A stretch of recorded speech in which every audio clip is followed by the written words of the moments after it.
You know, it is a football Friday, but it feels a little weird with the Warriors playing last night. And I can't even give you a long old baby. Because the only old baby I got is, oh, baby, the Warriors are in trouble. Oh, no. For the short term. I'm not saying the season's over. We're only 13 games in. You got a lot of time to readjust, and who knows what happens when Stephen Curry gets back. But, boy, at 6-7, 5 straight losses, no Draymond Green for the next 4. Stephen Curry, hopefully, he's back on Monday. We're going to get into football. We have David Lombardi coming up on the show. We'll break down the 49ers and Buccaneers and what the Niners need to do to make sure they get on the second half surge. I really believe they're going to roll against Tampa Bay. There's some things they do well schematically. They have some pieces here that can make it interesting early on, but overall, I think the Niners should roll. If they're the team we think they are, they should roll. We're going to start with the Golden State Warriors tonight. And last night was a rough watch. Oklahoma City scores 128 points. They hit a season-high 19 threes. And Shai Gilgeous-Alexander didn't even shoot the ball well. He was 6 of 21. And we've got some issues in the short term and maybe the long term.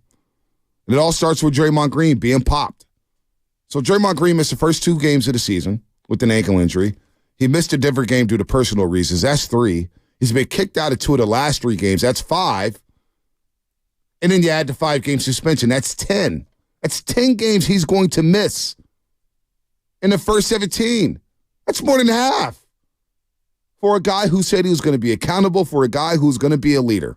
And right now he's letting his team down because you saw last night, even though Jonathan Kuminga played well in the start, and there's some things I want to get into with him, it just wasn't enough. Without Curry, without Draymond, they don't have a shot. They don't have a shot. And then when you add in the struggles of Klay Thompson, and we'll get into Klay Thompson and how he looks, and we'll get into Andrew Wiggins and how he looks. Right now, this is not even a play-in team. Oklahoma City is surging. Minnesota is surging. All right? Sacramento is coming with De'Aaron Fox. All right? The Lakers will make a move to get better. Denver's the champs. Right now, man, you're just trying to find a win any way you can, and I don't know when that win is coming, Shasky. Good morning. Oh, good morning. Well, when Steph's not there, you're a team that clearly doesn't have another star. You know, I mean, CP3 is a legend. He's a great player. His resume is unbelievable, but I don't know if he necessarily is a quote-unquote star in the current NBA. And when you watch all of the teams that the Warriors have played this year, multiple stars, multiple guys who on one end can break their guy down and create for themselves or for others. Multiple guys. And the Warriors just don't have that right now. And so I'm not that surprised given how it's played out. It's just tough to watch. It was all good just a week ago. All good just a week ago after they lost in the Denver Nuggets. Well, Steph masks so many things. He does mask so many things. You know, and I don't want to be prisoner of the moment because if you took the best player off of a lot of teams, they would look different. No doubt. I think what ends up happening is it's very clearly highlighted if, $70 million in payroll isn't going to be able to help you. And then you got Draymond and Klay out. I mean, you're looking at $120 million in cap, not doing a whole lot. And that's just not going to win with any team. Yeah, well, just forget about the money for a second here, because the money's the money. Well, I'm just talking about how you round out. Yeah, I know, but the money's the money. Number one, I would tell Andrew Wiggins right now, do not shoot a 3. Just do not shoot a 3. He's 2 of 21 at home. He's 5 of 37 overall from the 3-point line. Do not shoot a 3. I'm telling Klay Thompson, unless you're coming off the screen, do not shoot the ball. Now, he only shot it 10 times, but he only made 1. And on this road trip, he's shooting 25% from the floor, 23% from the 3-point line, and he's averaging 9 points a game during his homestand. Not good enough. And last night was a sad scene watching Klay Thompson. You could see it on his face. Just could not shake Lou Dort. They guarded Klay Thompson like he was Stephen Curry, and he's not even close right now to being Stephen Curry. Not even close. But he was 1 of 10. And he had a play in the third quarter where he was dribbling for the 3-point line and just lost the ball going to the rack. In the first quarter, he hit the deck, and it was tough for him to even get up. He's not moving well. He doesn't have the confidence. He looks shook. And that's why whether or not he starts or comes off the bench, he needs players around him that can create off the dribble. And right now, this team only has one, and that's Stephen Curry. And that's why if anybody, like whenever somebody slanders Jordan Poole, well, Jordan Poole is the type of player we need right now. He's exactly who we need right now. Well, he's not here. And he's not here. So I don't know how you fix this. So I would tell Klay Thompson, unless you're coming off the screen, do not shoot the ball. Andrew Wiggins, if you're at the three-point line, do not shoot the ball. Go to the rack.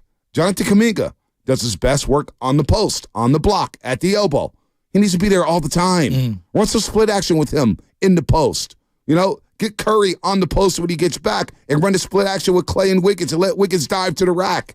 We've got to make an adjustment here in how you play the game of basketball. Steve Kerr has to make that adjustment here moving forward. Well, the adjustment for me is like Moody has to play in that first quarter. Yeah. I mean, seeing that second quarter unfold and how well he was playing, I don't – look, Steve's a legend.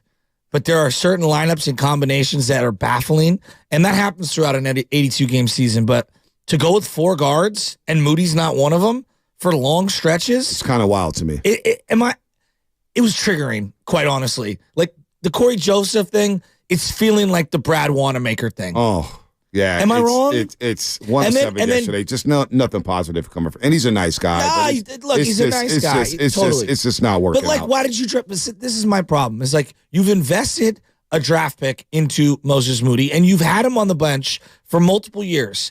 If he's not ready to jump Corey Joseph, who anyone could have signed to be their 12th man, well, then we drafted the wrong guy. We developed the wrong guy, or you're hanging on to something, or you're doing something wrong here. Right. And when I watch Moses Moody, do I think he's, SGA, who's on the other team? No, I do not.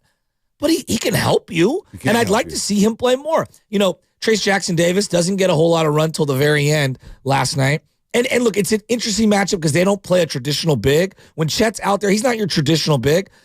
But when I watch Trace Jackson-Davis, positive things happen. I've got to carve out minutes for someone like him. He's not a game changer. He's not going to change my franchise, but he plays the game the right way. Yeah. Now, Podziemski, I think there's a little player in there. I don't think he's also a star in the making or any of those things, but there are certain small adjustments when it comes to personnel. Playing Moody in the first quarter, getting Podziemski as part of my rotation, taking Corey Joseph out of my rotation. Yeah, Corey Joseph played 4 minutes to 17 seconds in the first quarter. He should not be playing ahead of Moses Moody. Not right now. That triggered me. I mean, I could let Podziemski run the point. You go Moody at the 2, and you call it the day. It just was not – it was not good. I would also tell Looney, shoot the baseline jumper, get to the rack. You brought that up where he took a shot the other day. Right. And it was a mid-range shot, and I was like, dude, if you just did that every once in a while, the offense would open up. Well, maybe he doesn't have the green light. Maybe he just doesn't have the green light to do that. I would do that. He had a double-double yesterday, his first double-double of the game, and it looks like he's still trying to work himself back into shape early part of the season. But at times he's laboring. But you know what? I got 6 of 9, 13 points, and he helped you get back in the game in the second quarter. Yes. When they cut it to 7 at the half. They were getting blown out the floor. It was 84-83. 84-83, but late in the third quarter. It looks like, boy, the Warriors are making a run. They're making a run. They're playing spirited basketball. And it felt like OKC was like, okay, let's stop playing around. Were they going a 10-2 run? 15-2 run right away. 15-2. 15-2 run right away. Isaiah Joe has destroyed them for multiple occasions. Last night, and I know Fitz, is playing the numbers. He's talking about how he's getting wide open looks. No doubt. Like we could talk all about shooting percentages on this. Those aren't your normal contested shots. I look at the Warriors. This is going to sound very simplistic. We say this in football. You got to block and you got to tackle. In the NBA, you got to contest. You got to move laterally.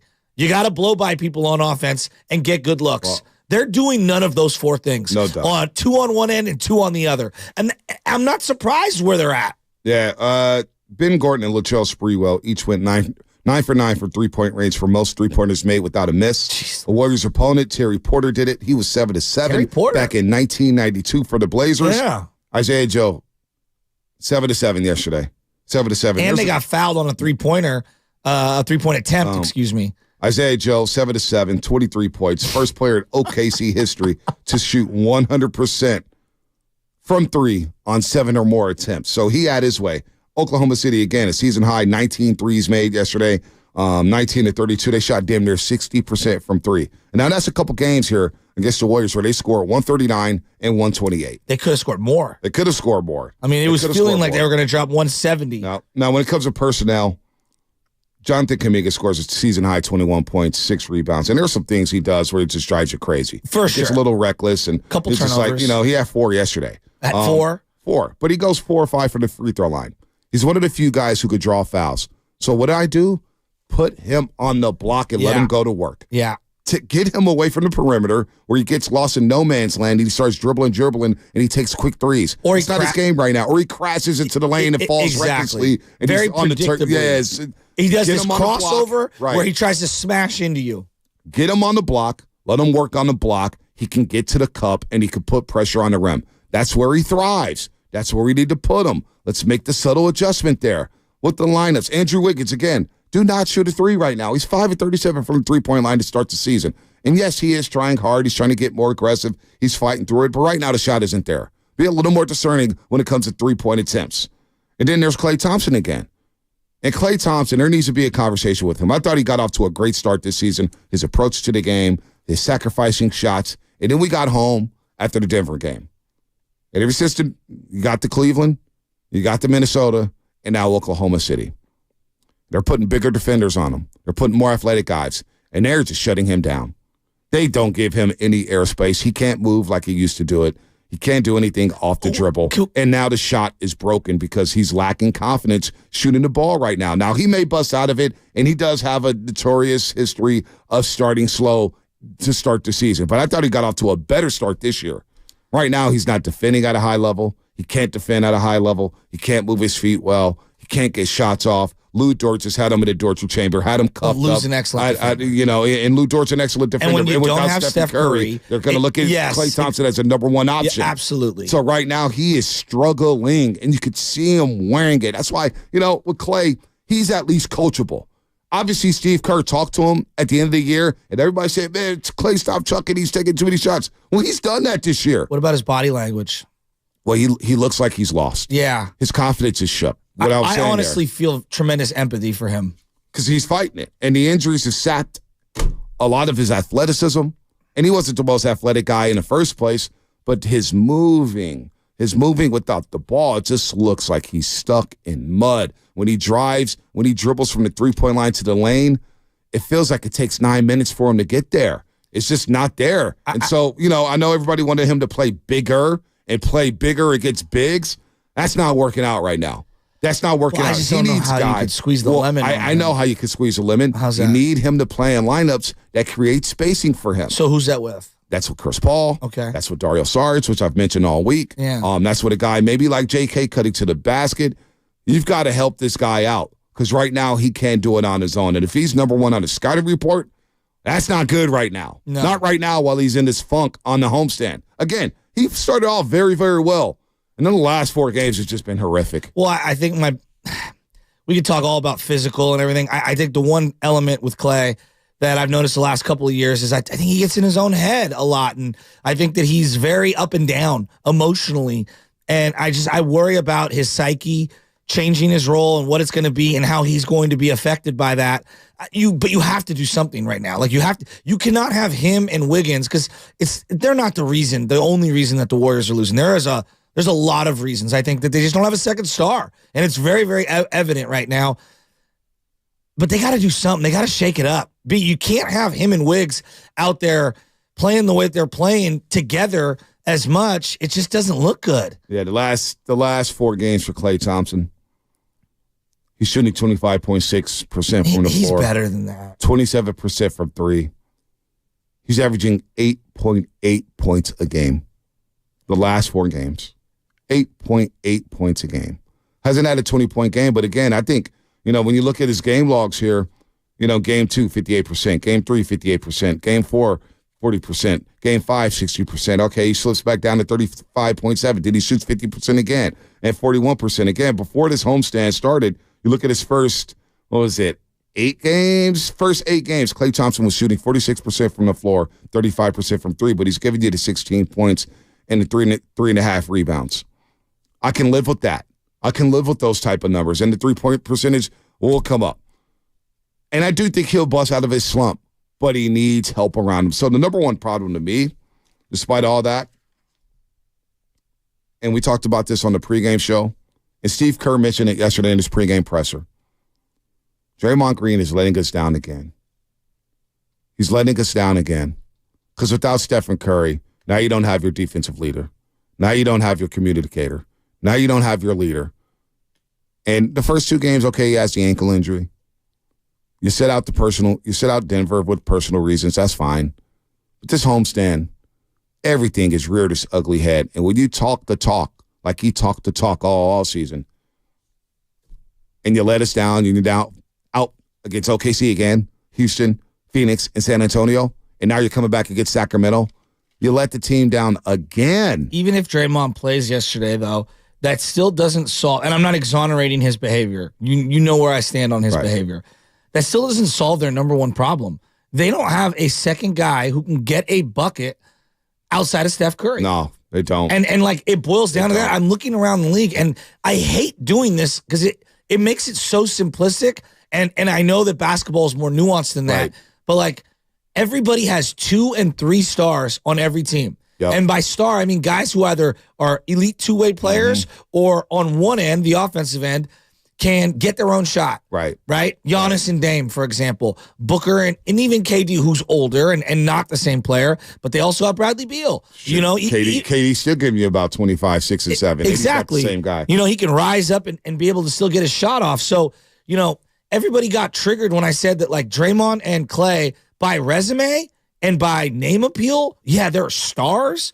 But in terms of impact on the court, they're no longer that. Now, Dre's a good player in terms of his defense and things like that, but he's not a star. No, he's not. In terms of, like, can you get me a bucket when I need it? Yeah. Right now, dare I say, Chris Paul feels like their second best player on the team. Well, you know, and I don't want to say this because 888-957-9570, but I hear a lot of talk about Jordan Poole.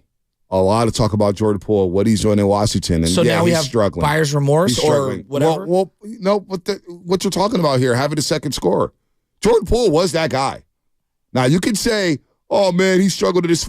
Here's what I always say. You have to give guys learning lessons in the playoffs. When you enter the postseason for the first time as a young player, whether it's football, baseball, or basketball, there's going to be ups and downs in that first postseason run. Jordan Poole had a lot of ups in that postseason run to win the championship. He had some downs. But you know what? Game 5 and Game 6, the young man showed up against Boston. He did. So all this slander about Jordan Poole and what he was, we know what happened last year. We know why he was the way he was. He ain't dumb. We're all human beings who have common sense, right? We're not dummies. He was ruined. And in the last year, he still gave you 20 points and a guy who could go get you a bucket. Yeah, now, he didn't shoot well. He was a little immature at times, but hell, I was immature at 23 years old. Hell, I'm immature at times at 41 years old. But the guy you're talking about, a guy who could create, a guy who could get a bucket when you need one, well, you know what? He was a guy who could go do that when he was right. But you're right. You're assessing him properly. But they rode with Draymond. They picked Draymond Green. I mean, they rode with Draymond. And look, they needed to keep the slot with Draymond financially to be able to get wiggle room because once you're up and over the cap, it's very difficult. Like if Dre had walked in free agency, you basically lose him for nothing. Slot, no doubt. Okay? But now you're stuck in a situation where you got a guy on your team who's a depreciating player. Warrior fans thought everybody was going to age like Steph. Steph's the outlier. No, he is. Right? Like, and I look at LeBron James. Everybody was mad at LeBron James. LeBron got to the Lakers, looked around and was like, yeah, I need a young thoroughbred to go alongside with me. He did the same thing when he was up in Cleveland, pairing up with Kyrie. And he went and he demanded and gutted the entire team to get Anthony Davis. And all these other role players can switch and change. Everyone who's a Warrior fan, you guys were all saying, we ride and die with the core. Not all of them. Well, I think a large segment. And now we're here and the parts of the core 3 are starting to deteriorate. Yep. And it's like, this is why the difficult, tough decisions of moving off players, you can't have it both ways. No. You can't have loyalty to all the players and the dynasty and try to continue to win because financially it's so difficult to get everything under that threshold. They're in a really tough spot. No doubt. They're just in a really tough spot. No doubt. I don't see how a trade saves them right this year. No, I'm seeing on the text line here, go trade Wiggins and Klay for Zach LaVine. Why would the Bulls do that? Because of Clay's expiring contract? I don't know. Zach LaVine a winning player? I don't know. Zach LaVine's fine. Zach LaVine's fine. All right, it's a Football Friday brought to you by First 5 California. To learn 4 things you can do to overcome toxic stress, go to first5california.com. Shout out to YouTube and Twitch, powered by First NorCal Credit Union. Sam Aming's going to join us at 8 o'clock. Can't wait to talk to Sam from The Athletic, as well as David Lombardi, who wrote a great piece on Brock Purdy and Christian McCaffrey. Go check it out at The Athletic. We'll talk to David Lombardi at 8:30, Sam Amick at 8 o'clock. And your phone calls. They're all coming up. Brought to you by Save Martin, Lucky, California. Looking for the best turkey prices? At Lucky.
like, and subscribe.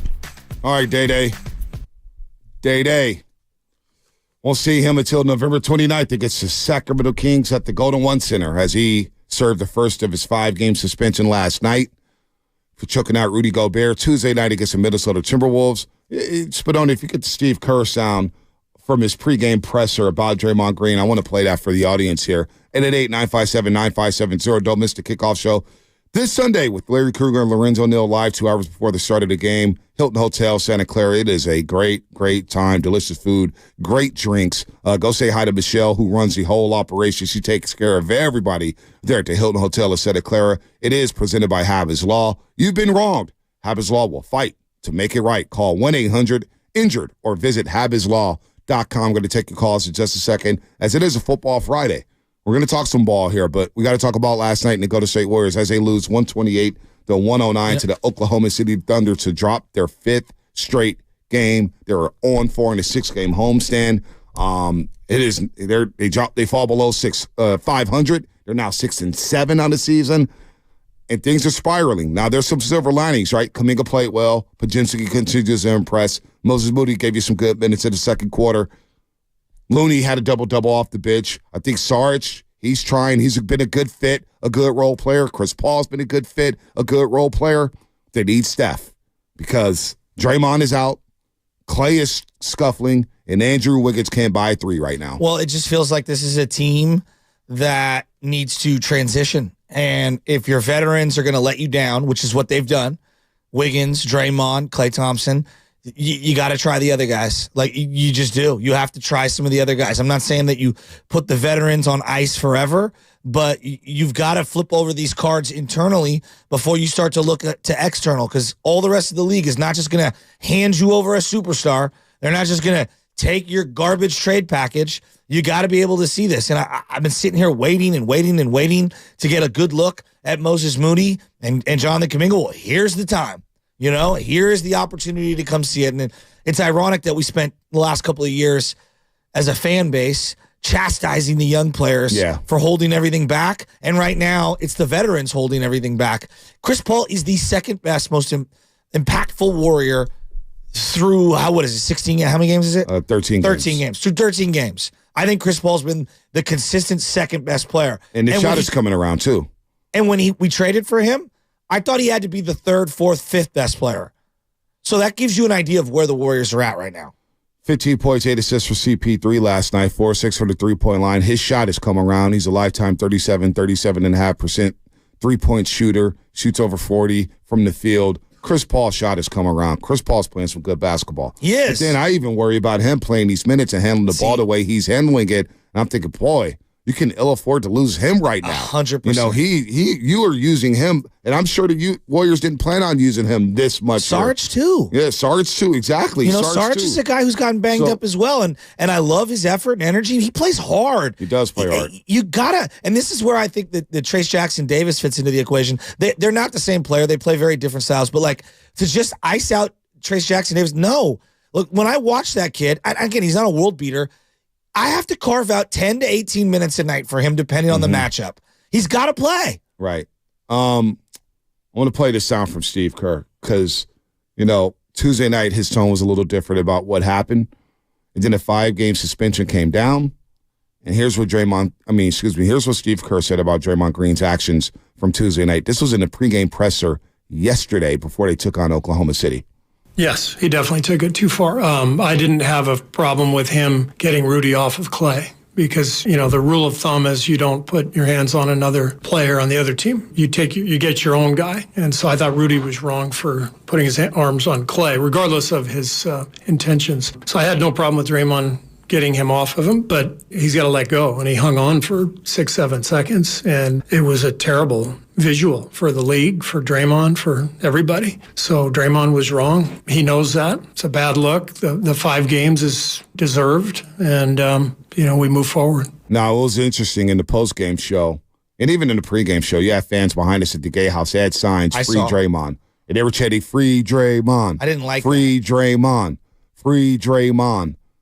And look, I understand the loyalty towards Draymond Green. Like, the worst part about the suspension is it overshadows the type of basketball he was playing on the floor. he was playing some really good basketball, and he has played some good basketball to start the season. Has it been great basketball? No, but it's been really good basketball, winning basketball. Freeing Draymond Green and being that delusional and not having the wherewithal to know the history of Draymond Green and what happened on Tuesday night. There's a lot of delusion going on here. Draymond Green in year number 12. And he told us all, Day-Day's going to be Day-Day. I'm not changing for nobody. Well, him not changing and him talking, the Warriors now have a target on their back. The league has waited 10 years for this. They've waited 10 years, and they've been licking their chops. And when Anthony Edwards last summer said, yeah, I want Draymond Green in the Warriors because he talks too much. And he started talking to Anthony Edwards, and Anthony Edwards told him straight up, we ain't worried about you, bro. We good over here. We're not worried about you. We may be worried about 30. We may be worried about 11, but we're not worried about you. And Donovan Mitchell basically said the same thing to him Saturday night when he got ejected from the Cleveland Cavaliers game. And now we're running our mouths, and our mouths just can't cash these checks right now because these young Bulls in Minnesota, OKC are coming. These young athletic teams are coming for the Golden State Warriors. They're no longer afraid of this logo. They're no longer afraid of coming to the Chase Center and doing what they want to do. Oklahoma City was playing pickup yesterday against the Warriors and won by 19. So that's where the disappointment comes in with Draymond Green. He's one of our guys. He's one of our Hall of Famers. They need him if they want to get to the second round, to the Western Conference Finals, to the finals. And now he's missed 3 games. He's got kicked out of 2 games. He missed 3 games outright. And now he's going to miss another 5. And that's in the first 17 games of the season when he said this was the most important year of his career. And look how it's starting. They're probably going to have a worse record after 17 games than they did last year. Wow. Which I didn't think was possible. It's like the way this year started, I did not think that was possible. We just saw this thing play out with the Giants. And, the Niners set the template in terms of getting rid of people a year too early. And we all love Ronnie Lott. He's an all-timer. Joe Montana, all-timers. Okay? Roger Craig, all-timer. Chris Mullin, your guy, was an all-time Warrior for me, and he ended up moving on. And everybody had different reasons, right? Some guys could still play. Some guys were chasing rings. Some guys, another guy emerged in front of them. Like, there's always different reasons. I seen this occur. Will Clark, everybody's favorite, he moved on. And we just saw the Giants, and everyone's like, you got to stay loyal. You got to stay loyal with the Warriors. And yet, in 2018 and 2019, Giants fans were furious that they stayed loyal. Yep. And so I've always said that, like, in a realistic world, you can't have it both. You can't be loyal to everyone and still reasonably compete for championships as players depreciate. Steph is an outlier. LeBron is an outlier. Guys that get better older with age. Jerry Rice, Barry Bonds. The majority of great athletes, even the great ones, start to deteriorate at 33, 34, 35 years old. They're not the same players, especially in a game like basketball, which is so demanding physically night to night. And so they kind of backed themselves into this corner, aligning themselves with Draymond. I'm not, I don't know, man. I'm not throwing a pity party right now, but I kind of saw this coming. I don't know if I saw it coming. I didn't know if I saw it coming. Last year was a disaster, even though they made the second round of the playoffs, and they started off on the wrong foot.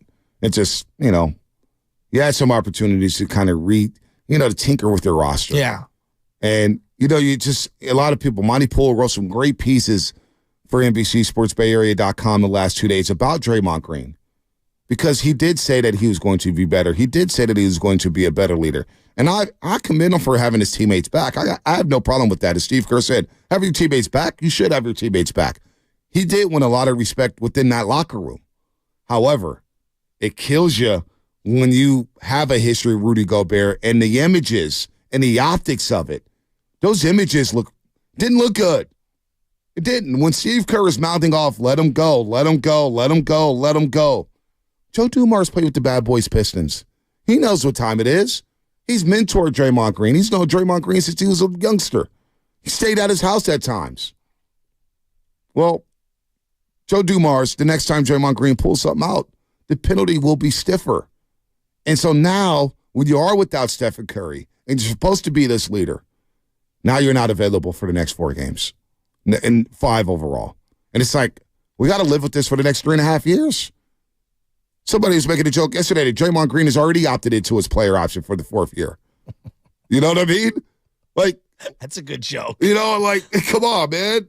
What are we doing here? So Sean in Oakland, we'll get to you on the other side. We will talk some football here. Warriors got to find a win, man. It does not look good. Just get a win. Give me one on this homestand. Can I get one? Just one. Like the Niners Super Bowl. I just want one. Give me one win here. One win. Anyway, what's coming up in a game sponsored by Fremont Bank? Full service banking, no compromises. Your phone calls. A lot gone wrong. Klay Thompson, 1 of 10. He's averaging 9 points per game in the last 4. Not good. Shooting in the 20s. In 3-point percentage and field goal percentage. Not good. There are some silver linings, but overall, the Warriors lose their 5th straight. They get blown out at home to the Oklahoma City Thunder, 128-109. That's what's coming up. Your phone calls on the Morning Roast. I like my Warriors. I can't wait for what's next, even with higher stroke risk due to atrial fibrillation.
Herb Sendek last night on a post-game show. Herb Sendek used to coach at Arizona State, North Carolina State.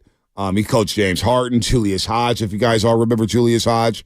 Of course, Brandon Pajibski and Jalen Williams, who was on the other side of things yesterday for Oklahoma City. Really good interview. Pajibski's coming around. He's got that Milwaukee attitude. I like his attitude. He's got some swagger to him, good confidence, as Herb Sendek said last night, good cockiness. There may be a player there. And I like the fact that he is getting run. I like the fact that Kuminga got to play yesterday at start. Kuminga shows talent. You get him on the block, you get him at the elbow, you get him in the pick-and-roll situation. Kuminga could play, but you got to keep it simple for him. You can't have him out there dribbling on the perimeter or whatnot. And then Moses Moody. These guys are players. They need to get at least 20 minutes a game. It feels like that, at least this season. So I don't know, man. It's been a disappointing homestand. I can't believe it after the way we felt after the Denver Nuggets game. Oh, man, we were high-fiving each other. Back in my mind, I was thinking, boy, athletic teams are giving us problems here. Because even the Detroit Pistons, that was a game in the fourth quarter. Bonte, look, I want you to just, objectively, anyone, look at the roster. And you're saying, Moody and Kuminga should get you 20 minutes. They can't play half the game? We're in year 3, and I'm looking at this roster, and it's not that good. So, to me, one of two things is happening. We're not utilizing them properly, or they're just not good enough. But when I watch both guys, there's encouragement and to different degrees, right? When I watch Moody, I'm like, oh, there's a player in there. He's a good player. He can't play 24 minutes a night. He can't play half the game. Yeah. No, I'm asking sincerely. I don't know. Ask Steve Kerr. Well, maybe we could talk to Steve Kerr. Maybe, hey, Willard Dibbs could ask Steve Kerr if they could play half the game. I don't know, but it feels like on this roster they should be able to play it. And there's a way. We were talking about this yesterday. The hockey substitutions, the mass substitutions.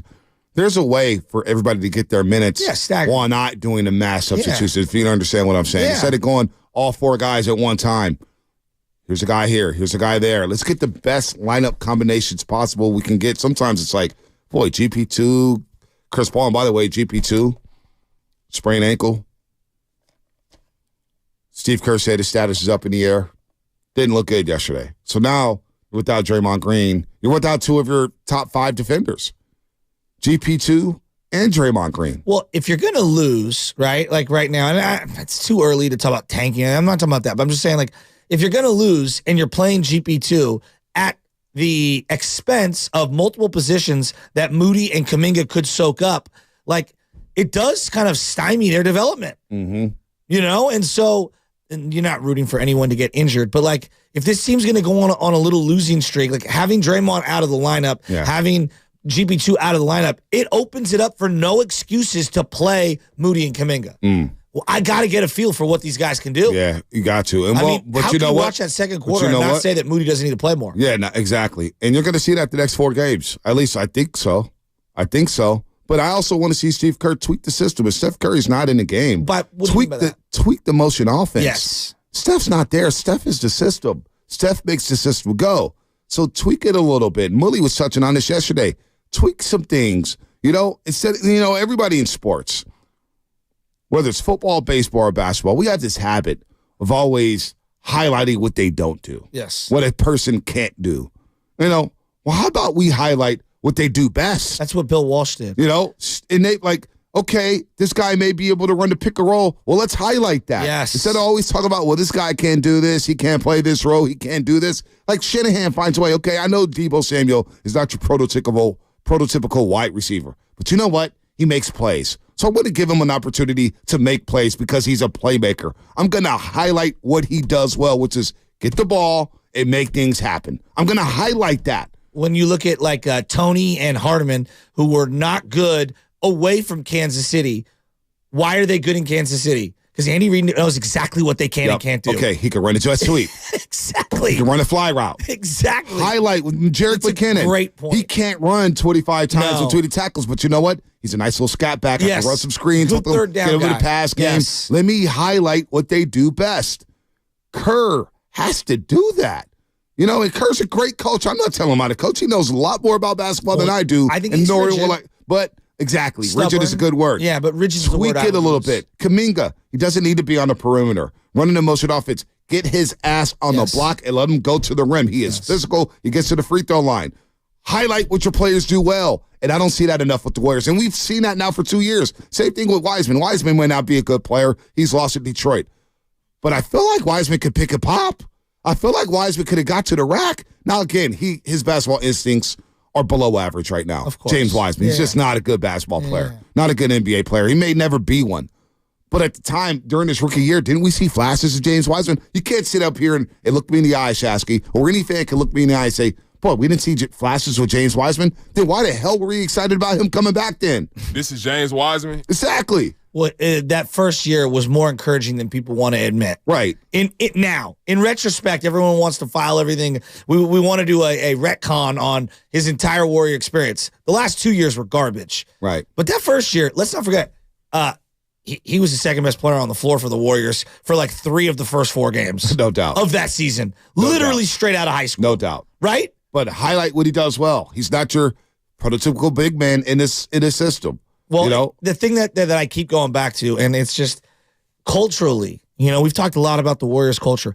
Culturally, there's been we're on this level and you're down here, whether you're a role player, a rookie, one of the others. And every now and then we'll allow Kevon Looney up here. At times we'll allow GP2 up here. But you guys are down here. And we just need to, those barriers need to be exploded. You get rid of that wall needs to come down. You need these young players. No doubt. To extend the life of your career That's and to make it easier for you to get buckets on the floor. And this is where I go back to Jordan Poole. And it's not to say that CP3 hasn't been a good fit. CP3's been everything you needed from him. He's been a total professional. Chris Paul has been the ultimate pro. Coming off the bench, starting. He's played some good basketball for you. He's giving you everything that you wanted. No turnovers, a lot of assists, and he's getting the team in the right sets. But when we talk about Jordan Poole, he's a guy who can extend people's careers. Now, I know the immaturity. I know he was lost on defense last year, but you got to have some perspective. What happens if you get socked in the face? Where's your head going to be at? Now, I'm not saying he's the answer for this team right now, but a player like that who could create off the dribble, who could penetrate and break his man off the dribble. We don't have a lot of guys like that. Jordan Poole, during the championship year, was dynamic and carried the offense at times. Again, Curry looked at him in the playoffs. When he had that article in The Athletic, remember who wrote it? Marcus Thompson, somebody wrote it. And Steph Curry looked at Jordan Poole, he goes, that's the key right there. He's the key to everything for our future. They chose Draymond Green. So all that stuff you're talking about. You think that it came down to Draymond or Poole? You know they couldn't play together? Yeah, I know. I wanted There them was both. no way they could be in the same locker room. And by the end of the year, Jordan Poole just didn't want to be here anymore. He was checked out mentally by January. Yeah. Those are the facts. Yeah. And guys, I'm not sitting here lying to you. I know this team inside out. I've been lucky and blessed to be able to cover this team for over the last 10 years. And I've built some great relationships with that organization. It's true. Jordan Poole was checked out of here mentally. And did I like the way he was the way he went about his business after January? Absolutely not. He wasn't a pro. But I kind of understand why he wasn't. Because Draymond Green was enabled in a way. He was. So we're here now. I mean, you have to lie in this bed, and I think that Warrior fans are not happy lying in the bed that they wanted to side with. Yep. Let's go to Sean. He's been waiting on hold for a while, man. We spent a month basically chastising Jordan Poole at the start of the season. Right.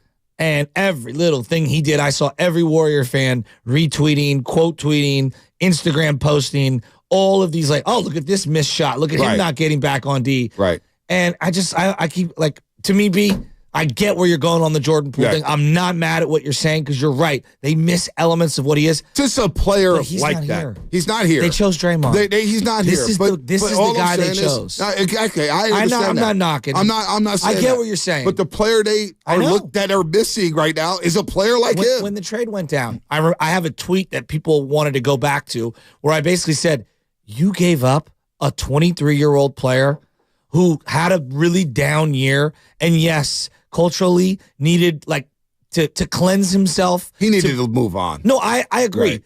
But look at the trade in a vacuum. CP3 was going to get bought out. Yep. I wanted to bring in CP3. I was good with that. But he wasn't going to come here if they bought him out. He's going to go down to L.A. But look at what you have now when it comes to trade pieces. Okay? Look at the trade chips you have. Now look at, like, with Jordan Poole, like, maybe people could say, oh, he had less options than Wiggins right now. I don't know, man. Well, you need bucket getters, right? I'm looking at Wiggins right now, and I mean, dare I say, this is the Jimmy Butler version of Wiggins that got everybody frustrated. The Jimmy Butler version was actually good. Well, I thought Jimmy was frustrated with it. No, he was frustrated with Karl Anthony Towns the most. Well, Wiggins and Butler are cool, actually.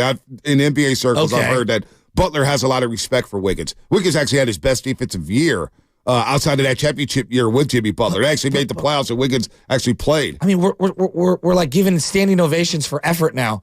Right. Like, effort? Yeah, I know. And I'm not look, yes. But like, oh my God! Hey, congratulations, Fedoni. You're raising your kids. You should be raising your kids. Right. Like it's just effort. Right. You missed 2 months last year. Right. And then you weren't great when you came back. Yep. And this year, effort. We're applauding effort. Right.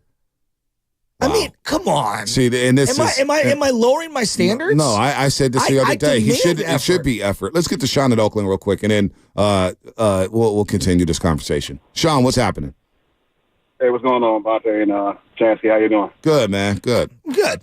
Man, look, I hear you. I hear the frustrations in y'all voices, but besides the Donovan Mitchell situation with that whole thing with Cleveland and stuff, I didn't think Draymond needed to be ejected for that game, but all the other antics that he's been doing for the past some odd years, and besides the step over with LeBron and stuff, he's always been a cause of some type of turmoil, and nobody's really like punishing him or making him eat crow or whatever like that. It's like everybody's applauding his antics, and that's the whole thing with the organization and the whole Clay situation. I can't figure it out. Like, these guys are paying all these millions of dollars. I know the contract situation is waving in the air and stuff, but you're not broke.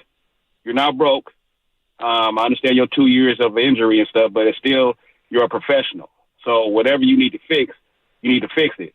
I don't think Draymond would be doing this with Popovich or Phil Jackson and stuff, all these little antics that he do. I think a lot of stuff would have been paused if he had like a coach like that. So I don't know what's going on with Draymond. Well, I don't think it's. I'm tired of. I want to. Like, it's not just the coach; it's the organization as a whole. And reward is probably too strong, but they've looked the other way over and over and over and over and over again. And so, well, of course, he thinks he can do whatever he wants because he's never really been punished internally for anything. Yeah, because we lost Durant because of that whole situation. I don't care what anybody say. That whole blow up, like, we still could have had Durant for a couple more years, after that, if that ever never happened or the organization handled it better than what they did. So it's a lot of stuff it's a lot of stuff that we getting hurt for because of the fact of what Draymond's doing. Everybody need to pull the Band-Aid off and just, we got to get rid of him, or he need to get punished from the organization, let him know that we ain't tolerating this no more. We're a championship pedigree organization, and we need to start making some big moves. Yeah, no doubt. Thanks for the call, Sean. You always come and bring it here. I've seen a text from the 707 Comcast Business text line. Poole attitude change. When he got his back, he got punched because he needed an attitude adjustment. I mean, you still have an issue even today without Draymond Green. Now, this is where I have to step in, and you just have to trust my word for it. First of all, he got punched before he signed the contract. Let's get the facts right. Got punched before the contract, all right? And don't talk about an attitude adjustment because you have no idea what happened in training camp and what led to that. So you can say what you want to say, and we're loyal to Draymond Green. I love Draymond. I'm going to be giving him a standing ovation one day when he gets his number retired. He's an all-time warrior. But let's get the facts right. He got punched before he got the bag, okay? And the whole attitude adjustment, pretty ironic. Let's just say hypothetically he was talking a bunch of smack to Draymond, right? Well, Draymond, again, his words, not mine, Draymond had previously said, I like Jordan Poole because he was talking to the veterans. And I told the veterans, well, if you can't handle this trash talk, then you need to do something about it. So I don't want to hear that stuff about that. 408. Bonte, what happened to you? Last month or two, all you do is baby people and defend the wrong people. First Wilkes, now Poole. Poole's not going to do anything anywhere. Get real. Draver Poole always. Okay, fine. I guess I'm babying people. Just breaking it down. Everybody complains about the Warriors not having bucket getters. Well, Poole was a bucket getter, and we had him. And we ruined him. And we know what happened last year. So he's gone now. We picked Draymond Green, and now Draymond Green's going to miss 10 of the first 17 games of the season. in his most important year of his career, in which he said it, not me. He said it. So, come on, man. I deal in reality here. Steve Wilkes, all you do is baby Steve Wilkes. Well, maybe you're just scared to be real about the offense that scored 17 points a game when Debo and Trent Williams was out and had a quarterback that turned the ball over 5 times in 5 quarters. You know what I was thinking watching that game? Nobody babying nobody. I ain't got time to baby nobody. You're not stop. Come on, man. I'm watching that game last night, and I'm sitting there, and I'm saying to myself, all those people who are defending Draymond Green, and now he's out, look, this is what happens, right? And this is what I was saying the day it happened. Hey, Steph's out. We can ill afford to lose anyone right now. We're not playing good basketball. You're sabotaging the early part of the season when you put yourself in a position to be suspended for 5 games. Oh, he was defending Klay Thompson and blah, blah. Yeah, I understand on some level defending your teammate. You also have to have the big picture view of I can't do anything in a situation to put myself in a position to be nabbed up and out for 5 games. Yeah. Because this organization is teetering. Or kicked out of 2 other on the ledge. Or kicked out of 2 other ones. We needed him against Cleveland in the 4th quarter. We needed him against Minnesota, against Naz Reid and Karl Anthony Towns and Anthony Edwards. How many times did I listen to CP3, Klay, Wiggins, Dre, Steph, all go on and on and on? The first month, got to get off to a better start. Got to get off to a better start. The first month, it's all about starting good. Can't have what we did last year. And I'm telling you, we're going to look up, and they're going to be worse this year to start the season than they were last year. And I can't believe we're here. We're here. We are here. And it would be one thing if someone got hurt. It's unfortunate. Like Steph's hurt. That's unfortunate. Yep. You can control your actions to a degree, Draymond. But again, we want to look the other way. Well, here now you have to lie in the bed and you have to wear it. And the worst part about it is Draymond's playing some really good basketball. He is playing some good basketball, but we can't talk about it because of all the other stuff. He's playing some good hoop. He is. So, anyway, shameless shout-outs coming up at 7:45. Shameless shout-outs on a Friday, a Frisco Friday / Bay Area Friday / non-payday Friday / 50-cent Friday, whatever you want to call it, Football Friday as well. You are listening to 95.7 The Game, KGMZ FM and HD1 San Francisco. Always live on the free Odyssey app. Free. Don't forget, you could also watch us every single day on our YouTube and Twitch streams. Sponsored by our very good friends at First NorCal Credit Union. Just log on and search 95.7 The Game. Be sure to like and subscribe to the channel while you are there. I mentioned it was a Football Friday brought to you by First 5 California. To learn 4 things you can do to overcome toxic stress, go to first5california.com and shout out to the Comcast Business Text line. All right, we're going to get to football at some point here. Sam Amick is going to join us at 8 o'clock to talk about the Warriors, and he covers the league. He's tapped in. He was there Tuesday night as well, watching the incident with Draymond Green and Rudy Gobert, as well as Klay Thompson and Jade McDaniels. What is the solution here? What is the solution? Is it lineup changes? Is it tweaking the starting lineup? Is it tweaking the bench? Is it tweaking the rotations? What is the solution? Let's go to Nick in San Jose. Nick, what's happening, man? You're on the roast. My friends, I want to appreciate you, man. I didn't take it out on my 7-year-old.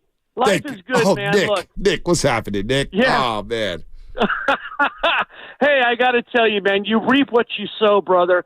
You know, we've been phenomenal for 12 years, but the apologist for Draymond Green is unacceptable. I forgot about we would have probably kept Durant.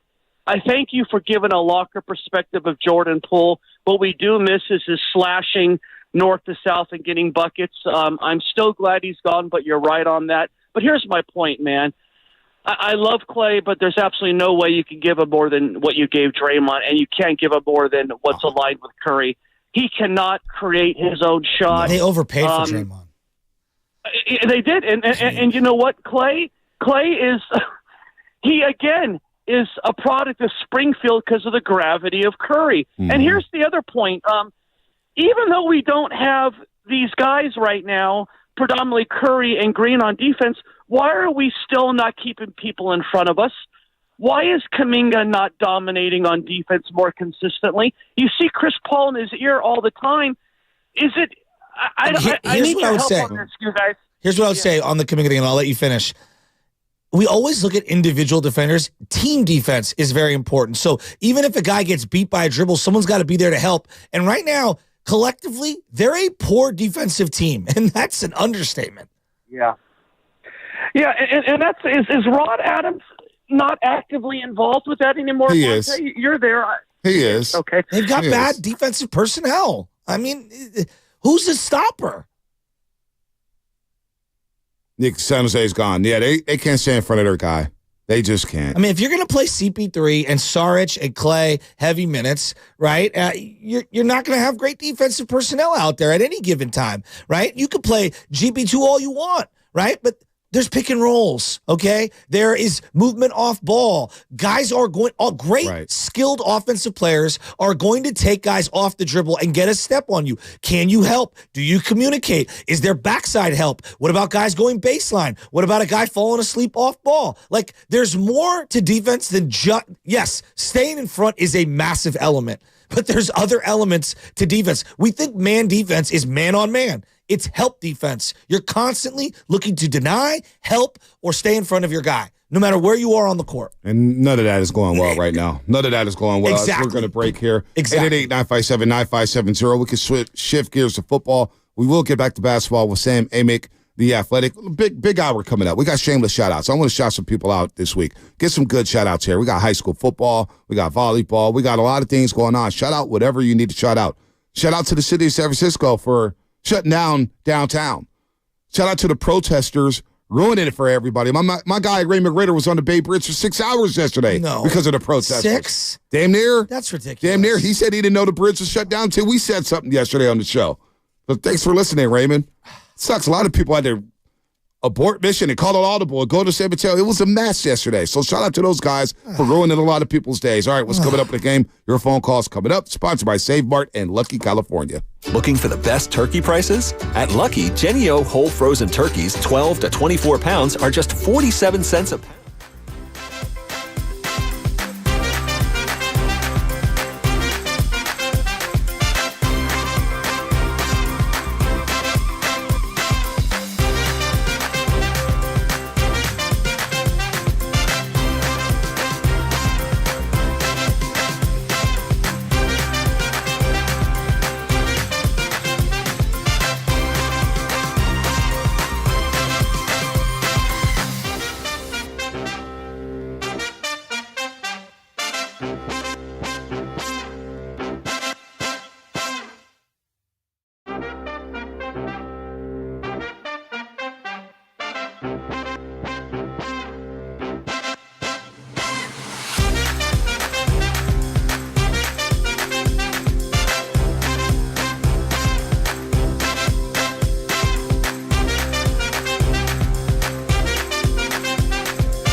High post Giddey against the zone. Gets it over to Wallace, who almost had a layup. Gets it in the corner. There's Joe, wide open. Hits another three.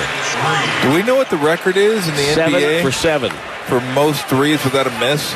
He's got to be pretty close. Paging Daryl Rada. You might have to have him call. He's got to be pretty close to it. 7 for 7 from 3. The Morning Roast is live on YouTube right now. Take it away, Bonte. Well, to answer your question, Tom, Ben Gordon and Latrell Sprewell once went 9 for 9. 9 for 9 from the three-point line without a miss.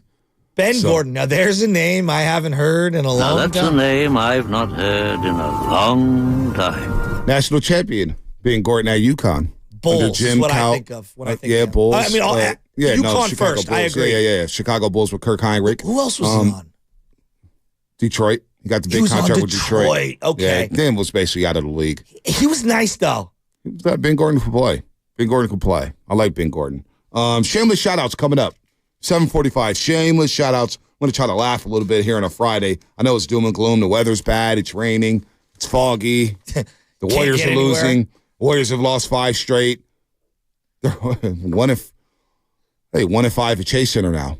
And really, they're 0.2 seconds away from being 0-6 at Chase Center. I don't want to think of that. Klay Thompson hit a shot against Sacramento with 0.2 left. He could have been 0-6 at Chase Center. That's crazy. By the way, download the free Odyssey app. Listen to 95.7 The Game wherever you go. You can catch every Warriors game live on the app along with all the music and news the Bay Area needs. Catch amazing interviews you missed too, like Ross Tucker, Joy Stardy Guru, Ross Tucker. I now have a headache. I feel like I'm buffering. Ross does talk. Mr. Well, Tucker. Monte, you've got to know that if you want to go to a Philadelphia Eagle game, you're going to be in the tailgate parking lot area. Yeah. Italian Philly coach. Philadelphia. By the way, I will be rooting so hard for Patrick Mahomes this week. I hate Philadelphia. And let me just tell you, I hate Philadelphia fans. Well, did you see what they were doing? Who? The Philly fans? What were they doing? Well, apparently Ohtani's going to secretly meet with certain teams, and now they think they're in the mix. Oh, I hope Ohtani doesn't go there. If he goes to the Philadelphia Phillies, your face. So wait a minute. So Giants have given up hope on Ohtani? No. They're in the mix. Giants are in the mix? Bob Nightingale will forever put the Giants in the mix with everyone. I also heard they were, also heard they were in the mix for Matt Chapman. Cody Bellinger, Blake Snell. Mike Trout trade. Not 5, not 6. Trading for Mike Trout right now feels like trading if you're the Reds for Ken Griffey Jr. Oh, my gosh. No, doesn't it? I'd rather have Rendon than Matt Chapman, too. That's the other thing. Like, I know Rendon's been god-awful and injured and hurt. I'm not giving Matt Chapman $200 million. Sorry, I didn't mean to go on a baseball. Yeah, no. It's okay. No, I was just Matt Chapman. I'm good. I'm good. I don't care how good his glove is. Yeah, at one time I was probably convinced I was going to do that. Not anymore. Yeah, no, I'm good off that. Remember a couple of years ago, it was like $300 million for Matt Chapman. Yes. Olsen was always the guy to that pairing. Thank you. Yeah. And it feels like a bargain now with the Braves. Oh, my gosh. The fact that he didn't win the MVP with the number. And he wasn't even a finalist. 50-plus homers. He wasn't even a finalist. His numbers were unbelievable. If you did that in MLB The Show, there's no way you're not the runaway MVP. I love Mustafa Ward on YouTube. He's one of our P1s, one of our loyalists. All the negativity coming in strong. Happy Friday. Well, with the Warriors, it's not really negativity. It's assessing the situation. I mean, we're trying to be realistic. It's to say, now, was there some silver linings? Sure. Jonathan Kuminga, Moses Moody, Brandon Pajemski. There were some silver linings. But they've lost 5 straight. Yeah, and we're in the bottom line business. I mean, come on. We're in the bottom line business. I mean, all right. Hey, the sky's red today, guys. Do you see how red that sky is? Right. So, I'm optimistic about that.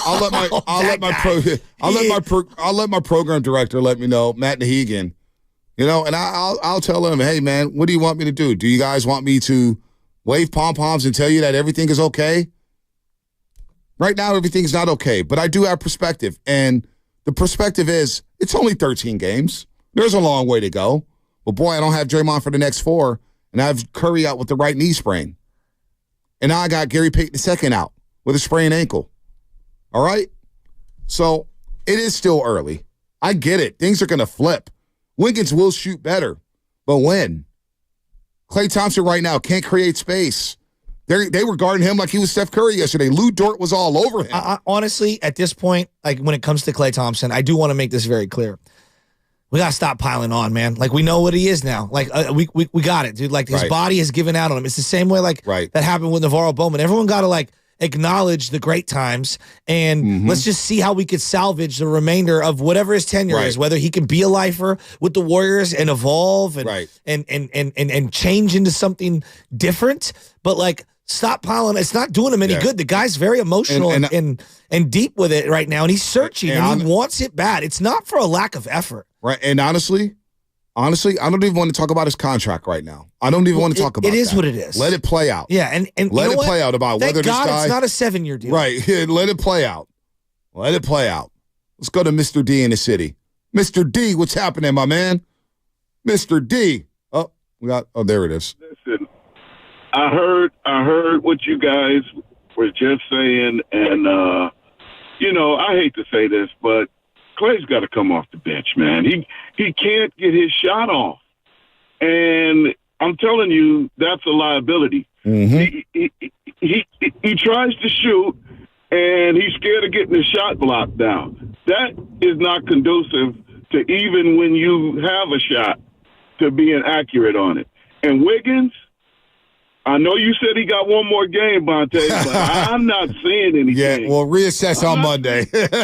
we got one tomorrow, and then I'll see you on Monday, Mr. D. And you know what? It's going to be a football Monday, so you may not get much out of it.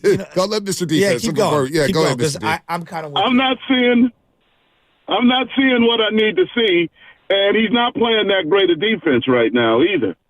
I think we got to play Trey Jackson-Davis more. I'm with him. Looney is great when he gets in a rhythm, but we need somebody who can score inside too. Looney is missing some chippies. Yeah, he is. So we got some work to do. Mr. D, it's a great point, and you sound like someone who's lived a little. Look, when you say to someone, you need to take a step back, everyone thinks that like, oh, that's a step back forever, right? For example, I'm going to give you a real life scenario. There have been times in different businesses or people's lives where they're overcommitted financially and they need to file Chapter 11 or Chapter 13 and they need to get bankruptcy. And what it does is it resets their books. And yeah, they take a short-term hit, 7 years. It sucks, all right? It's a big hit. But then they recalibrate, and then moving forward, they're able to have some wiggle room, right? And I would say this on the Klay Thompson thing. Now is a great time for him to accept a different role, some kind of a different role, recalibrate as he takes a step back. Well, I see, you know what, though? And this is another thing where, just hear me out here when it comes to Klay Thompson. What's that? Because I am close to this team. Klay Thompson's very coachable. This whole myth that he's not going to sacrifice anything, that was 7 years ago when he was in his prime with Kevin Durant. I understand that. I actually understand that.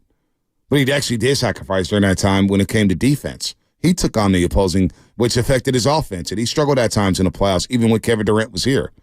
Klay Thompson has sacrificed. Look at his three-point attempts. Last year, he averaged 10.6 three-point attempts per game. Right now, he's averaging 6.8 three-point attempts per game. So he's taking 4 less threes per game. You guys wanted him to sacrifice shots? He's done that. He's done that. You want him to play down on the block defensively? Well, you know what?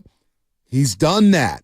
He's made those adjustments. So everything we've asked of Klay Thompson as a fan base, and everything Steve Kerr has asked, of Klay Thompson has done that. Okay. He's been coached up. Do you think he's been coachable? Like right now, to me, what I would try to do is I'd put Moody into the starting lineup with Wiggins and start with a better perimeter defense. Because right now... Well, who's been better this year, Wiggins or Klay? Oh, Klay's been better than Wiggins. Why, you disagree? No, I think Klay's been better than Wiggins. Because of this scenario... Because look, I'm all for... See, all my mindset when it comes to Klay... I'm trying to maximize Klay. Well, yeah, my mindset when it comes to Klay, get him around guys who can create... That's why I want him... So maybe he does play... Second unit with CP3 and Saric. But in this theory here, when it comes to Wiggins to Klay, It's almost like, wait, we're going to punish you? You've had 4 bad games. But it's not punishment. Wiggins has been bad every single game. We're trying whatever we can do to win. But Clay has actually been the better player than Wiggins. Well, Bonte, you know what I'm saying? Quite honestly, I'd be shipping Wiggins out. I know you want to wait X amount of games, but like to me, Wiggins is the only guy who another team might want because of his age and because of his salary. So I think Wiggins is on the fast track out of here. If I was just guessing, okay, I have no ties or anything, but like I'm just watching the guy. We're applauding effort at this point. I mean, it's a wrap. Like when it comes to 13 games. 13 games. Again, I'm going to give it another game. Yeah, but I go back to last year, and something's been off for a while. Well, last year he got off to a great start. He got off to a great start. Go look at the numbers. Go look at the gameplay. Wiggins picked up where he left off. A good month and a half. Well, he suffered the adductor. He came back, and then he left for personal reasons. And he has never been the same. All right. But let's not say he was bad all last year. He was playing like an all-star to start the season. The adductor strain, he got sick, never got his rhythm, and then he left for 2 months. Those are the facts. Those are facts. I'm going off gut feeling, and gut feeling right now is something's up with the dude and this team, and I just think he needs to take a hike at some point because he's really the only kind of piece that can get you something back that's decent. And I don't even know who would want him. I don't even know what. But to me, it opens some things up. So that's why I'm staying. I think I see him fighting. And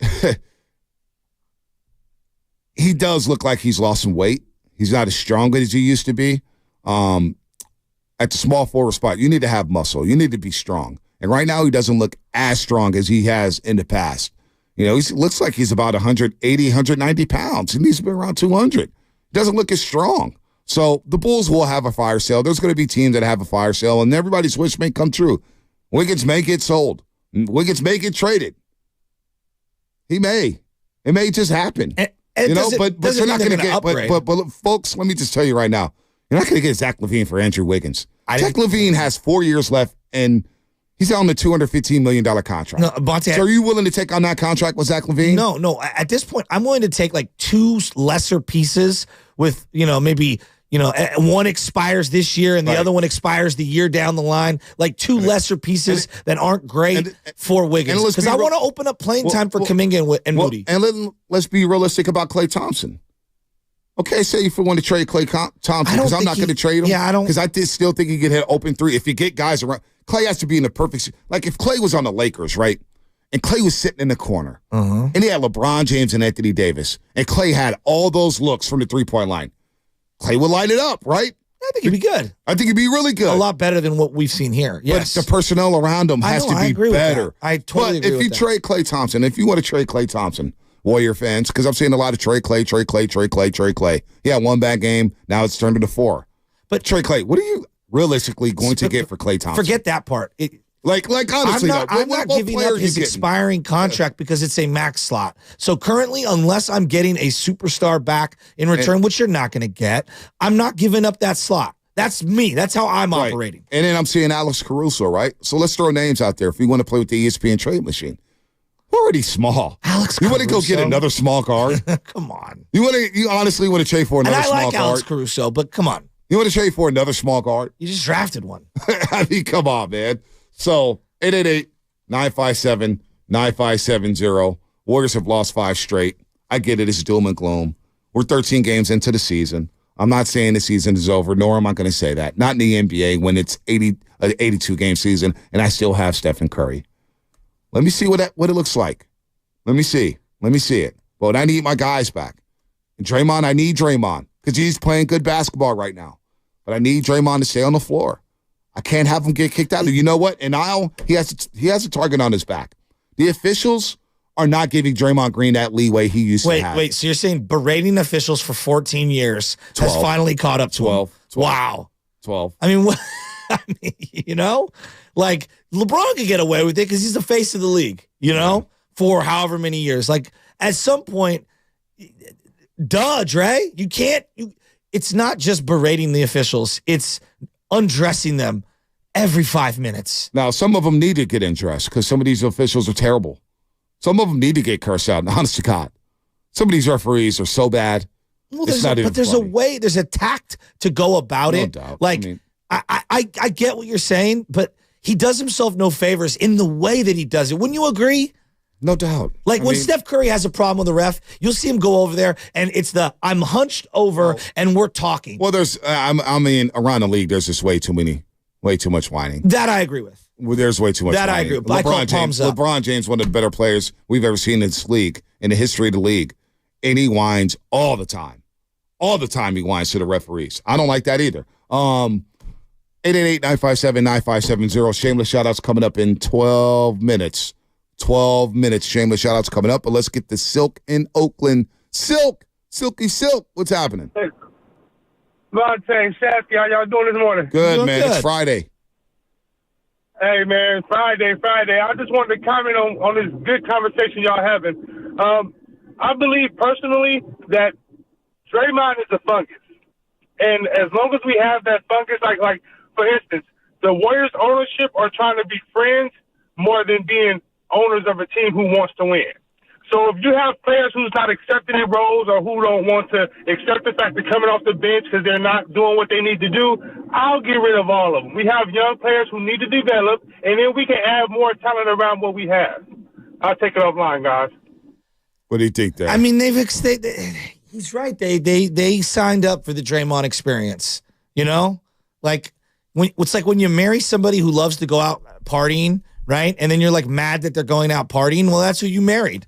You know what I mean? Like and then everyone tells like, he's not changing. He's not changing. Well, he said he's not changing. Well, he told us that. But Draymond said, I'm going to do me the same thing. And you know what? So then the organization can't be surprised when he does. And I don't think they are. They probably are just disappointed. But listen, you're right. Draymond told us he's going to be Draymond Green. And to a point, I'll defend Draymond in this sense. That edge that he's played with has gotten him to this point. It's what's going to make him a basketball Hall of Famer, a Naismith Memorial Basketball Hall of Fame member. That same fire that we all love, that same tenacity, he needs it. But sometimes he's overcompensating, and this has not been a good week for him. It's not been a good start because we should be talking about his play on the court. Wow, he's catching and shooting threes. Wow, he's being aggressive offensively. Wow, he's barking defense. Draymond Green's playing some good basketball, really good basketball. I'm like, okay, that's the Draymond Green. Okay, boom, he's locked in. But then you get all the other stuff. And you got to know, like Donovan Mitchell baited him, but you got to be better than that. You can't be pushing Donovan Mitchell. You got to be better than that. Draymond knows more than anybody. That's why Draymond's not a dummy. You know, Draymond is a very smart basketball player, and he's a very smart human being, very intelligent human being. Draymond's no dummy. But you gotta have the wherewithal. You gotta have the wherewithal to control yourself. That's the thing. You know, and I've seen him control himself. I've seen him pick up a technical and not get that second tap. I've seen him get ejected. I've seen him pick up 15 technicals, and he could go a couple weeks without a technical to make sure he doesn't get suspended. So he can control himself. Just chooses not to. TC, Sacramento. TC, what's happening? You're on the roast.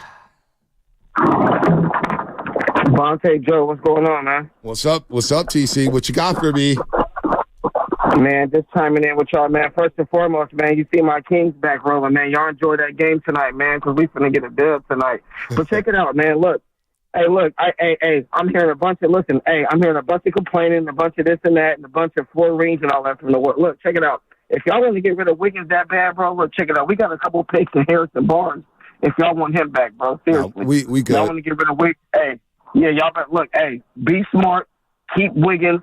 Clay, Joe, I'm with you. Clay might have to just come off the bench and try to figure it out. Draymond, that fiery look. He was out of pocket, but, I mean, it's mixed emotions with that dude, bro. You know what I'm saying? Or some people say, want to defend him, and some people don't. I'm in the middle with that situation, but at the same time, I'm with Joe. Clay might need to come off the bench. That's just coming from me, man. Let me give you my ideal. Well, it's not just coming off the bench. Because, you could throw him off the bench, and if he's playing with the bad combinations, you're still going to get it back, Clay. To me, it's personnel who you surround him around. Well, think about in that starting lineup, when you have Draymond Green and Kevon Looney, that's not a good lineup for Klay Thompson because of the space they operate in and the way the half court is congested. Saric and CP3 are fits for him. They're great fits. But think about this. We talk so much because you've done this, and you're right. The closing lineup. they haven't been good enough to be near teams around the close. So to me, right now, I'm looking at where am I really struggling? I'm struggling to close out the third quarter and start the fourth quarter. I really am.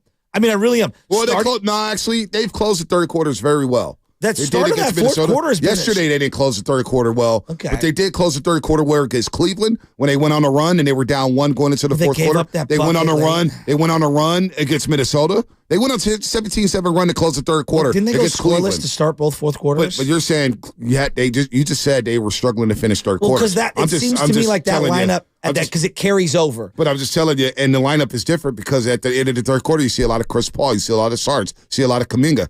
They finished the third quarter against Cleveland on the 17-7 run, against Minnesota Tuesday night. They cut that lead. You know what I'm saying? That's all I'm saying. But Bonte, that's all I'm saying. You said they didn't finish third quarter. I'm just telling you, they actually have been. Yesterday was the first time in a long time they didn't finish the third quarter well. I think that they need some more pop scoring-wise, some diversity to start the fourth quarter, end of the third quarter. That's what I would be looking at. Starting games has been a struggle, and that particular spot, because how many times has it been too little too late for the starters to come back in midway through the fourth? They're not even close. We're working backwards, and the team's not good enough in the middle part of the game to be able to be within striking distance. Yesterday's a 20-point game with 7 minutes to go, 6 minutes to go. They ended the third quarter well. Or yesterday was the first time they ended third quarter well in a long time. Now, if Sunday against Minnesota, they started separating that third quarter. But Tuesday night, they came back into that game and they actually ended the third quarter very well. Hell, Pajinski hit the bank shot. They were up 7 going into the fourth quarter. Saturday night against Cleveland, they go on a run. They're down 80. Actually took the lead at the end of the third quarter before Karis LeVert's tip in. So I think they have been. OKC back on November 3rd. They finished the third quarter very well. The slow starts of the first quarter is problematic. And I think it's because of the lineup. That's why sometimes you got to go one big lineup. Last year, the Sacramento series, when they went one big lineup, Clay was a lot better, Wiggins was a lot better, Curry was a lot better. Why? Because you had a lot more space within the half court. So if you want to bring Clay off the bench, make sure you have the right personnel around him. But then I don't think that solves all your problems. No. You still got a front court with Looney and Draymond Green. You still have a second star. So if you have Looney and Draymond Green in the starting lineup alongside Wiggins and Moody, and now, all of a sudden, everybody's locked in on Stephen Curry. Now you ask yourself, okay, I'll meet everybody. Put a Clay on the bench. Where's the shooting going to come from outside of Stephen Curry? I mean, that's why you're hoping you get some more usage and a little bit better, off the dribble from Moses Moody. I mean, you're just hoping at this. You owe it yourself to try something. So now we're hoping. Well, what are you hoping for right now? No, I'm just asking. The solution is to put Clay on the bench, right? And that's fine. I have no problem playing with Kerr. It might be better for Clay to play with Sarge. Who's been better this year, Moody or Clay? Moody's barely played. I think in Moody's small amount of minutes. So Moody should play for Wiggins because Clay's been better than Wiggins. Wiggins has been the weakest link in the starting lineup. Bonte, we could play the musical chairs. Let me finish my point though. You start Moody, and Moody has been balling. Okay. But now the scouting report's going to be out on him. Okay, he's starting now. Now let's see what Moody does. And I believe Moody will be solid. I got no problem with Moses Moody starting.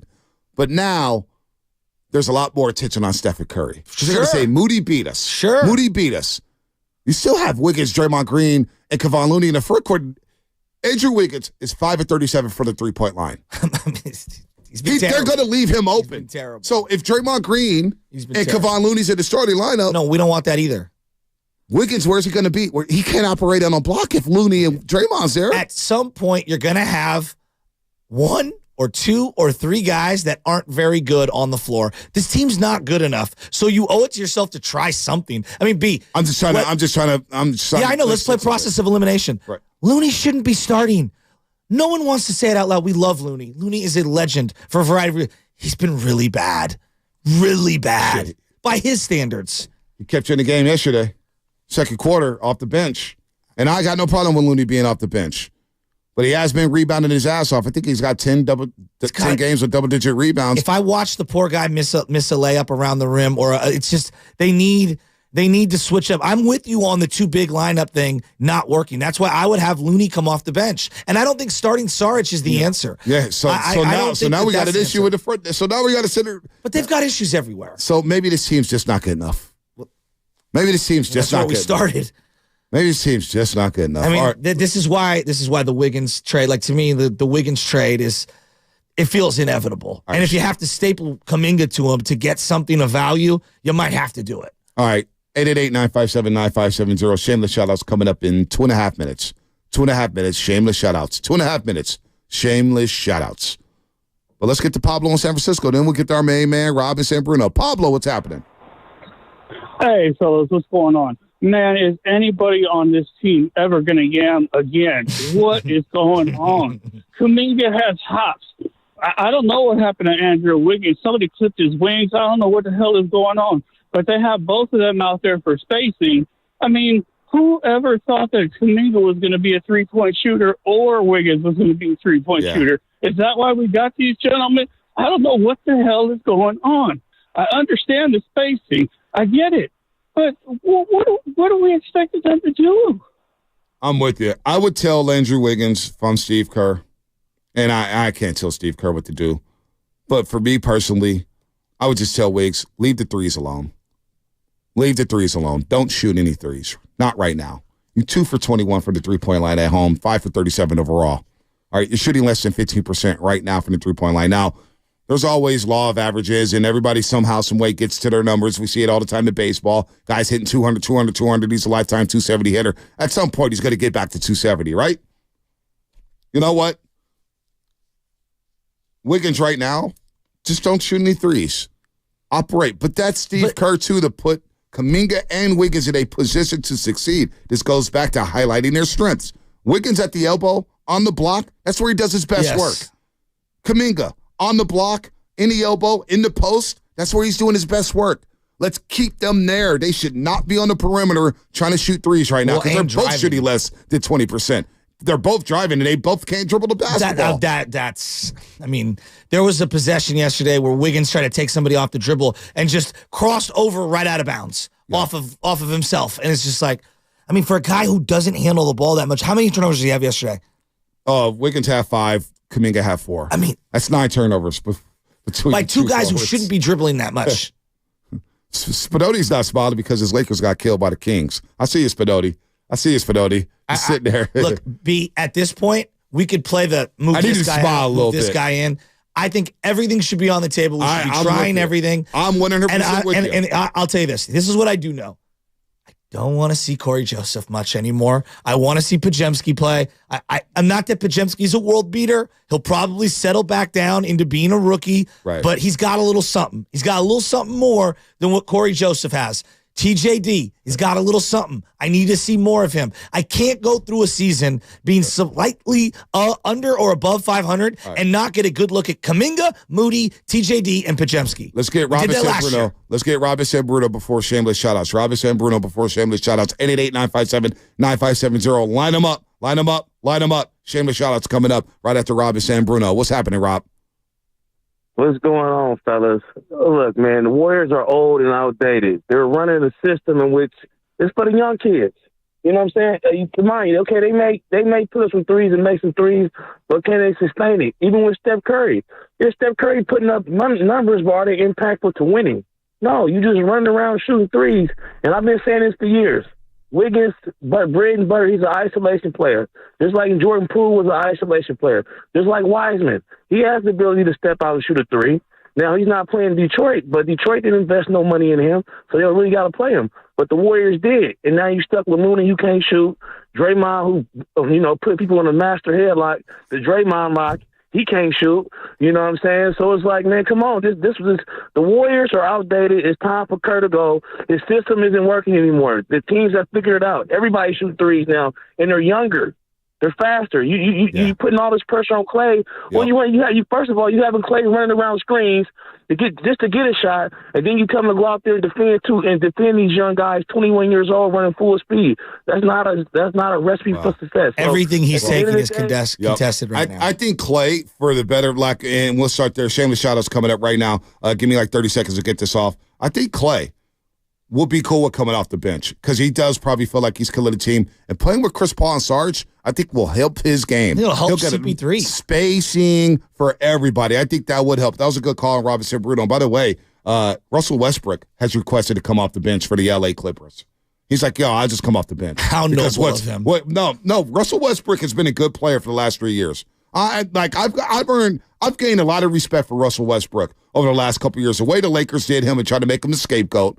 He goes to the Clippers, comes off the bench. He played his ass off in that Phoenix series. All right, he can be reckless at times, but that guy gives me everything gives me every ounce of his body. And he knows it's not going to work with James Harden and Paul George and Kawhi Leonard. No. So why not be part of that starting line? Let me call up the bitch. If you want to get hypothetical, and I'm away, I don't know nothing. I don't know anybody. I have no insights. I'm not Teresa Thompson making things up. This is just me. If there's one team that I'm looking to, pilfer the carcass of, it's the Los Angeles Clippers. If they continue to lose, what's going on with Paul George? What's going on with Kawhi Leonard? Can we work something out? Maybe. What other trade does anybody have? What would the Clippers want on this team? Here, take Kuminga, take Wiggins, take something. I don't know what. Here's 5 first-round draft picks. Let's get the Shabba shout-outs. We don't like to play rookies anyway.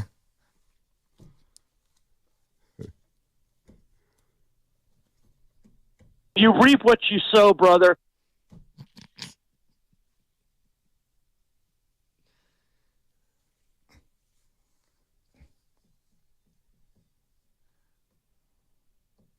I'm so upset.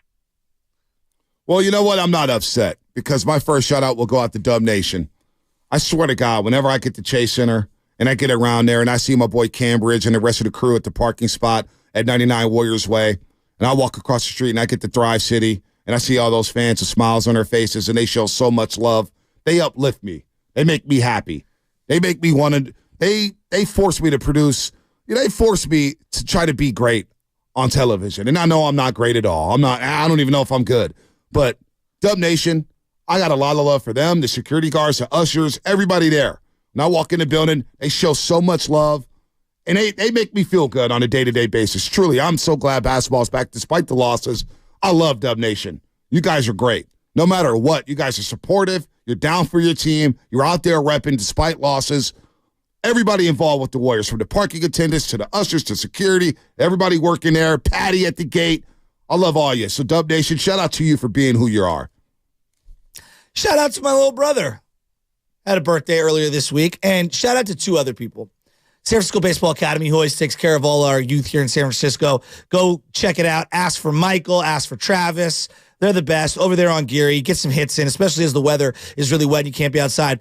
But shout out Noah's Bagels coming through for your boy this morning as I ordered the DoorDash like I was Bonte Hill on the set of the NBC pregame show, pregame live, excuse me. We ordered a bagel pack. Guys, was it on fire? We were starving this morning. It was very good. Shout out Joe Shasky for providing that. I appreciate you, Joe. It's a Friday. I had the day off yesterday. My little brother came into town from Washington with his lovely wife, Liz. They're going down to Monterey after today. So shout out to them, shout out to all of you, and shout out to the Roasters. Lovey? Yeah, no, also shout out to the brunch box that you brought in. Very good. And shout out to you, Bonte. You do a great job on Warriors pre and post. Very entertaining. My mom loves watching you on that show, by the way. She must have no life. She very much does. Mike Dunleavy joined us yesterday. It was fun. I love like yesterday's blow on at the end. And I just said, yeah, this is a rough one, Mully. And it's just like the way you bring the audience in. And then there's Klay Thompson, and you look at the graphic, and you're like, damn, man. Not a good night. Damn, man, with Draymond. It's the way you say it, though. Oh, I appreciate that. No, the interview with the Santa Clara coach was really good. Herb Sendek was good. And then for the rest of my shout-out, shout out to the Cal Golden Bears. Let's keep the axe in Berkeley this weekend, huh? Beat Stanford. Stanford sucks. No one likes them. Is that on Pac-12 Network? Is that on Pac-12 Network? I think it is going to be marooned on Pac-12 Network, wow, yes. because I don't even get that channel. Uncle Looney, if we could only be as happy as a doctor on the post-game show, Dr. Seth Sherman. Stanford? For 2 minutes, just smiling. Bro. Like, that's the happiest doctor ever. Yeah. Like, I could go break my fibula, but if I got Dr. Seth Sherman from Stanford, I'm going to feel good about myself. You know, Bonte, your fibula's broken. You're not going to be able to walk for a year. But you know what? He's going to make me feel good about it because he's smiling through it all, ear to ear. All right, let's go to Will in Berkeley. Will in Berkeley, what's happening? What's up, fellas? What's up, baby? I got a very shameless shout-out for my new music album. It's called Billo, B-I-L-L-O. You can check it out on Black Friday. Hello. Wait, who is that? Will, who is that? Is that your kid? That's my son. That's your son? How old's your son? Hey, say hi. Say hi. Hi. Hi. Aren't you supposed to be in school right now? Nah, some schools. He's getting ready right now. He's getting ready. All right, well, you better get ready. Put your socks on right. Did you brush your teeth? No. Oh, you got to brush your teeth, man. You can't be having no stinky breath, Save man. that. No girls are going to want to say hi to you, young man. What's your name, young man? Xavier. All right. Have a good day at school, buddy. Have a good day. Let's go to Javier in San Bruno. Why would you play that? His name was Xavier. Oh, I thought he said Navier. All right, Xavier. Well, we don't need him breaking any jaws today at school. Don't break any jaws. Leave that to McDaniel. Xavier McDaniel. When Ninja Turtles and Three Ninjas was really big at school, my brother used to come home. My mom would be like, "You got in trouble for doing karate at school again?" It's like he didn't even do karate growing up. He was doing whatever the hell fake stuff he thought he knew. Doing the Go Ninja dance from Vanilla Ice. I got sent home from elementary school one day because we were playing WWE SummerSlam. I took it real serious. I'll take him in. Well, oh no, we set up it's the big show. and we set up the Royal Rumble. We really had a Royal Rumble, all right. Javier San Bruno. Javier, what's happening? Got my ass kicked by my grandma. I just want to shout out Bonte. You're hella wrong, man. You're the one that's hella real in the pregame and posting. You there, it's hella inspiring from being a state college student myself. Seeing you, man, that's hella impressive. So don't be saying that you're not good. You're hella good. I'm always self-deprecating, Javier. I appreciate that, but I'm a self-deprecating young man. I'm not gonna say names, but one of my threads, I got called arrogant and a know-it-all. I was like, damn, that really triggered me. A friend thread? A friend thread. Well, that's not cool. I'll just leave that alone. I'll just leave that alone right now. Oh. Screw Philadelphia. That's what I'll say. Monday night, you're going down, Philadelphia. Niners and Bucs. We're going to get into it after Sam Amick. We got anything more shout-outs here? YouTube, Comcast Business Text Line, anything there? I got a shout-out. 209. I'd like to shout out my $2. They both play volleyball. Okay. For Tracy High School. Ellie was named League Setter of the Year, and Gabby was named First Team All-League as a sophomore. That's Teacher Pep in the 209. Okay, real quick. Next week is Thanksgiving. I want to give a shout-out to everyone who works in a grocery store or a supermarket or a big box store or any kind of the broadliners. No, seriously. I know everyone's going to be high-strung. I know everyone's going to be angry shopping. Treat these people with respect. I started off working at 14 years old in a grocery store. I was a bagger. I was a meat clerk. I worked for a decade longer in a store. This time is a stressful time for everyone. Don't take it out on the people making very little amount of money who are out there working long, hard hours this week. Be nice to those people. That's all I'm going to say. Those people are the backbone of society. How about just being nice, period? Well, can we just be nice, period, yes. people?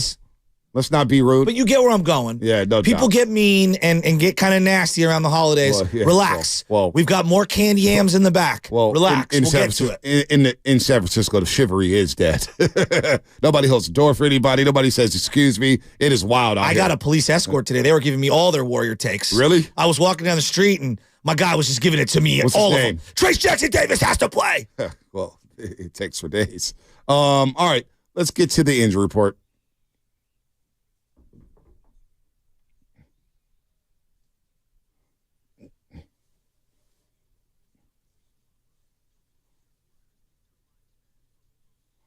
All right, David Lombardi is going to join us at 8:30 to talk about the 49ers. The last hour and a half of the show will be all Niners. Heck, the last hour 45. Sam Amick is going to join us at 8 o'clock. But the injury report is focused on the 49ers. Trent Williams is dealing with the left ankle sprain.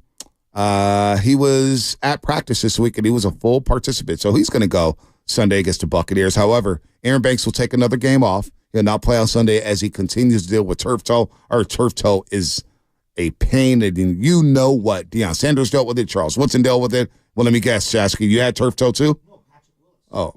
Patrick Willis. Oh, yeah. I thought too. You looked at me crazy like, yeah, I know. No. I've had plantar fasciitis. I haven't had the turf toe. Nope. They say it's the worst of, they do. Of the feet injuries. Turf toe's coming with the way you play hard. Hey, bro, I'm telling you, my knee, dude. I gotta do something with this knee. Yeah, I don't know about the knockout tournament, the timing of it, man. It's kind of screws me over here. I'll accept an apology. No, I'm not apologizing because I got to do double duty. It has nothing to do with injuries. All right, the injury report Brought to you by Boxer Girls, Northern California's premier workers' compensation law firm, helping injured workers get their lives back for over 40 years. Hey, Hillary, Boxer Gerson. All that good juju with Antonio Pierce goes down the drain because the Dolphins are coming. Fins up. Where's the dolphin noise? What's the dolphin? Yeah, there it is. One Max Crosby sack, 2 is out for the game. It's not a dolphin sound, Bonte. It's coming up in the game. Nice. Sponsored by Fremont Bake. Full service baking, no compromises. My man, Sam Amick's back on the roast, and we didn't have to pay him. This might be the last time we get him on here on 95.7 The Game. You reap what you sow, brother.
baby. Good morning to everybody out there getting off their graveyard shifts. If you're at work, what is happening? I'm sure the overnight dancers are making a killing this week. How can you not with the APEC event in town? Gold Club is right there. Kudos to you ladies out there getting it.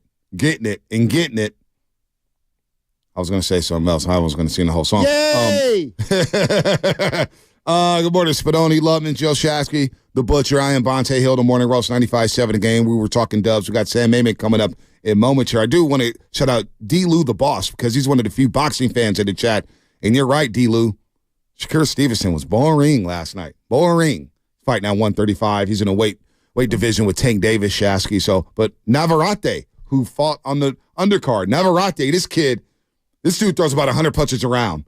He fights in a 130-pound division. He just throws balls. Now, he got a job yesterday with a draw, but that kid can fight, man. He just throws punny. He just takes shots, throws shots, takes shots, throws shots. He's very good and an entertaining boxer. You'll like him, Shasky. But anyway, we were talking Dubs. We got Sam Amick coming up in moments before we get to the 49ers because it's a sneaky, huge game for the Niners to keep stacking wins. I was going to ask if that boxer was a champion. The one that was boring. Yeah, he just won a championship at 135. And he's a guy who's been dubbed by a lot of fighters. Champion. Back to my NFC South boring take. Just interesting. Oh, wow. That's a joke. I was going to say something about the Niners, because you were bringing up the Saints and their ownership and stuff. But it was like, the Niners weren't exactly a model franchise. Under Harbaugh, you know what I mean. There's some bad things. Built a new stadium. They had Bruce Miller, Alden Smith, Ahmed Brooks, and the Ray players. McDonald. So, let's not go there. Let's get to Sam Amick. My man Sam Amick from The Athletic. Him and John Krasinski wrote one hell of a story Tuesday night. I enjoyed it. Now, I want to start here, Sam, and good morning to you, and thanks for joining us, man. I know it's been a long time. I appreciate your work, the way you're tapped into the NBA. You're one of the fairest reporters out there. I've always loved you, and I want to know, when you collaborate on a story, who actually writes the lead? Because the first 5 paragraphs deserves to be hung up in the Louvre. Man, I'm going to give some love to my guy, John Krasinski. He jumped on the lead for that one. There's an unofficial dynamic, and I appreciate you guys having me, where I do a lot of collaborating with our beat writers. Now, John's a little different. He covers the Timberwolves all the time, but he's kind of like the Tim Kawakami of Minnesota, where he does the Vikings and everything they have in Minnesota. But, I'm going to yield to the kind of Minnesota GOAT, and he tackled the lead on that one. I had talked to Rudy post game and had a pretty interesting chat, but it was a fun night, man. It's normally in November, and I mean fun from the standpoint of just doing the work. Normally in November, you're not, staying to the arena till 2 a.m, finishing a story. That's like playoff behavior, but it was obviously a different kind of night. The way it read was like a Marvel comic strip. And then he put his arm around him, and he knew by the burly right arm. We were dying. But Sam, honestly, I'm seeing the fallout from this. Obviously, there's a 5-game suspension, and Steve Kerr come to the podium yesterday before the game and said, Draymond went too far.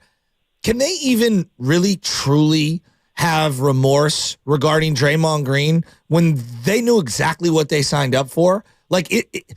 Isn't this like you take it or leave it when it comes to the Draymond Green experience? It is, yeah. And listen, man, $100 million, is that's all you got to know is they signed up for it. And I get it. They have one of the most unique cores in the history of basketball when you talk about Steph, Clay, and Draymond. And they all know, to stick with your kind of Marvel way of putting things, the Warriors version of that is like these superheroes they all lose their superpowers a little bit if they don't stay together. And that's why they wanted to not lose Draymond. You see him kind of playing with fire a little bit now with the Klay Thompson situation where they let his contract go likely to next season. And that's a choice they're making there. But with Draymond, they know the history. They know that they can cross their fingers that not too many of these things happen throughout the course of a season. This one's tough, though, man, because you talk about, a similar spot on the calendar to last year with the Jordan Poole stuff, like this back-to-back seasons in which something Draymond-related has really hindered their ability to find a rhythm early on and threatened their ability to have momentum and grow. as a team, like, that's tough. 5 games is a long time. Yep. And they're obviously on a hell of a skid already. No doubt. Sam Amick, NBA insider for The Athletic, has been doing it a long time, firmly to Sacramento Bay. He's tapped in. I love his work at The Athletic. At one point, is it not a slow start for Andrew Wiggins and Klay Thompson? Because Klay Thompson's had a rough homestand. Andrew Wiggins has had a rough season. What are you seeing from those two guys? Yeah, it's brutal. I mean, that's where the Draymond thing is honestly salt in the wounds, because they already had, you had Steph out here, looking like Superman. Although, is that a DC reference? I think I just messed it up there. but yeah, DC and Marvel aren't they don't cross streams. Yeah, sorry. I'm like you, Sam. I'm just, and listen, I got a girl who's about to be 3 December 4th. I'm just now getting into Disney, and now I know all the songs from Frozen, so I don't blame you. Indeed, brother. You can sing a few bars at some point for me. Love is an open door. There it is. All right, there you go. I mean, they already had major issues basketball-wise, and that's why the Draymond thing is so ill-timed. So Wiggins is just an enigma, unto himself. Like, this guy, we saw what he did in the finals a couple years ago. We saw like these 6-7 years of skepticism before that, where the entire basketball world had kind of given up on him being an elite player.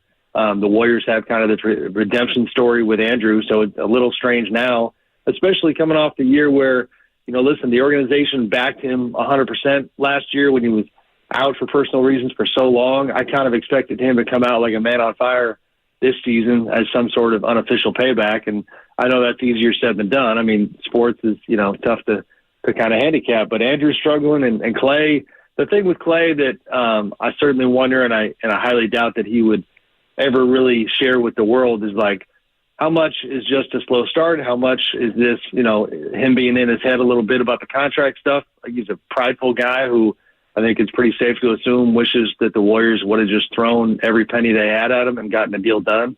Who knows exactly what headspace he's in, but this team is they're not deep enough. They don't have Kevin Durant anymore. So if you got a Wiggins and a Klay Thompson scuffling offensively, then that's not going to be good. In terms of re-signing guys and shaping out the team, the championship was amazing, and no one's going to turn that back in. But did it kind of give them a false sense of security regarding maintaining the core three? Do you get what I'm saying? Like, locking them up because you won the championship? Well, I think it did unofficially. Whatever temptation they had at that time to, Joe Lacob specifically, to go ahead and turn over a new leaf. And Joe's one of those guys that's the Steve Ballmer type. Like, I'm not here to, like, if I see weakness among the big three, I'm not going to spend hundreds of millions of dollars just to make a few Warriors fans happy because they want to stay in that nostalgia era. Like, they had to prove it, and they did. I still have no problem with the track they're going down. But when you add in the whiffing on the Wiseman pick, some of the young guys, some guys have made progress this year, Moody being in the rotation, Kuminga having moments, but, last night's a good example. Kuminga has a nice game, but you would like to think with as many young players as they've gotten in the draft last couple of years that even with the big guys out, that you could pull off a game, like they tried to last night against OKC. And they were right there, but then obviously fell apart late. So, the whole 2-track thing was a disaster, and now they're pot committed, down this kind of old head road, and we'll see where it goes. So lastly for you, Sam, because there's a lot of good young athletic teams, the Kings with Fox look like they're starting to catch their stride. OKC, they've won 5 of 6. They're really good. Minnesota, they're making that leap here in the Western Conference. With the Warriors and their personnel, is it just as simple to say, hey, guys need to play better? Or is this personnel just not good enough in this Western Conference that is stacked? No, I think they have enough to be, at their best, I think, a top 4 team in the West. Listen, this is crazy to me. Not crazy, but we see it every year, kind of small sample size theater. And I know it's getting a little too late to keep saying it's early, but they were 6-2 with one, like, I debated this with Anthony Slater, like, the loss to Cleveland was the only one that you could maybe say was a bad night at the office. Mm-hmm. The first 8 games, they played well in 7 games and fine in the 8th game. This has got all kinds of factors getting thrown into the pot at the same time. Draymond, continued struggles for Wiggins and Klay. all that stuff, it's a bad stretch. This is a good team. I do truly believe that. I think the important thing to spin it forward is I'm really curious to see if they are all telling the truth about where their spirit is at in the wake of this Draymond thing. The messaging early on is that everybody is actually behind Draymond. They're disappointed that he gets 5 games, but he was defending his guy Clay. He just went a little too far. Like, that's really important, because if that's not true and they're on the inside going, man, Draymond just, sabotaged our season again, then that's something that is going to hurt them going forward and kind of cut at their spirit. But if that's not the case, then I certainly wouldn't cut him out. I mean, you reference, Kuminga and Moody, and obviously Warrior fans want to see Podziemski and Trace Jackson-Davis play a little more. Like, it feels like we've been asking for that for 3 years. And to your point, you see it last night, and you barely see, you expect more at this point. But at the same time, how can I expect more when they've been given no runway for development? Like, don't they kind of have to get off the pot here when it comes to the young guys and either play them or move them? Like, that's where I'm at with it. Like, either you're going to play them more than 25 minutes a game, or you're just going to have to move these guys. Like, because I feel like they're stuck in no man's land. Yeah, I mean, I hear you. I think it's just an outlier. Like, you can't, here's the alternative. Like, you're going to say goodbye to one of the big three, because that's how you open up minutes. You know what I mean? Like, right. I'm looking at it here. Moody got 17 minutes a game this season. Podziemski's looking at 15. I think that'll continue to go up. And Brandon's an interesting example of, like, yeah, development matters, but sometimes the guy can just show up and compete and play ball. And Kuminga didn't do that early on. Moody didn't do that early on. Like, Moses didn't get as much opportunity, but sometimes it's on the player as well. And I know it's a tough group to fit in with when you're a young guy, but if I was a Warriors fan, like, the alternative of saying goodbye to one of the big three is not something I would want, because 27, 28 teams in this league and their fan bases would switch spots with the Warriors in a heartbeat. Maybe not that many, but you get the idea. Like, it's imperfect. I don't know if they're going to win a title this year. But when, again, you go back to that 6-2 start when Steph was playing out of his mind, this looked like a team that you would not want to see in the playoffs, and that's kind of all you can ask for. All right, Sam. Good stuff as always. Where are you at today? Are you going Sacramento's out of town, right? There in San Antonio? Shaq's out of town, brother. I'm actually writing about the old Timberwolves, trying to do a big picture thing on whether or not they're for real. So just kind of typing at the old keyboard today. Feels like they're for real, right, Sam? Yeah, I mean, that Phoenix loss, it's funny, as a writer, I don't ever root for teams, but I get really irritated when I had all this positive reporting that I did on the Wolves, and it was like I was about to hype them up like crazy, and then they go, get smacked by Phoenix, and you have to temper it a little bit. So, we'll see what the story ultimately looks like. But the defense is really good. They're still number one in the league. Their narrative real quickly is just that last year Towns misses 53 games. Rudy Gobert comes in, doesn't really know what he's doing. Cat was sick in training camp. That that there are all these factors for their team that derailed them last season. So they feel like they're going to be noisemakers too. All right, Sam. Next time we have you on, we've got to ask about Zach LaVine's trade market, the trade value, because the Bulls are about to break things up. They had a players-only meeting after the first game of the season, which is how wild their situation is. Sam, thanks so much for spending some time with us this morning. I know you're a busy guy. We always appreciate the love, man. You got it, guys. Be good. Appreciate you. Anytime. Sam Amick, NBA insider for The Athletic, is tapped in there. What'd you make of that? He believes the Warriors still have enough talent to be a top 4 team in the Western Conference. Before we move on to Niners, we've got about 7 minutes. I'll give people 7 minutes to react to Sam Amick. Rapid fire. That was not what I was going to react to. I was going to react to if I was a Warrior fan, he said, if I was a Warrior fan, I want to go down with the ship. And it's so easy for people to say that. All right. But I watched it with the Giants, go down with the ship, and people were furious.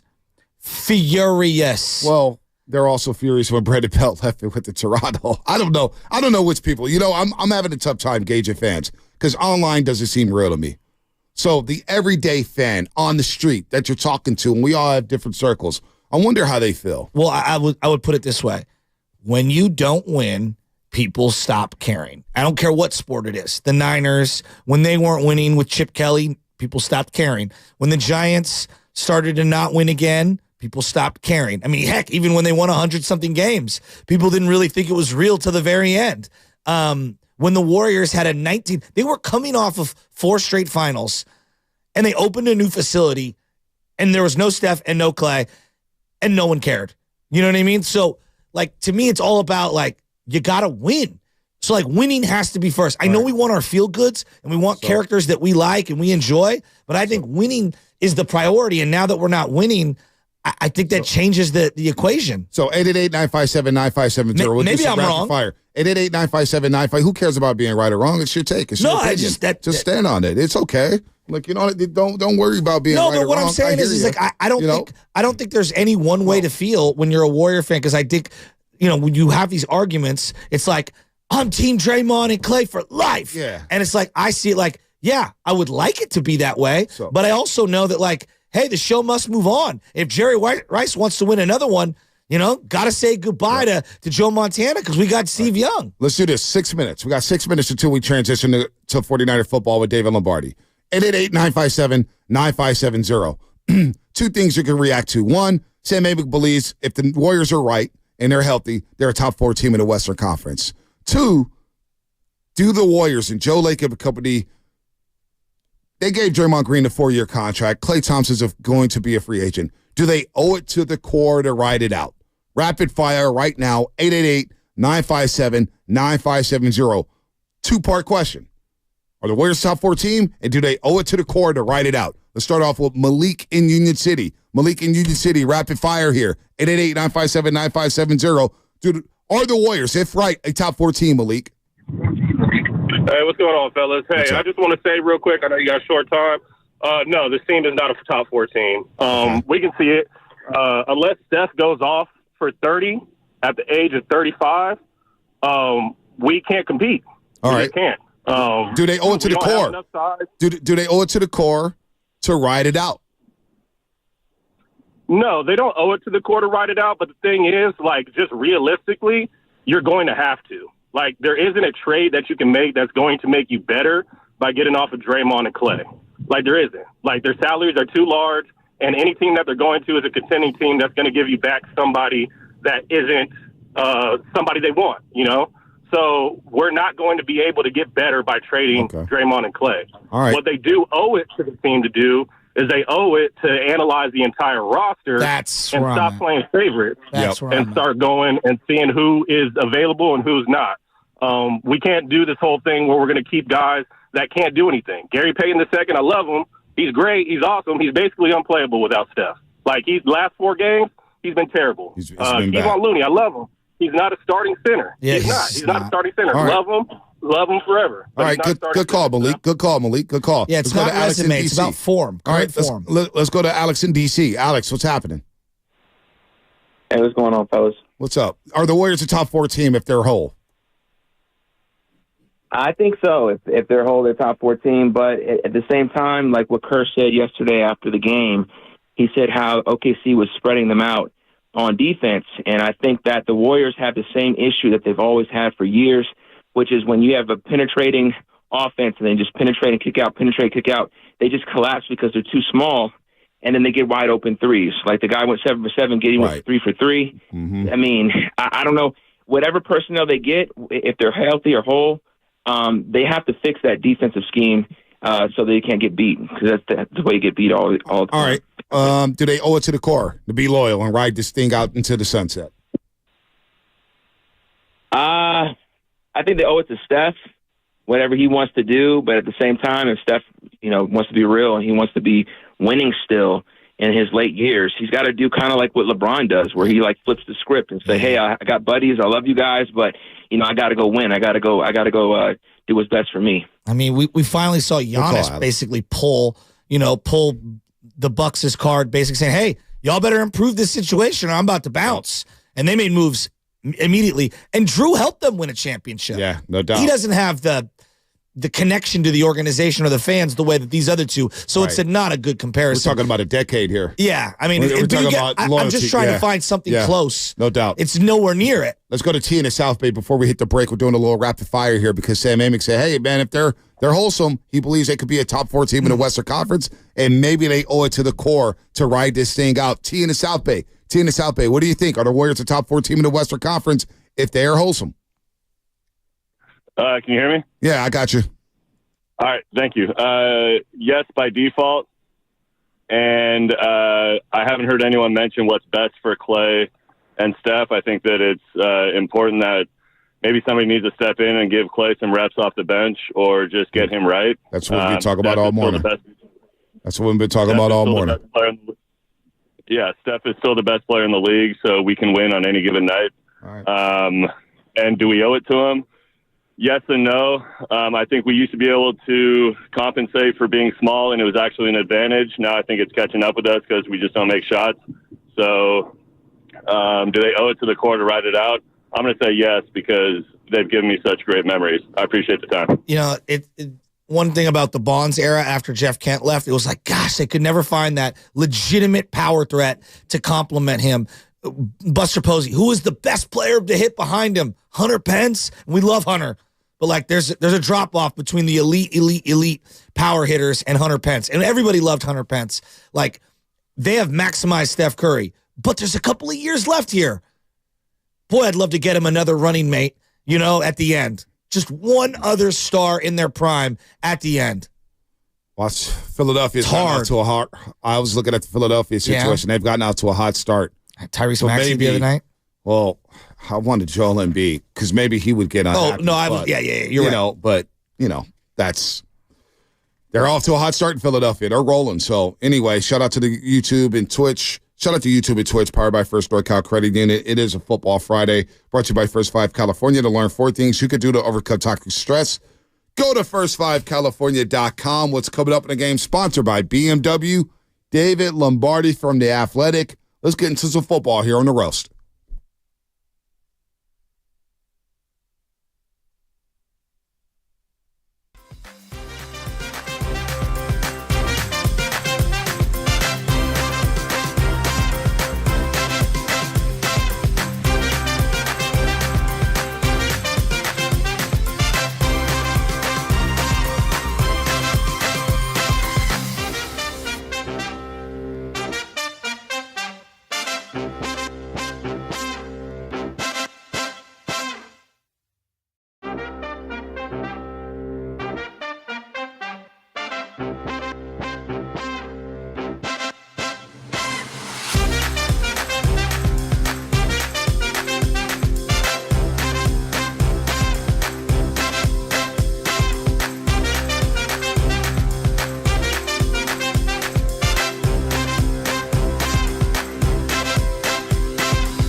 All right, don't miss the kickoff show this Sunday with Larry Kruger and Lorenzo Neal live 2 hours before the start of the game.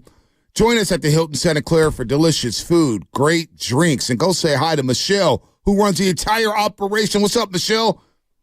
I'm going to see you in about a month. I need some chicken strips and some special sauce. Don't forget the pregame show is presented by Habs Law.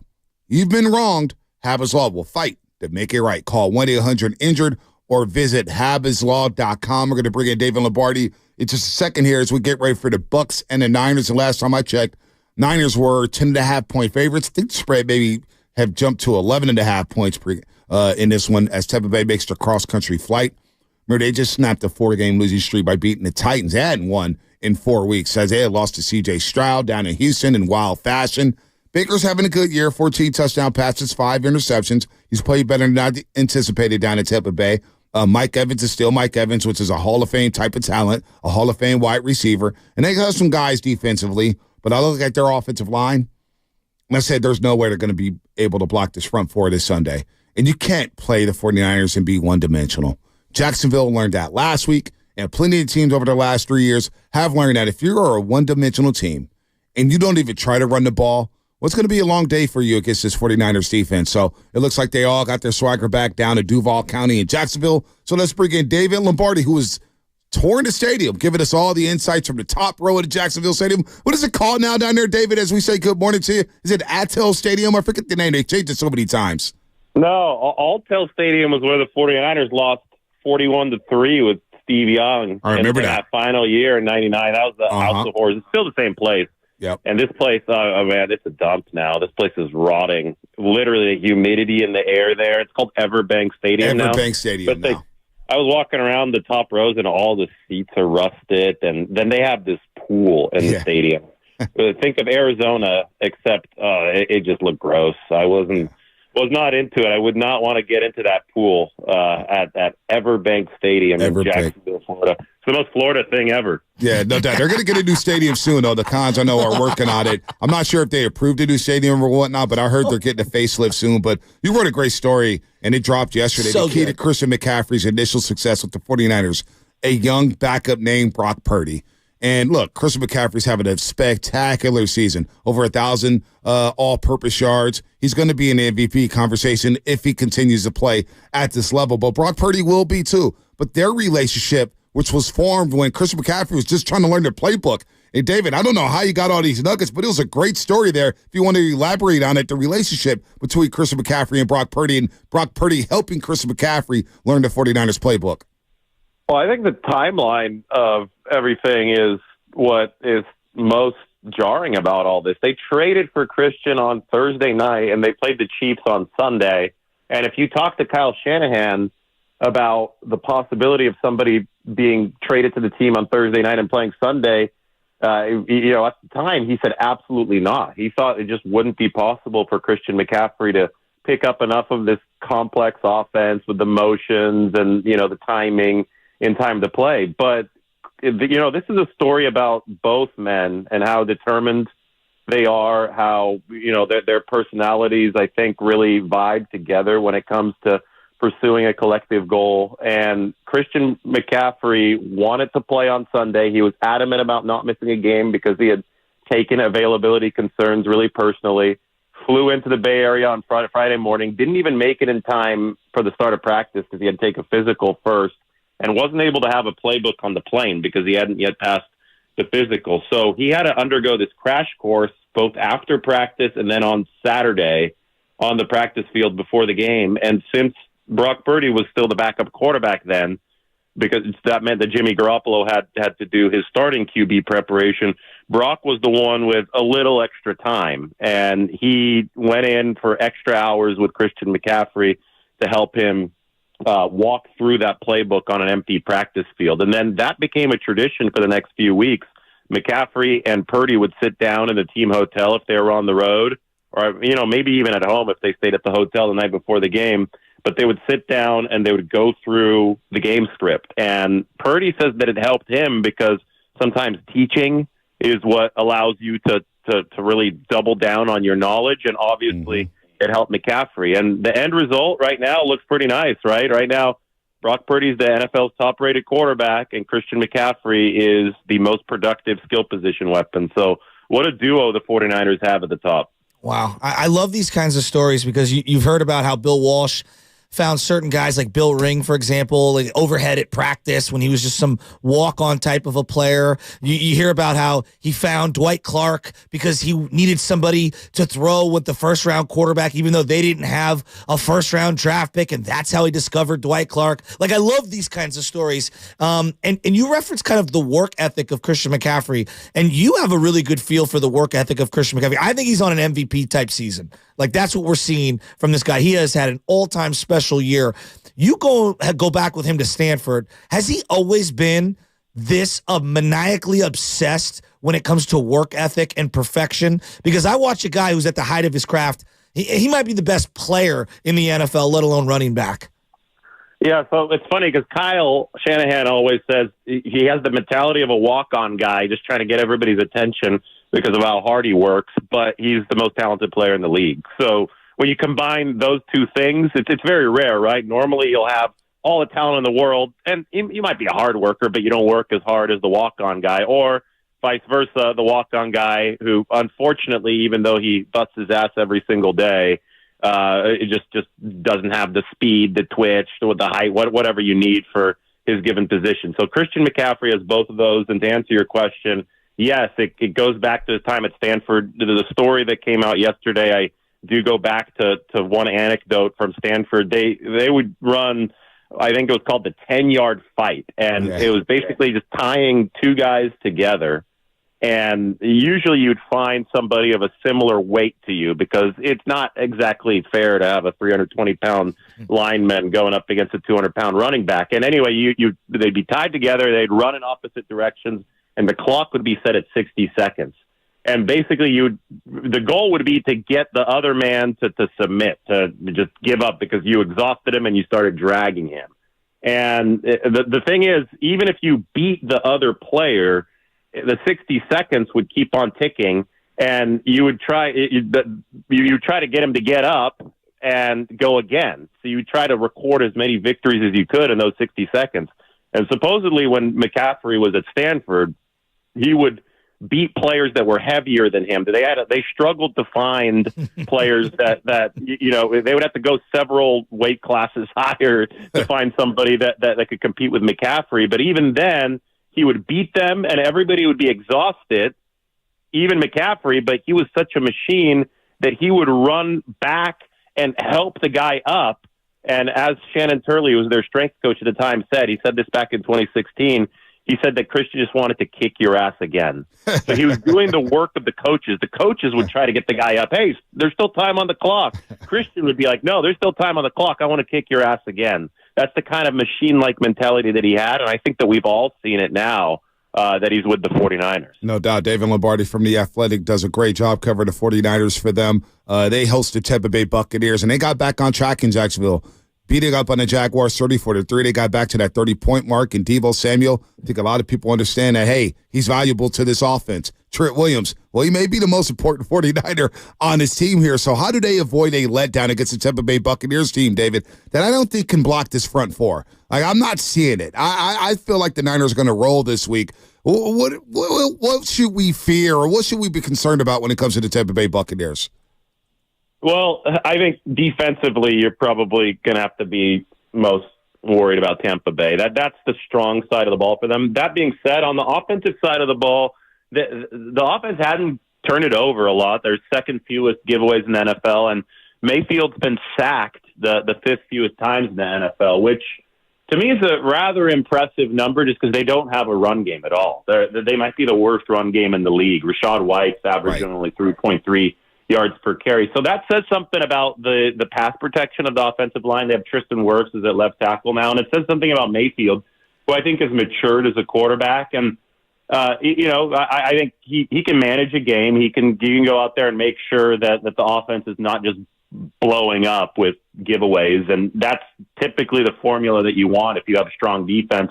The problem is that the defense isn't overpowering anymore, and the offense is down at like number 20 in explosive play rate, even with Mike Evans. And I think that needs to be a little bit better, especially if you can't run the football. So it's all that's all kind of tied together. Just the sum of it all is mediocrity, right? Jacksonville, Tampa Bay is 4-5. It's a mediocre team. What they do best is on the defensive side of the ball. They're number 7 against the run, and they're number 1 in red zone defense. And those two things are really tied together as well, because if you're good against the run, you're probably going to be good in the red zone. So they have all the tools to keep games close, right? But they don't have it because of the red zone defense, right, because of the run defense, because of the fact they avoid giveaways. They don't have the tools to blow anybody out. And the 49ers, meanwhile, have all the tools to blow somebody out, right? And that's the difference between these two teams. It's a great team against a mediocre one. You know, I've never seen Nick Bosa more happy. Like, it's crazy. I mean, you're around him more than I am. Like, the addition of Chase Young, that's his bud. Like, that is his dude. And seeing, like, he normally, like, he'll make a play and he'll do the hands up thing where he's like shrugging, and I'm sure he's very passionate and excited, and maybe the cameras just don't catch it. But this week, man, I've never seen him be more over the top in terms of how emotional he got. Is that just a factor of the losing streak, adding Chase Young? Is that an element he's working on? Like, that surprised me. You know, that's a good question. That's something I'm at to ponder a little bit. I think that adding Chase Young obviously can't hurt. I mean, yeah, they were good friends in college because they had that "let's meet at the quarterback" mantra at Ohio State. So now they could say, "Let's meet at the quarterback" here in San Francisco. So I think there's something to be said about the 49ers and how they've tried to build a college-like vibe in the locker room. That's something that goes back to 2017, and I think that's something that you feel when you are in this locker room versus other teams' locker rooms. And I have been in other teams' locker rooms, and I can unequivocally say that it does feel different in the 49ers locker room about that vibe. And then you toss that whole Chase Young, Nick Bosa dynamic in there, which quite literally is the college pairing that they had. How could it not make Nick Bosa smile a little bit more? That on top of that, I think that the defensive line was getting some really unfair criticism over the course of the losing streak. The pressure numbers were still there, and Steve Wilks just straight up said it yesterday. And Steve Wilks would be the first one to say the opposite, to cover himself, but he was honest because Steve Wilks is a DB guy, right? And he said, guys, the pressure was there even through the losing streak. If you watch the tape, both those guys were still getting home. The back end, which is technically Wilks' biggest responsibility, the coverage wasn't living up to its end of the bargain. So it's not very fun if you're a pass rusher and you're winning, but the ball's coming out so fast that you don't get the sack production from it, and then you're getting criticized in the media. I don't think that's a very fun cycle to go through.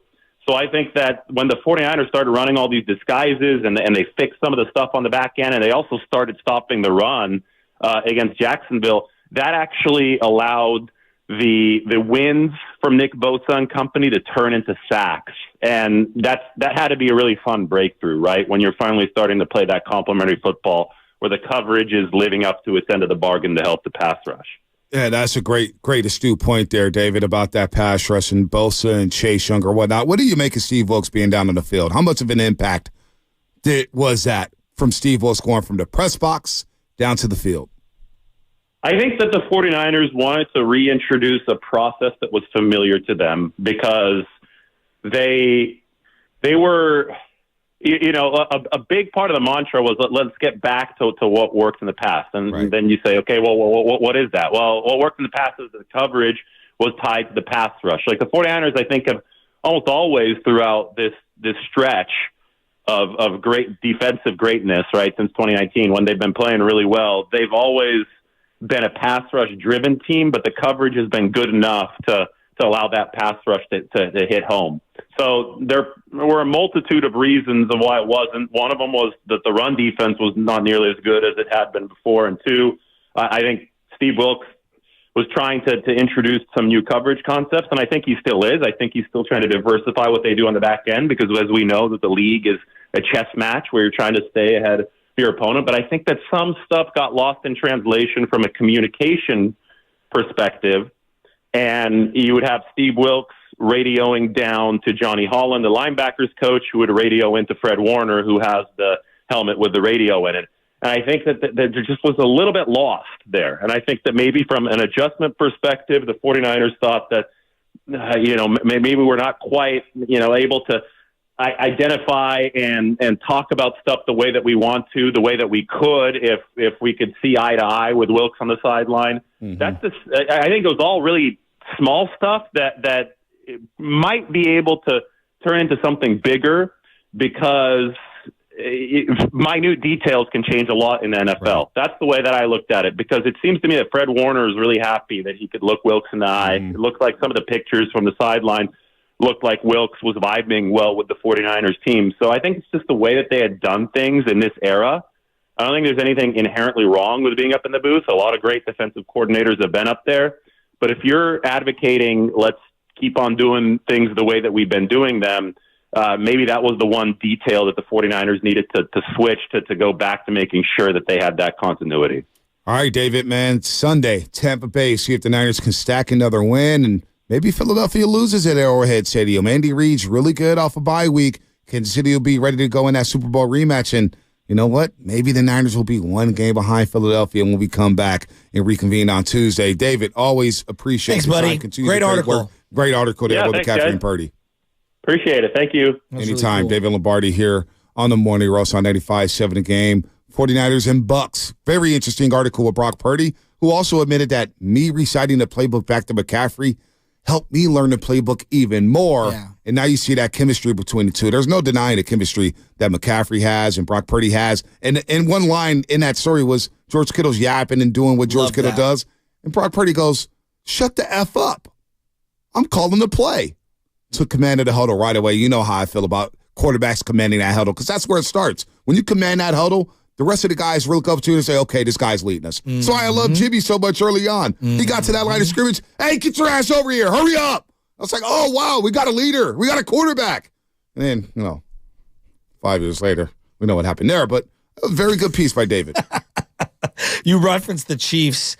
Sam and I were talking about this, and I want your perspective on it, Bonte. According to BetMGM, the 49ers and the Chiefs are co-favorites to win the Super Bowl right now, plus 500 each. Oh, my God. Okay? Yep. As a fan of your teams, do you prefer being the favorite or the underdog in general? I like being the favorite. I'm not scared of that smoke.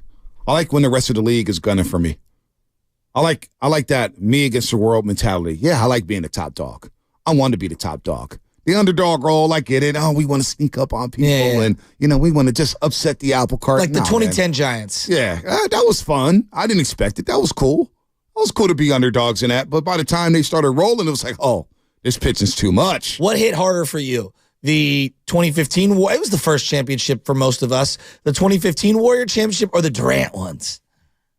Well, the 2014-15 one will always be special in our hearts because it was the first. Yeah. It was the first time. We felt like underdogs. We all remember our first time riding a bike. We all remember our first time driving a car. We all remember our first time, our first kiss, right? We remember all that stuff. Yeah.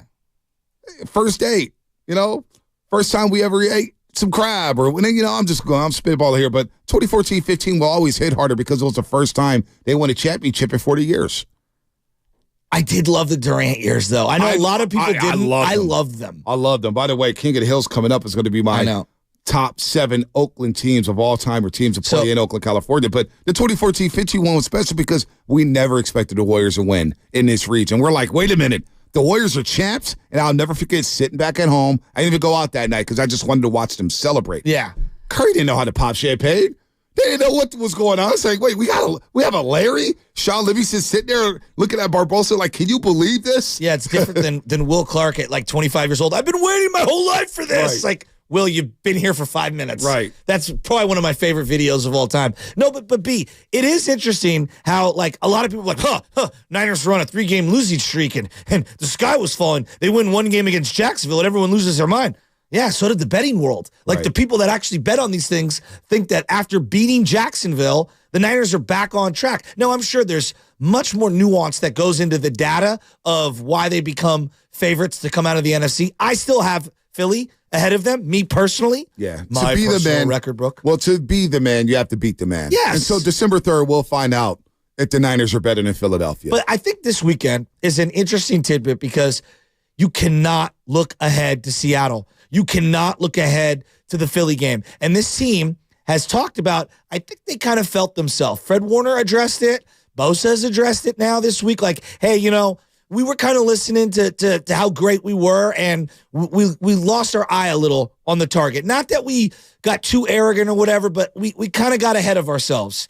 And I really hope that after beating Jacksonville, they can stay on target and let's just accomplish what they need to accomplish against Tampa Bay, make them one-dimensional, run the ball down their throat, set up the passing game through the play action, do all of the motion that they've been doing all year, and just go out and handle business against Tampa Bay. This is not a win by 30 game. This is a just win and get yourself right for this big divisional matchup against Seattle. Well, I think Seattle's going to be the team that's going to struggle against the LA Rams at SoFi Stadium because division games, my theory, division games are always different. So I'll worry about the Seahawks maybe looking ahead to the Niners, and they're in the division game. The Rams are desperate with Matt Stafford back, and that's always been a tough game. Remember the first game of the season, the LA Rams went up to Seattle, traveled up to Seattle, and shocked everybody. It's true. Knocked a lot of people out their survivor pools when Seattle got their butts kicked. They couldn't do anything. They couldn't pass the ball. They couldn't run the ball. Sound like Jim Morris Sr. Couldn't do diddly squat. The Niners, they've been here before. They know what time it is. They know what November means. They know what Thanksgiving means. They know what December means. They know what this type of football is all about. So I don't anticipate the Niners. Look, they just lost 3 games in a row. They had a bye week to recalibrate everything. They have Chase Young here. It's time to now be at their peak form again. And Peter King said this on Willard or Dibs the other day. The Niners' peak was better than anybody's peak this season in the NFL. And that was very interesting to me. It was like, wow, the way they were just blasting teams. So I'm not worried about the Niners looking past. You're probably right. Yeah, I mean, Peter King said it, not me. Right. I don't know if I agree with that or not. I think I do agree with that. But nor do I care about that. To be honest, I think he's right. He might be right about that. But I don't anticipate them looking ahead or looking past the Tampa Bay Buccaneers. No. They need to stack wins. They need to get healthy. Yes. But also, they need to put together some good performances here because, again, they didn't win a game for over a calendar month. So I don't think they're not the team right now to be looking ahead. They see a great opportunity. Wait a minute. If we win, and if Philadelphia slips up at Kansas City, now Philadelphia can win that game and there's still 2 games behind them. But if Philadelphia slips up, it's like, boy, we can win this game. Okay, now we're still on pace with the Lions. We're still right there with Philadelphia. And if we could beat Philadelphia in a couple of weeks after beating up on Seattle on Thanksgiving, we're right back in the conversation for home field advantage. And the good thing is it'll come down to time. If again, we're getting way ahead of ourselves, but if, let's say you finish with the same record as Philly and you've beaten them and a couple of your losses are in the AFC, it's not the worst thing. No, you get that tiebreaker. Yeah, it's not the worst thing. Head. The other thing that you referenced Chase Young there, I'm very interested to see if he can sustain what we saw last week because I think it's easy to come in and make a quick, exciting jump up and everybody gets a jolt and a bump. What do you look like in week 2, in week 3, in week 4, week 5 in a system? We knew McCaffrey was the real deal because that second week that he was there, that was the week he threw for a touchdown, ran for a touchdown, received for a touchdown, heading into the bye week. Right. And it was like, oh, he's next level. So I'm really interested to see Chase Young this week when a team has got a little film on what the Niners have done and how they adjust. Well, also, Chase Young just needs to be consistent because he hasn't been consistent throughout the course of his NFL career. Yeah. So now you have a great opportunity in this system with your best friend or one of your good friends, Nick Bosa, on the other side. And you're getting all the reps here. Drake Jackson's on IR. We may not see Drake Jackson again this season. He may be the new Anthony Davis on the 49ers where he's just in street clothes. It is what it is. He had plenty of opportunities to go out there and shine. You're going to go Jalen Hurd on me. Jalen Hurd. You want to go? Who else do you want to go? Ford. Oh my gosh, D Ford. D Ford is actually good when he was on the field, but he's got a great opportunity here. Get some. This offensive line is not that good in my opinion. They should feast. Tampa Bay, but then really the spotlight's going to come on him over the next month. Number one, he wants to get paid. So if you want to get paid, these next 8 games where you have a chance to really make an impact on a top flight team, all eyes are on Chase Young. No doubt. And the other element of this game that really worries me, Mike Evans is a big physical receiver. This is going to be a really good matchup and a precursor to A.J. Brown and DK Metcalf, who they're going to have to face over the next 3 weeks. Like, this is the kind of big-bodied, physical receiver who wants to get downfield. Like, this Charvarius Ward, let's go. Let's see this. Let's see what Demo looks Ward like. played well last week. What's that? I thought Ward played well last week. Yeah, he did. He had a really nice breakup in the end zone. He did play well, but Mike Evans is a baller.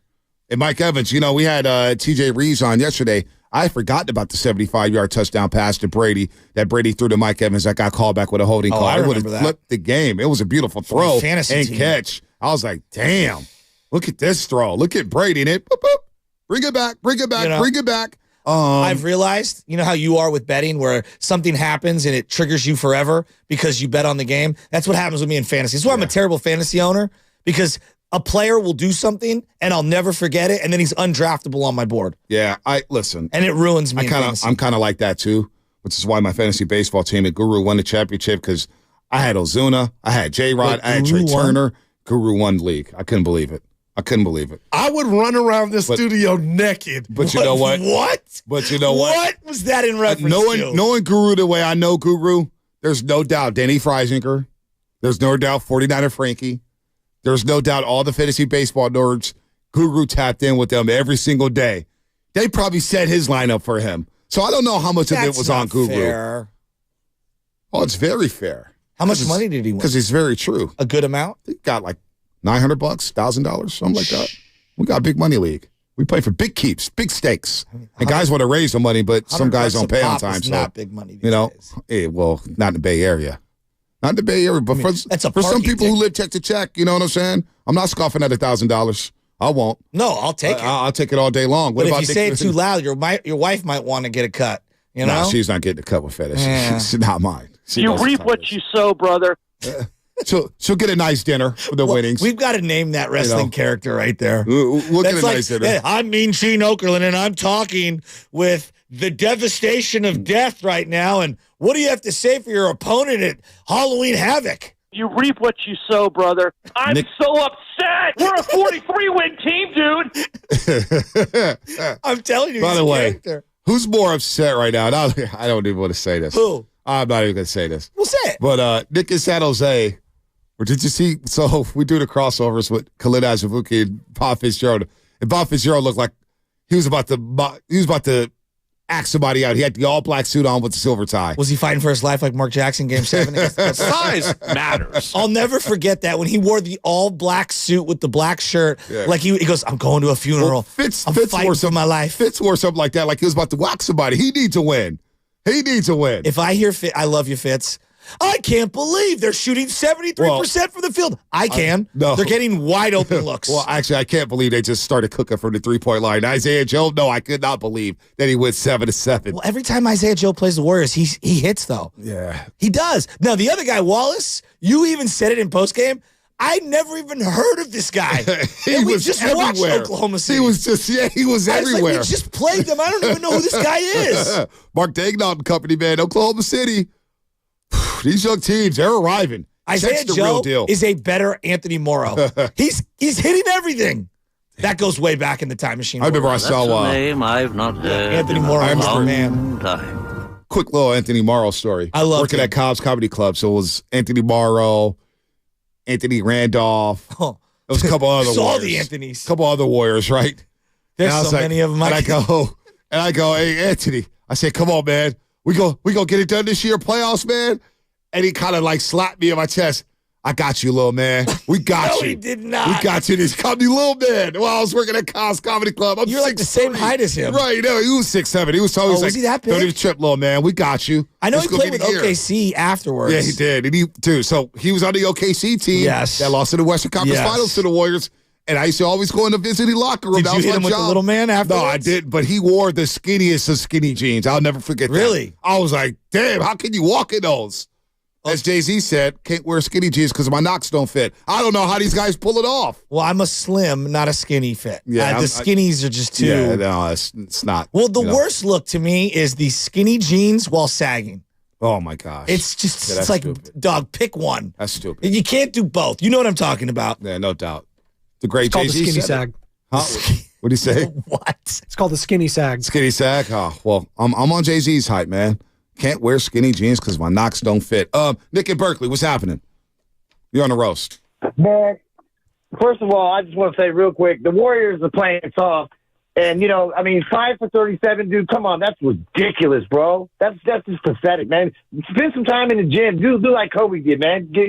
Shoot from 12 a.m. to 3 a.m. if you got to. I don't know what's going on over there. Kobe. But the Niners, hey, look, the Niners, we came out smashing them cats, and we're going to keep on smashing all the way to the end, man.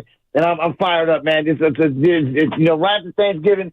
Man, it's December, winter time, Christmas time. It's just all football. It's all go. And man, we got the Niner fans and the Levi's. We've been a little quiet, a little hesitant. We got to start making that stadium shake, man, and root for our team. I don't know what the timidness is all about, but we got to get it going. Nick, you know what I'm saying? Nick, real quick. Yeah.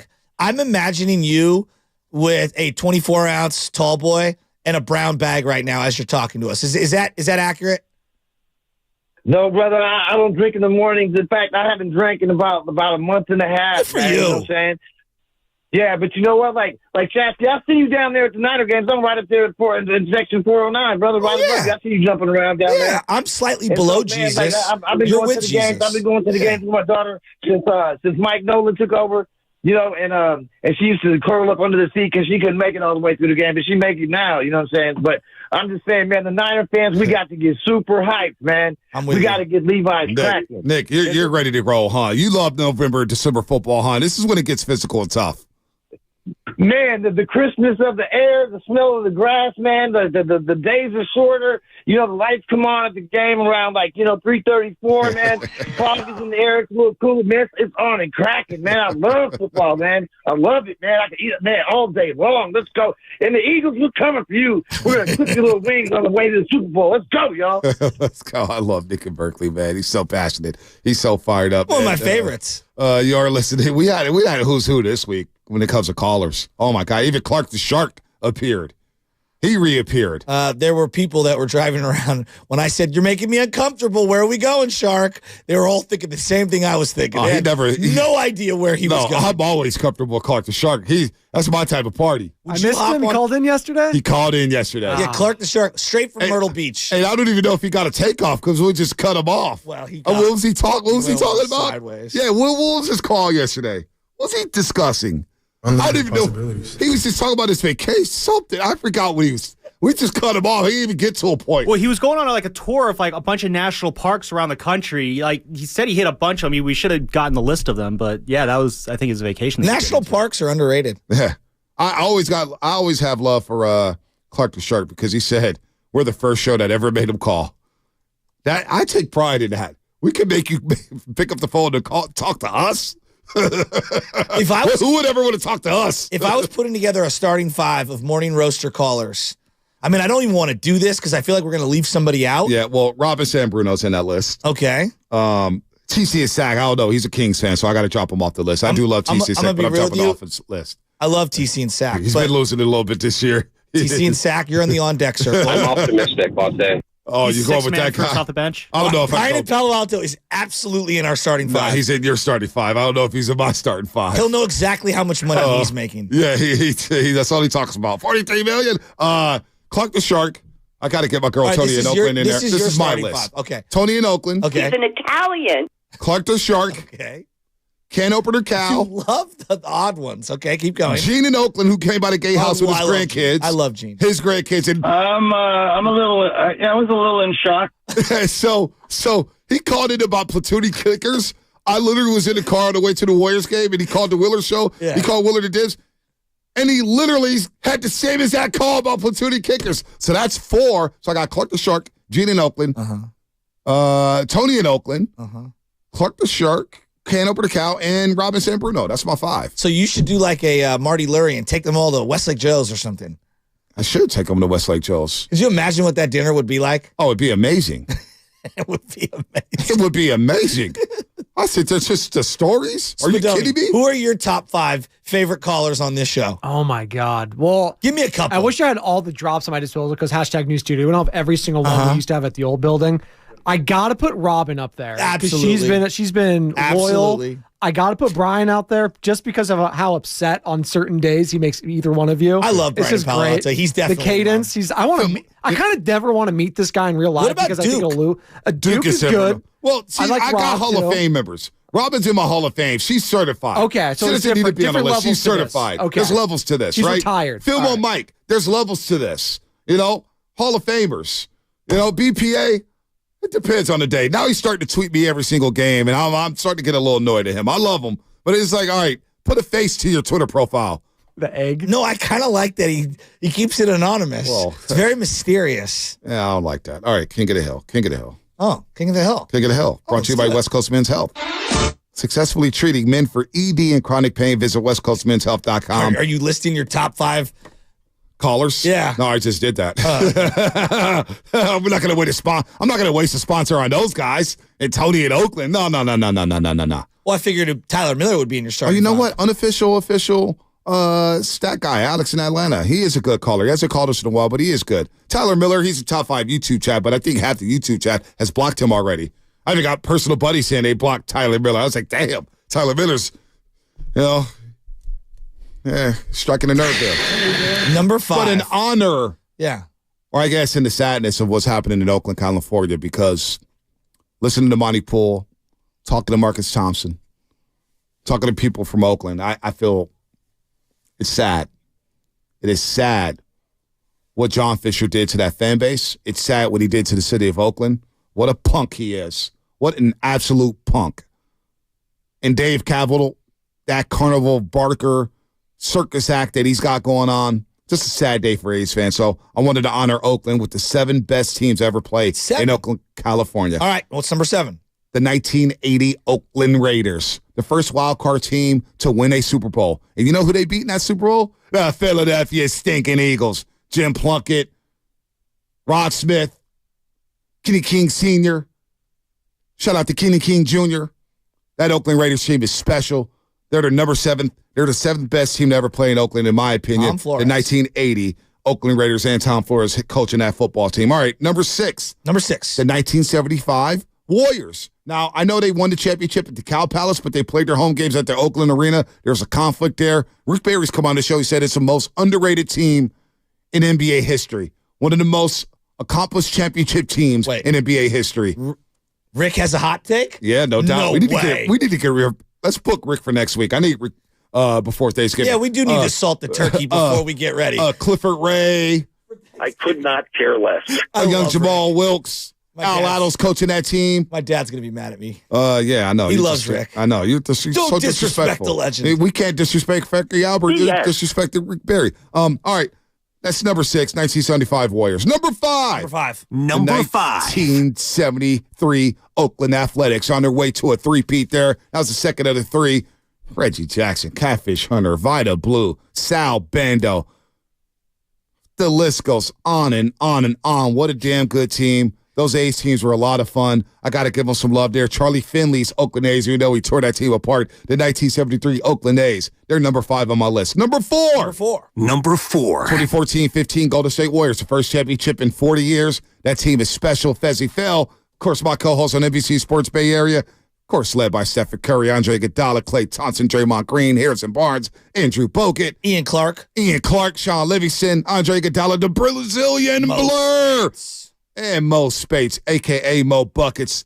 Always a special time. And that parade, maybe the best parade I've ever been to in Oakland, California. Pretty incredible. Great day. It was absolutely amazing. Felt like it was 110 degrees. It was. It was hot as hell, but it was a great time out. Oh, man, what a time to be alive in Oakland, California. All right, number 3. Number 3. The 1976 Oakland Raiders. They were 13-1 on the season. 13-1. Finally got past the Pittsburgh Steelers, and they rolled at the Rose Bowl. Rolled at the Rose Bowl over those Minnesota Vikings there. Bill King with the great call. Old man Willie. Old man Willie. As he had the pick 6. What an iconic shot on NFL films. You got to zoom in. It is unbelievable. Madden getting carried. It's so good. Madden getting carried at the Rose Bowl. I watched that game back, man. It's iconic. It's so fun. I love watching those Super Bowls back. But the Raiders in 1976 deserve their love. They're number 3 on my list. Number 2. Number 2. In 1989, Oakland A's had swept the Giants in the World Bay Bridge Series. Look, earthquake or not, they was going to kick the Giants' ass in that World Series. They were all-time stacked. Riley, it's probably disappointing that they didn't three-peat because they were that stacked. They went to 3 straight World Series. Should have beat the Reds. They got swept. I mean, we know the names. The Bass brothers, Jose Canseco, Mark McGuire, Dave Henderson, Dave Stewart. How about my guy Terry Steinbach? Terry Steinbach, Carney Lansford. Yeah. Walt Weiss, Mike Gallego. Tony Fernandez. Bob Welch won 27 games that year. Did we mention Ricky Henderson? Ricky Henderson. There you go. One of the best, not only the best baseball team in Oakland, California, in the history of Oakland, California, but made the best baseball team, arguably, of all time. They were stacked. Tony La Russa managing that team. Wow. 89 A's, number 2 on my list. And then number 1. Number 1. It's got to be the KD Warriors. Yeah, 2016-17. I think it's the greatest team ever assembled. It's up there with the best of all time. I watched a highlight the other day, and it was Durant swatting someone. Curry gets the ball, goes behind the back to Durant. He hits a 3. They steal the inbound pass. Curry kicks it back out to Clay. He hits a 3. The team comes down. Durant blocks him again. They throw it up ahead. Durant kicks it out to Curry. He hits a 3. I was like, this is literally a video game. Yeah, no, that team is all-time number 1. So we'll get that graphic out. Top 7 teams to ever play in Oakland, California. Shout out to all the A's fans out there. I love you. I don't know what it's like to lose a team, and I never want to have that feeling. I'd never want to have that feeling. Gosh, what a joke. John Fisher and Dave Cavaliers. Shout out to the A's fans out there, but that's my top 7 A's. That's cool. I'm glad you did that. What's coming up in the game presented by AC Transit? We got some calls to get to here. 888-957-9570. Last segment of the show. You want to talk football? You want to talk Warriors? We could go in any direction you want to go in. The floor is yours, Roasters, as we're having a good Friday here on The Roast on 95.7 The Game. Get in where you fit in.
Meet the man.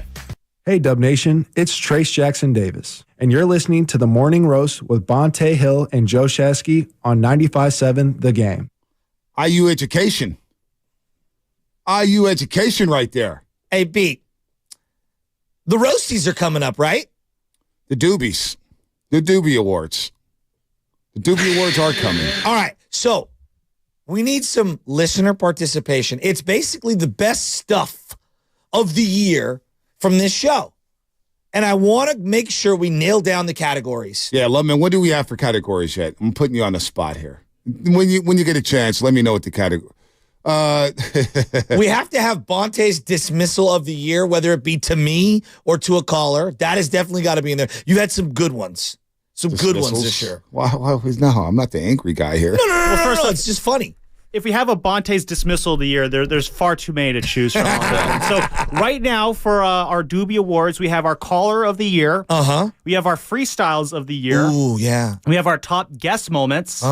We have our Best Laughs of the year. Ooh, I like that. We have just our overall Top Roast Moment. And then, of course, our top mispronounced names. Oh, wow. That is good. That is pretty good. That's really good. That is good. Wow. Doobie Awards. Absolutely incredible. How do we about want to do it middle of December? Right before the Christmas holiday? Yeah, probably right before Christmas. Yeah, right before the Christmas break. I think last year we did it right before you guys went on your holiday break or whatever. Can I introduce a new category? Go ahead. Times when I'm not listening. And I repeat literally what Bonte just said. Oh, my gosh. We should put that in there. Because there's plenty of times Bonte will be like, and then John Taylor and Jerry Rice and T.O., and I'll be like, John Taylor. He's like, yes, I just said that. It happens all the time. That's part of the dismisses. When Bonte was called Fronte or Fronte. That was pretty funny. Jose Faizelia. That was pretty funny. A little chump. How about silence moment of the year? Like when Brianna called and everyone got real silent. So I did slide in the DMs to say hi. I know people. I'm fashionable. Ludman, do you still follow her on Instagram? Yeah, we do follow each other. I'm fashionable. Wait a minute. She hit the follow button back? Almost immediately. Whoa. She only follows. I'm a little. I was a little in shock. She only follows about 950 Wait a minute. people. I have questions. Yeah, no, she's got about 100,000 followers. I don't know why, but just immediately. Did she like it? I think Ernie Chavez follows her too. Did she like any photos? She has not. No, at least not that I know of. Did you hit the DMs? No, I'm just following because I want to see how often she's talking to other players. See if we can get that inside information that she says she has. I follow purely for professional reasons, Shasky. Oh, so you're not like was it Teresa Thompson? Who's the woman? Carissa. Carissa Speaking of Thompson. mispronounced names. Lying. We'll get to her in a second. Because I got a bone to pick with her. I better not. I mean, what? I just, we'll get to the sound in a second. Can I ask a question? And I'm not of the journalist background. I'm the on the couch sports consumer background. That's my background. Is sideline reporting, do we file that under journalism? Absolutely. It's broadcast journalism. You're reporting information that you receive from a coach or player. But aren't they also giving opinion as well? No, they're never giving an opinion. Really? Like Chris Haynes will go, I just talked to Greg Popovich, and he said that they need to do X, Y, and Z better. When you get the sideline report of Pam Oliver, talk to Kyle Shanahan at halftime, and he said that we need to start running the ball better and blah, blah, blah, blah, blah. Okay. They never give an opinion. Well, I feel like the lines were blurred because I remember when like Steiny was doing it and when like Rick Bucher were doing it, they were also, maybe not in those hits, but they were also doing the job of. We're doing it in the studio. Got you. So Steiny you're would always be in the separating studio. the two. Yeah. Gotcha. On the sidelines, you're giving information. Gotcha. And she basically, and we'll get to her, but she basically said that, yeah, I would just fabricate stories if a coach didn't talk to me, if a coach was late. And you know what? Screw that. Like, you can't do that. If the coach doesn't talk to you, you just say, hey, I wasn't able to catch up with the coach. And then that producer on the TV side of things will be like, all right, we'll just cancel the hit. We'll cancel it altogether. All right, let's just go ahead and play the sound then. And I've said this before, so I haven't been fired for saying it, but I'll say it again. I would make up the report sometimes because A, the coach wouldn't come out at halftime, or it was too late. And I was like, I didn't want to screw up the report. So I was like, I'm just going to make this up because first of all, no coach is going to get mad if I say, hey, we need to stop hurting ourselves. We needed to be better on third down. We need to stop turning the ball Pressure over. the quarterback. Yeah, exactly. and do a better job of getting off the field. Like, they're not going to correct me on that. Right. So I'm like, it's fine. I'll just make up the report. It would be very funny if you were like, yeah, so I just spoke with Arthur Smith at halftime, and he said Bijan Robinson blew smoke in his face, and that's why he's not getting the ball. Is that which bar? That's part of my take. I was gonna Barstool. say I knew it had to be that. So like Molly, what's her name? Molly McGrath. Molly McGrath, yes. Came out and was like, yeah, that's wrong. And now all of a sudden, these sideline reports, people like you are going to start looking at them differently. Like, first of all, not a lot of people care about them. Yeah, that's what I was going to say. A lot of people don't care about an them. Injury, but you're lying. It'd be like us coming in. It'd be like me basically saying, hey, man, I was in the Warriors locker room and this and that happened. Steph Curry, gave Draymond Green a high five for doing it. It'd just be making things up. You can't make things up. That's not journalism. Well, I think... And I know journalism has been blurred because everybody gets a credential nowadays and they're giving on the bloggers and content creators and all that stuff. But don't fabricate. If you don't have a report, don't report it. That is wrong. That bothers me a lot. Because a lot of people can say, hey, we're just making things up and we're lying about the football team and lying. No. You got to be accurate. If somebody gives you information or if a coach doesn't even talk to you, just tell your producer, hey, I wasn't able to catch up with the coach. He wouldn't even talk to me. Okay, cool. Scrap the hit. Boom. Like, can you imagine? I can't imagine Kerrith Burke on the Warriors sideline making something up. She has too much integrity for that. Way too much. Well, I guess where I get confused, and, there's a difference between, the coming out of the locker room halftime thing where, I just spoke with Kyle Shanahan and we need to stop the run. I don't know. I didn't view it as a viewer, a TV consumer, as a journalistic report. Maybe I should. Maybe I'm unaware of that, and that's my naivety. It's just her reporting what she told or what she heard from Kyle Shanahan, and you got to be accurate. Because these PR teams will come back. It's like a guy like Raymond Ritter. Yeah. If he knows that Carissa Thompson is fabricating things, Raymond Ritter's going to watch the hit and be like, hey, that did not happen. Remember the report about, Stephen Curry whooped that trick or whatnot, blah, blah, blah, blah, blah. Well, it wasn't accurate. And there was some heat on Kendra Andrews, who's a good friend of mine. There was some heat on her for that. Yeah. You know what I'm saying? Now, the Warriors worked that out with her because she's a good reporter and she's a good journalist. But she, she had to get talked to about that. Can I ask you this question? I get frustrated because Chris Haynes, and I'm going to put my name on this, but Chris Haynes in particular, I know has affiliations both financially, representation-wise, friendship-wise, with Clutch and LeBron James. And I feel like he's a Clutch reporter. That's my interpretation of it. And whenever I see him, he's like, what's up, Bron? And dapping him up. And, I don't consider that, what he's doing after the game journalism. No, it's not. But when he's reporting in-game after the quarter or before a quarter starts, they say, hey, I just talked to Coach Greg Popovich, but that's reporting. Okay. That's reporting on what the coach told you. And you have to be accurate with that. Now, you may not get every word right, but you have to make sure that it's accurate to what that coach said. You can't put words in his mouth. You can't fabricate a story or exaggerate something about that. That's just not right. I understand. Now, the professionalism is, hey, Bron, hey, this and that. Some people have a problem with that. But that's where journalism's gone now. Everybody's buddy-buddy, right? Well, I just feel like Adrian Wojnarowski, Chris Haynes, my particular opinion, not that they're not tapped in, not that they don't, have information.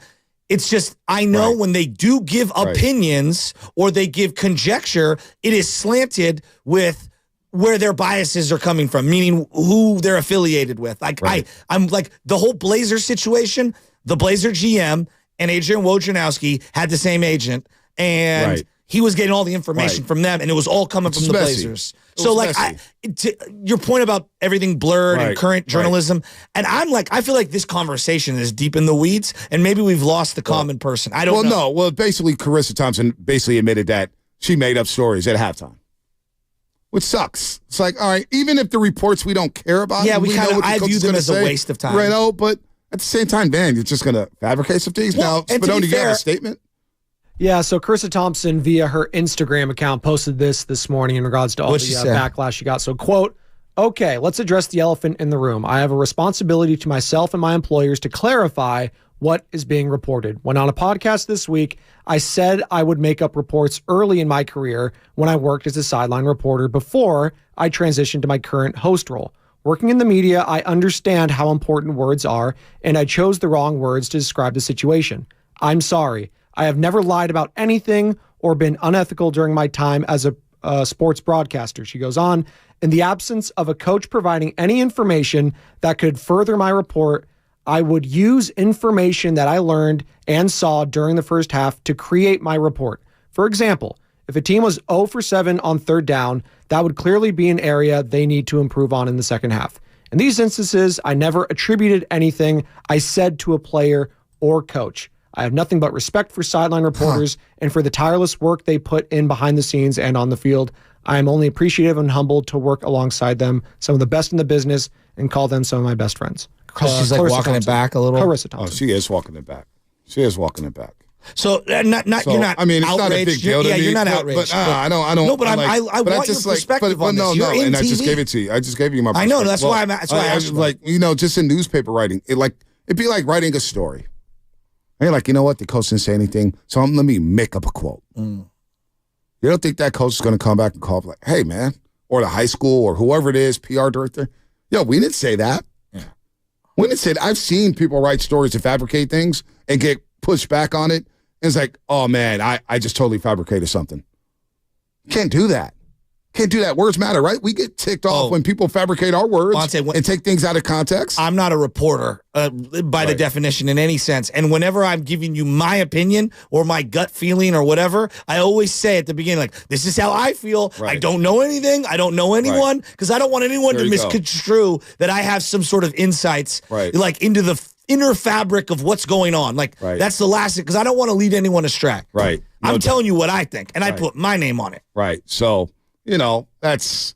Well, Sam was all hot and bothered because Sam came up, like Sam understands it because Sam went to journalism school in Miami. Well, and he covers, whether it's the Giants, the Warriors, whatever. Like, he's in these locker rooms, and I know that he really cares about this. Like, he's on the grind. Sam, what do you got, your opinion before we move on here? Well, no, I mean, I'm glad she kind of walked it back there, but the way I look at it, it's just like it's just so easy these days for people to not trust the media or to criticize the media or attack the media these days. It's just the worst it's ever been. And when people in the industry, especially people like her who have a very large platform, she's on Amazon every week, when they come out and say that kind of stuff, like, it delegitimizes the work that we do here in the media. Like, there's a lot of sideline reporters that they work really, really hard. And I know it's very easy to say, no one cares about the sideline report. That's missing the point. No matter how big or small your reporting job is, when you work in the media, when you work as a journalist in any sort of manner, whether you're a podcaster, content creator, radio, whether you're the people over in KCBS who work really hard at their jobs, you have a very, very important responsibility to report facts. Like, it's something that I take very, very seriously. And like the whole stuff with like fake news, stuff like that. Like, no, there are lots and lots and lots of really hardworking journalists in this industry who every day, bust their butt to do their job correctly. And when Clarissa Thompson says stuff like this, it just makes it so much easier for people on the outside to just dismiss everything we do. And, people of color have had a tough time cracking into the business. So I think about Zena Keita, who took her job very seriously with the Santa Cruz Warriors and the C-Dubs and did a hell of a job on the sidelines down to the C-Dubs. And now she's with us doing her thing, rocking the mic. She's not making things up. She can't. You know what I'm saying? Kerr Burke has too much pride to make something up like that. Ross go to Onwude. She's not making things up. Like, that's just, it's a bad look. It's a bad look. Why would she it almost admit it felt out like loud? she was privileged. But why would she admit it out loud? Was she trying to get the jokes? Was it the setting? Because she knows that she's got a job and she's very comfortable in her job. You know what I'm saying? No, that's a good point. She's very comfortable knowing that, hey, there's not going to be too much pushback because I'm Clarissa Thompson. And not too many people care. You know what I'm saying? But a lot of people who are like Molly McGrath came out there, and I didn't understand. Is Molly McGrath from St. Ignatius? She went to St. Ignatius. Somebody on the text line says she's the pride of St. Ignatius. I didn't know that. On the Comcast Business text line. Well, look that up. She was not happy about that. So it's a bad look now because these sideline reporters now, every time a sideline reporter comes on TV, people are going to, what's the first thing you're going to think about? Oh, is that report real? People are going to question it all the time. And not just Molly McGrath, Laura Oakman, who's obviously a sideline reporter for Fox. Been doing it for a long time. She works with Clarissa over at Fox. Real quick, Spinoni has a workshop for all women of color, for all women to break into the business and help them in the business. A lot of women have gone to Laura Oakman. She's an Absolute professional. She tweeted this yesterday. The privilege of a sideline role is being the one person in the world who has the opportunity to ask coaches what's happening in that moment. I can't express the amount of time it takes to build that trust. Devastated with the text I'm getting, asking me if this is okay. No, never. In regards to the fabrication. And Laura Oakman is a professional. Oh, 650. Great point. Comcast Business Text Line. Remember the situation with Steve Kerr and Drew Schiller? Oh, I do remember it quite well. He took the Kevin Durant situation out of context. Yeah. Or the podcast that Steve Kerr was on with Logan Murdoch out of context. And, yeah. Drew Schiller had to apologize. So that's what could happen. Molly McGrath, I'm getting texts and whatnot. Burlingame, St. Ignatius, Boston College. Yes, local. Yeah. Did not know that. Yeah. There you go. Did not know that. There you go. There you go. And has been a part of the college football playoff national championship multiple times. So that's why, for everybody out there who grinded to be accurate, because that's the first thing you learn. When I first got into journalism, and I was at City College, shout out to Juan Gonzalez, the department chair at City College of San Francisco, named me the sports editor in my second semester up there for the Guardsmen. And the first thing we learn, be accurate. It's not about being first. Yeah. It's about being accurate, being concise, citing your sources, and having some integrity. It's not about popping and getting the story and this and that. No, it's about being accurate. So, She didn't have the three eyes, is what you're saying. Intensity, integrity, or intelligence. That's tough.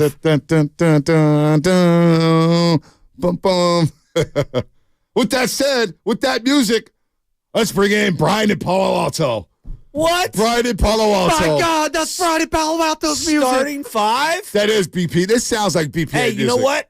I know my shooting guard's ready to get some shots up. What's up, Brian? Hey guys, how you doing? It's Friday. Just chilling. Oh, Bonte, I was going to have to go here at some point. I started optimistic. Anyways, I'll get back to it. I want to talk about two people and two entities undeserving today. One is the San Francisco Giants are getting more territory with the A's leaving, territory they absolutely don't deserve to get. By the way, anybody buying the Giants are going all in rumors this offseason? I don't, but I know you don't. I'll believe it. Second, also when I see it. I want to give a shout out to Klay Thompson's agent, okay, for passing on that team friendly extension for the big money that I think anyone rational at this point would agree he's not going to get from anyone. Anyways, by the way, it's not that small sample size. End of last year, beginning of this year, but let's keep saying he's going to turn it around, right? Because hope is a strategy, as they say. Anyways, guys, have a great Friday. How about Wiggins, Brian? I thought you were talking about the 49ers. No, Andrew Wiggins? Sorry. No thoughts on Andrew Wiggins? For a while, I'm a dynamic human being. I change. So what about Andrew Wiggins? This is why he's my two guard. This is why he's my two guard in my starting five. Yeah, you sound like. Don't give me false equivalencies. Okay, Wiggins is not playing well. He also plays defense. He's also really our only wing who can really, even when he's bad, can be a functional NBA player. Really, on a at least defend. I don't know. If he's doing that. I'm not. I'm certainly not. I think Wiggins will figure it out. That's what I think. Right. We can. I'm not even going to talk about Klay. I was just mentioning his agent. Right. That probably wasn't great counsel he got. Sort of pushing for a max extension and all that kind of stuff. But anyways, we'll see how it plays out, guys. But Wiggins has to turn it around. Look, a lot of optimism lost in a week on the Warriors. You can't be a starting five in my phone caller list with all those pauses, BPA. Bye-bye. He's on my team. Well, it makes sense why he's on your team. First team all Shasky. Yep. Yeah. We get shots up. Bad shots, but yeah. It's all good. Efforts there, at least. He might be the James Harden on my team. He's the system. So basically, you're not winning anything. Player, I am a system. We'll win a lot of regular season games. Lots of regular season games. And I'd rather have Klay in those rings than that beard. You reap what you sow, brother. San Jose Jasmine. Brianna has her sources. I know people. I'm not slandering Brianna. I believe She was accurate a lot last season. I'm fashionable. That was the greatest line. That was. Love it. Is she fashionable? More so than me. Careful. Yeah, thank you. Why? It just has she was fashionable. So I did slide in the DMs to say hi. See, Joe, married man, just a little more reserved, a little more thoughtful. Think before you speak. You look, but you don't like. You know what? These Since days. we're here, there's no difference between being married and having a girlfriend for 7 years. It's all the same thing. The only thing is different is one wears jewelry, the other doesn't. No, it's the taxes. No, I mean, come on. The filing purposes. Come on, ain't nothing that much different.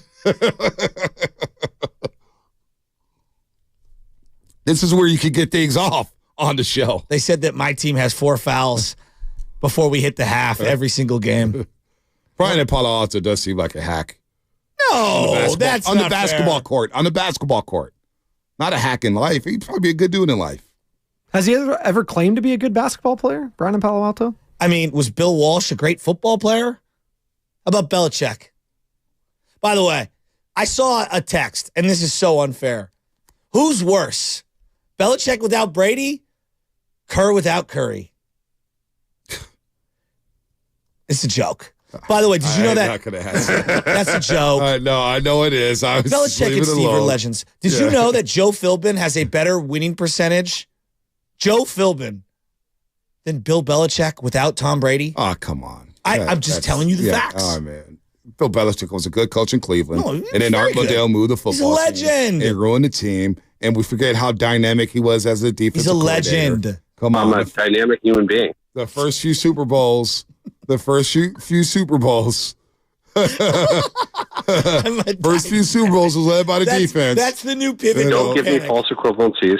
That's the new pivot. Don't panic. I'm a dynamic human being. I'm a dynamic human being. Oh, God, I love Whenever that. somebody says they're a dynamic human being, means that they're not a dynamic human being. No, hey, come on. I'm a dynamic human being. Come on, man. Which tells me, yes, he's not. You imagine BPA probably sips. I don't even want to go there. I'm not going to. Top-notch scotch. I'm not going to go there. Unlimited possibilities. Mm-hmm.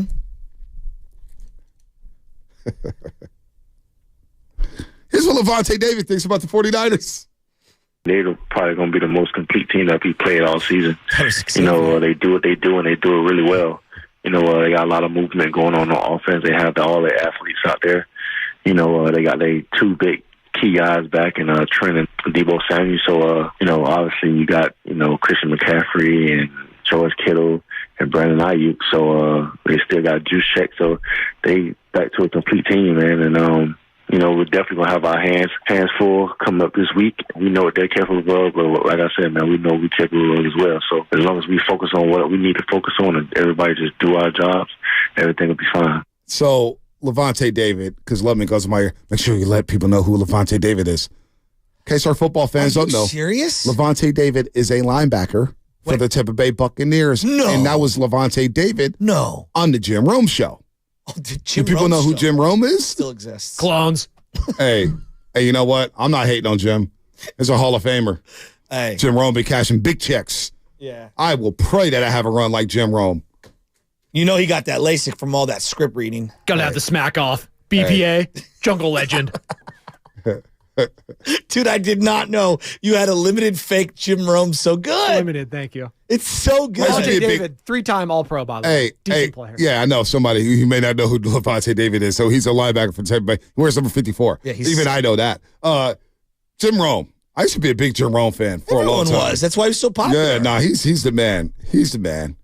He is the man. Jim Rome. He's funny. Jim Rome's birthday. I used to watch that a lot. Bobby Jones. What about the Ray Ratto? The ticket 1050 back in the day. Absolutely. Well, he's still on the ticket 1050 right now. Oh, I didn't know that. I haven't flipped over there in years. That's cap. I'm gonna do a who's who. I'm just, you know what, Shaz? I'm gonna do this. We got 10 minutes left. Well, because I've got something in my back pocket. Well, because I got something in my pocket right now. Okay, all right. And I just want to. Wait. Are you Trent Baalke? Am I having to guess? I you put a be. note in your pocket? Let's do this. Let's do this. You So, go first. I'm just gonna play some sound. I'm gonna have you react to it. Okay. Here's Tim Kawakami on a potential Klay Thompson extension. Just makes sense to me that you sign him at the same number as Draymond and for the same amount of years as Draymond, and to tie it to the Steph Curry. Like, it just makes so much sense that that's where he's worth the most. That's where he has been. There's value in being with one team your whole career. The fact that they could have these three dynastic players start and end their careers together, and they want to be together. I just think it just makes too much sense. I just think you're going to have to go through this to see what the number's actually going to be. But man, I just think it's just so natural to start at $25 million a year and just tie him with Wiggins and Draymond at that number, which we know they both kind of came in under their theoretical marketplace to do it. Wow. I think you got to let this season play out. And I think right now. Let it play out. Is that Chris Townsend? You got to let it play out. I do not. Like, Bonte. We all love Clay. Let's say quick bits. That's all. If we're going to go value, I don't think Draymond was worth $25 million. If we're being honest, like, going value, looking around the league at what guys are getting paid, right? Like, Max Strus, what did he sign for? What did he sign? I'm going to look it up.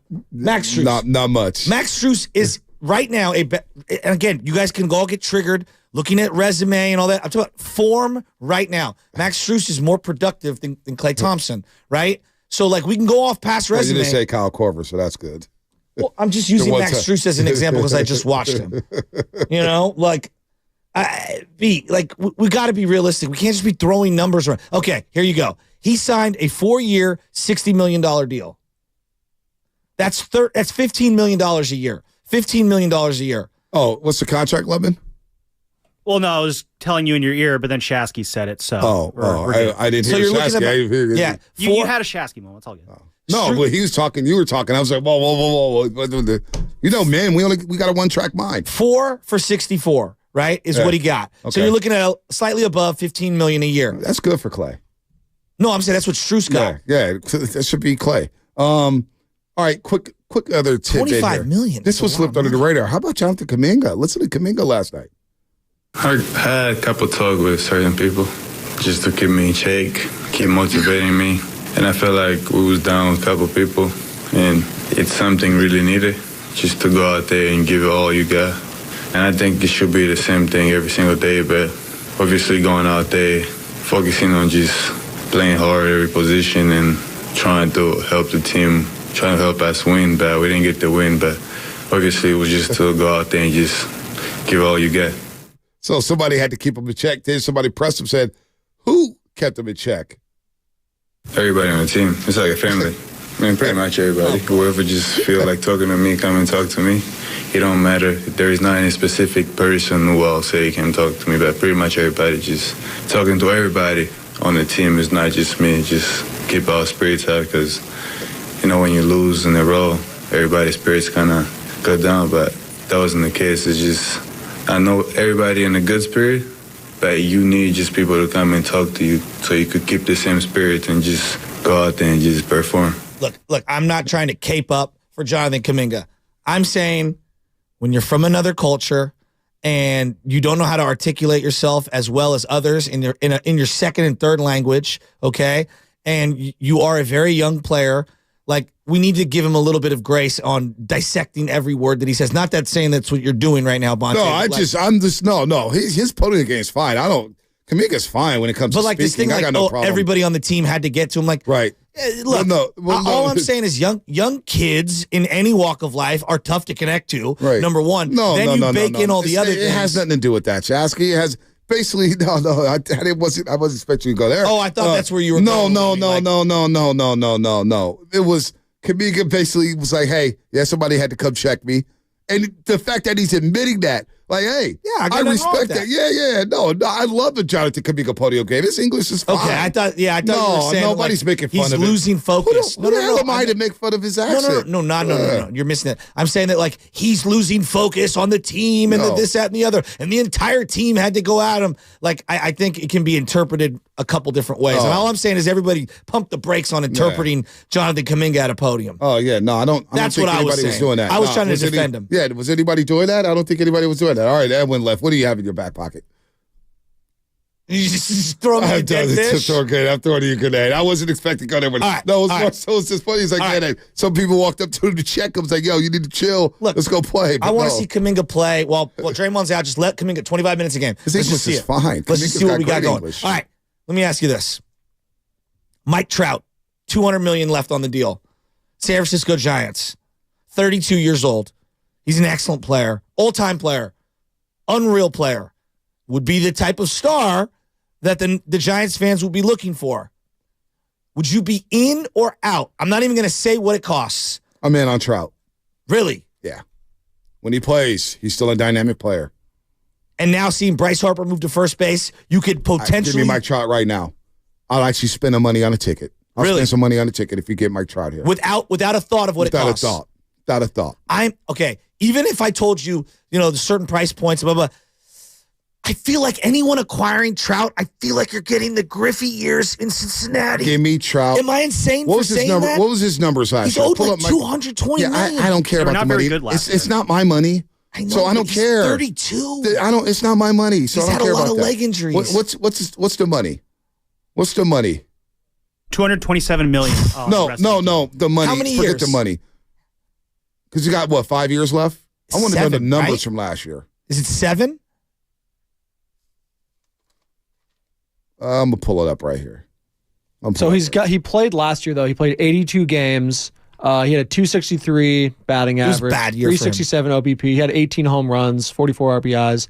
But again, he played half a season. 44 RBIs. That's top 3 for the Giants. Yeah, exactly. 18 bombs. What's his contract? Well, how many years left? He's got 7 years left at about $35 million per. Oh God, never mind. 7? Never mind. I've got to get off of that. You have Trout until he'll be 38 years old in the year 2030, assuming you make it that far. I don't know if I could do that. Because I'm seeing Giants fans get super giddy about giving Matt Chapman a couple $100 million. I'm good. And Cody Bellinger a couple $100 million. Does it have more of a Pujols to the Angels? Yeah, I was going to go. It's Griffey to the Reds. I feel like it might be more Pujols to the Angels. Why? Though, because Pujols was still consistent, but he just was never that guy. Again with the Cardinals, like he played, but you can see his back is he just could never move anymore. So you don't remember Griffey at the Reds? I was not old enough. Yeah, so Griffey was the number 1, number 2 best player in the game. And then he was going to go home, and he needed to change the scenery, and they had to win. Well, they built Safeco Stadium, was going to diminish his power. So he gets sent to the Reds, and it's just injury after injury. He was still a good player, right? Just not the same player. No, I'm good off track. I hold Griffey in the highest. I can't pay $35 million a year for Mike Trout. 7 years. He's averaged 72 games played in the last 4 years. Now that does include the COVID season, where he played 53 of the. That doesn't count. Yeah, so it was a short season. He played 53 of the 60 games, but then 2021 he played 36 games, 119 games in 2022, so mostly a full slate, and then 82 games last year. And hear me when I say this. Yeah. This has O.J. Simpson to the Niners late in his career, not O.J. post-playing career. O.J. Simpson to the Niners late, written all over it. That's not a Farhan deal, though. Farhan doesn't make that deal. Farhan's not. What, for good players? No, for Mike Trout. I don't in even a contract know. Does like Trout resonate like that? No, he doesn't. Honestly, Not are you anymore. bringing your kids to go see Trout? I go watch Trout if he's a Giant. I probably would too. Farhan's not trading for a guy with 7 years left at $35 million per, and he can't stay on a football field. He better be excellent. That goes against everything Farhan is all about, right? Farhan's not making that deal. Even he's smart enough to know that. See, I'm looking. You know how I feel about Farhan. I'm looking at 2 teams. I'm looking at the Padres and I'm looking at the Mets. Padres, their owner passed away. They have to slash payroll. He dumped a bunch of money into the team because he had a very, serious disease and he ended up passing away because of it. They have to slash payroll. They don't have a local television deal. And then the Mets have to slash payroll. I'm looking at 2 guys in particular, Fernando Tatis Jr., Juan Soto with San Diego, and then I'm looking at Pete Alonso and that shortstop, Francisco Lindor. Could I pry away one of those 4 guys? Yeah, I don't That's the trade I'm looking for. I don't know. I'm not even going to speculate. I'm not going to throw names out there. I am a wait-and-see mode when it comes to the San Francisco Giants. I don't even want to do that because we do this every single year. You get your hopes dashed. And you start feeling disappointed and you get all mad. I'm not doing it. I'm just going to wait to see what happens. Show me. Show me, Farhan. Show me, Bob Melvin. Bring some players in. There's not one of those 4 guys does it for you? I want to see it. Polar bear? I'm not saying what's going to do it for me. If it happens, I'll give you my reaction then. Fast 5 does it for me. Ooh.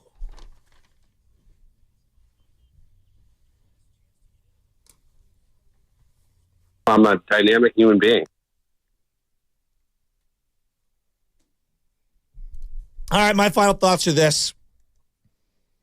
Chase Young's going to have a monster game again on Sunday. And I have a feeling him and Bosa were the best friends that anyone could have. They're going to have a great weekend again. And the bromance that is Bosa plus Chase is going to continue to bear major fruit. My final thought is Brock Purdy and Christian McCaffrey will be right back in the thick of the MVP race after Sunday. They will light up the Tampa Bay Buccaneers. I think this is going to be a blowout. I'd be shocked if this game is close. I really would. But last time I thought that against Cleveland, Niners lost. So don't take my word for it. Bet at your own risk. Oh, Oregon State, Washington. I think that's this week, right? Washington will suffer their first loss of the season.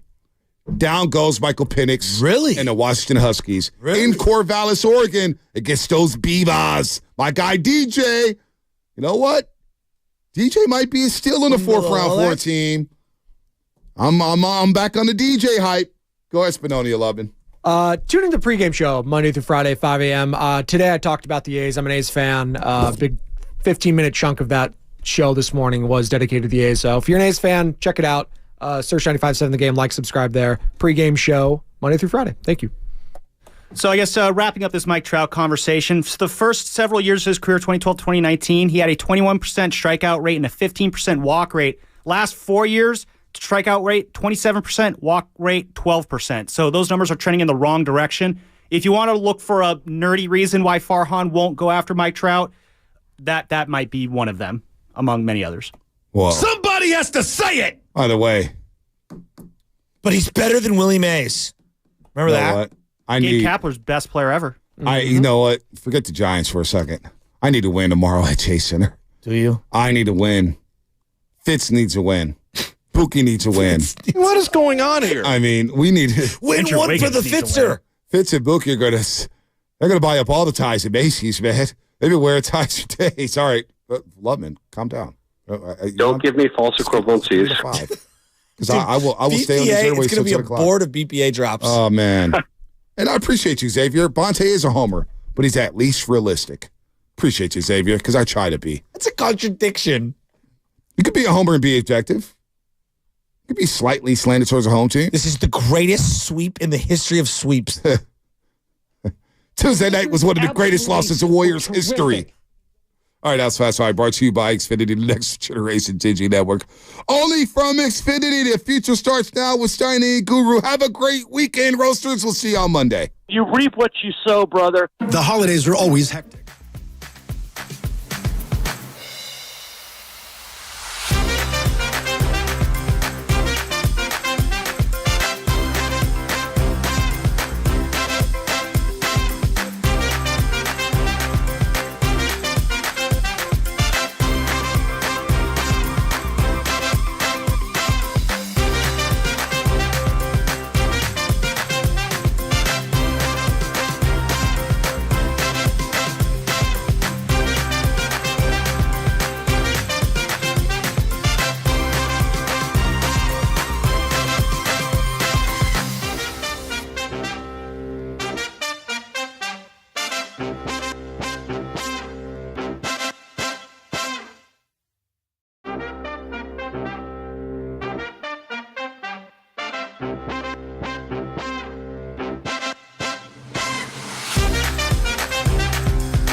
For today, all right. The Golden State Warriors, to me, it's very simple. They need to be in survival mode. Okay. They need to get a win in the worst kind of way. Wow. They got to. I don't know how long Steph's going to be out. If he's going to be out 2 games, they got to win 1. If he's going to be out 3 games, they got to find a way to win 1. If he's going to be out 4 games, they got to try to find a way to win 2. The bottom line is, as far as I'm concerned, with Steph Curry out right now and Draymond Green out right now, and now Gary Payton II questionable right now, Goo, they've got to figure out a way to hang on. Then hopefully Steph will be able to come back and kind of clean it up a little and restabilize things. But we're going to get into a lot of big picture stuff, Goo. We're going to talk about Draymond, this, that, and the other thing.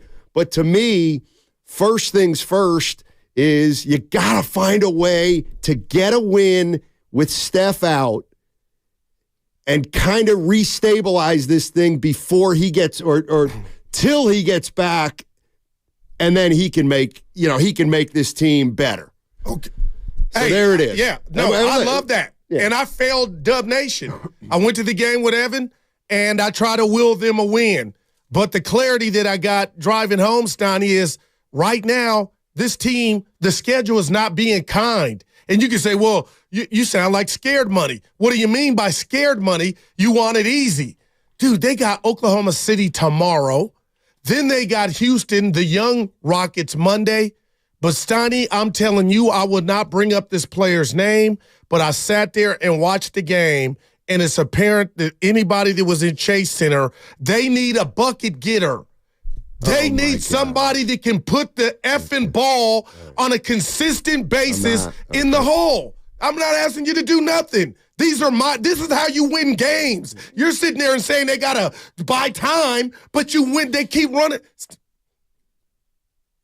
I think this thing is headed to where there's going to be a move made. That's how I feel about the 6 and 7 Warriors. Well, I'll just follow up this way because I know you saw me shake my head no when you said offense. You're right. I'm not right. I'm not right on that. Offense is a problem. But that is one of the problems with the Warriors. Offense is a problem and defense is a problem. And size is a problem. So usually teams with a lot of problems aren't very successful. That said, I mean, there's nothing left to do right now except try to win a game without Steph Curry. You know, like I was thinking about this, Scoot. I kind of do this show like I used to cover the team. Like yesterday, for example, it was all about Draymond Green. And yesterday I said, you know what? I think enough is enough.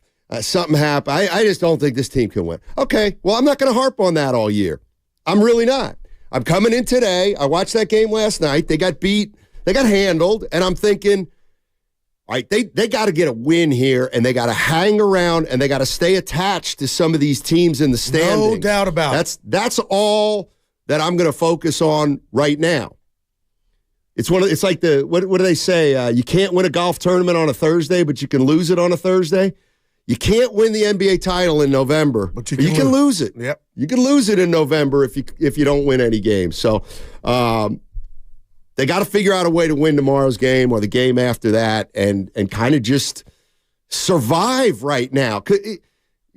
Hey, they're in a lull. They're in a rut. They're in a dip.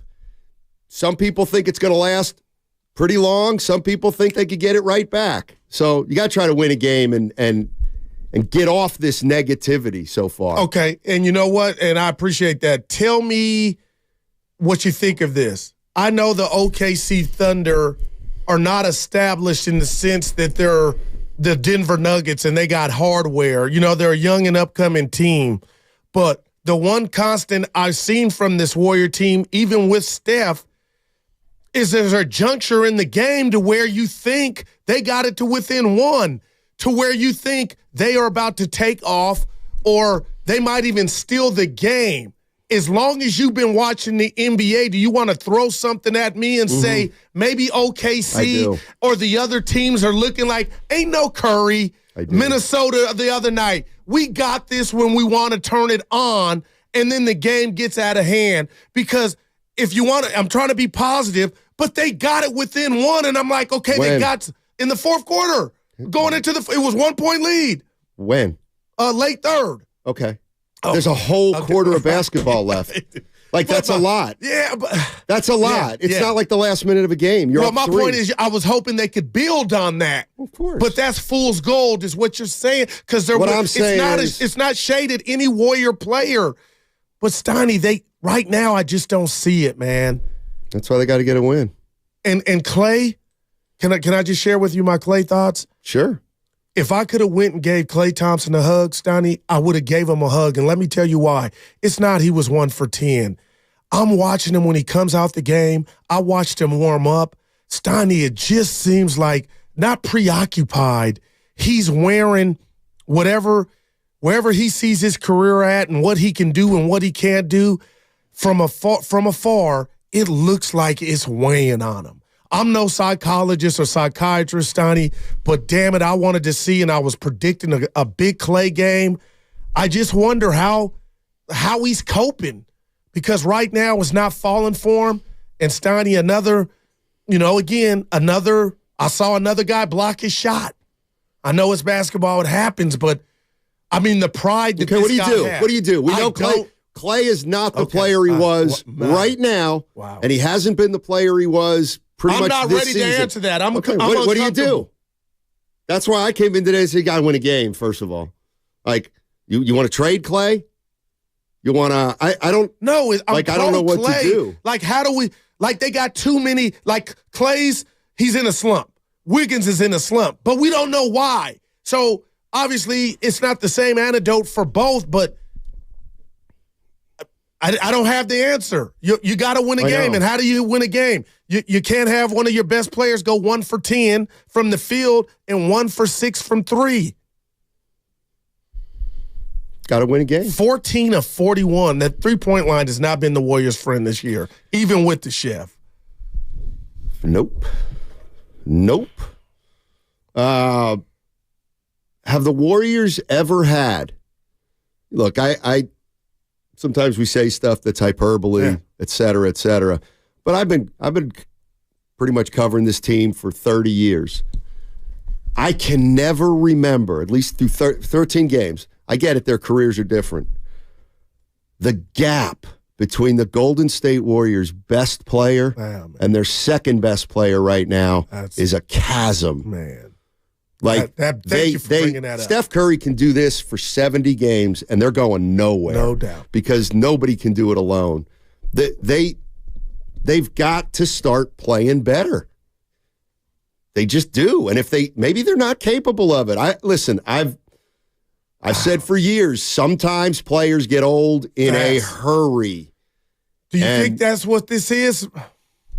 You know, if you look at Clay, if you go to Basketball Reference, Spadone or John, and you look at, and it's not his fault, but if you look at his numbers pre-injury and then look at his numbers post-injury, right.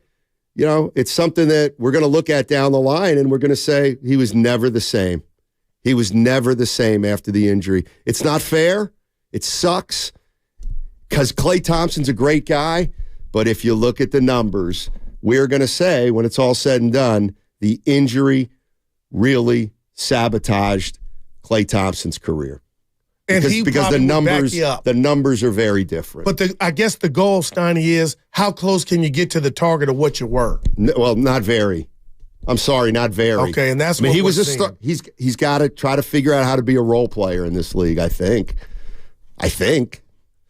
On that. 888-957-9570 is the number. Steiny, along with Guru. Warriors lose. Lost 5 in a row. They lost to OKC.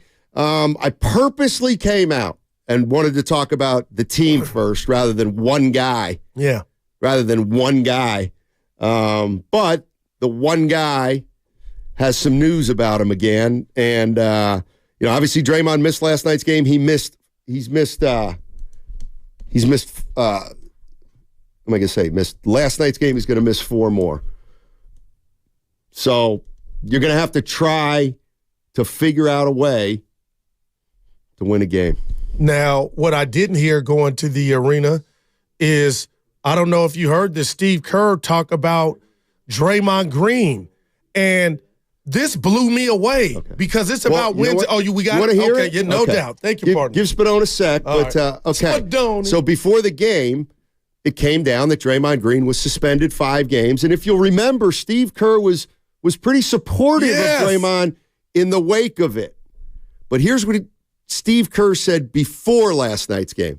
Yes, he definitely took it too far. I didn't have a problem with him getting Rudy off of Klay because, the rule of thumb is you don't put your hands on another player on the other team. You get your own guy. And so I thought Rudy was wrong for putting his arms on Klay, regardless of his intentions. So I had no problem with Draymond getting him off of him, but he's got to let go. And he hung on for 6-7 seconds. And it was a terrible visual for the league, for Draymond, for everybody. So Draymond was wrong. He knows that. It's a bad look. The 5 games is deserved. And, we move forward. Wow. Somebody help me here. Dude, go ahead. I need the same help. I told you. To me, that's very interesting. And how do you listen to that? That's a 180, too. And not think, I wonder if the Warriors are trying to set up some kind of new rule system for Draymond. No doubt. Instead of saying Draymond's going to be Draymond and we got to live with him on the edge and, you got to take the good with the bad.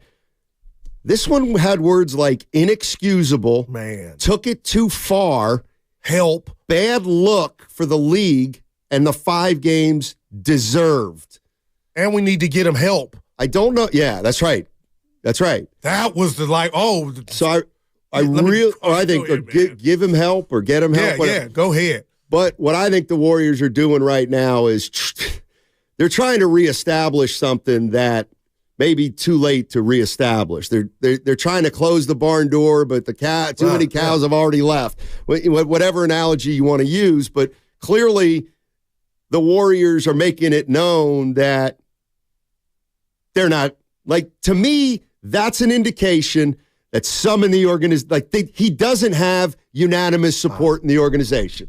Can you guys give me that, Warrior fans, that Draymond Green no longer has the support of as many people in that organization as he once had? Otherwise, Kerr wouldn't have come out that strong against him and condemned him to that degree, which I can't remember if he's ever done that strong. So I think that's something that's going on here. Okay, I'm not mad at that. I agree, but I also think they're pissed off. Yeah, exactly. When you talked about what straw, and I said, "Oh, there's no drink." I couldn't believe before we sat down when I got this news yesterday. Like, oh my gosh, that's a 180. And again, this is not pound on Draymond. It's not that. It's just you got to check them sometimes. There's accountability. And I'm going to say this. This is about the record. It is what it is, and they got off to a great road start. But, Steiny, the Golden State Warriors are 1-5 at home. So, okay, you just flipped it. And I can make a case it's worse because the home fans are going to the arena for most nights, 6 of them, and the Warriors have lost 5. And I think this is festering. Evan and I got to stay and hear Kerr's presser. He was short. You could tell he's upset, and this is where this whole, whatever you want to call Warrior land or this season early on, Steiny, it's rubbing some, you could tell it's a thing. They're not happy. So, in other words, maybe the Warriors giving Draymond Green $100 million isn't exactly, we love this guy and we'll ride with him and we're going to continue to enable him. And you know what I'm saying? Like, they rewarded Draymond with $100. Okay, well, now they're saying this can't be. You're right. There was a message in what Steve said, man. Like, exactly. He could be on thin ice. And you know what it was? You don't have all our support anymore. And we can't win a damn game without you. This ain't 2016. That's the team's fault, I think. Now, Draymond doesn't help out the situation, but, like, to me, if you can't win a game without Draymond Green at this stage of his career, that's on the roster. Anyway, 888-957-9570 is the number, but I want to reiterate. Just go get a win against Oklahoma City next on Saturday tomorrow, or go get a win against Houston.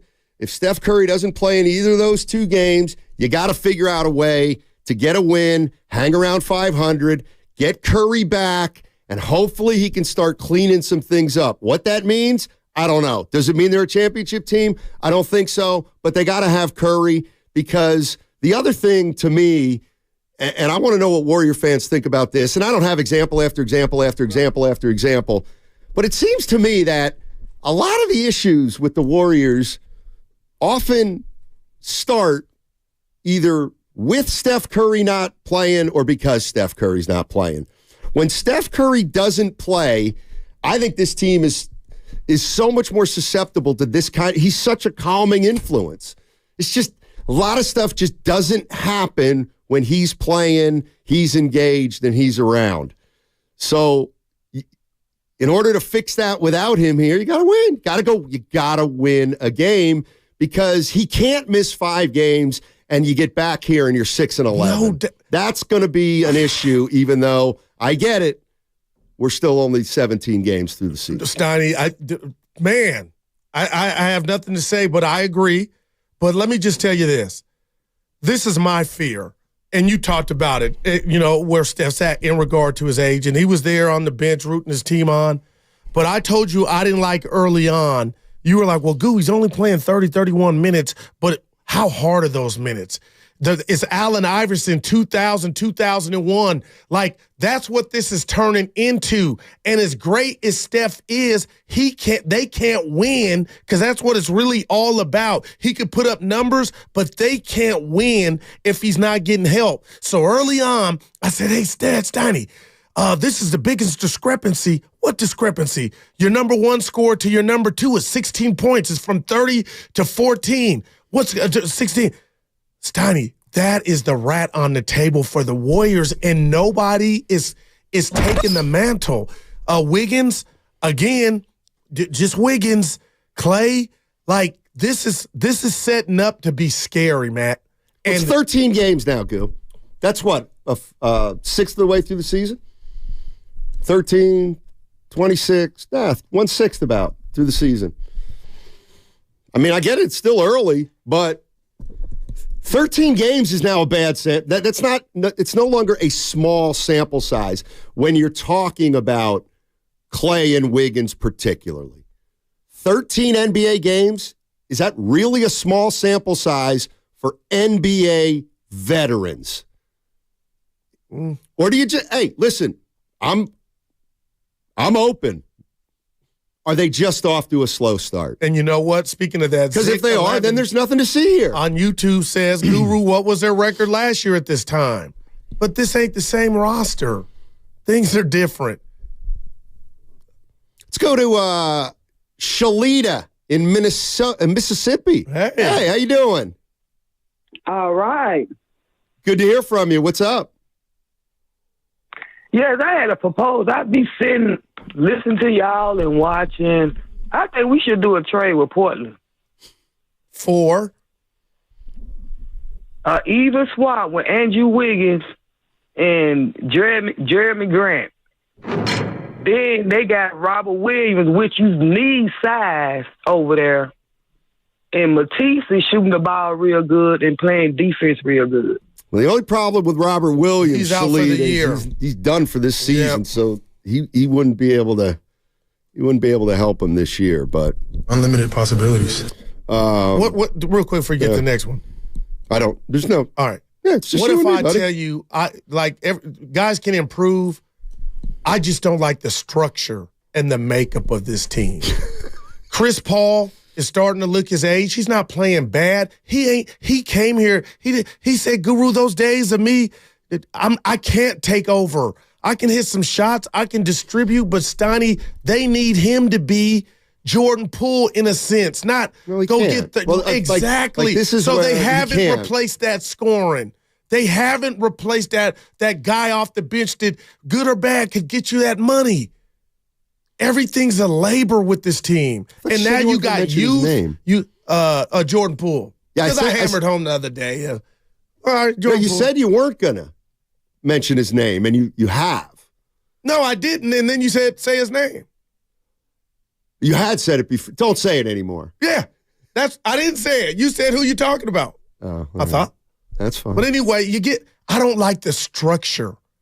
Steiny, I think something's happening. I really believe, Joe, so a trade is imminent. I hope I'm wrong and they pick it up. They don't match right now. This team don't match. Where were all these gurus and fans who are freaking out now? Well, you asked me after Denver. Willard asked me at the summit, and I said they couldn't win. No, you're going. But you took that back. You can't take it back. It was in the cap. So you've been right about the I'm Warriors. not proud to be right. I just felt it back then before the ball was even tipped. Right. Yeah. But you give me that partner. But according to you, the reason you were worried was the chemistry issues. And that was basketball related too. Yeah. I'll never forget when you came in. It's like, Goo, here go these numbers you're going to put up. Don't try to do this. No, I'm don't not. try to do this. The track is this getting ready. This is a championship team in your eyes 12 days ago. Willard asked me, and my answer is my answer. Right. Do you feel like how long? Hey, so 13 is, I know it's a different type of 13, but you ain't sitting there like, Goo, this ain't 3 games.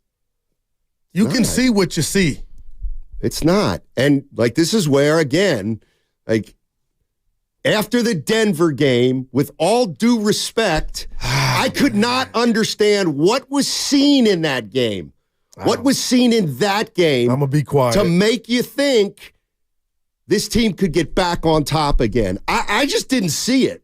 I saw all their players playing, Steph playing, Clay playing. I saw them hang in there. That's what it was. Well, you know what? And teams used to hang around the good Warriors all the time, and they flipped the switch and they beat you. We saw and them last night. And maybe the Warriors did have a shot down the stretch, but why? Because Jokic missed 2 foul shots because he turned it over late. It's like, okay, you chose to look at that as encouraging. I didn't particularly see it. That doesn't matter. What matters right now is they got to get a win. They've got to get a win and not slip too far behind 500. They just can't continue to lose this early. They're going to dig themselves too big a hole. And it's real. I can't believe I'm going to say this, but there's 2 things going on.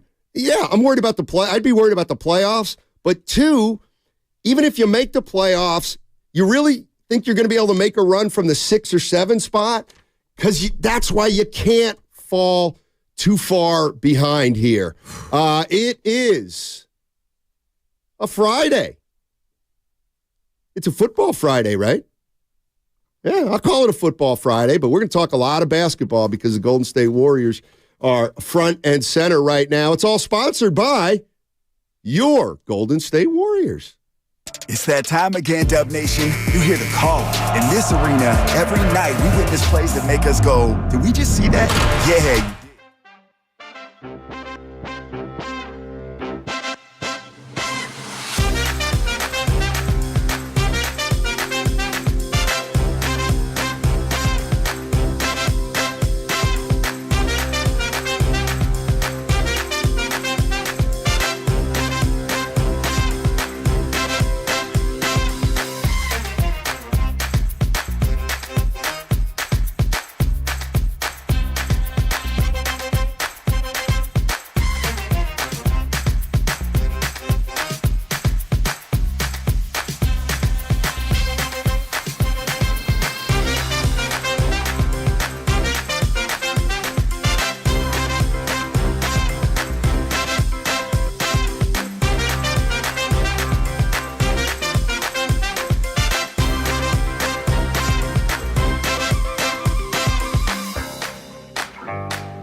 They fall to 6-7. They've lost 5 in a row, and they play Oklahoma City again tomorrow. And man, I'll tell you what. I mean, honestly, you look at that team. It's tough to see the Warriors beating that team without Draymond and Steph. It's a good team. It's a pretty good team. So, are they beatable? Yeah, you can beat them. And then Houston comes in. They're beatable. You got to get a win. It's really simple. To me, it's as simple as that. Just get a win and get over this hump without Curry. It's all you can do right now, I think, if you're the Golden State Warriors. Oh, you're right. That's it. That's everything on the docket. So news, here I go. And I'm damn sure not saying Klay Thompson's the reason this team is doing what it's doing. I want Klay to get back to high-octane Klay, but some news broke earlier before the show that Westbrook was going to come off the bench. Do you think Klay would, just to get a different viewpoint of it, maybe go to management or they talk and say, you know what, let's start Moses Moody and have you come off the bench, Klay, see how that works, see if it gets you going. Not a demotion. Well, of course it's a demotion. No, it's kind of your... Stop, Goo. We're moving you out of the order. Goo, You're the come lead on, off. don't do that. Don't. It's not etched in stone. That's a demotion. Thank you. You're on fries. Okay. And no longer, you know what I mean? That's a demotion. So if you're not going to do it with the plan of doing it long term, why are you doing it? To get them going and do something different. He's not going to take that as a demotion. Come on, Goo. Goo, I love you. I love you. I want to spend more time with you off the radio. But Klay Thompson is going to take going to the bench as a demotion. All right, I'm going to be Daryl Steinmetz. Okay. Who cares? That's fair. what you told me. Okay, that is fair. If it's about fair. and it's not You're just right. Klay. This could be a whole Rubik's Cube shakeup. I'm just throwing it out. Okay. I hope I'm not saying, this is no, hell no. But Klay, what if you got in the game 5 minutes after it started just to see? That's all. Okay, 2 things. Okay. One is I got another suggestion. All right. The second thing is, what we need. What if you move Klay to the bench and it goes great? Then you're just going to bring him back to starting, even though you'll have proof that it worked? Like, it's either going to work or it's not. If it works, you got to keep it. If it doesn't work, then you'll go back to Klay. So it's kind of just to jumpstart him. So you know what I mean? What's going to happen is you're going to jumpstart Moody. Probably if you start winning games, because what'll happen, the only way you win games by taking Klay out of the starting lineup is whoever plays for him elevates his play. Right. And then Klay elevates his play. Okay. If that happens, why would you ever go back? I mean, if he goes to the bench and it works. Well, I would say this, partner, because of the history and it's not a demotion. Here's my feeling. It was to get everybody going. Yeah, no. Can I give you another suggestion? Yeah, that's how I feel. And I'm going to play a card that I don't play much. If somebody's going to the bench, it's got to be Wiggins. Okay. It has to be Wiggins. I'm mad at that. It can't be Klay Thompson. If for no other reason, then Klay Thompson has at least shown through 9 games, and people may laugh, he's trying. Klay Thompson is trying to do the right thing. He's right now looks like he's lost a step and is coping with some things about his game, but he's trying to do what's right. Wiggins to me, 12 points, and that's where the you know what? That's where Klay has you trumped, Wiggins, because he's been here 11 years and you've been here 4. Okay. So that's a big reason why you're going to the bench, Wiggins. I ain't mad at that. How Kuminga looks, Donnie? 21 points. I mean, I hate to be. Wiggins looks worse to me than Klay in a way. Now Klay looks Klay looks older. But there's a reason. Wiggins looks more laconic, dude. Like Klay has an excuse, at least. He's never going to say that, but he's had 2 devastating injuries. There's no doubts, and that's why the Wiggins one. Shout out to bartender. Oh, shout out to Mark at Chase. Whoa. Evan and I went to get a soda, and Mark goes the bar like just what Spadoni said. Wiggins is like it doesn't add up to what could have him just floating. I'll use your word, and he's floating beneath his floating standards. And Steiny is killing this team. 12 points, and we needed every bucket, but I don't know. Well, he didn't go to the free throw line one time. Who? Clay or Wiggins? Or Wiggins. both? Clay went twice. Oh.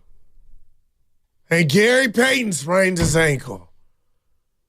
I appreciate how you process, and now you got me thinking it could be Wiggins, but nobody's off limits. And if Chris Paul could come in here as a starter, and I know he's the new booty because he ain't been around, and say, okay, I'll sacrifice and do the better for the team. And like I said, Steiny, this would just be to get guys going. And maybe it won't work. But okay, let's say it works and you get guys going.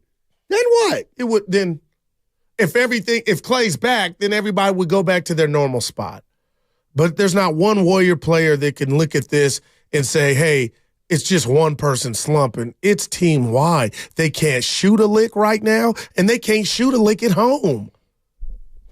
888-957-9570 is the number.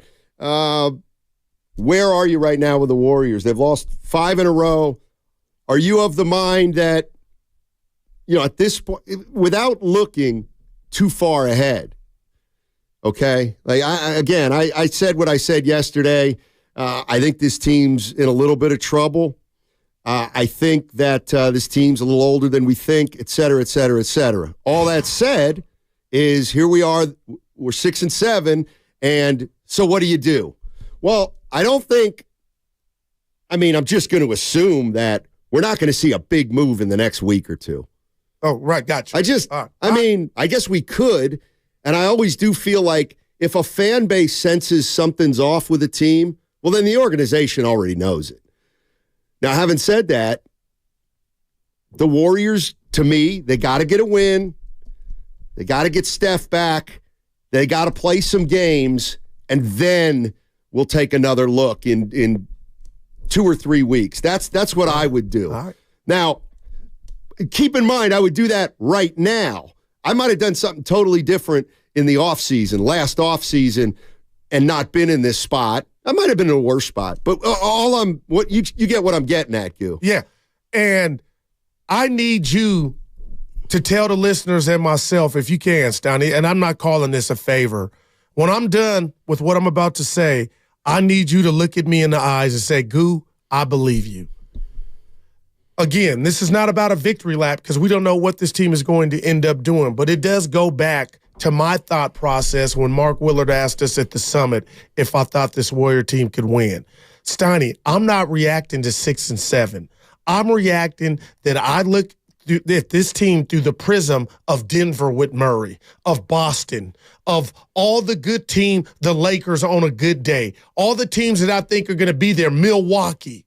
And that's why that day a couple weeks ago or a month ago, I couldn't say I saw it on this roster. But now what I've saw through 13, I really, really will hone in on.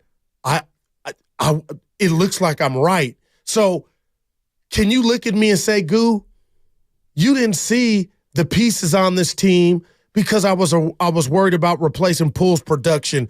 I was worried about when Steph wasn't on, who would take over, who could get him. And right now there's no bridge to handing the baton on who can take us to the non-Curry minutes. Like the non-Curry minutes have been fine when he's played. The best they've ever been in his career. But the problem is now he's not playing. Right, but they didn't have that problem when he played.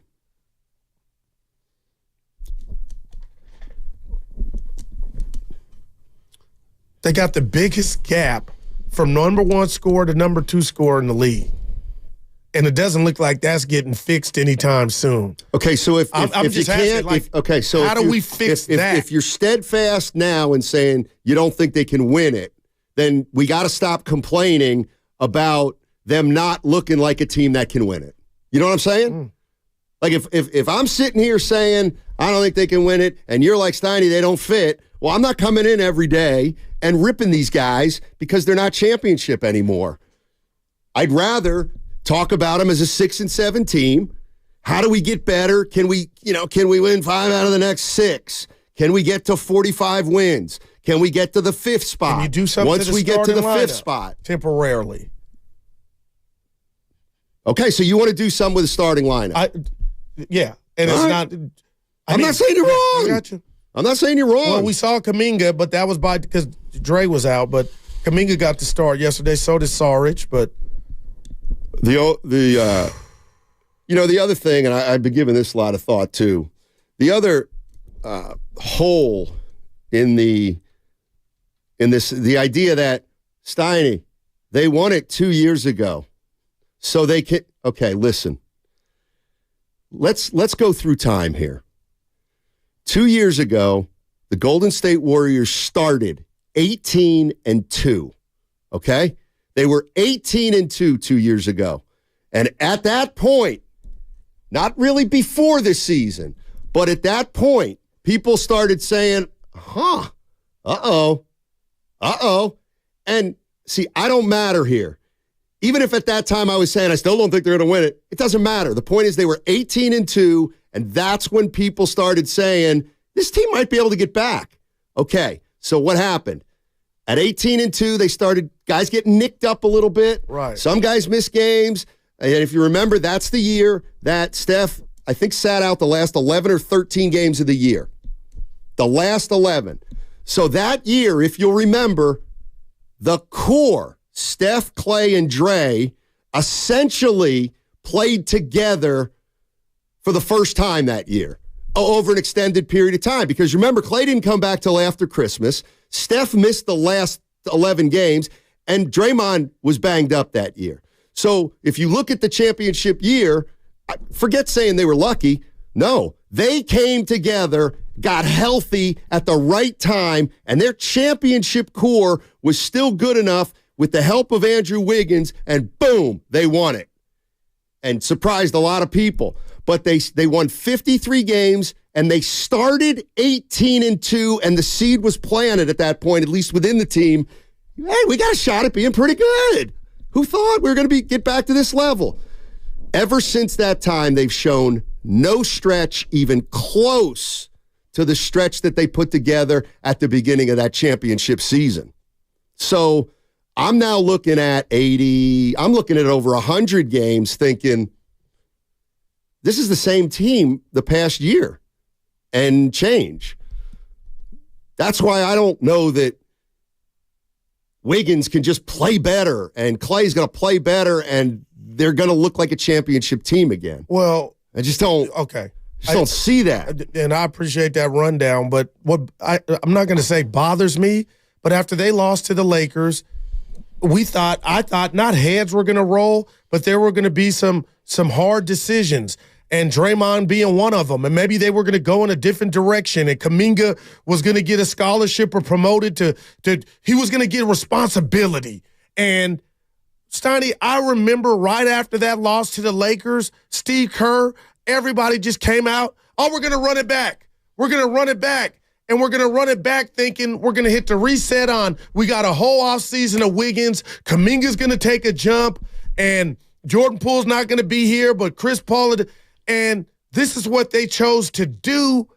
And even the people that chose to do it, I got to believe 13 games in right now are like, well, man, we didn't think we were going to get this Wiggins, and we didn't think we were going to get Clay to get off to this slow of a start. So it's almost like, and now with this Curry injury, and I know it's for a game or two, but Steiny, everything's gone kind of bad. But you knew this was going to happen. Well, when you say you knew. I mean, you said no. If you said no, this isn't a championship team, that means you expected stuff to happen. Good job. It's happening. Congratulations. It's happening. Yeah, that's that Skip Bayless stuff. I'm not happy to be right. And I'm not right yet. I'm just looking at you, partner. I've been to the last 2 games. I'm looking at body language. I'm not perfect. I'm telling you, if the Warriors who have standards, we know they have standards, if they admit behind closed doors, maybe as currently constructed, we're not right and there's an opportunity, maybe they do something that shocks us. Chuck is in Oakland. What's up, Chucky? How you doing, man? Hey, good morning, fellas. How you guys doing, man? We need answers, Chucky. Yeah, been enjoying you guys' show all week, man. Thank you. I just want first. I got a few comments. First, I just wanted to say give a shout out to Chris Berman. Guru, come on, man. Now, you know if Clay goes to the bench, that's his emotion, baby. Well, what do you call him starting and watching him kind of go through it and not hit his shots? So it's not about a demotion. It's just about a change of scenery and to get him going. No, I had an old Cadillac. I needed a jump. I wasn't embarrassed to ask for a jump. Okay, I'm glad you mentioned that. Because, see, like Stoney say in the pregame, come on, be a man and say what you mean. Clay, I don't man, like that look, one either. I see why Clay can't get his contract. I see why Bob Myers, his proper perspective now why he left. I think Draymond got his contract because he gave Laker his word that he wasn't going to act the fool. He went against Laker. But all the people that feel bad, I want Laker feel he gave that man 4 for 100. Clay don't have his game. His best year, his best days was last year, and that's why he don't have no contract because Laker already knew and seen what his performance was going to be like this year. I seen the shot get blocked last night. He don't have no lip anymore. And I appreciate it. Yeah, Chucky, you were breaking up a little bit. No, but we got us. Real quick, ZZZick 01. Guru, could you at least give the team the opportunity to have a full team on the court? And I totally will do that. They're 6-2 with a full team on the court, essentially. Well, damn. They are. All right. That's so what I'm gonna do. That's why if you want to hold on to that, you can. And go ahead and hang on to it. I don't What's the record, Stoney? 6-2. Well, I mean, I don't know. When Draymond missed the Denver game, well, they're not 6-2 when they're totally healthy. But you get what I'm saying. Is you could say, well, the OKC loss, throw that out, no Draymond. Yeah, you can't say the Cleveland game, Draymond messed it up. But I'm a chill. I think they're saying chill. Wrong. And I guess I am. I'll chill. I hate that they play the Thunder tomorrow. I hate that they play the Young Rockets Monday. Why? Who would you rather play? See that? You don't have an answer. What's the worst team? Any NBA team? No, give me a dump truck. The Hawks. They're 5-3. I was just doing that for effect. So, all right, I'm gonna take a deep breath. The other thing we saw last night, and this is why I always fight you on stuff. You do realize, can you give me this? There's a difference between a slasher and a driver. Andrew Wiggins cannot put the ball on the floor and get from the perimeter to the rim with more than one dribble. I'll buy you a bag of cannot do chips. it. I'll buy you. And there's another guy. And I've been frustrated. There's another guy who cannot do that, and it's Kuminga. Boy. So they have two guys that cannot take their man off the perimeter when they're facing up. And that's why Wiggins is settling for so many threes. And I get mad at him, but now I'm not mad because I know the slashing is his forte. Yep. You want to give it to him cutting where he doesn't have to put it on the floor. You know who can take his man off the dribble? Santa Clara's Jalen Williams. You know who can take his man off the dribble? SGA. Like, those guys can take it off the dribble, north, south, Stoney. You might not make everyone, but that's why I've been getting mad at Wiggins, and I'm like, you've been looking at him wrong. And you know what? And I appreciate the comment, Uncle Looney. What'd he say? You know what? He said, I'm being fair. Like today, like I'm not always. I am always, but if you know what? And that's why, ladies and gentlemen, Brandon Pajemski, he gonna play. Oh, there's no doubt. He's gonna play because what other Warrior can put the ball on the floor from the perimeter, from 18 or 20 feet out, take a dribble or two and actually get to the cup and finish. I'll be quiet. I think he might be their best guy at doing that. I'll be quiet. Clay's struggling now to do that. Just stay on Wiggins' right hand. You can cut that off. Kuminga, I feels like he needs a full head of steam, and even then, no doubt, man, he's not in great position. But the reason Pajemski's going to play is because he's assertive, tries to get to the rim, and he can get to the rim. Got the Fred Astaire. So far. His footwork is, and that's why when we asked him, that Ginobili comp was like, I get it. I'm not saying he's Ginobili, but his footwork is it's impressive. And you are right. Who can put it out there, 18, wiggle, jiggle, ha-ha, and get to the cup? He can. Let's take some calls. 888, or take a call here, and then we'll get to some on the other side. 888-957-9570 is the number. Let's check out Robert in Oakland. What's up, Robert in Oakland? How are you, man? Hey, what's going on? How y'all doing? Talk to us. Appreciate it, man. Thanks. Hey, good. I mean, shoot, man, you such a Poole fan, right? Yeah. And I was just sitting here like, hey, you know, Wiggins, he's been like in the slump since Poole left. It seemed like he missed him. Don't you think we should just go ahead and ship him off and go ahead and get Kuzman? Well, I mean, at this point, if you could give me a bucket getter, because that's what Poole was, and that's what I was in love with. But Steiny, we had talked about that, but we'll never know. But that can't be the answer.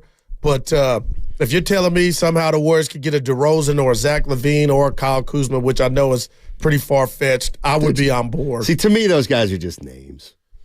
But what are they with you put them with Steph? Because we saw when Jordan Poole hadn't got humiliated, he could help a Steph Curry. It was the best version of himself. And even 2 years ago, Andrew Wiggins was the best version of himself. Okay.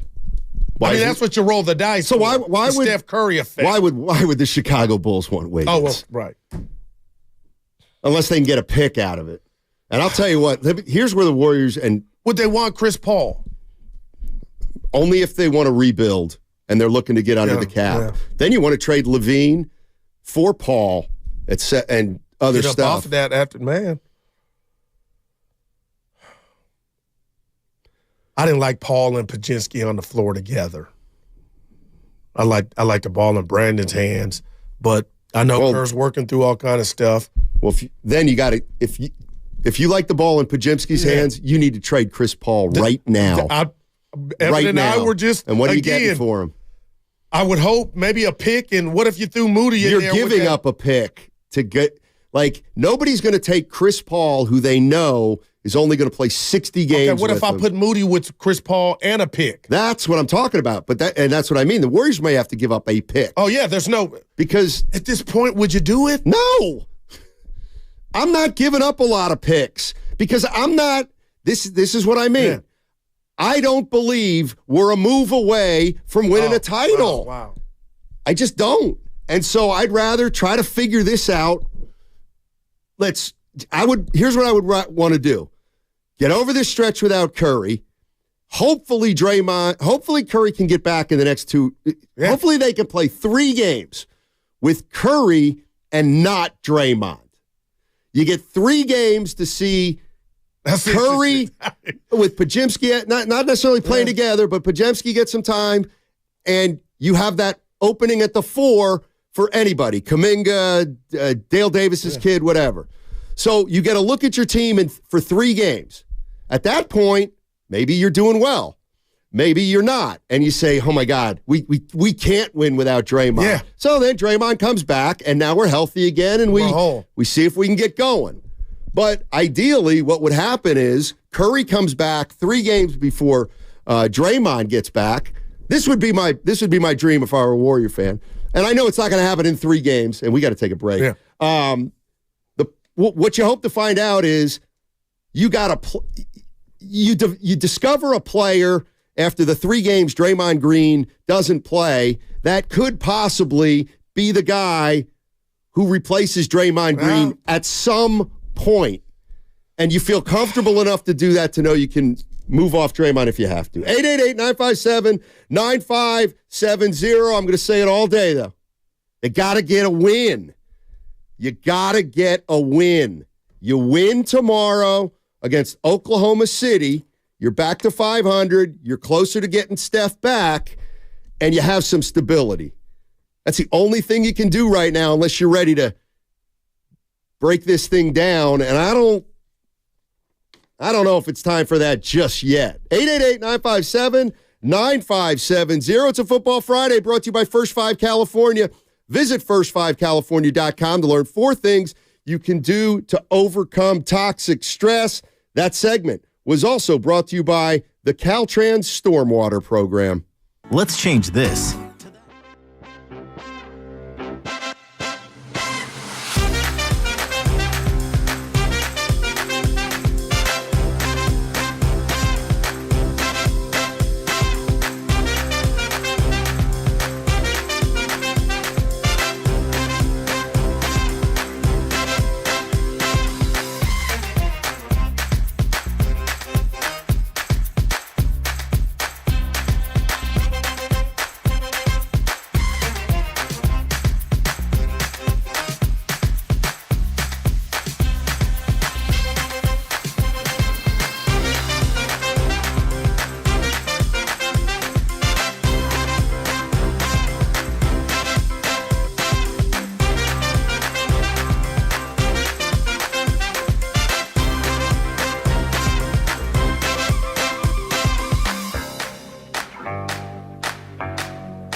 Goo, I love you. I love you.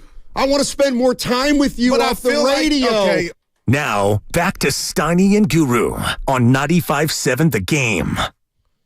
I love my partner. Oh, boy. Sometimes, and he can blame my mother and father, who are English teachers and who are very literal. That's why sometimes when Guru says something like, if Klay Thompson goes to the bench, it won't be a demotion, I've got to say that I disagree. That's all. 888-957-9570 is the number. Warriors got beat last night by Oklahoma City. Let me just register this because I'm not, because you've been on this. They need a bucket getter. Fair. I'm not going to argue that. Okay. But let's not bury the lead. They gave up 128 last night. You know what? 128. That they did. So their defense stinks too. They were getting killed. Or at least isn't very good right now. How many wide open how many times did OKC drive and dish? Drive and kick. Great looks. Joe made every three he took. Yep. I agree. Warriors play Oklahoma City tomorrow. Got to believe that's a 5:30 start. Yeah, on a Saturday. I hope Curry can make it. He was out there though. So then we'll see. I get the sense he's not playing tomorrow, but that means nothing. It's just a hunch. Let's go to Big Dave. Big Dave and San Leandro. Go ahead, Big Dave. What's up? Hey, how you guys doing? Doing well. Happy Friday. Yes, sir. Yeah, so it's been tough these last 5 games or so watching the Warriors play because they were off to such a great start. I do think that they can win a championship, but the only way they could win a championship is if Wiggins steps it up. Don't have confidence in that at all. Okay. I work with a lot of people based out of Minnesota. Sorry, I was on the Peloton. Out of Minnesota, and they've watched him up close. They said that 2022 championship was an outlier. So I'm not going to wait around and expect him to all of a sudden turn it on because he's just sleepwalking through games. So what I'd like to do, package him, include Kuminga. I know we want youth and all, but Kuminga too. I just don't think he has it. You've watched enough of the bad Warrior teams going back to, Joe Smith and before that. Who we getting? I don't know. Who we getting? Yeah, this is who I think we should go after. We're rumored to go after them last year. Send Wiggins to Canada, make a trade with the Raptors, include Kuminga and Wiggins, and I'd have to take Pascal Siakam or OG Anunoby, and then maybe throw in Otto Porter Jr. And then if we have to include a protected first-round pick, do it. Because right there, making a move like that, I definitely think that will make our chances better to go after a chip. All right, buddy. Let me let you go. Yeah. But he's thinking. So if you're going to – I'm going to assume, because I see L and SF is talking trade. Okay. Okay, I'm going to assume if you're talking trade, you're willing to make a trade right now. Right now. Right now. Are you going to make a move right now? Could CP3 be traded today? Huh? Could CP3 be traded today? Chris Paul can be traded today. Okay. Draymond Green can be traded December 15th. But Chris Paul can be traded at any time. Anytime. All right. So if you're going to call up here and talk trade, to me that means you're acknowledging this team doesn't have it. This right. If you're saying trade somebody now, you're saying we're not a championship team, but let's try to make a move to become a championship team. And no doubt about it. And that's fine. I mean, am I there? I mean, I got to sit tight with this team because, like, I didn't necessarily, as an observer, I didn't necessarily like where they were at before the start of the season. I didn't like where they were at in the offseason because I thought they had really, really hard decisions to make. So, at this point, I think the way you look at it, okay, good start. Now we're in a slump. Well, we could make a move right now, but why would we do that? Because you may know, and the reason I say you may know is I know you're not into comics, but Batman was my favorite, and one of the villains on Batman, Stoney, was the Riddler, and his costume consisted of question marks. It was all over his costume. His body was question marks. And I don't believe this Warrior team thought Andrew Wiggins was going to be a question mark to the degree that he is. I don't believe they thought Klay Thompson would be this pedestrian early, and maybe they're not even tripping about Klay. But you got Moody, you got Kuminga, you got a lot of guys that are question marks. And I think if you're going to get to the promised land, you need some know-how. And when I say know-how, you need a veteran or somebody you could count on to where you're not hoping the seed blossoms into, So let me tell you. So let me run through the scenario that you're thinking. So Joe Lacob and the Warriors extend Draymond Green, and what else did they do? And get Chris Paul, okay? And they think their window's open, all right? They start out 6-2, and everybody thinks their window's open. Right. It's still open, okay? Then you lose 5 in a row, of which Steph didn't play 2 of them, right? Yeah, this was second miss. Okay, so you've lost 5 in a row. Steph hasn't played the last 2 of them. Neither Draymond played last night. And in 5 games, you've now decided that I thought we could win it after Denver, and I was encouraged, but now we got to make moves because this team isn't good enough. Even if you're starting to think that way, nobody's gonna cut the cord right now. I wouldn't think. But let's be honest. Let's back up. I've appreciated what Chris Paul has done. You understand what I'm saying? But 10 days ago, were okay. but I feel like you're robbing me of my starting point. My starting point was when Jordan Poole left and Chris Paul was coming in here. That was my starting point. Okay, well then you're. But I'm not. There. I'm not one of these dudes to hate on Paul to where I don't want him to do good. So I saw what he brought, but I still was skeptical about this team and somebody besides Curry getting buckets. Fine. But at 6-2, nobody was talking. Nobody was talking about breaking this team up. At 6-2, Chris Paul was a borderline godsend. Yeah. So all I'm pointing out is if you want to make moves now, that means you're making this decision over the course of 5 games in 10 days. Like that, I don't think the Warriors would ever do. Like that's real talk. Unless they were in there this summer saying, I'll tell you what, we're going to re-sign Draymond, we're going to get Chris Paul, we're going to give it 15 games, and if it doesn't work, we're going to try to move Draymond Green. We'll see if we can get something. Maybe, I don't think so. Yeah. But possibly. All right, 888-957-9570 is the number. Let's go to Richard. Richard's in San Jose. What's up, Richard? Hey, how you doing, guys? Doing well. I just want to make a comment about Kowinski. He reminds me of a young Clay with legs and shooting. Everybody sees this. When he came out, when he came out last night, you see the shift, how the scoring started. Everybody's playing well together, all the young legs. I say the best option I would do, wait till the end of the season, see where Clay's at. If he's still in the slump, honestly, I will keep Kowinski, trade Clay, and get big money for him.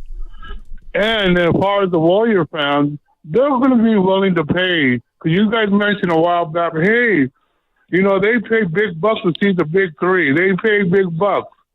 I guarantee they'll pay the money to see those three. Kowinski and the top. He'd be the replacement. That's what I said. They'll still play. They'll still pay for it. Appreciate it, Richard. Appreciate it. I mean, if they continue to get good play out of Kowinski, I think they're going to be a good squad.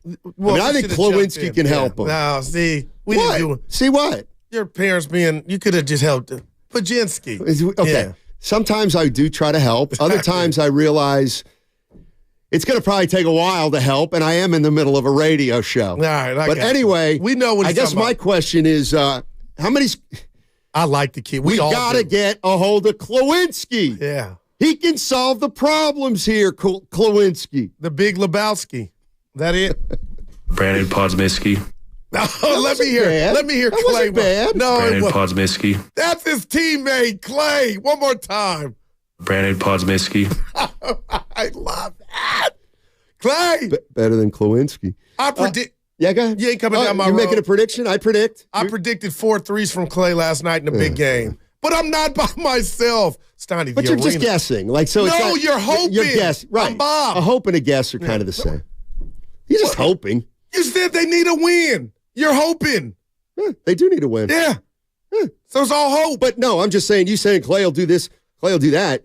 Whenever you do that, I glaze over because you're just guessing. You have no factual base. Well, of course, Clay's going to try to take a lot of shots. And the facts are, it's been so bad, you're bound to get something. But what I'm saying is the fact that you were wrong doesn't mean anything to me because it never registered in the first place when you do that. There was not a right or wrong answer. There was, we're hoping the player snaps at him. No, you said, I think Clay's going to make 4 threes tonight. Yeah, there was no science behind that. Right. That was all heart. Right. That's why it doesn't mean anything to me. You know what I'm saying? You're allowed to say, I think he's going to have 4, but I know deep down that it's just something you're saying. It has no bearing on whether he's going to do that. And in fact, you're just guessing. That's all. It's all good. What are you talking about? Yeah, exactly.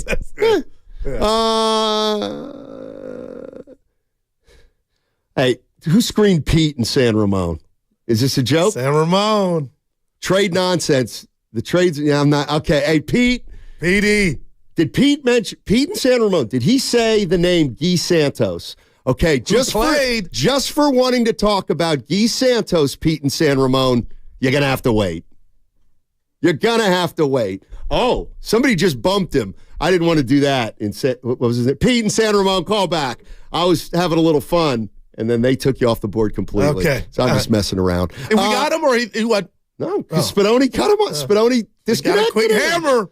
Let's go to Tristan in Temecula. What's up, Tristan? Okay, where's Temecula? Hey, what's Down up, near guys? LA. It's where that guy was going to fight Kobe's nemesis. Okay. Come on, you're the social media guy. You don't remember Temecula? No. Two guys on the internet. I think this is right. Two guys on the internet got on a huge fight about Kobe Bryant. One guy drove to Temecula to fight. I did know. Help me if you know the story, Tristan. Wow. Honestly, the only fight I've ever seen out here was at a Popeyes when that chicken sandwich first came out. That was so overrated. That's a whole, you can YouTube that. But, honestly, guys, I'm not surprised by the outcome so far this season because, you essentially ran it back with the same crew, betting on the fact that Kuminga, Moody's going to make a third-year jump. They're going to do it. And they still just feel underwhelming. They're not terrible, but they just feel too one-dimensional. Kind of to your point, Steiny, earlier, just Kuminga, you know what he's going to do. He's going to drive to the basket, either lose the ball, post up on the bigger player, and then just turn the ball over. And Moody's just out there, and he'll make shots, but then there's other times he's just out there, and he's just running around the court. And I'll be honest, I really wish they pulled the trigger on that OG Anunoby trade last season at the deadline. I know they wanted Kuminga, but don't know who else they wanted. But, man, that would have been, just imagine OG on this team, still young, can put up 16-plus points on a high-efficiency. Stop it. Great defender. They just, man, that's just what they need, man. No doubt. No shade to them, but that's all I got, guys. Y'all take care. Tristan, appreciate it, Tristan. And the hope is Kuminga's going to be that guy. Well, I'm not convinced that they had a shot at Anunoby and decided not to. I need to hear a lot more about what was really on the table. But let's just say Anunoby was don't you feel like Kuminga they're so enamored with what he could be, and this was going to be the leap year, and I'm not saying he can't get there, but right now, Stein, if you're telling him he can't take with his size and power and athletic gifts, he can't take his man off the dribble. No, he can't. But he can't go left either. No doubt. Evan, there was doubt when you always say goes ha-ha. Yeah, but yeah. Hey, the one thing I was wondering is, and I'm just going to throw this out because I love these kind of shows because there's so many angles to it and people can just pick the angle that intrigues them the most. Here's the one that I was thinking about is okay, let's say you're Joe Lacob, all right? And you made the Chris Paul trade. Okay, training camp's about to start, and you feel really good about this team. I believe that he felt really good about this team. Yeah. Well, he could have been lying. But anyway, so Joe Lacob thinks this team, the window's still open, okay? There's probably going to be a point, it might not even be this year, when Joe Lacob looks at the Warriors and says, I don't think our championship window is still open. Right. It could be now. Okay, then what do you do? Because at that point, the minute this is what I mean. It's not fictitious. The second Joe Lacob believes this isn't a championship team, then you got to use the same philosophy you've always used and said, everything we're doing right now is to reopen the window for Steph Curry. No doubt. Okay, well that's gonna be painful. That's gonna be painful because if you've decided that you don't think this team can win a title, it means you decided this team can't win a title with Steph, Clay, and Draymond as its core. Because they are still the most important for the fans, or trading somebody you love. Yeah, no doubt. Or moving off somebody in the off season. Yeah. And let's talk about real quick. But the minute, here's what I'm saying. Like everybody says, you can't waste Steph. You can't waste Steph. I'm one of them. Well, okay, you know what I'm saying? Well, okay, you can't waste Steph. So if you don't think right now this team's a championship team, you got to make moves right now. Oh, there's no urgency. Because every second you're wasting and Steph. That's why people are gonna laugh, but nobody saw what's going on in Chicago. Okay, they ain't popping off, so it could be immaculate timing. I'm just going there, but you talk about painful. Painful is what I experienced last night watching Clay. And when you love somebody and you're used to them performing one way and you see it's another, that's painful. So I'm not saying Clay can't fix this, but Steiny, to Warrior fans and the gist in that building last night, people were rooting for Clay and they were hurting for him, watching him still. It's early season struggles. He's done it before when he was healthy. Okay, hopefully it's that. But, brother, I'm calling you brother because I mean it. If it's not that, Steiny, then the pain has set in. So how long are you already. waiting? I'm ready to go now. Okay. Well, then, and if Joey Light years is Joey Light years, he's seen enough. Okay. I'm just saying, man. So what you're saying, though, that listen, I'm just, this is where people think I'm advocate, antagonizing you. I'm not. I'm saying, okay, that's fair. So you've decided that right now. Yeah. So, what do you do? What? You're gonna, okay, this is what you do. I know what I was. Yeah. But, okay, so if you do it, literally right now, what that means is you're essentially not giving the team that started 6-2 that you felt good about any chance to get re-rolling again. You know what I mean? Yeah.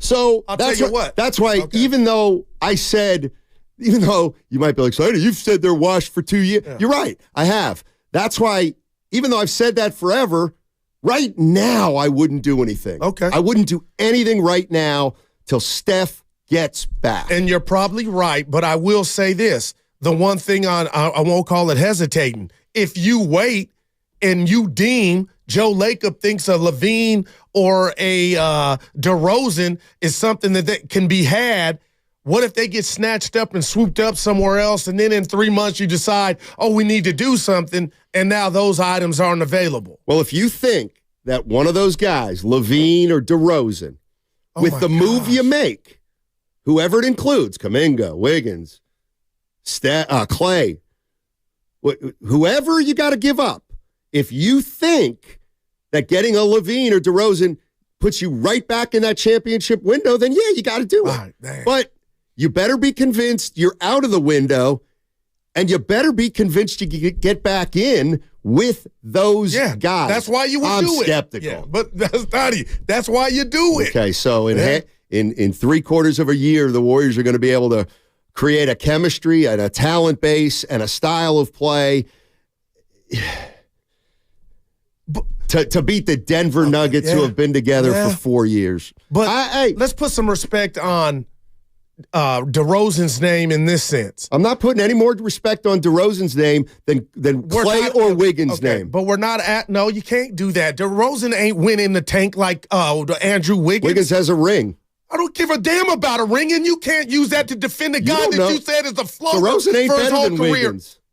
And even right if now he is. Okay, yeah, right now. Okay. But you're waiting for Wiggins to get back. Right. Well, how long are we going to wait? And you're telling me don't wait because this is what he is. Okay, so DeRozan for Wiggins is your move. Right. But listen. I am. You're acting like I'm selling you and Warrior fans on DeRozan being Steph Curry. No. This would be the easiest basketball he would play. That's how you got to look at it. Okay. You're not asking. Okay, why would Chicago do it? Why does Chicago want Wiggins instead of... I'm saying Chris Paul. They will want Chris Paul to get up off that contract at the end of this year because they're about to hit the reset. So Chris Paul would be my number one package I would present along with a Moody or maybe a Kuminga. For DeMar DeRozan. Yeah, him or Levine. That's not a championship team, I don't think. Is this one now? It's just... Well... Everybody's been saying yes. I mean, that's all I'm telling you. So I mean, it's early. This is why we can say Levine, DeRozan until we're blue in the face. But you want to go back to 2 years ago when the Warriors won it? Why did the Warriors win it 2 years ago? Because they got their core guys back. Their championship guys all got back together at the same time to start in the playoffs. But they still started 18-2. Exactly. They were good. Okay. The reason that the Warriors beat the Boston Celtics in large part was because their core was championship. And the Celtics weren't yet and were still growing. I do not, if you don't think it's a championship team, I don't think you can break up the core, bring in new players, even if they're pretty good, and snap of your fingers by the end of the year, you're a championship team again. I think it's going to take a little longer than that. 888-957-9570. Hey, everybody. It is time for the call of the game, sponsored by Xfinity. The Xfinity 10G network is made for streaming live sports, which means it's the network you can rely on in the biggest moments. The Xfinity 10G network, the best way to stream your Warriors.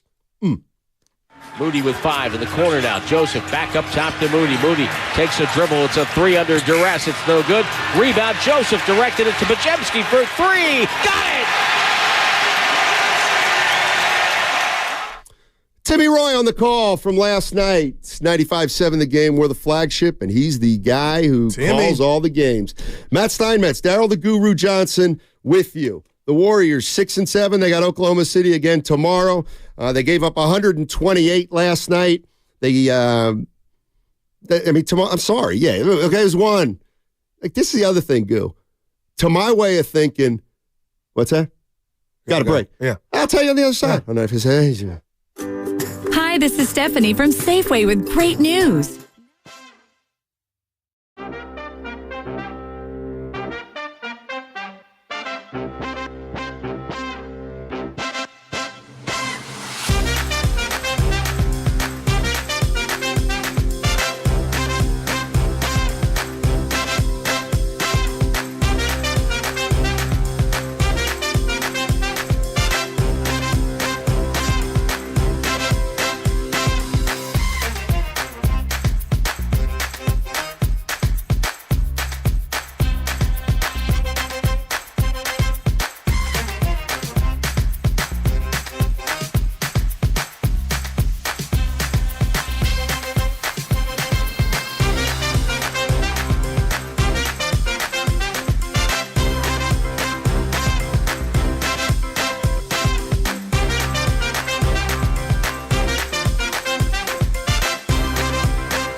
95.7 The Game. Can't go for that. Yeah. They don't make music like this no more. No, it's better. They make better music now. Name the artist. With an S. Oates. Yeah. Daryl. They're from Philly, bro. So, are they from Philly? Outside Philly. No, they're not from Philly. They claim Philly, though. Oh, okay. Well, so do I, and I'm not Philly because nobody out here gives a rat's ass about the difference between Philly and a place 30 minutes outside Philly. Pottstown, Pennsylvania. Yeah. I had... Do the Fly Eagles fly? Pottstown. I think I had 19 against Pottstown my senior year. Could have had more, but I sat the fourth quarter. Is that high school or 67-49 win. That was high school. All right. Yeah. There's a Pottsville and a Pottstown. And Pottsville. John Oates was raised in North Wales, Pennsylvania. Who? North Wales. Hall & Oates. Okay. Pottstown, Pennsylvania is outside Philadelphia. Pottsville, Pennsylvania is not near Philadelphia. That's the home of Yingling Brewery, the oldest brewery in America. It's also the home of Mart's Hall, maybe the best high school gym in the country. Pottsville, Pennsylvania has one of the best. And it's still going. Oh, yeah. Mart's Hall is incredible. Never played there. So whose home gym is that? Is it Pottsville High School plays their home games there, but they have tons of Pennsylvania playoff games there. It's beautiful. You Google it and look at this. It's really. Is it upstairs? Like you watch up? No. You come in at the top and you walk down. It's awesome. John Oates, by the way, a collegiate wrestler. I did not for Temple University. He's an owl. Yeah. Huh. He did it. He got tired after his freshman year because he said he got tired of losing weight. Didn't want to keep cutting weight. I could see that. That's not good for you either. The cauliflower ear, you don't even got to kidnap me. If you got cauliflower ear like these UFC guys, it's the scariest sight to me. Yeah. I'm not a random. Yeah. So, Warriors, they got beat last night, and they play Oklahoma City again tomorrow. They're 6-7, and we're talking about this team and kind of where we are with this team right now. And my feeling on this team right now is you can't make a judgment. I'm going to say you can't really do anything, but if somebody out there is saying, yes, you can, I get it. But to my way of thinking, you started 6-2, all right? There were some good signs. You lost to Denver. Draymond didn't play. Then Draymond went a little loose at Cleveland. And then Draymond gets suspended and Steph misses 2 games. Yeah. I think you got to wait until Steph gets healthy and Draymond's suspension is over. Watch another couple of games. But what if you're like you and I, Rick James, who said before the season tipped, we didn't see it. Well, what do you mean? You're saying the organization. Talking about the organization. Yeah, no doubt. If the organization didn't see it, Draymond Green wouldn't be on the team. They think this is. You're right. They need more time. So here's my question. Steiny, to you. This is ugly. Well, is it ugly or did they have a chance to win a bunch of the last couple games? Because you always say it's ugly.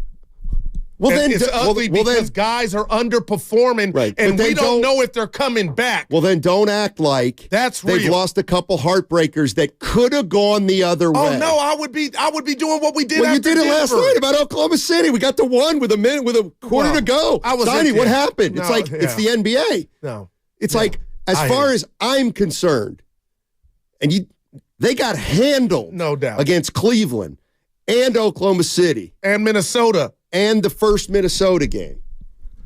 And now I don't care if they were in 1 with 10 minutes to go. I was the emptying NBA. the kitchen sink on that one. Like, I was trying to be positive. But now OKC's looking at this game tomorrow. If there is no So Curry, you didn't believe the games were close. You were trying to be positive. Right, and I told Evan every time I thought, like, show me you're going to steal this game, Williams to the rack. They did. Teams are doing whatever they want offensively to the Warriors. Get this. When they need to do it. That's what I see. When they need to do it, they do it. And they're bailed out with a foul. It's a wide open 3, and it's one they hit. So you are right. I came in here with my offense ass talking about the offense, Donnie. This defense is getting cut and mollywopped. I'm watching it. So that's a concern. The perimeter D. We talked about that when Steph and Dre were here, available. Okay, how does Zach LaVine help that? Let's go to Mike in Hayward. Mike says, no, go ahead, Mike. Mikey. How you guys doing today? Everybody doing good? Yep. Yeah. Okay, so this is what I think. I think it's too early a sample to say what the words are going to do, don't do. But one thing I keep saying over and over, they're just too small. And they want to go with that idea of playing small and moving the ball and all that stuff like that. But they're paying a whole lot of money out, millions of dollars, and guys ain't hitting shots. Okay, so that means what? So like OKC, they took a hit for like 3 or 4 years and they rebuilt their team, but they went on and got some guys, young guys that could play. They didn't go get no Wiseman. All the guys they got worked out. So I'm just saying that it's kind of time for them to make a change. Now, I ain't talking about trading nobody, but I'm saying that they got a bunch of guards, but they don't have no big men. They don't have a shot blocker. We know that, but they can still rebound. So the only thing they're really missing is the shot blocker, right? And somebody can score a little bit in the paint. You slow that stuff down. But they don't have that. So if they don't shoot well, same way with the Lakers when they played the Lakers last year. In the semifinal, why did they lose? Because they didn't shoot well, right? Because they just didn't shoot well. So they're counting on the perimeter shooting. But I'm saying that at some point in time, now you've been winning with that, but you might want to look at going a little bit bigger, okay? Appreciate the call. We've been saying that. I mean, if they go bigger, then they're not as good. I want to run something by you because I know you're my Hubie Brown. I'm your Mark Jackson. Hey, that was real quick about Mark Jackson. Remember the guy who recorded, or he had the assistant coach with the Warriors, Irwin or it was that guy in New York. That's why he got fired. He's on the New York. He's assistant coach in New York. So that didn't go away. That's why Mark got let go. I know you talked about the limitations of Jonathan Kuminga, but there are some upsides. I'm asking you this, Donnie, because we brought it up yesterday. Why don't they do more pick and roll with Kuminga then? What positions he playing? The picker or the roller? Both. Well, one he's not the most cerebral player. He doesn't read situations as well as veterans. Oh man, and the Warriors play a lot of basketball by instinct. Are you saying something else with the cerebral? Like what? No, I'm not. I'm absolutely not. Is that basketball IQ? Yes, absolutely. Because Pajinski's got it. And I know he's a whole different. He's got it. I don't know that he has it. Oh wow, yet. Talk to me. Why would you say that he's got that? Because it looks like that's part of his game. That bounce, just it's a bounce pass. But the first pass, he had an opportunity to give it to Looney. Like I was like, I told Evan, how many guys would just give him a right? Anyway, I just see that he's got a lot of it. It feels like I see to even get to this point. I have not seen Pajemski play enough in big situations to have any idea of whether he's cerebral or not. And I love you for saying that. You're saying you need to see it in I know he's athletic, but I don't know that he's cerebral. I do know that Kuminga, like the other thing, I'm not saying these guys aren't smart. I'm saying they happen to get drafted by a team that plays a different style than every other team in the league. Oh, man. And you know what? Plays a little and had played a little differently defensively than every other team, than a lot of other teams in the league. And so they didn't get on to the least sophisticated. No, you're right. Team. They got onto a team that really expects a lot of basketball instinct and know-how. Like Hoosier, Steiny, and then why did they draft Kuminga and Wiseman? And the one guy who's fitting in is the guy who played 1 year of college, who when he came out of college, they said is a pretty smart player. I'm talking about Moody. Yeah. I'm talking about Moody. Moody's not playing because he's athletic. But Moody's how playing could that have been smart. overlooked though by the Warriors if you were going to roll the dice on a Trey Lance with Kuminga? Because ask Bob Myers, ask Joe Lacob. I don't know why they drafted Kuminga or Wiseman. And I'm not saying I knew all this. I didn't know any of this. But what I'm saying now, looking back, is they drafted two guys who weren't really basketball players to come into the most sophisticated system that the NBA had to offer at that point. Now it's easy to look back and say, why did they take those guys who were so raw? Well, they took those guys who were, my way of thinking, they took those guys who were so raw because they thought their titles were pretty much done. Wow. And they thought that they had two guys with infinite upside. They might take a little longer, but you know what? It'll be worth it. Let me read this to you before you go to the phone. From the land to hella. Well, I shouldn't say neither could play. All right. I got Wiseman struggled. From the land to hella, Steiny, You can't keep running split actions with slow non-shooters. Yeah, it's true. Wow. Let's go to Pete in San Ramon. He's back. I get back to Pete. What's up, Pete? How you doing, man? Hey, gents. Good afternoon. Well, good morning. Still, Spadonia and I have worked it out, so I appreciate that. I love it. What do you got, buddy? I got two things. One is all the talk about trades and picks and stuff. You can pick your friends. You can pick your nose. You can't pick your friend's nose. It's going to be fine, because last night we saw the debut in the NBA of Guy Santos and his first bucket. It's just all these kids just going to come along, going to be a whole lot better by the end of the year. I talked to Guy after the game last night. Oh, so congratulations. Oh, there you How go. do you know Guy? Yeah, get that drop ready. And his response was first of many. Oh, So, nice. keep your eyes. Thanks, Gonna Pete. be- So you think Guy Gonna be great. Santos? Yep, put him on his back. From Brazil. Let's put the Warriors on Santos's back. I like it. He got it. It was good to see him. I guess. My daughter likes his hair. Well, there you go. There you go. 95.7 The Game. Breaking news. Some NFL news, gentlemen, as it pertains to the AFC. Per Ian Rappaport of NFL Network, Joe Burrow, Bengals starting quarterback, is out for the season with a torn ligament. That's a great sport. This is just a disaster. I saw when it happened, Stein, we were watching, and I was like, that's a UCL. So, dude. You said UCL? Yeah. Because Brock Purdy had it, and he tried to throw the ball on the sideline. My point is, we just lose as football fans. That's a kill. They're done. Well, they were 5-5 anyway, but they lost that game mainly because of him. Steiny, this is one of the best quarterbacks to do it, man. Was. Let's see. Well, we'll see if he can bounce back. Yeah, Purdy may never be the same. Yeah, different. I mean, I'm sorry, enough of the Kuminga slander. I don't have Kuminga slander. And there was none at all. I think Kuminga's fine. I think people expect him to be better than he is with how little he knew. Well, the thing is, how long are they going to wait? How long are they going to wait for? Like this, they can wait forever. They have his contract. All right, they have all his rights. It's forever Kuminga. good. That's not like a songwriter. It's forever good enough. Like I don't know. They might need him to pop to get to. Are you ready to put a deadline on him right now? No, but I thought. Well, then let him play. Well, like seriously, like is there some kind of test you're going to give him? No. I did think he was going to be the successor to Draymond Green. Okay. And I thought Dre wasn't coming back. I'm being honest. Okay, and I thought they were going to roll the dice and maybe this dude almost had 30 points last night. I'm like, what if he did there to Kuminga? I'm like, what if he does? I told Evan, what if he does this every game? He has more offense than Draymond, but Draymond does a whole, and I know a lot other stuff that Kuminga couldn't even dream of doing.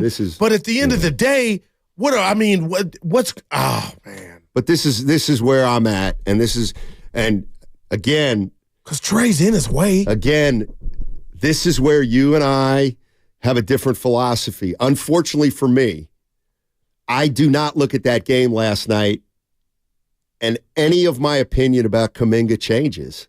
Like, it's great that we come in here today and say, Kuminga got 20-something, and Pajemski looks great. They lost by 20. So, and you know what? I look across the court, and those guys are young as hell, too. So, our young players are a little younger than their young players, but they ain't as good. So, this is the But one. Moody and, again, What about Moody? I'm about to tell you, a 7th and 11th pick for Moody and Kuminga, Warrior fans shouldn't have to apologize for expecting these dudes to be ready to make major contributions. That's all I'm saying. Well, do you like Moody or not? So these dudes weren't second round or come out to the D League. These dudes were drafted with high picks. Again, don't yell about it. You should have acknowledged for the last 2 years that these guys weren't the guys. Because if you wanted to come out and say this is a 7 and 13. It was a 13. I think. Doesn't matter. 7 and 13. Well, then yeah, they haven't had a good 2 or 3 years. Yeah. But where this team is at as a whole, with them getting older naturally, this would have been a perfect opportunity for them to show that growth. If it was perfect, Steiny, and you'd be like, we're okay. We don't need the heavy lifting. Now the heavy lifting to me is my one dude who's currently hurt. Here's another thing that get you mad. I don't know about mad, but it makes me feel like you don't get, not you. Yeah. Okay. I know people think that I don't like the big three or the core. Listen. You don't hear Listen, but here's what people don't understand. Draymond Green, Steph Curry, and Klay Thompson are championship players that know what it takes to win a title. How did they get there? It took 12 years. It took Curry getting hurt for 3 years. It took them coming together after Mark Jackson got fired. They developed a style, and they became champions. The difference between a champion, not just a player, a champion, and a guy like Kuminga and Podziemski, it's a chasm. So you can tell me you want to see more Kuminga, and you can tell me you want to see more Podziemski, and I can even agree with you. But we ain't winning a title. We can't, because that's not the way it works with those kind of guys. Jonathan Kuminga's not going to be he cannot play 25 minutes on a championship team. Do you think he can? No. Okay. But I think they hoped he could. Of course they did. Sure. Right. And you know what? Everybody hopes the guy they draft is going to be great. Warriors, they didn't know Draymond Green was going to be this good from the second round. He was. Wiseman, they drafted second. Can't play. Man. Halliburton fell in the draft. Hell of a player. Yeah. You know what? There's nothing wrong with drafting a solid role player. Now, maybe you want more than that at 7, but I know people are going to think I'm making fun, but I'm not. I think Kuminga has at least shown that he can be a rotation player in the NBA. I know that's not enough, right, but that's something. Yeah. That's something. All right, 888-95. Let's go to who we got? Let's go to Ray in San Ramon. Ray in San Ramon. What's up, guys? How you doing? Hey. Hey, my buddy Pete in San Ramon said Guy Santos is the answer. I'm not sure about that one, but it's okay. I just wanted to let you guys know there's 3 names that I got for Mr. Dunleavy that I'm hoping he's kind of looking at. I like DeRozan, Vucevic over there in Chicago. My guy. Paul George, maybe the Clippers. That'd be awesome, maybe. Oh, sure. Wishful thinking. But one thing I did want to mention was when I see Damian Lillard have 17 assists, Halliburton have 15 assists, they're getting their guys like great shots, not good shots. Because they have the ability to create, not turn over. So, I know we can't really ask Steph to do more than what he's doing already, but I would love to see Steph get 12 to 13 dimes a night, along with Chris Paul, maybe 10 assists a night. Maybe that'll up the scoring and give it more balanced attack. It would. You guys tell me what you think. No, I appreciate the call. Oh, my God. That's 24 assists between the two? This team can't hit the side of a barn. Hey, John, you like Bubacek in Chicago? I like him. I'll give you a 3. Shout out Dolly Parton. You know what else is? He said Paul George. And I know, whatever. They're going to be all right. Well, first of all, they're not. But here's the point. I felt since a bit. Here's where you got to be careful throwing names around because you don't want to become the Clippers. You don't want to become the Nets from a couple years ago. And you don't, as far as I'm concerned, you don't want to become a team that is just wishing. That's all they're doing. All the Clippers are doing is wishing right now that something's going to fall into place. A couple years ago, they were in the Western Conference Finals. I'm just, like, when you say wishing. How long ago, Goo? Yeah, no, but health messed them up. And you could go, okay, so all right. Yeah. And Brooklyn. You want to go out and get a guy like Harden? See, and that I hear you. Seriously, that's what they did. And I would have been. I don't want to do that if I'm the Warriors. But this is what I'm saying about that.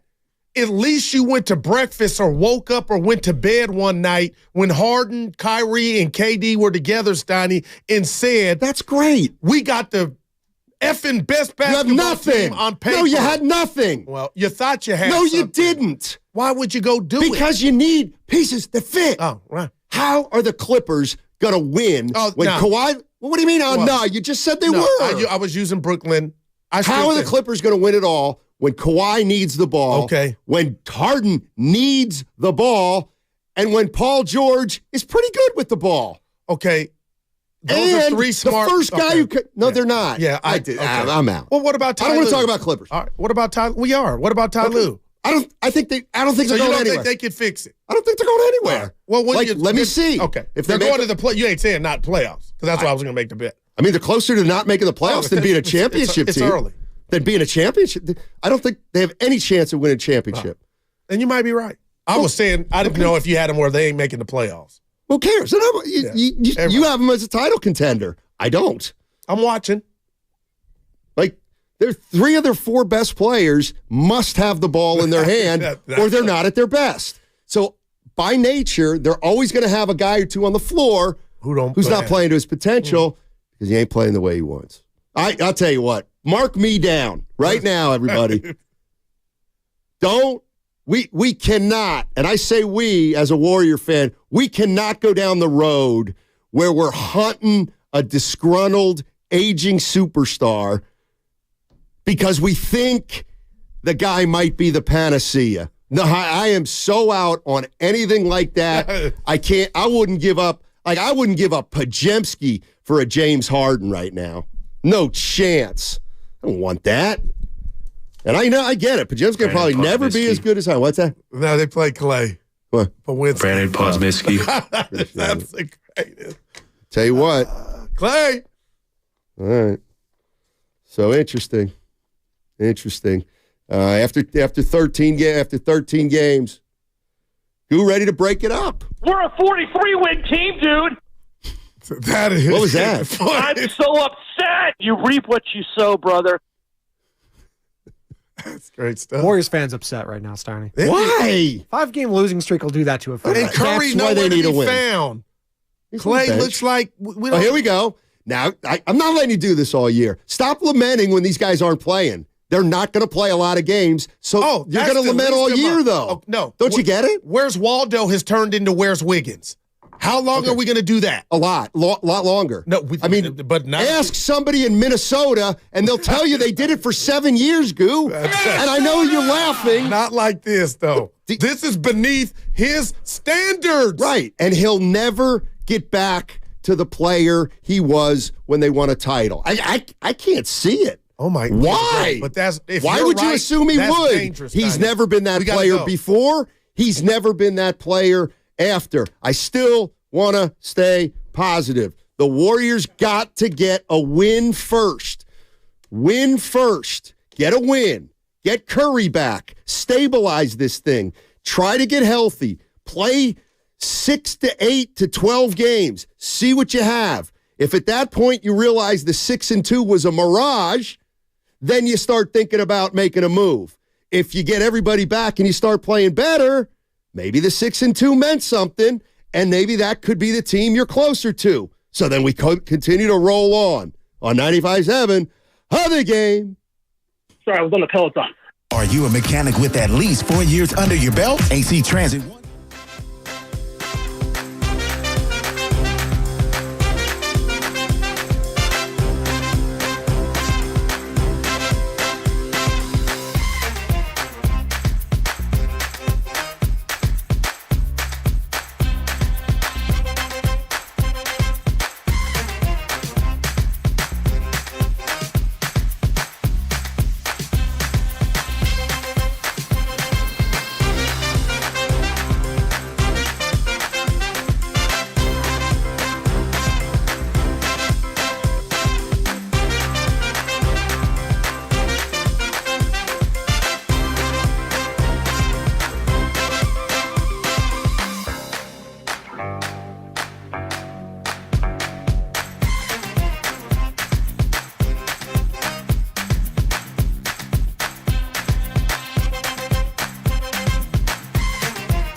Harry thinks that you're a front runner. Well, that don't hurt. Yeah, no, it doesn't. Oh, thank God. Because everybody knows me. No, I'm not. Oh my God, thank God. I was afraid you were. I'm a Pirate fan, so I ain't no front runner, Harry. Yeah, I was having some off the field issues. I ain't mad at Harry. No, I'm good. That day when I no, I mean the serious crap. Yeah. I know. Right. Yeah, we're good. All right. You pickleball after? Well, I need to dry out. Does it rain? Yeah. If it rains, no pickleball. Looks like rain. Oh, it looks like rain. That's what I heard. But is it getting grayer out there? Is it? Okay. Best song with the rain in it. Can you stand the rain? Who'll stop the rain? Who is that by? Creedence Clearwater Revival. And I don't even ask Dibley. He'll say Purple Rain, Prince. That's a 4. He will. All right, go ahead, Stan. Let the Rain Fall Down by Hillary Duff. The best. Okay, so. Look at my guys. So, actually, you don't want to know. Now, that hurt. He thinks that. Harry's my guy. You kind of want the Warriors. Like, he doesn't think you're a fan, but he thinks you want the Warriors to win, right? But you know they can't. But you present an image of positivity most of the time for the Warriors because you don't want to alienate the fans. What about the summit, Harry? When Willard said, listen, go. I hate you're doing this. Okay, I said I would. That want was to. in public. I said it to everybody. Steph might have been listening. Go. I didn't even sleep good that night, but I said my truth. Didn't. I know you didn't sleep well. I said my truth. You're proving what Harry's saying, because if you had trouble sleeping that night when you said they couldn't win, then that means you do worry about the public opinion. Steiny, if you see me sleep, I ain't got no problem sleeping. That was stick. Guru, listen, you can't erase 5 years of Steph is the greatest, Clay's the greatest. Right, this team's gone champion, and then say I don't think they can win it. And all of a sudden, all of a sudden, you're like a truth teller. But hey, Harry, I wasn't in on Jordan Poole's departure and trade. See, so that why did we do this? Why did we do this? I didn't want to do this. I'm not mad. I didn't. But he also changed the identity of the team. I'm not. I know you're falling back on that now, and I'll allow it. That's okay. What's the other part? Go take a victory lap. What's the other part? Take victory lap. You were the first guy who had the Warriors not winning it. Congrats. No, I'm not. Now stand on it. It's not over. If you have them not winning it, stop criticizing them like they're champions. That's what Harry's talking about. I look at this team through the prism of Denver, of Milwaukee. Okay. Of guess all what? the teams that can win it. And so you do think they can win it? Yeah, with some changes. Okay. Yeah. Well, so we're watching. Now it's with some changes. Oh, there's no doubt. Because at the summit, I said it's currently constructed. No. I get no credit for that. I said take a victory lap if you want. No, Harry didn't say it. Well, who's he? I want Harry to say it. He's not gonna. He can't believe what I let you get away with. Oh, please. I mean, like he's probably listening to the show right now saying, don't you dare give him a victory lap for being wrong. No, I don't want a lap. It's early in it. But I'm a bit. I mean, you do. Sometimes you do tiptoe. Would you at least acknowledge? Sometimes you tiptoe. Woods. I come hard. I'm Thor. Yeah, I know you come hard. It's easy to come hard right now on the Warriors. Oh, no. But coming hard is different than assessing what's going on. Let's okay. This is dumb. Yeah, no, this is not dumb. Okay, I want to go I want to ask you a real question on this Friday before Thanksgiving. Go ahead. John's How worried are you about Klay Thompson? Stoney, I am petrified. But see, this is okay. I'm going to tell you. Everybody. Ever since he came back from the injury, I've been saying he's not the same. He's not the same. Okay, everybody can see he's not the same. So what are you asking me, Goo? What if Klay Thompson will what? Never return to the player he was before the injury? I don't believe he will. Or what? Nor would anybody with any sense. What do you describe this one? He's declining. No, but just this season, because you gave him some love for how he's playing. But do you? He's declining. That's what's happening. He's declining before our eyes. He may have 38 tonight, and they may win tomorrow. Yeah. They may win, but over a course of an 82-game season, he will never be the same player. Now, That doesn't mean he can't play because he was a championship player when he was at his peak. I'm just saying, if we keep saying, what a Clay, can he come out? I'm telling you that there. So you ain't on no Clay roller coaster. No, he's been declining for 2 years. It doesn't mean you stink. You're great one day and you stink the next. It means you're great one day and then you start getting less and less great consistently. And now he's 2 years. Like, no, I hear you. It's kind of frustrating sometimes. I'm just furious that people. I'm just furious that people are hoping. But I'm furious that people are now saying, "Oh, Clay's washed." Oh, it's coming out before. He didn't get washed in the snap of a finger. I hear you, but that was hope, Steiny. Hope but for you're right. what? That is it's real. Hope it for was that taboo to say that about Clay. That he hope for a guy 33 years old coming off 2 catastrophic injuries was going to get better. But when you're in love, Steiny, you hold on to. But then I'm a jackass for saying like Clay's not the same player, and now everybody's going to realize it. Or realize how far you are from when he was great. That's what this is the furthest he's been from. We all have accepted he's not going to be but now it's like how far. Well, then, you know what? If you've all accepted that he's not going to be like that, why do you think you're going to still win titles? I don't get it. 888-957-9570 Spaz. Let's go to Spaz. Spaz. Actually, I should have gone to Peter. How come? We'll go to Spaz. Spaz. Friday. I just want to say 2 things real quick. On one, the whole Jordan Poole thing go. I don't know if all you remember is the alleged 20 points a game. We were down in a playoff game last year. Jordan Poole, we in the second quarter over the limit. He's the fastest person on offense, the slowest person on defense. He reaches out, foul, send the team to the line. Spaz, no doubt. Listen to me real quick before you finish, and I'll let you finish. My point is, Jordan Poole didn't even play in the Warriors last year. He was hijacked when he got hit. That's just me. I remember the good Jordan Poole, but the bottom line is this team needs production off the bench like a player he was 2 years ago. That's it. So you guys could call me all day. I give you $1. It was laughable. I know. I can't defend it. But when he got hit, he was finished. Okay, I give you that. But what grown man pushes another grown man with 2 hands fully extended? You're not ready to fight. Thanks, Spaz. Appreciate it. No chance. He sounds like me. No chance I'm going to. Well, Jordan Poole pushed him. That my wife did that. I mean, you want to talk about ancient history. I hear you. I ain't doing that. We're worried about this team. How about this? I'll make a deal with you. If you're going to harp on, that's a bit. I don't like that. I'm going to say it. The world according to Garp. No, because I know you're going to. Yeah. If you're going to harp on that they missed Jordan Poole, the production. Blame Draymond Green. Oh, okay. Don't blame anybody else. That's deep. 888. Hey, Smoothie in Oakland. Give me. Oh, I forgot. Oh, shit. What you got? All right.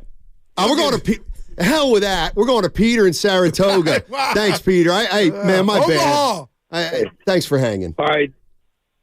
Okay, thanks. Yeah, it's actually Peter from Philadelphia, but I called you guys about a year ago, and I said that, and Guru said, what's he mean by Draymond selling wolf tickets?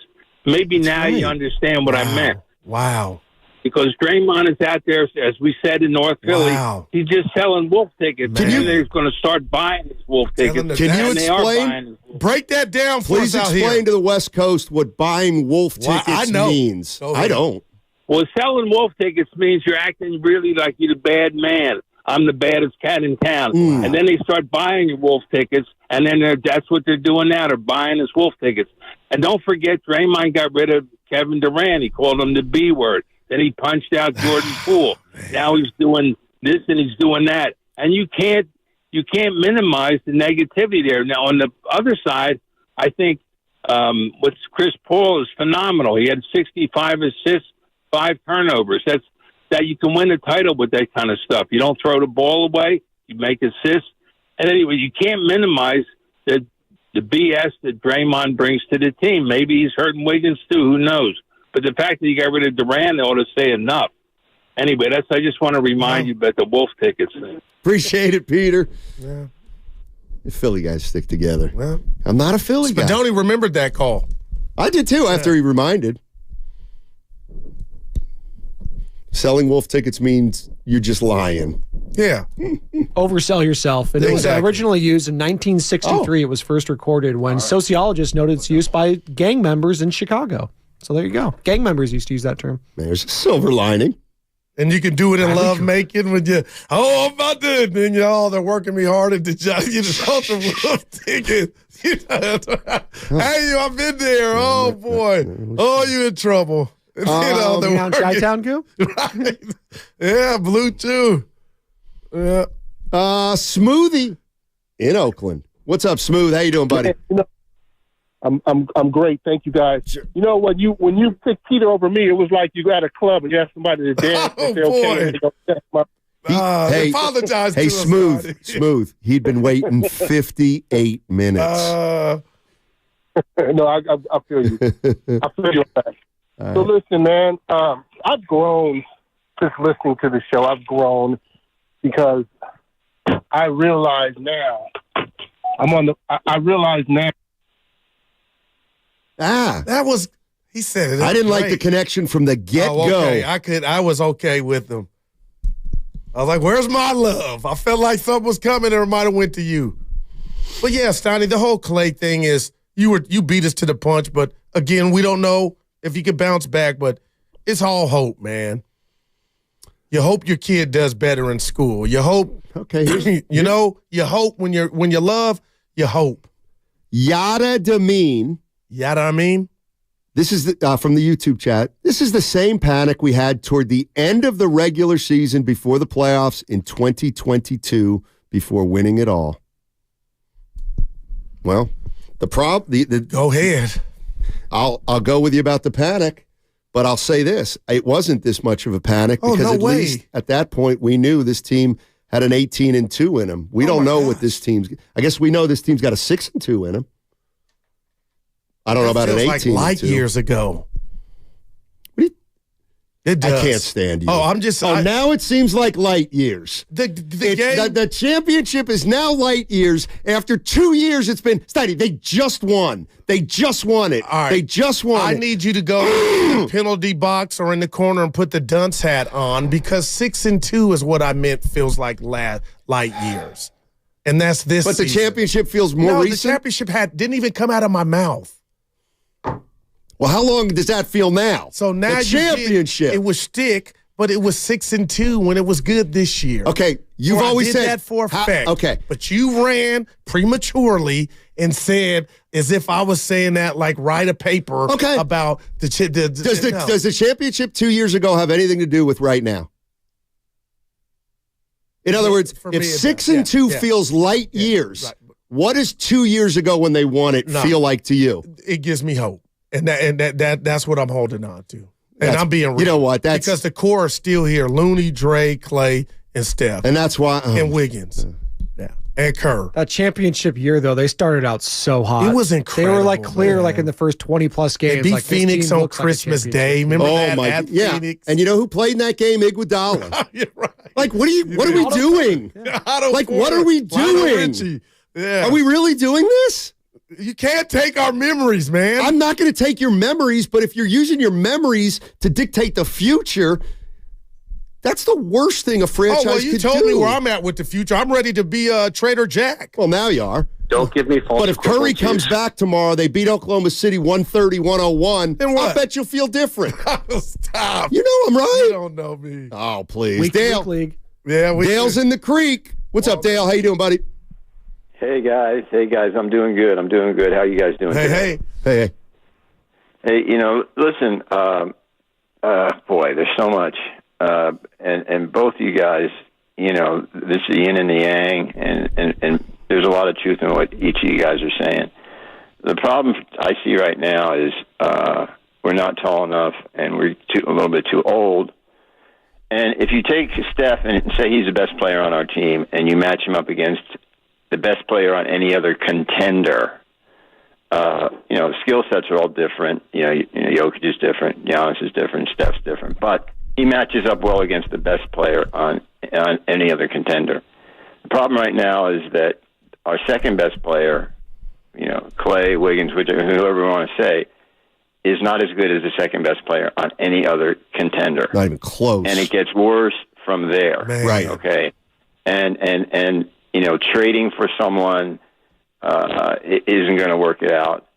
I think the fact that we have not played the young guys, we didn't play them enough last year, and we're not playing them enough this year. The roster we're deep, but we're not great.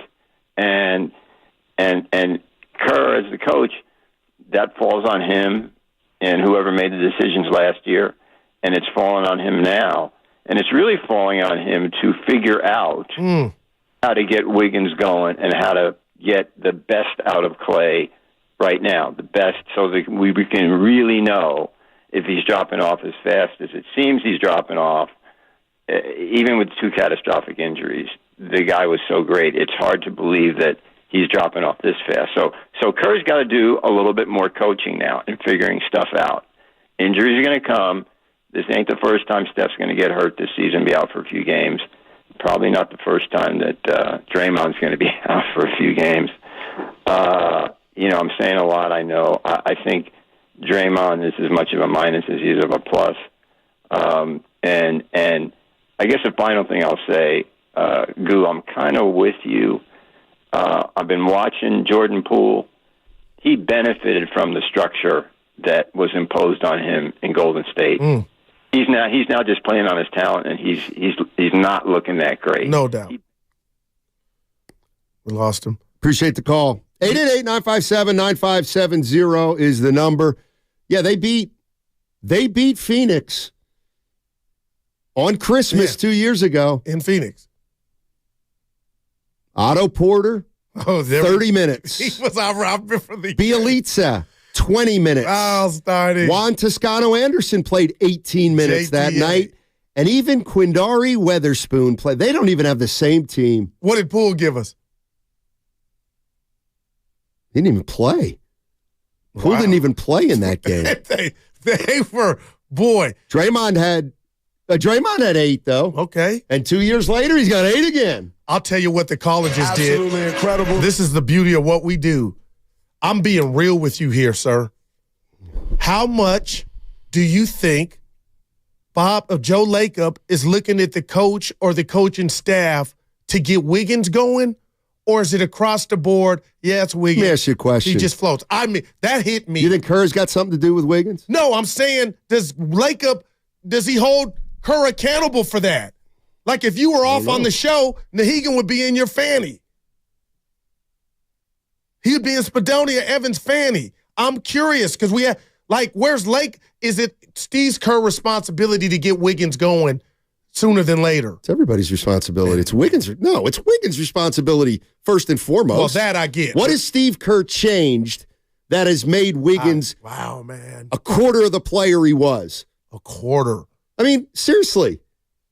I mean, that's what I don't get that either. Oh, Wiggins was second best player, championship year. Second best player. He was great. Okay, well, Steve Kerr was the coach, so he's playing terrible now? Well, how's that on Steve Kerr? He's an 8-year veteran, or 10, whatever it is. And now, that doesn't mean you can't criticize Kerr. You want to criticize Kerr? You could say, hey, Steve, get him out of there. Don't play him as much. Wow. That's one thing.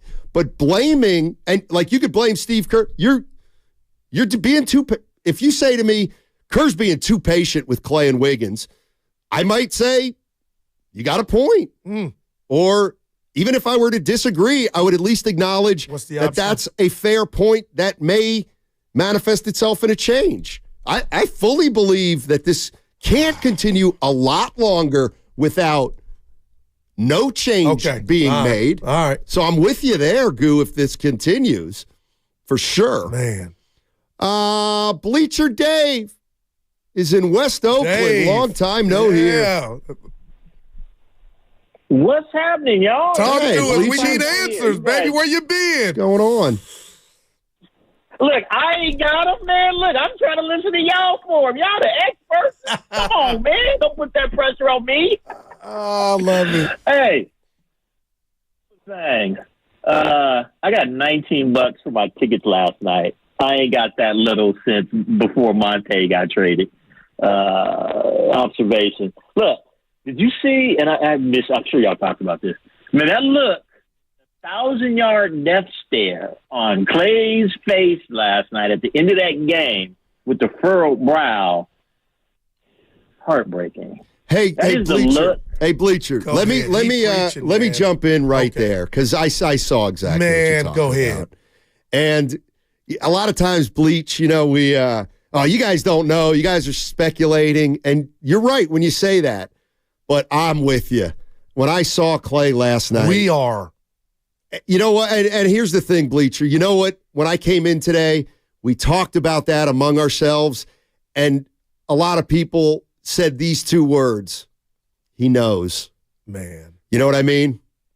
That is the look. That is the look of a dude, a guy who has been athletically superior to everybody he ever came in contact with his whole life from the time he was a child, looking at his athletic mortality in his future and realizing that everything he's ever worked, every solution he's ever had for any problem on the court, and probably his off-court problems or solved on the court, ain't working. No doubt. Not having a clue what to do about it, man. Yeah. So that kind of hurts. It's but real. Maybe it's also a wake-up opportunity, right? Maybe now I'll give you to this. realize the fact that. I'm sorry, Bleacher. Go. One more thing for you. No, you go ahead. My so fault. the last thing I was going to say. Yeah. So here's the other thing, and I want you guys to talk about this too. And I really appreciate you guys. Look, you guys keep me entertained while I'm doing these books, right? So just because I'm calling don't mean I'm listening. So there's a lot of banter around Warrior spaces that everything is Steve Kerr's fault, rotation and too small and not that in offense and schemes and la. I think they got a talent problem. How much of it do you guys think is talent? How much of it do you think is coaching? And this is for me. For me, they're all available except for Kerr. Get them all out of here now. Man. Blow it up. Bring in all the help. Win now. And then let's just suffer. Listen to that, man. Bleacher, thanks for checking back in. And you brought up the Clay thing, and I think I'm going to jump on that on the other side because I think we all saw it. Right. That segment was brought to you by Fremont Bank. Full service banking, no compromises. Hi, this is Stephanie.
you. I love you. Now, back to Steiny and Guru on 95.7 The Game. Steiny and Guru. And I wonder if you're telling the truth. Apparently, E40 had a song about wolf tickets or something. Everybody seemed to know except me. 40 Water is a legend, but wolf tickets. I mean, he probably in a verse. That's 2 things in 2 days that I've learned thanks to our listeners. Have you met E40? Like, have you been in a room with him? I just thought 2 icons. I think I've been in a room with him. Okay. But I snubbed him. Oh, no. We were at Ibanez's party. Yeah, Sal introduced. He had no clue who I was. Yeah, E40 has a song with The Click entitled Wolf Tickets. D-Shot. Yeah, be legit. Camera. So you're good. What I'm getting at, Goo, is, 2 days in a row, I learned something. Today was that E40's got a song about wolf tickets or wolves. E40 and I know what Click. wolf ticket is. Okay. And yesterday I learned that I learned that the way you protest on a bridge is to drive onto the bridge with cars full of people, and then you just stop the cars and get out. Norm said That's they what I throw the learned. keys over the bridge into the water. I believe it. Like, what do you mean? He said, so they, I said, okay, I'm going to be quiet. But, yeah. Come on, you don't remember? D-Lou, the boss, telling me I don't remember. No, I remember all the Click stuff. Let's go to Miles in Berkeley. Hey, Miles, what's going on? Miles Morales. This year's time for Warriors. After this season, I think it's time for the Warriors to bust up that lineup, bust that up. Okay? All right. They need one more year to evaluate that. They need to, and if they need to bust it up, they probably need to do it after this season. The other question I have for you guys is, I want you guys' opinion on something. Would you rather have Anthony Davis, who doesn't show up, never know when he's going to show up, but would you rather have Klay Thompson? Wow. You go. Anthony Davis. What are we doing? I don't know what doing. What are we doing here? Yeah, no, even in the prime, give me AD. Yeah. Now, that I don't know about, quite frankly. In fact, I would take Klay in his prime. Actually, I would definitely take Klay in his prime. I would, because Klay in his prime was the best two-way defender in the game, or two-way player in the game. That he was. So let's talk about this look. And Anthony Davis has always been inconsistent. I mean, he looked like just Charmin the other night. And I know he's good when he's on, but man. Who? Oh, Anthony Davis? Yeah. But Bleacher Dave talked about that look, Steiny. I was in there. I had the Klay cam. Yeah, I'd like to know what Warrior fans think about that, or if they thought twice about it. If you were watching the game on TV, or even if you were there kind of keeping an eye on Klay, he looked despondent. He didn't look great. He had a terrible game. He obviously knew it. And the camera caught him on the bench staring with a gaze ahead of him, kind of a glazed look, and you could tell he was really consternation was the word that came to mind. And I looked at that, and I got to tell you that, yes, it crossed my mind. I thought, I wonder if he knows that he's something bigger is going on here than just a slump. And I'd be surprised if that didn't cross no doubt Warrior fans' minds. I guess you could answer it by saying, you can just stay after it, keep playing, keep working. Yeah. But I mean, I looked at Klay last night and I muttered to myself, he knows. And what I meant was, I think he knows that, and I'll just keep it. I think he knows he's never going to be the same player again. I think maybe he knew it before, but didn't acknowledge it. And I don't want to say, he knows he's this, that. I'm just going to keep it totally general in that I think he's coming to grips with, he knows he's never going to be the player he once was. And that stinks because, it's like, here's the other thing. And this is from a personal point of view. It doesn't mean I don't like Draymond Green, but it's far more painful to watch Klay age than Draymond. Like, Draymond's going to age, but it's not. it's not going to be sad.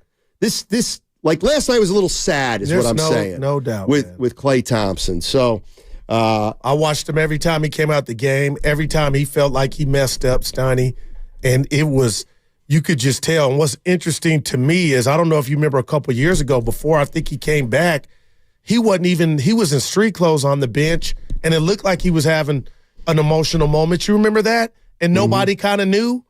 And that was then. That was a couple of years ago. But Steiny, I am rooting for this man like no other. So is Dub Nation. Everybody.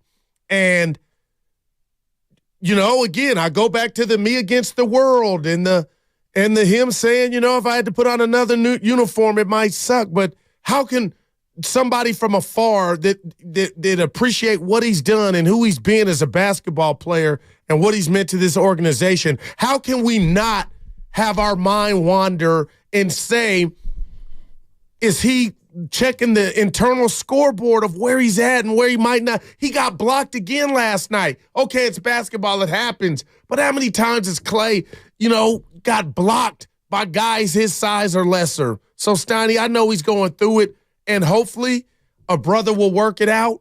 What does that mean? He'll get his groove back.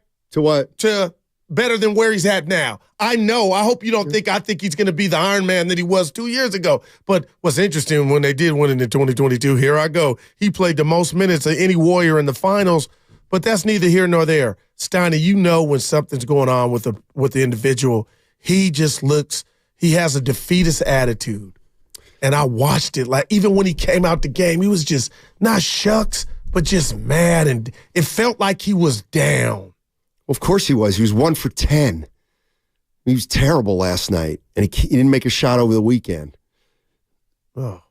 But, Bleacher Dave called before the break, and he said, maybe this will be kind of a wake-up call.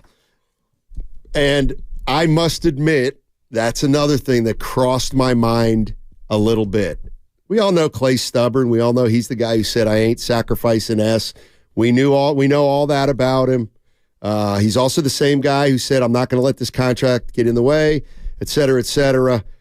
And I'm sure most people will say no way, Steinmetz, but I think Bleacher Dave may be onto something in that Klay may see it to the point where he could say, I got to come off the bench.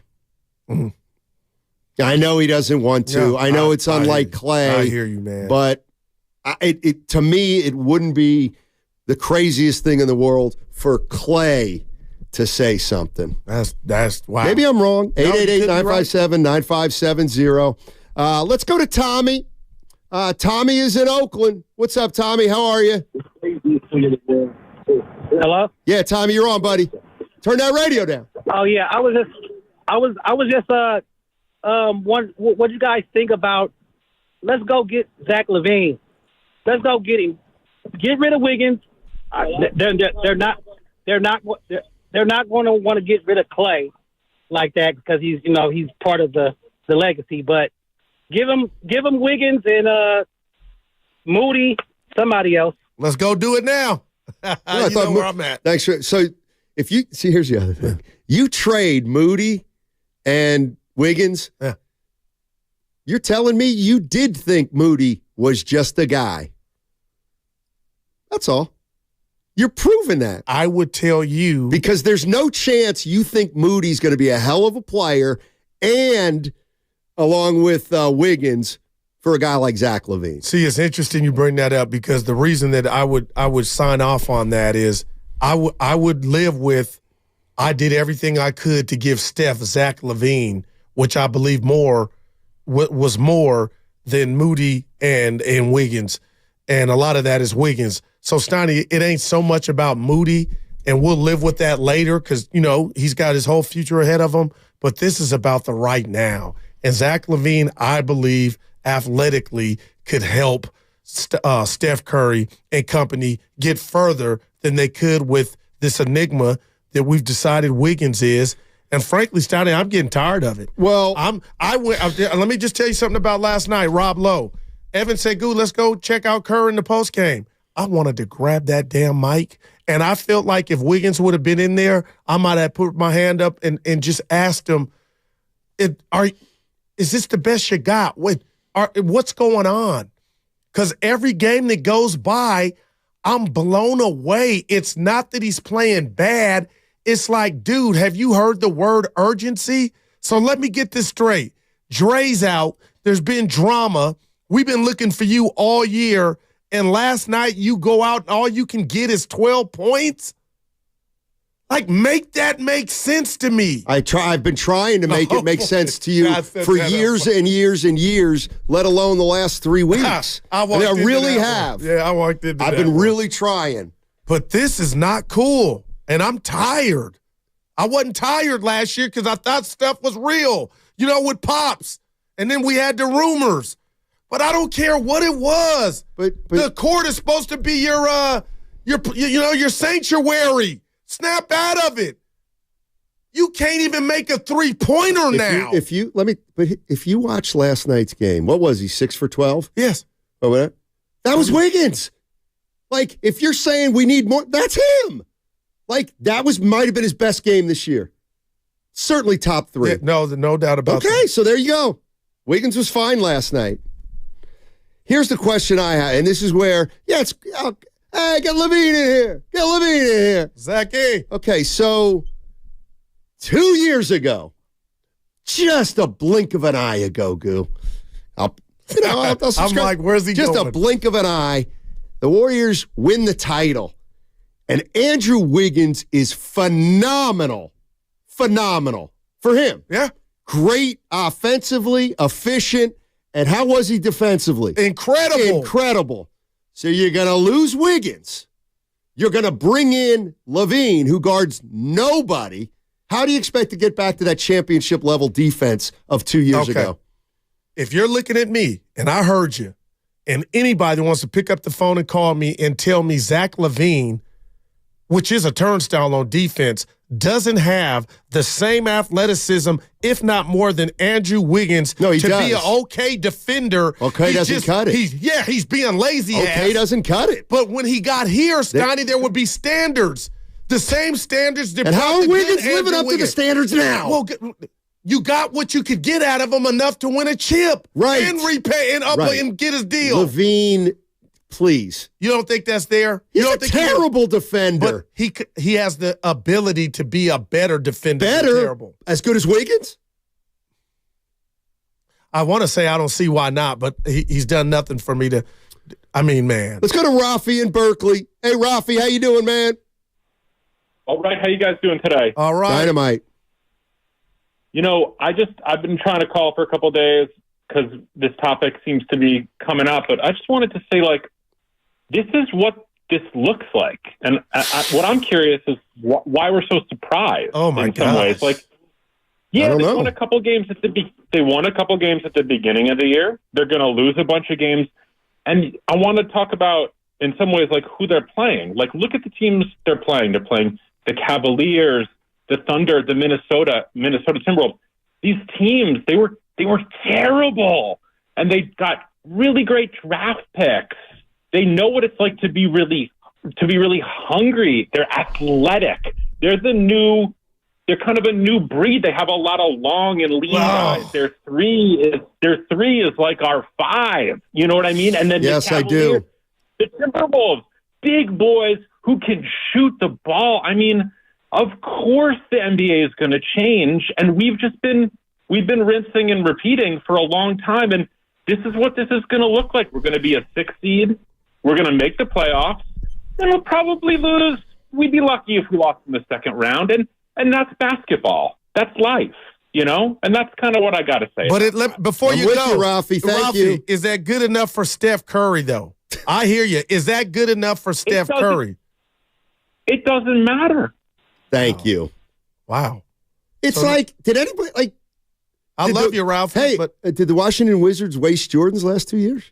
I've never heard this before in my life about a superstar. Because I'll tell you why. Is because you would never say about a true superstar that years are being wasted because of what they put around him. Well, because I'm watching it with LeBron with the Lakers. Like every turn they're doing something to. The Warriors just got Chris Paul in here. They just traded a 22-year-old for a 38-year-old. They're trying. Like they are trying. But my point is Chris like Paul ain't what I had. Here's the thing. And I'll do it. I'll go back to Larry Bird. Like late in the 90s, or even when he was 87, 88, I never was like, they're not helping Larry Bird. No, I was like, man, Bird's got to even carry these guys more. I don't think he can do it. Never once did I ever say the Celtics are wasting Larry Bird's career.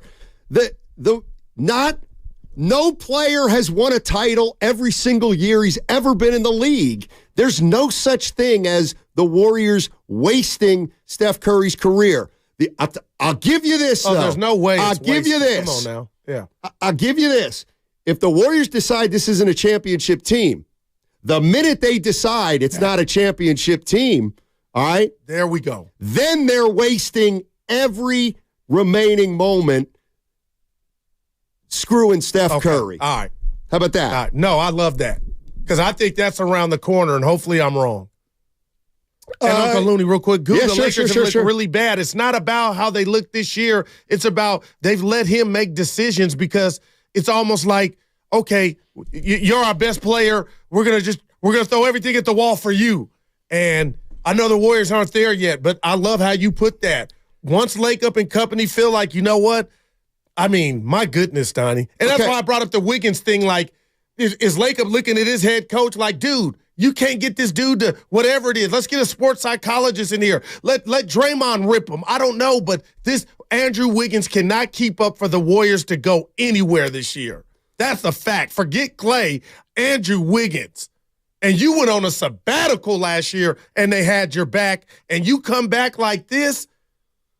Like, what is wrong with just asking him how he thinks he's playing? Who? Andrew Wiggins. I went back to the Warriors SoundCloud. Oh, God. They have all the sound and interviews of all, like, I mean, I just got back to the first Timberwolves game. I hadn't seen Wiggins. So, I mean, Wiggins does not talk a lot to the media. I don't. That's just, I mean, I could be wrong, but I haven't seen Wiggins quoted in 10 days. Maybe more than that. I don't know. Wow. So, that's interesting. All right, I'm gonna set this one up. We got a caller, Parker in San Francisco. Parker. And it says Steinmetz is so wrong. I'm going to challenge this guy before I even get. I have not even made any definitive statements today. I haven't said anything to be wrong about. I've just said that I would sit tight till we get back. But go ahead, Parker. Let's see. What am I so wrong about? Can you guys hear me? Yeah, loud and clear. Parker. You got the floor, my man. No, I was just thinking about that last caller. I don't know what you got. Like, you were letting them say that it's okay. We're going to lose in the second round of the playoffs. Like, that's unacceptable. This is a top 10 player of all time who's, besides Jokic, who is better than Steph Curry right now? Like, do what you got to do to maximize this window. If you got to bench Clay, do it. If you got to trade Wiggins, do it. And also, like, Steve Kerr, I'm sorry. Like, yeah, you won a title 2 years ago, but he puts out a 4-guard lineup that's under 6'4". I got Corey Joseph taking minutes over Moses Moody. What has Moses Moody done wrong? I just don't understand. This is the window. This is it. There's never going to be another Steph Curry. Hey, Parker. Do what you got to do. All right, Parker. Let me ask you this, and I mean this. So, are you at the point where you're ready to make moves because this isn't a championship team around Steph Curry, and you're going to do something immediately? Is that where you're at? I don't think you need you got to, if you have Clay and Wiggins like this, like, you're kind of screwed, but right. I think they can get at least to a reasonable level. What bothers me more is about the playing time and the fact that, like, why can't Klay Thompson come off the bench? Like, why can't Wiggins come off the bench? The league is changing. We need more, like, Kuminga, Moody. These guys are decent. Like, just these lineups, I just think it's all weird. Like, at a certain point, you have to come to the realization that, what are we, 13 games in? Like, what if it's 20 games in and Klay Thompson can't shoot? Like, you're going to have to do something. I just think you only get one of these talents. Like, okay, we're never going to get another Steph Curry. So, Parker, can I put you down for you're ready to do something now? I think you need to do something, either a lineup change or you're not going to, I mean, realistically, you're not going to trade Klay Thompson. You know what? But you got to. That's fair. Make a. Thanks, Parker. No, go make a move. A move like, okay, do what you have to do with Wiggins or Clay, or switch the lineup, tinker. I'm not against that at all. Let it play out for another, I don't know how long. And then at what point do you say, well, you know what? The way we tinkered, we now have action again. Or the way we tinkered was just removing the deck chairs, just rearranging the deck chairs of the Titanic. So now you can make a move. Now you can decide. You either think you can do it or you don't. Well, he was upset with one of the lineups. And I told Evan last night, I swear I went to him, Steiny, at one point, Kerr had Pajinski, Paul, and Moody out there. That's too small. To me, it's like, what are you? Look who you're trying to guard. Look at OKC. Why are all three of them out there at once? That's just me. It made no sense. And Parker was hot just on the rotations. But hopefully the chef is Steve Kerr, and he's just trying stuff out. But I was like, what are we doing? Well, that's bigger than any lineup where Chris Paul and Steph play together. You know what I mean? I mean, Moody's, what's he listed at? 6'6"? Moses Moose. What's Pajemski? He seems small. What's he listed as? Tell me. I'm going to say 6'4". 6'5", Moody. Pajemski. Can I read this to you from the Comcast? Of course you can. 925. Guru saying to get Levine for Wiggins is like trading the Three Musketeers for a Milky Way. Saying they're the same. No, they're not. Wiggins' charger is not working. Levine's got his issues and warts. I think being around Steph and Dre will fix that and getting out of Draymond. You know what I mean. The good, you know what I mean. Yeah, okay. Like, I'm done with that crap with Draymond. Draymond's going to get him and lay. Draymond's going to lead. Draymond's not doing anything. But Draymond Levine at least plays with his ass off, Steiny. He plays with his pants on fire. Right. So if that's real, like, if he really does play with his pants on fire, why would you trade him for the guy who plays with the least amount of emotion in the NBA? And I keep thinking about Wiggins' contract. It's not Chris Paul's. Chris Paul would have to be the one to where Chicago would say, we'll take it so we can fall off the books. But hopefully, man, I just don't like this start. It ain't even 20. We're not even 20 games in. I can make an argument that this has been a nightmare start. Even after 5-1, 6-2, we thought it was, okay, yeah, everything's smelling good. Now, all of a sudden, we don't know what's up with Clay and Wiggins. Those are just two. Okay, and all right. What do you mean all of a sudden with Clay? It's not all of a sudden with Clay. And it's not really all of a sudden with Wiggins. Let me do something. Like, is this the first time in Wiggins' career we've been like, what do you think's going on with Wiggins? It didn't suddenly come out. Well, can you listen? Who he is. And again, you're going to get mad that I'm going on offense. But did you come into this season really thinking Klay Thompson was going to be averaging 13.8 points a game? And then before you answer, Wiggins, 10.5. Of course not. No, they're worse than they normally are. Those are like, boy. This is what happens when players decline. It just is. But by the way, Zach LaVine's shooting 40% from the floor. Wiggins ain't declining. I don't know that he's not declining. You know, that's the other thing. Wiggins only played 1 year of college. He's been in the league like 10 years, right? I don't care if she's 29. You're not into it mentally. You're declining. Mm-hmm. And I don't believe there's a snap of the finger. 888-957-9570 is the number. Don't miss the kickoff show.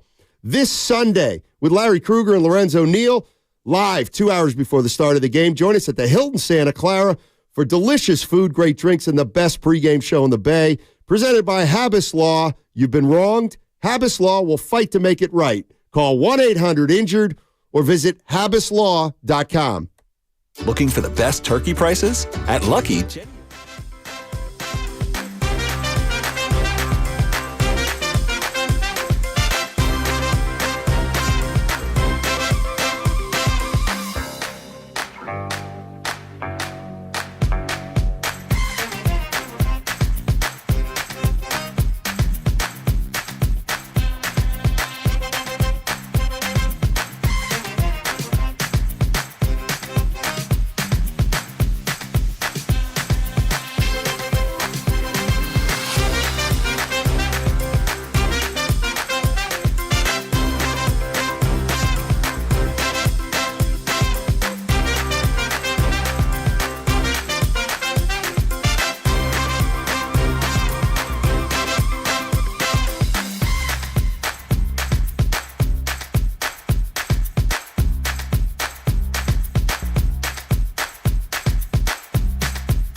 some stamps? Done. And drop off these packages? Sure thing, honey. Ooh, and get the tracking info. Got it. But you haven't moved. I know. How great is that? This holiday season, the Postal Service is closer than ever with convenient ship-from-home services like label printing, free package pickup, and delivery notifications. You can send more holiday joy from the comfort of home. The United States Postal Service, delivering for America. Ship from home at USPS.com/holidayjoy. You're listening to 95.7 The Game, KGMC FM at HD1 San Francisco. Always live on the free Odyssey app. Welcome back. Welcome back. Welcome back. Now, back to Steiny and Guru on 95.7 The Game. By the way, if you don't feel like listening to two idiots talk about the Warriors, like who? Like us. One idiot. Don't ever. We're not really smart basketball guys. You can listen to Steve Kerr at 5 o'clock. I am the system of this show. I can't wait. I just set that up. You think I can? I'll write some questions down for Willard and Dibbs, for Kerr. Come out with Wiggins, and then Clay. Oh, okay. Back to Wiggins. Let me and then Clay again. Okay, let me test your. 40 got a new album. You know what? I got to tell you, I really don't care about that. I don't. I'm sorry. You just killed our street cred on the show. 40, he didn't mean that. Rule of thumb, part 1, just came out today. Oh. Remember I had you in the caddy. You were in the back seat. I was playing some hip-hop. You didn't even complain how loud it was. I had my earphones on. Are you kidding me? No, I was texting with my brother and looking at scores and I'm thinking looking at you're box digging scores. the lyrics. No, I didn't hear it. Sometimes I think I'm the rapper, so I'm telling you the words. You had your AirPods. Anyway, Steve Kerr, 5 o'clock. Steve Kerr, 5 o'clock. How would you, what would your first question be to Steve Kerr? And how would you ask it? Because I saw him last night. Hey, I'm Steve Kerr. So you got to introduce me. Set me up. You're Willard. Okay. Yeah. Hey, we're joined by the Golden State Warriors head coach, Steve Kerr. Steve, how you doing? Oh, dynamite. Steve, are you frustrated? Not at all. With what? The start of this season, Draymond situation, and I wouldn't say frustrated. I think it's the normal ebbs and flows of the NBA season. We got off to a 6-2 start. A lot of good things were happening there, and now we've run into a little bit of a rut. Obviously, the Draymond suspension now, and Steph's out a little bit. Am I frustrated? Well, I think we could play better, and I want to get our full team back. But no, I wouldn't say I'm frustrated. I was at the game last night, Coach, and the whole arena could see that, Klay Thompson's kind of, I don't want to say down, but he's down. He's kind of despondent. Well, are you having talks with him? Do you see this? I've coached Klay for 10 years, and we have a very special relationship, and it's not something where, Klay's the kind of guy that you don't want to get in his face day after day after day. It's just not the way you coach Klay. Klay's more conscientious. Klay's somebody you have short, brief talks with, just get his feelings on things. But Klay's as frustrated as anybody. And, Klay will tell you he's not shooting the ball well. And I'll tell you what, the one thing, Goo, is I like it when I see a player's frustrated or even down a little bit, because we'll bring him back up. I know he's a little down right now. We'll get him back up. But I always go back to if he's upset, it means he cares. And so we'll be fine. Well, a lot of people are asking, could there be some shakeups to the starting lineup, and maybe Klay being one of them? Because right now, Coach, as you know, I don't have to tell you, offense it's been hard to come by right now without Steph. Well, I actually think defense is a bigger problem than offense, Darryl, but I'm not saying our offense is perfect either by any stretch. I'm not there yet. Andrew Wiggins and Klay Thompson are veterans in this league. They've got rings. They've got rings, Darryl, and they've earned the right to play through this. And when they come out of it is when they come out of it. And if there's a time when I think they may not come out of it or it's been too long, then I'll make that move. But I don't think we're there yet. Have you, Joe, and Mike had eternal discussions about Andrew Wiggins? And well, we talk about every player. He looks preoccupied out there, and He's averaging 10 points. He can't shoot the ball right now, Coach. Yep. Any internal discussions between you, Mike, and Joe about what's going on with Andrew Wiggins? Because as you know, Coach, you lived it. Yeah. Last year he was off for a couple months, and that hurt the team, but you're getting much of nothing from him right now. Yeah, well, obviously we talk as a staff and as a front office all the time about every player, Andrew included. And I would just put Andrew into the Coach, Klay I'm asking Thompson. about Andrew Wiggins, though. Yeah, and I said I would put Andrew into the Klay Wiggins camp of, he's off to a slow start, but as a veteran who's been in this league 10 years, again, a veteran with a ring, and even more so, a player who was probably our second best player from a championship team 2 years ago. I think those are guys that you can live, you let them break out of their own slumps. So to clarify, Coach, you're not worried about Andrew Wiggins in this lackluster. It's not about production. It's about body language. He looks like he doesn't want to be out there. I don't see that. Look, Coach. I don't see that. Are you kidding me? I mean, Andrew Wiggins right now, he looks lost. Oh, I think he's played actually harder in the last 3 or 4 games.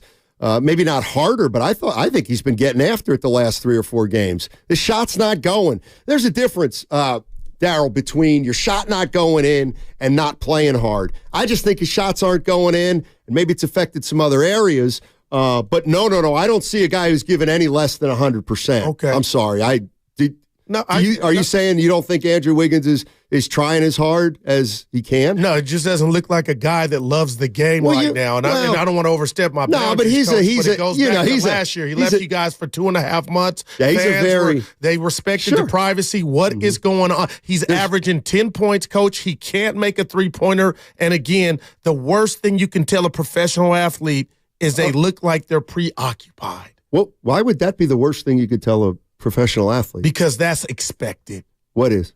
To be engaged. And he is engaged. I know. No. Well, is he? I don't know what's going on the personal front. So if you know that Andrew Wiggins is not engaged, why did you even ask me why he's... It sounds like you don't see it, Coach. That's fine. I think Andrew's playing hard. Oh, well, there it is. I've had enough. And I don't know if you watch any of our games or you've watched Andrew's career, because I don't usually interview with you, but Andrew's a very unemotional guy. Right. He doesn't wear his emotions on his sleeve, so it sounds to me like you've been able to discern something that even his closest teammates haven't been able to see. Well, no, I'm telling you what the fans are saying and what we're all watching. Well, that's why they're fans. Coach, I'll get you out of here on this one. Well, you know what? I don't even really want to do anymore because you're showing me that you don't really pay attention. I have my own podcast, so I can't get fired. And I'm going to ask you this because you don't, do you? Well, somebody else. Yeah. Okay. I wanted to ask. But anyway. Yeah. Okay. One more. John looked out. Yeah, one more because I got to. John looked like he. I got to actually go to practice. Draymond Green. Yeah. You came out, and I got to commend you. You were stern about his actions in the fight, but after the game, when it initially happened, you kind of patted him on the back. Simple. I saw the tape behind closed doors? I saw the tape. I saw the tape and realized that he had Rudy by choking him. And Coach, are you embarrassed by his actions? The organization, I mean, because he did. You're right. Listen, he had him in a chokehold. Yeah, this isn't the first rodeo with Draymond. We know that he's a very emotional guy. A lot of people think he's our heart and soul, and it certainly isn't the first time we've lived with something like this. And how many more can he have like this to where it's just a dark cloud over the organization? Well, that's a hypothetical. And Coach, the most important is he's not available for 5 games. Yeah, is that getting old? Because fans want to know. But when you ask me if it's going to happen again or not, I don't have a crystal ball. I don't. You hope that a guy. Learns Coach, and the grows. fans want to know if there's going to be consequences internally. Well, he's that's suspended the league, 5 but we're talking about you guys. Well, like when he punched Jordan Poole, there was nothing happened to him. He basically did it scot-free. Yeah, and we had a lot of internal talk about that, and that's what we decided to come up with. You mean Bob, who's no longer with them? Well, everybody. We have. I don't know. Are you familiar that we have a lot of people in our front office? No, I was just... Kirk Lacob does a lot of work for us. Kurt Lacob does a lot of... Oh, you do? Well, so then we have an owner, we have a front office that has a lot of voices, so it's not just going to be one. Coach, you're getting I would say, why don't you do a little homework, and then I'll tell you what, I'll come back. But, Coach, you're 6 and 7. You need to do some homework. Thank you. I've had enough. I'd have been fired. Yeah. John didn't like it. It went on too long. Yeah, it did. Went on too long. Let's go to Coach Hall in San Diego. Solutions. Hey, Coach Hall. How you doing? Hey, what's up, fellas? I think that we're stuck with what we have because of the contract. I don't see anybody taking. I mean, and then the way that Wiggins is playing, and Clay, if anybody wants to trade them too, I personally don't. I just don't see a way that we could trade anybody. We're stuck with what we have because of the contracts, and I think you're looking at the wrong person if we were to get a trade. It's not Zach LaVine. Give it to me. I think it's better fit if we got Caruso, who is an upgraded version of Dante DiVincenzo, and DeMar DeRozan, who is a better defender than LaVine, and is probably the best mid-range player in the league. I'll give you and that. They're veterans. All right, I'm on that. And I kind of agree. The only problem, Coach, with Caruso is he plays defense. I'm against. So I'll give you a 4. Caruso tries to get after it on the defensive end. So I don't want. We need buckets. I don't want to take a victory. Caruso's still on there. I don't want to take a victory lap, but it looks like you're seeing what I saw in Moody in regard to he's not Alvin Robinson, but he can guard. No, he can't, Goob. You don't think he can guard? He's a mediocre defender. And you blow me away. Yeah. And Moses Moody is solid. Stoney, I know you. I love that. Okay, well, you just said he's a great defensive player. I didn't say great. I said you can see where, like, he's so young, but the fact you say solid, that might grow to great. Like, he's got a wingspan, Stein. He's got long arms. Okay, I don't look at him as a turnstile. I'm not saying he's going to lock you up. But you're willing to move him for LaVine. Oh, no doubt. And what's the other trade? DeRozan and Caruso, Spadoni's boy, and a Texas second. You know, and this is the other thing. And I wouldn't be like, we gave up nothing. I'd be like, I'm a miss Moses. But look, and this is what I want to hit you over the head with a brick. Yeah. It's like, Moody. Hey, Moody. It's like, did you look at that other team? They got 7 Moodies better than Moody. But that's bigger than Moody. But the point is Moody Warriors. at the Warriors very could have had another Moody with Wiseman. Moody at the very best is a role player. All right. And I'm not telling you he's nothing else, Steiny. Yes, you are. No, I'm not. I'm not. He's a rotation guy. No doubt about it. Okay. And that I've never said more than that. Now yes, you said he can make the threes. He can finish in traffic. He can he can defend. No, Kuminga's the one that I said could be an all-star. Do not say this about Moody. Do not act as though you're not seeing it with Moody now. You've been talking up Moody. Moody has been a source of you think he's great, and I think he's just a guy. But where did I change? I'm about Steph Curry and getting a better offensive player, which is Zach LaVine or DeRozan, and say Moody's future, see you later. You can't have it all. Exactly. Steph Curry's time is ticking. So why did you take me trading Moody as a diss to him? It was bigger because my loyalties lie with Curry. Now you want to sit up here and measure and compare Moody and Steph Curry? You sound silly. If you really sound silly. If you really thought Moody was any good, you wouldn't. And championship number 5. And you want to come down my road about Moody? You're sitting there waiting for that peanut to hatch? Come on, man. Yeah. I told you Moody, I put respect on his name. He's a good young player. He'll be a rotational piece. But I'm going to sit here and stop because of what he can be and not fertilize Curry and the chance at number 5? What did I say that made you I'm dissing Moody? For 2 years, you've acted like he's really, really good. Really good already. He's good. No. Already? Already? You don't. Yes, you think he's better than, for the most part, you've been trying to tell me that Moody's not just a role player, he's something special. Now, you want to say LaVine's on a different level? Yeah. I give up Moody? That's fine. We can move on. But is that a diss to Moody? Yes, it is. Yeah, it is. Because if I thought Moody could be a starter in this league, for 8 years, I would never give him up for LaVine. Never. If I thought he was a starter in this league, which I did say. I just think he's a rotation guy. I don't know. It just feels like play Moody more. Moody. And now it's like, let's get rid of Moody for Zach LaVine. I mean, okay. I get it. You got to do everything for Steph. I get it. And that's where I'm at. Let's go to Alex in San Mateo. What's up, Alex? Hey guys, thanks. I agree. I really feel like the team can only go as far as Clay can take them, because there's not another player on the team that can actually score and keep up with Curry. And every team that's won a championship in the last 15 years has two exceptional players. And it feels like the Warriors have Curry, who's incredible, and then basically a bunch of players, that 8 or so, that are interchangeable in the starting lineup, and they'll get you between 8 and 18 points. And you can't win a championship that way. It's just like there's a value over replacement. I mean, Wiggins was basically, the 2022 season was just an outlier, clearly, because he's basically regressed to the way he was before he joined. So it's like, it's kind of Clay or trade. Like, he's got to go back to scoring 30 plus alongside Steph. Otherwise, I don't see how they can win. Yeah, man. It'll be tough. Gonna be tough. And if there was a help wanted sign, Steiny, it would be for somebody production-wise to bridge that gap from what is Clay to Steph right now. It's the biggest discrepancy since they've been playing together. And we understand why, but how long can this team afford to not get that production from their starting two guards, Steiny? Let's go to Silk in Oakland. Hey, Silk. Hey, what's up? Hey, what's up, guys? How you doing? Hey. Hey, look, man, I'm gonna put the rat on the table, man. It's two problems. One, ownership.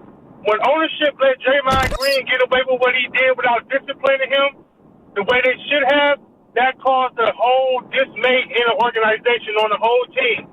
You can see it, right? And then secondly, if Steph is so concerned about staying together with his boys, he's going to have to pick. Either trade these brothers and get me some good players to help me, or either we stay together and we don't win a ring anymore. So I take it. Appreciate it. Yeah, I don't know what the answer is, to tell you the truth. Well, first is to get healthy, right? Get Draymond back. Can do. Yeah. I just hate they got OKC tomorrow. Do you guys think it's a viable option for Clay to come off the bench and roll with CP3 and Saric in that kind of lineup to maybe try to start to get him going? Without are they healthy or not in this either or scenario? John, I wouldn't be mad at that, and it wouldn't be permanent, Stoney. It would be to jumpstart them. But again, I'm like I get it, and I'm not saying you're wrong or that's stupid or anything, but I do feel like you take Clay out of the starting lineup. Let's say the Warriors are healthy, but you're still not. Clay's out, Moody's in, and it works. Well, then stop. It's not temporary. Then you're a better team, and Clay becomes the permanent sixth man. Like, wouldn't that be a short? Even if it worked out for 5 games, but wouldn't that be? So then, like what? You go 4-1, and then you say Clay go back into the starting lineup? Yeah, because what about Moody? But wouldn't you be doing that? Moody is a great player. Wouldn't you be making that permanent decision on 5 games? And obviously, you got results, Tony. Like, it would work because you're doing it. So it's not etched in. It's not a demotion. It's to get you going.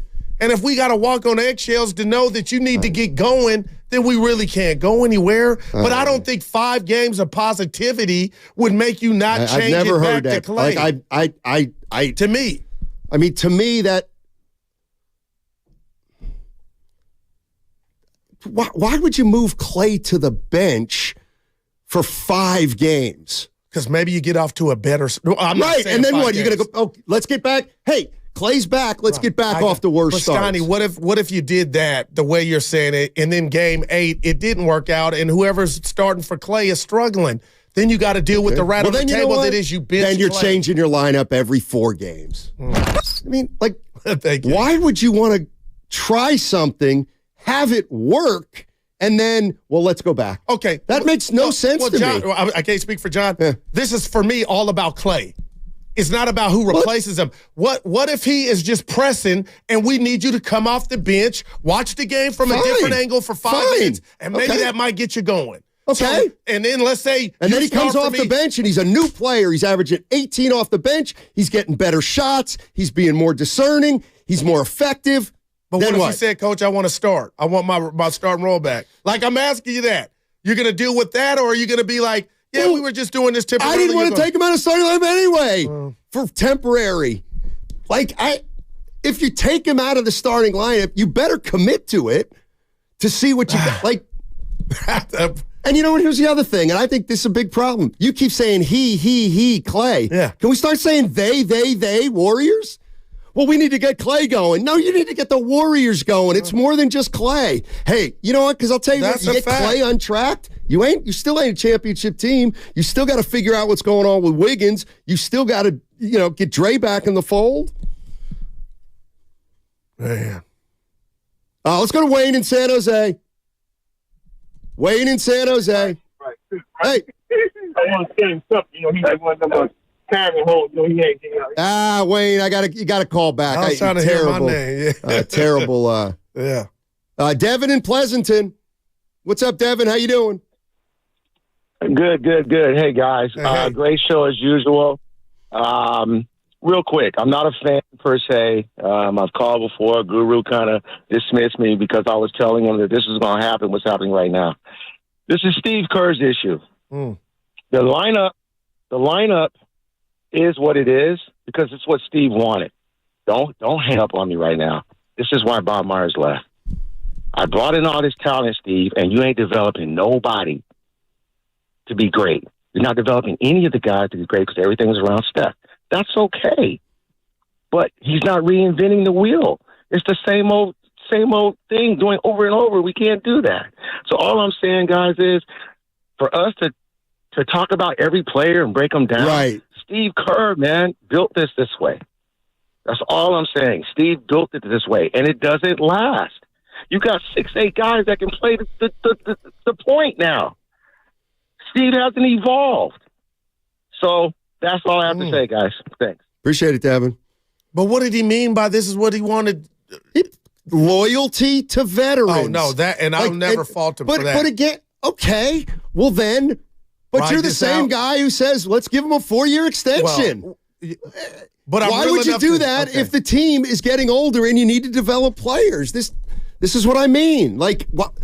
I never saw a scenario to where, again, this only 13 games, to where Clay would be off to this slow to where now I'm thinking about, will he ever get back to even the 2022 Clay? My point to you is, at least I'm real enough to say or ask Clay, hey, let's try you coming off the bench. For the betterment of the team, we can get off to a better start. Okay. And you get your groove back. Okay. You know what? I'm willing to do that.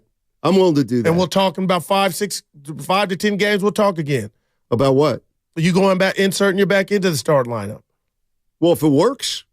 Or how you play you back work your way back into the starting lineup. Yeah, I could do that better as a starter. Do you think Clay today would flash if they tried to even suggest that to him? I actually don't, and this is where I do look at last night. The look on Clay's face told me that if they said, or there's discussion about coming off the bench, that he's not going to go, this is the most unbelievable thing I've ever heard. Wow. It looks to me like he's coming to grips with that, maybe. I don't know. I don't know about coming off the bench. But again, when we were talking about Steve Kerr, I think he's a hell of a coach. I think he's a great coach. Who could say otherwise? Harry thinks he's a terrible coach. How about that? Harry doesn't think he's very good. Anyway, what I'm getting at is, if you really believe Steve Kerr can't develop youngsters or is overly reliant on the veterans, why in the world would you sign him to a contract extension? That's the one that I don't get. 888-957-9570 is the number if you want to jump into the conversation. That's all brought. It's no, it's not a Warriors Wins. It's a Football Friday. Brought to you by First 5 California. Visit first5california.com to learn 4 things you can do to overcome toxic stress. And don't forget, coming up at 5 o'clock tonight, 5 o'clock is the coach of the Golden State Warriors, Steve Kerr. Willard and Dibbs are going to ask him, what the heck's going on 95.7 The Game. Get best of season produce.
invited you first. Him first. He could Well, go. it couldn't So have I been got me you. first. Thank God I didn't get him. I would have never heard the end of it. But go ahead. You're in the YouTube chat.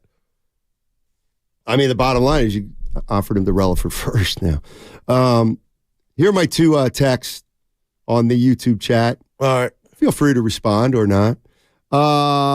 If you blow it up right now, what you're saying is that you no longer believe their encouraging start meant a damn thing.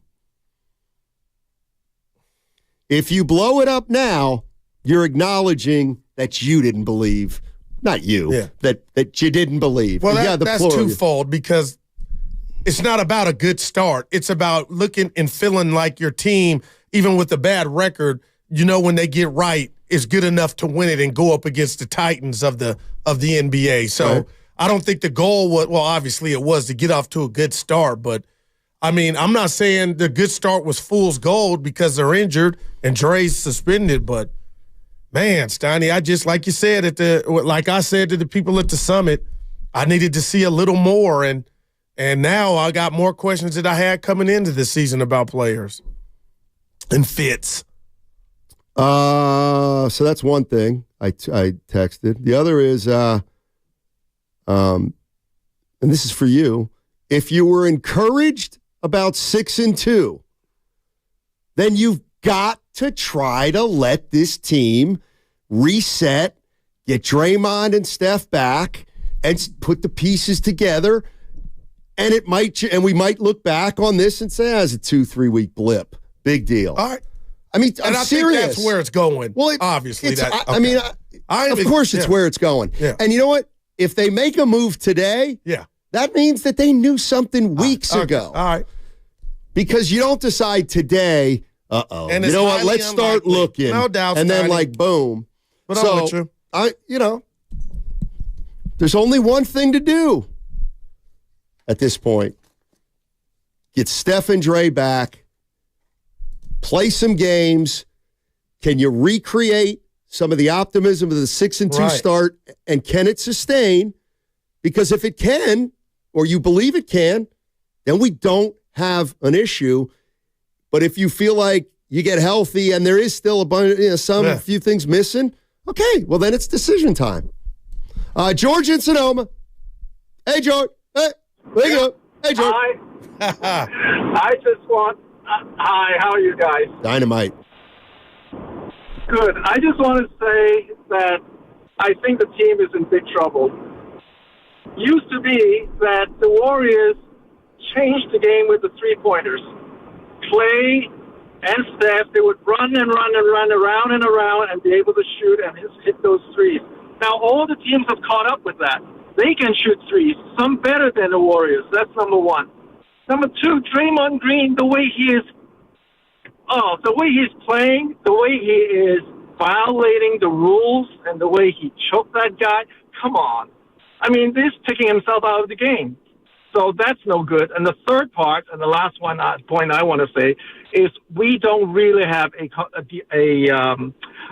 really, really good center that can score. So you add all those things together, I think we're in big trouble. Because I think that the rest of the teams have caught up. That's George. Yeah, conference semis last year, lost to the Lakers in 6. But you don't stop saying that if you don't believe it anymore. You don't believe that means anything if you don't think this. You know what I mean? Like you're doing. No, but what I'm saying. Let me tell you what I mean. Yeah, let me give you the Google Computers printout. What I was saying is, some fan bases are thirsty, and they're thirsty because it's been a while. It's been a while since they made the playoffs or whatnot.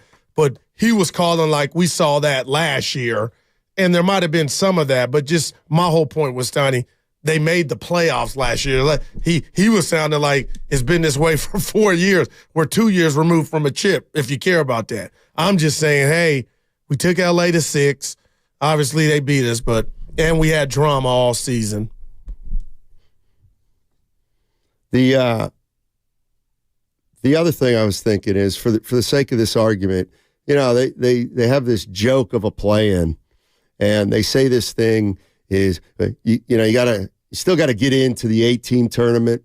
I'm trying to think about this more and more and more. That's BS. Wow. This is crap. This league is crap. 20, here's the bottom line. 20 out of 30 teams make the playoffs. 20 out of 30 teams in the NBA make the playoffs. It's a fact. Okay. It's a fact. You know why? Because if you're in 10th place in the West, guess what? You're still in the NCAA tournament with a chance to run the table. Right. So if you're a 10 seed, you're in the playoffs. So if Where that's was the Miami case, last year? who cares? I threw you a lob and you didn't even. My point is, stop telling me, finals. like, if the Warriors are 10, oh, well, you know, they made a playoff. Okay, they made the playoffs. That doesn't mean anything. 2 out of 3 teams make the playoffs. My point was Miami was what seed? They were in the play-in. So were the Lakers. What And I don't one get. went to the finals and the other went to the Western Conference Finals. Okay. So you still got action at that spot. That's my point. Oh, okay. Right. That's why I threw you the lob and you said, who You cares? threw the lob at the other basket. I didn't know what you meant. Look at did I? Oh, boy. I can take it turnovers. Okay. I am the system of this show. Oh, boy. Yeah, Nutri-System. Oh, boy. Shout out Soda. Steiny, the Warriors, 707. Comcast business text line. Steiny, the Warriors blew every chance of the dynasty, continuing with the Wiseman pick. And then the punch. Man. There's no doubt. But yeah. I mean, there's no doubt. Why would he bring that up? That was the Kawhi Leonard pick. Because it takes 10 things to get where they are now from where they were. Man. Many, many things have brought him to this point. Wiseman pick is one of them. It just is. There is that was nobody. The Kawhi pick, There was Steiny. nobody out there who thinks, I don't even care what would have happened. Well, LaMelo Ball's doing just fine in Charlotte. I don't want to hear about his team. He can play the game of basketball. Thanks, Gil. Appreciate it. You're welcome, man. We got to get out of here. Yeah, I'm irritated. Because we Rutherford are. said he said something on YouTube, seen something on YouTube about me. I won't reveal it, and I'm irritated. About you or me? Yeah, me. I'll go tell If me. it were you, I wouldn't care. It's like, anyway. What does it say? He needs glasses. I'll tell you during the break. Yeah. We have not. We got the guys coming in. Yeah. Yeah. And I'm out of here next week. You ain't mentioned that at all.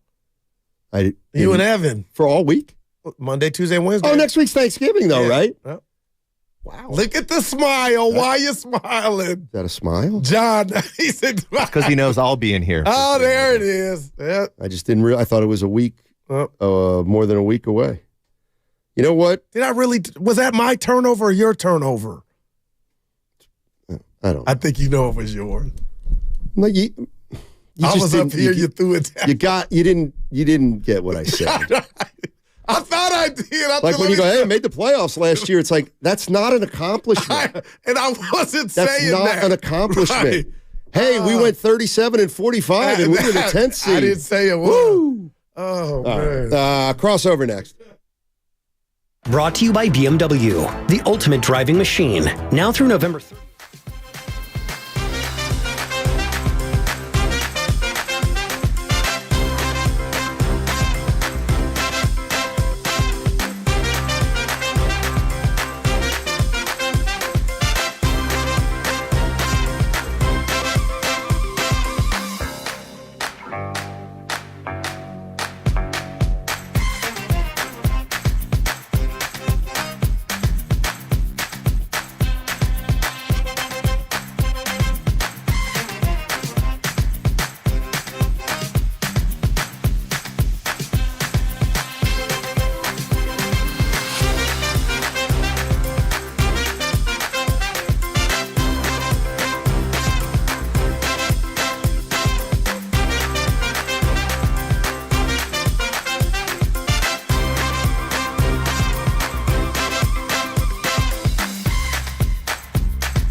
to Steiny and Guru on 95.7 The Game. We got to get either Bubacek or Klawinski. Klawinski was that call. Pretty good. That call, I was like, oh my God. And he meant it too. It was so good.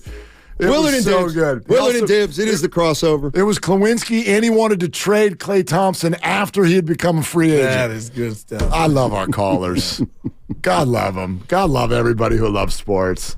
Oh, Most of us have no clue what the hell's going on. You know, it seems like the game against Oklahoma City was 6 weeks ago. Which one? one? Last night. Oh, the fun one? No, not last night. No, last night. How long ago does the one that they won in Oklahoma City feel? Yeah. That's what I asked him earlier, 5-1. Jeez. The first in-season tournament game. I mean. Yeah, it's a rough go. It is a rough go. And now, because they're not whole. Oh. Like, to me, no, that's why you don't make a decision right now. What decision? Like, if you wanted to do, like my shuffle the lineup or trade somebody or fire the coach. He is a lame duck. Okay. I will say that. Steve Kerr, 3 o'clock. Let me ask you that. Let me ask you this. I don't know if you heard this or not. Yeah, exactly. Do you believe Joe Lacob thought this team at the beginning of the year could win a title? An avenue to it. Avenue, fine. An avenue to it, I guess. Do you believe that at some point he's going to think he's either always going to believe that or he might believe we don't have an avenue?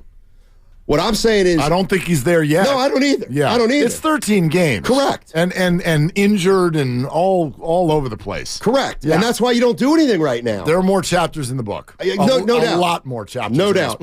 But just what I put together is, if their front office at any point this year feels like we can't get it done, you got to start right then and there to get better with Steph Curry. Well, at that moment, don't you owe it to Steph? That's what everyone's always right said. Away. That's what everyone's always said. Whatever that means. But what you're talking about is your word versus your business. Yep. And that's a hell of a decision to make, because your word, as you're saying, and I think this is a really interesting sort of scenario, your word is we owe it to Steph Curry to give him everything he can to maximize the rest of his career. Yep.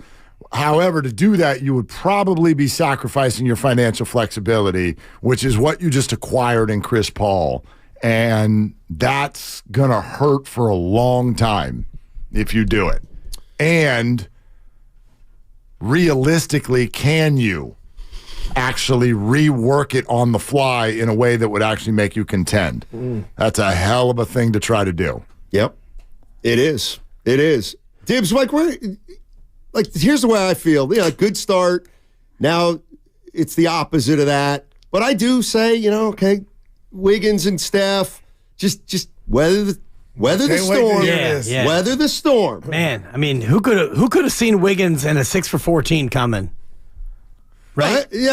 I wasn't even going there, but go ahead. Well, you got something about Wiggins you want to get off your chest? 10 points per game. 6 for 14 It's is nothing that wonderful. I haven't gotten off my chest You're right. already. Jeez. And I wanted to do a deep dive on how many times he's gone either 5 for 13 or 6 for 14 or some amalgamation, David, of the two, because that's what you get from Andrew Wiggins. 6 for 14, 6 rebounds. Hey, Andrew, assertive. 6 of 13. Attaboy. Just to be clear. No, be clear. What do you want to, Be clear, what do you Mark. think? You've never got a 10 points per game, Dibs, through third. You're not even bringing that up. That's what's alarming. He's averaging 10.5 points per game, and he's playing like he's averaging 10.5. Right. That's alarming for his standards. I'm going to borrow from Steiny, and he's never said this about Andrew, but he said it about other players.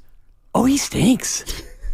Well, then he does they got right a now. problem. Oh, he stinks. They got a problem then, Mark, if this doesn't change. Here's the problem. They got The problem is, They got a couple. the problem is he's not very good, and every other team knows it. So you want to trade for Zach LaVine? Okay, Goo.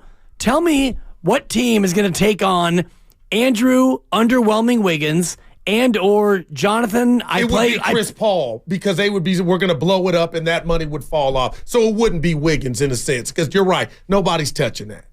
So it would be Chris Paul. Not just Chris Paul, though. Yeah, Moody. Booty and a number Kuminga? one. Yeah, you could be right. I'm willing to do that, You Mark. got to give him something I'm willing that they to care do about. that. Right. I'm willing to do that if it comes to that. I feel like we're bringing up Zach LaVine because he's the guy who's available, not because he's the right guy. But both of them are scores. Zach LaVine is 2 a.m. at the bar. Well, the right guy is not let's available. go home. So- I mean, that's that's not the right The guy. quote unquote right guy is not available. So we can talk about that? who it would be, either AJ Anunoby or Pascal Siakam or Bam Adebayo. Oh, if we can get a big like Bam Adebayo.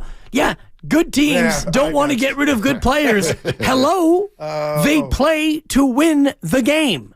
And the Warriors are not winning the game, and there's no move they can make. And we can all talk about what move do they make. Well, the move they make is have a talk with Jonathan Kuminga. And you know what? It worked for a game. All right. And somebody pull Andrew Wiggins aside and say, hey, Andrew, it'd be cool if you, played hard, like for a whole game, let alone a whole week or a whole month or a whole season. But that's the move that you have to make, is get your guys who are good players to play better. Well, Willard, one of those Don't you think guys. they've been pulled aside 1,000 times. no doubt.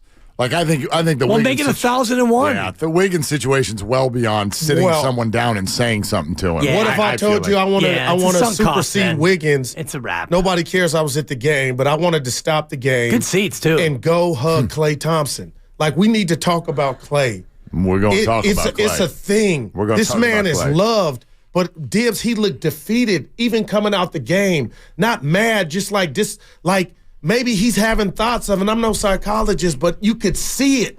And 1 of 10 is not, like, that's bigger than anything right now. And who's going to take on that? Hey, maybe you might want to come off the bench. Not a demotion, to just see the game from a different perspective, get you going, and we'll run you back. Right. Like, why are we not? Like, I saw it. The whole arena saw it, man. It's a big deal. It is a demotion. And it's a demotion that he has never shown a willingness to accept.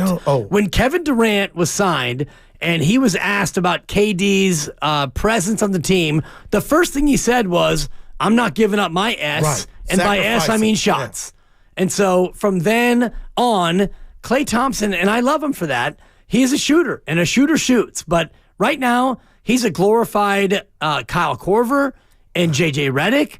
And if you can't get your shots because you have no other threat out there and they're running you off the line, then you are rendered to be, mostly irrelevant. I think this is a very layered conversation, but I also think, in my opinion, it might be time for us to sort of reboot Klay's attitude thing that we've done because of what he said when Kevin arrived. That's a long time ago. That's a very different player. That's pre-injuries. Yeah. So what have we seen since, though? Well, to the contrary. okay, here's what we saw. I remember you said 1,000 times, Chris Paul will never come off the bench because his attitude would prevent him from coming off the bench. And he's walked in here and he's come off the bench. We're talking about Klay, though. Right, because he's 38. Yep. Chris has got every bit of Klay's attitude, trust me. So I wonder, I'm not saying he should or even would, but I do think that we're clearly at a different point in life, and perspectives change. Can it be on the table? So I don't know, and I don't even know if it matters.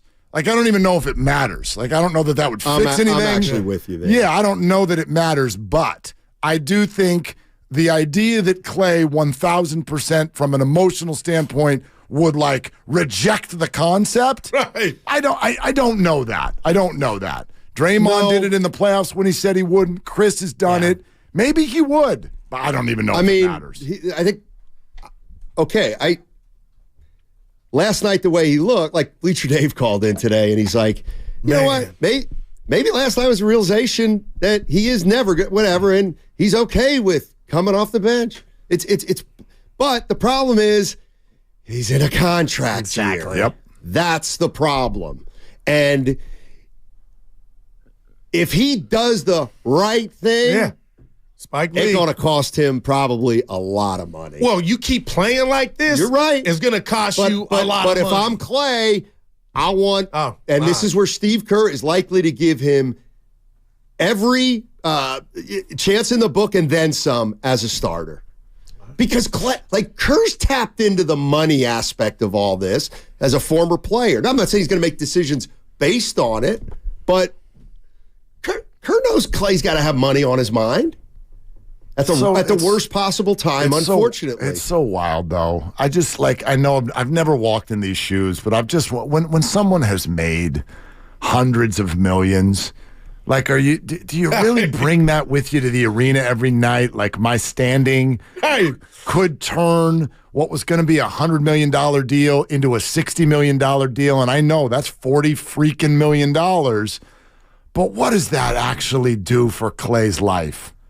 It doesn't change it one bit. David West took less to come here. I don't know. Yeah. I've never fully understood that, but I acknowledge I've never walked in those shoes. But yeah. See, I look at their money, Dibs, as the same thing as competition.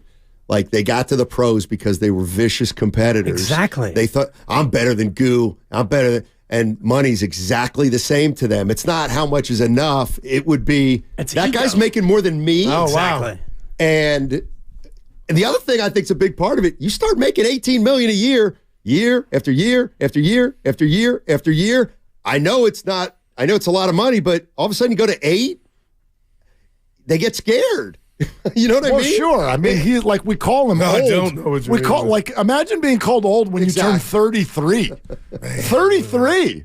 He's an incredibly young man. Well, he's old in the business. But not in his profession. In the business. Exactly. He's old. Kind of fast. Exactly. He's got a lot of years left to live. That's the way it goes. So he's looking at one more contract, and he knows that if he plays well, it's 4 years and it's 125, and if he plays bad, it's 4 and 75, and that's not peanuts, and it's also ego, and I do think that's a big part of it, especially when you get to that 4th year and you have some nobody, some bum on some other team making more money than you and letting you know about it. And we already know that Klay Thompson hears what other people are saying, which is why he put up 4 rings on Devin Booker, a guy who's got no rings. So it's not hard to get Klay's GOAT. His GOAT fence actually is non-existent, apparently. You're listening to 95.7 The Game, KGMZ FM and HD1 San Francisco. Always live on the free Odyssey app. Twitch and YouTube powered by First NorCal Credit Union. 266 just on the court already. Oh.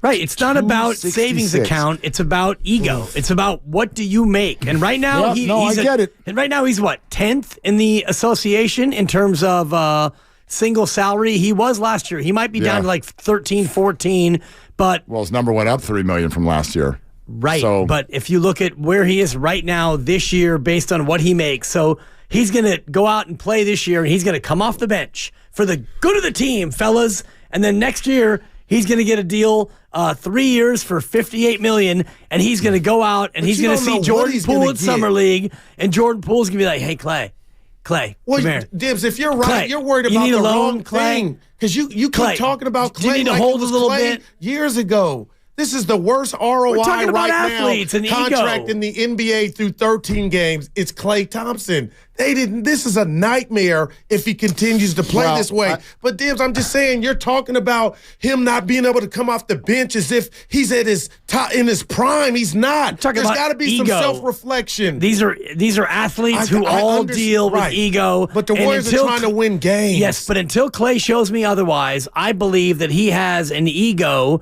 that is appropriate to where he is in the association. He's a Hall of Famer. His number will be retired. He's a 4-time champion. He's not ready.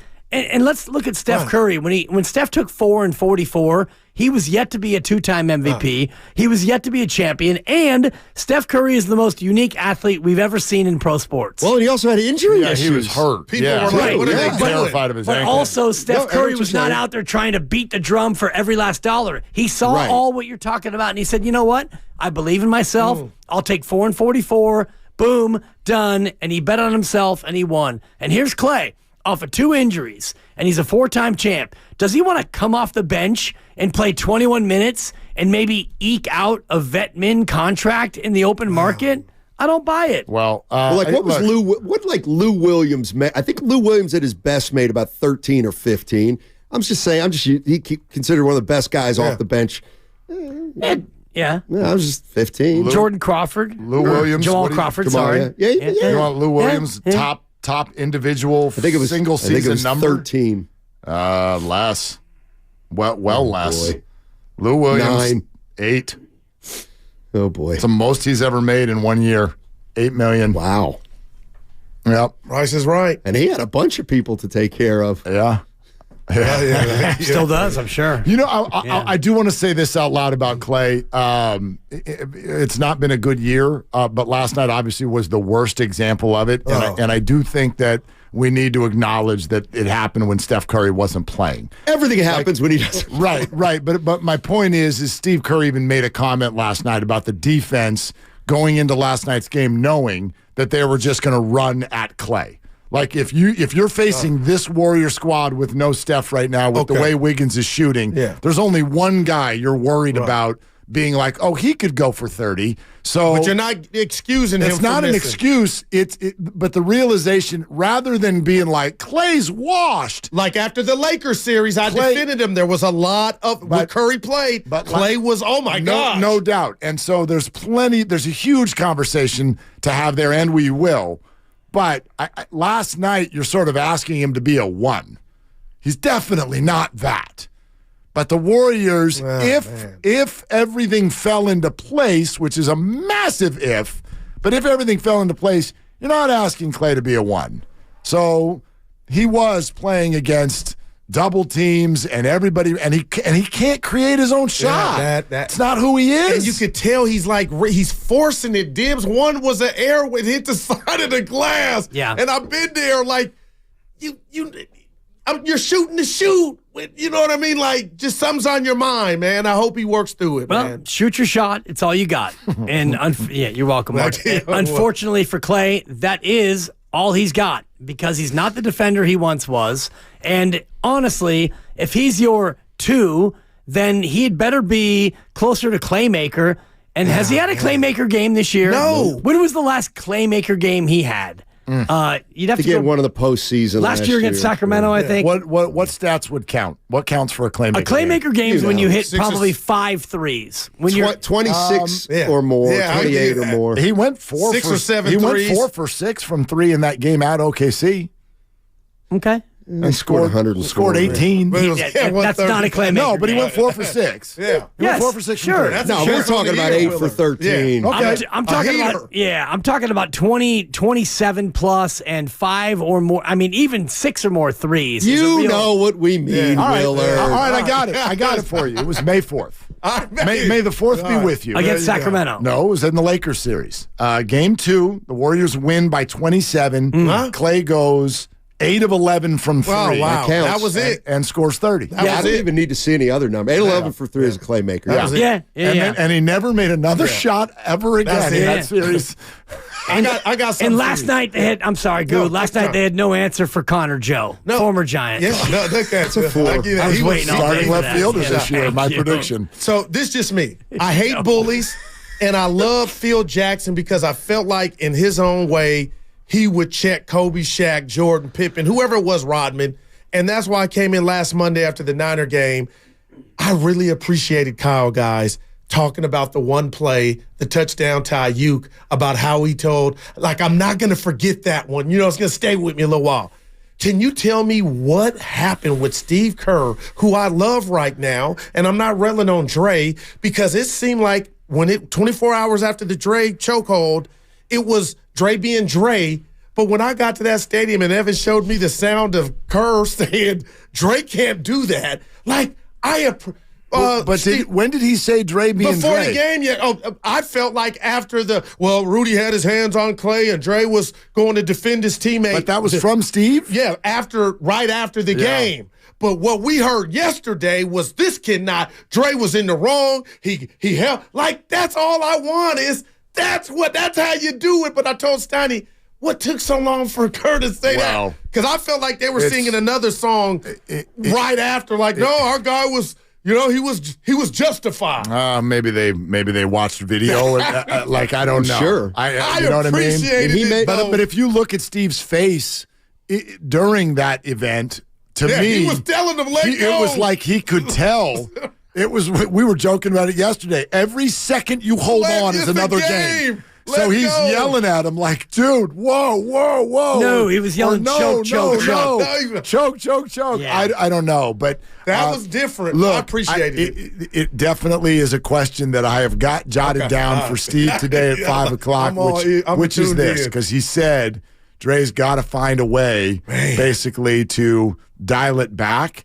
And one of my questions is, how do you go about doing that? We've known this person for over a decade, and I have certainly come to the opinion of, and I've said it many times on the air, right? You get all of the, you get the whole package, and there is no way. There's no way for him to be this underdog performer and then also dial it back. Like, it's not two different human beings. It's all one human being. So how do you peel the layers apart and just pull one of them out? And that's what I feel like Steve was asking him to do yesterday.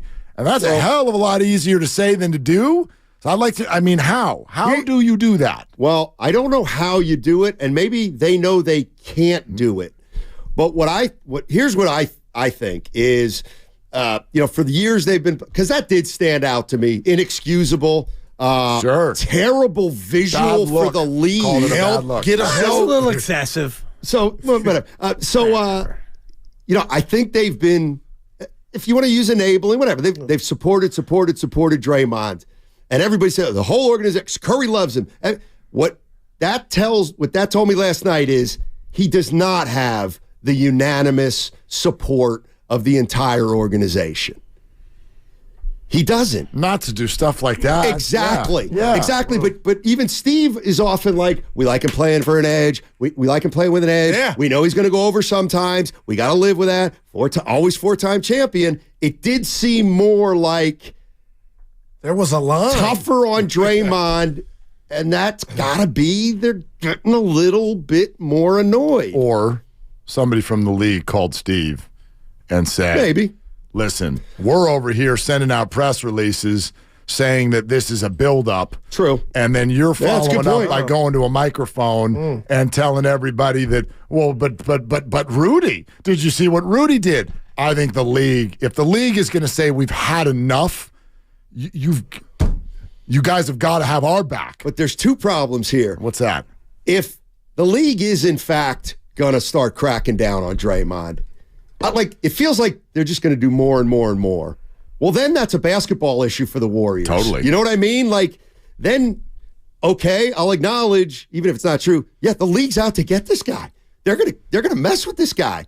I know it's not true, but if that is, well, then we got to get rid of him because we can't win if they are really going after this guy because we know he's going to happen again, and there's going to be 7. And if you really want to get into, and I don't want to call it a conspiracy theory, but if you really want to get ahead of ourselves with the whole trades and contractual stuff, then you could argue that what Steve said in front of a microphone last night is step one. Oh, there's no man. To the Warriors 15th. Disavowing. Possible. Disavowing the behavior. No doubt about which sets the table. If then when he will not comply, it sets the table for a departure. They're trying to reset a little bit. Maybe set the boundaries. Maybe. All right, guys, this has been fascinating. Steve Kerr. Well, I got you a couple times. Thank you. I appreciate that. Yeah. Dibs texting me about teasing Kerr. Just promote it. Yeah. They were talking about Kerr and I like the way you did it. Steve Kerr 3. That's just, boy, I'll slow. Night. All right, you guys have a great show. Go Warriors. They're longtime friends. Let me tell you something real quick about Dibs that I'm sure not everybody knows. And first-time partners. Hang in there, big guy. There'll be brighter days ahead. Now, these two homegrown Bay Area boys finally come together to take over sports talk. Get the hell off of my doorstep. Major League Baseball, you stink. It's Willard and Dibs on 95.7 The Game. I got a question for everybody right out of the gate. Starting to feel resentful of Klay Thompson? Genuine question. I sense it. I sense resentment. I sense resentment. Building resentment. That's what I sense. Over what? Him not playing very well? I don't know if it's resentment. I don't know what would you resent about Clay? I could see where you would resent Wiggins because if Wiggins is not trying hard enough, quote unquote, that to me is more resentable than a guy who's just not playing well. I don't know. Like, how do you define resentment, and how do you define it in terms of Klay Thompson? Well, everybody has been very upset at his shot selection for a while now, right? How long? Like 11 years? Well, his whole career? No, nobody used to say that about Klay. Not when he was a superstar. When they were winning, it was easier to look past his shot hunting and his, Klay going out there and just, shooting his shot. He was a splash brother, so no one was bothered by anything then. But this is just something I sense. Whether it's shot selection in the Lakers series, even what you were just saying moments ago, he's got the label now of the group as the guy who refuses to take a backseat. He refuses to take a backseat. And here's why I asked, Dibs. I asked because I feel like we've watched this before. I feel like this happens especially to athletes who've been very successful and therefore have a long resume, but then they don't perform as well. And there comes this time where a fan gets kind of stuck between their love for the player and the player's production and what to do about that. When I got back home and started doing stuff again in this market, it was right in the middle of both of the Brandons and Buster Posey and what were considered thank you contracts because of World Series championships. Big dollars, lack of production. And I'm telling you, as forever giant as those three guys could be, less Buster than the Brandons, but still, all three, even Buster, pre-pandemic, you looked at those guys and people were starting to get real upset that they were making huge dollars and not performing, and you're sort of stuck between your love for the player and wanting the organization to move on. And how do you do that with champions who've never worn another uniform? And a resentment builds with every ground ball for a double play. The resentment would grow and grow and grow. But I also think that people don't want to resent those guys because they're our favorite players. Right. They won titles here. They won titles. They were drafted here. They're our guys. Klay is absolutely, unequivocally one of those people. And so I don't think we're anywhere near there yet. As I said, I think 1 for 10 has to do with the fact that Klay can't be a 1 and Steph wasn't playing last night. So maybe that's a one-off because I know he hasn't been good, but he hasn't been that bad either. So I don't think we're there yet, but I do think we all need to explore this idea of wanting Klay to finish his career as a Warrior. If that might actually damage the relationship with Warrior fans more than if he finished his career in another uniform. Because there's plenty of examples of greats who've done that. And we have no problem making them dignitaries. Jerry Rice is at every 49er game, running up and down the field, and we love him. And he went to the Super Bowl with another team. He wore a bunch of other jerseys. Right, but he went to the Super Bowl with the quote-unquote rival, the Cross Bay rival, and actually did well there. So, and that, like Ronnie Lott went on to play elsewhere, and you could look at many other players, but I do think that these three are different in that they are linked. They're inextricably linked because they all are homegrown. They won titles together. So Klay's value, I think, is greater if he stays here than it is if he ends up going somewhere else. And as for your notion of resentment, I'm not saying you're wrong, but I think that there's more resentment toward Draymond Green than there is toward Klay Thompson because Draymond Green's got a 4-year deal. Klay Thompson, this could be the last hurrah. And Klay could play like he did last night. Let's say Klay has more of those games than he has Klaymaker games, and he doesn't get signed. And you get to March, and you get into early April, and Klay doesn't have a new deal, and the Warriors are 39-33, and they're fighting for a play-in spot, and they make the play-in, they lose in the play-in, they don't make the playoffs, and that's it.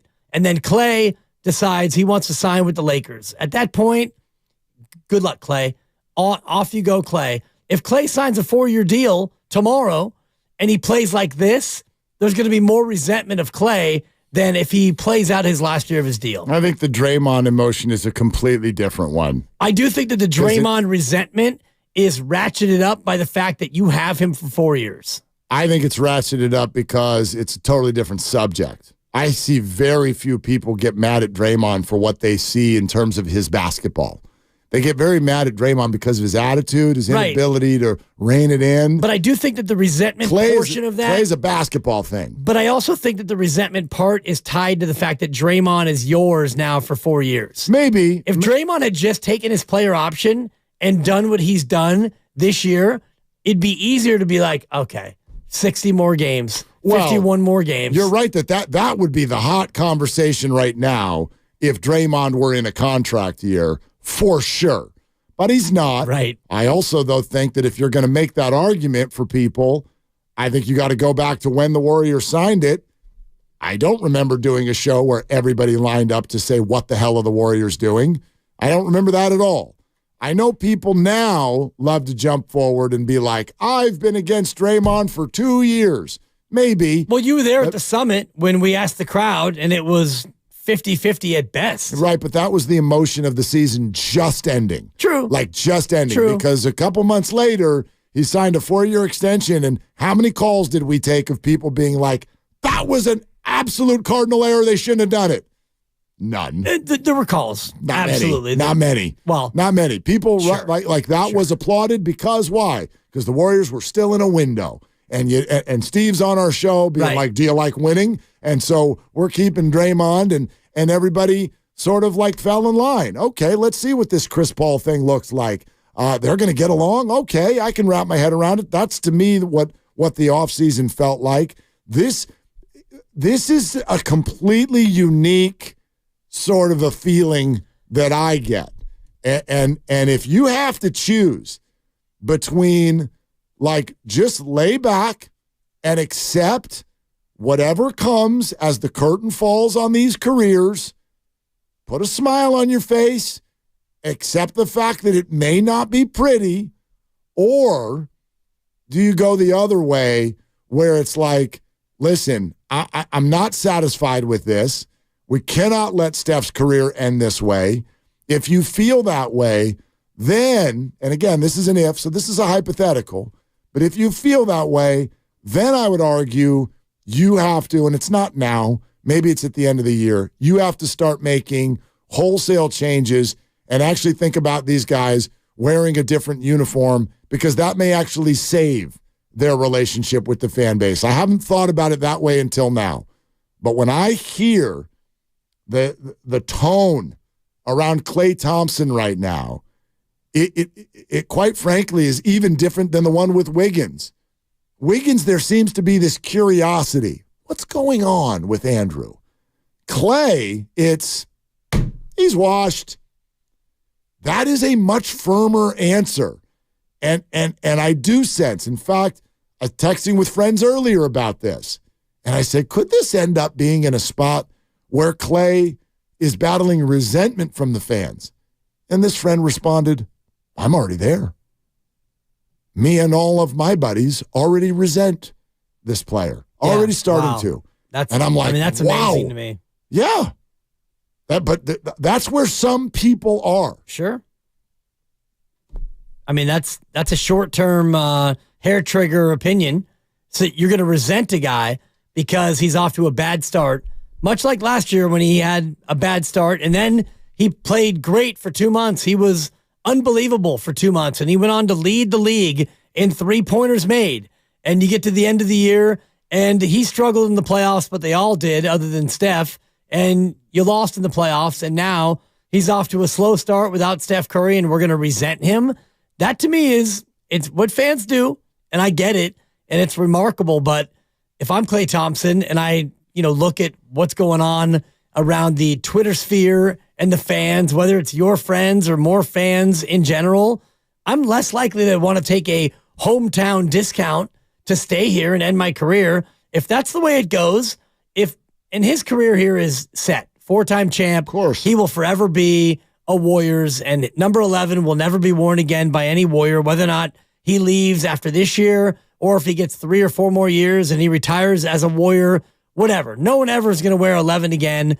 His number will hang in the rafters. If that's all true, and it is, and you're Klay Thompson, what do you want to do? If you're being resented for going 1 for 10 without Steph and having a slow start to your year in a contract year, does that make you want to take a hometown discount? I don't think so. I think you're underplaying how long that it sounded like this. This is not about a slow start. I think that you're overplaying and maybe it's just your small sample, but I'm not sensing the same general resentment that you're getting from your collection of friends. You're going to hear a lot of people today call the show and go, I don't resent Klay at all. Well, you sound like you do. I'm just telling you. You sound like you do. So I get when we actually start using words like that, it's going to make everyone go, oh, whoa, slow down. I wonder if many of you hear yourselves. There is big anger toward every missed shot, every forced shot, side of the backboard. Klay's hunting jumpers. He can't dribble. He can't. That's what I hear right now. He can't. And then you'll go, oh, but no. I want to be nice to him. He's Klay. All right. So where's the middle ground there? Where's the middle ground there? Because the sound of the Warrior fan base right now is not the sound of a group that wants a ride off into the sunset, bumpy though it may be. The sound of many Warriors fans is, get him off my team. This is done. I saw so many washed jokes on Twitter last night. I wanted to go take a shower myself. I'm normally a morning shower guy. I wanted to take one at night because everybody's talking about Klay Thompson being washed. And I'm not calling it fair. I'm not even telling you that's what I want. I think I've been very clear. I want the big three to finish in Warrior jerseys. And if that ends with 4 rings, I'm okay with that. It's a hell of a run. Hell of a run. I want to keep reading the book. I support these dudes. Is there a way to sort of lessen their role and fill in gaps around them? Maybe. Maybe not. So I've got zero resentment. But I hear it. To me, the tone sounds very resentful right now. Every time a poor shot is taken and it misses. Yeah. And I wonder if that's just him or if it's the collective having now lost 5 in a row, and they've never lost 6 in a row under Steve Kerr, other than the 1 year where you didn't have Steph and you didn't have Draymond, you didn't have Klay, the 15-50 year where Jordan Poole was the quote-unquote star. That's the only time you've ever lost more than 5 in a row. And so now you're looking at 5 in a row in the loss column. And so I do think you're looking at places to point the blame, and you can point at Draymond Green, which it's always convenient to do. You could point it at Andrew Wiggins, but Andrew Wiggins is doing what exactly Andrew Wiggins is supposed to do. And you could point it at Steph, but he's hurt. It's not his fault. He's not playing. So where do you point it? Guy who goes 1 for 10. Let's blame Klay. Okay. I don't think Wiggins is doing exactly what he's supposed to do, by the way. He's doing what he's always done. He's never looked like this. He's always looked like this. Never scored 10 a game in his career. Never. Not even Last close. night was Andrew Wiggins to the T. 12 points a game. He's always been at least a 17, 18 point per game guy. I would argue easily this is the worst stretch of his career. I understand what you're saying conceptually, but not in terms of production. Okay. It's Football Friday brought to you by First 5 California, though we will be heavy Warriors today, and Steve Kerr will join us coming up at 5 o'clock. To learn 4 things you can do to overcome toxic stress, go to first5california.com. All right, a lot of people lined up. Let's do it. 888-957-9570. It's Willard and Dibs.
Dub Nation, it's Draymond Green. My head coach Steve Kerr joins Willard and Dibbs today, right here on 95.7 The Game.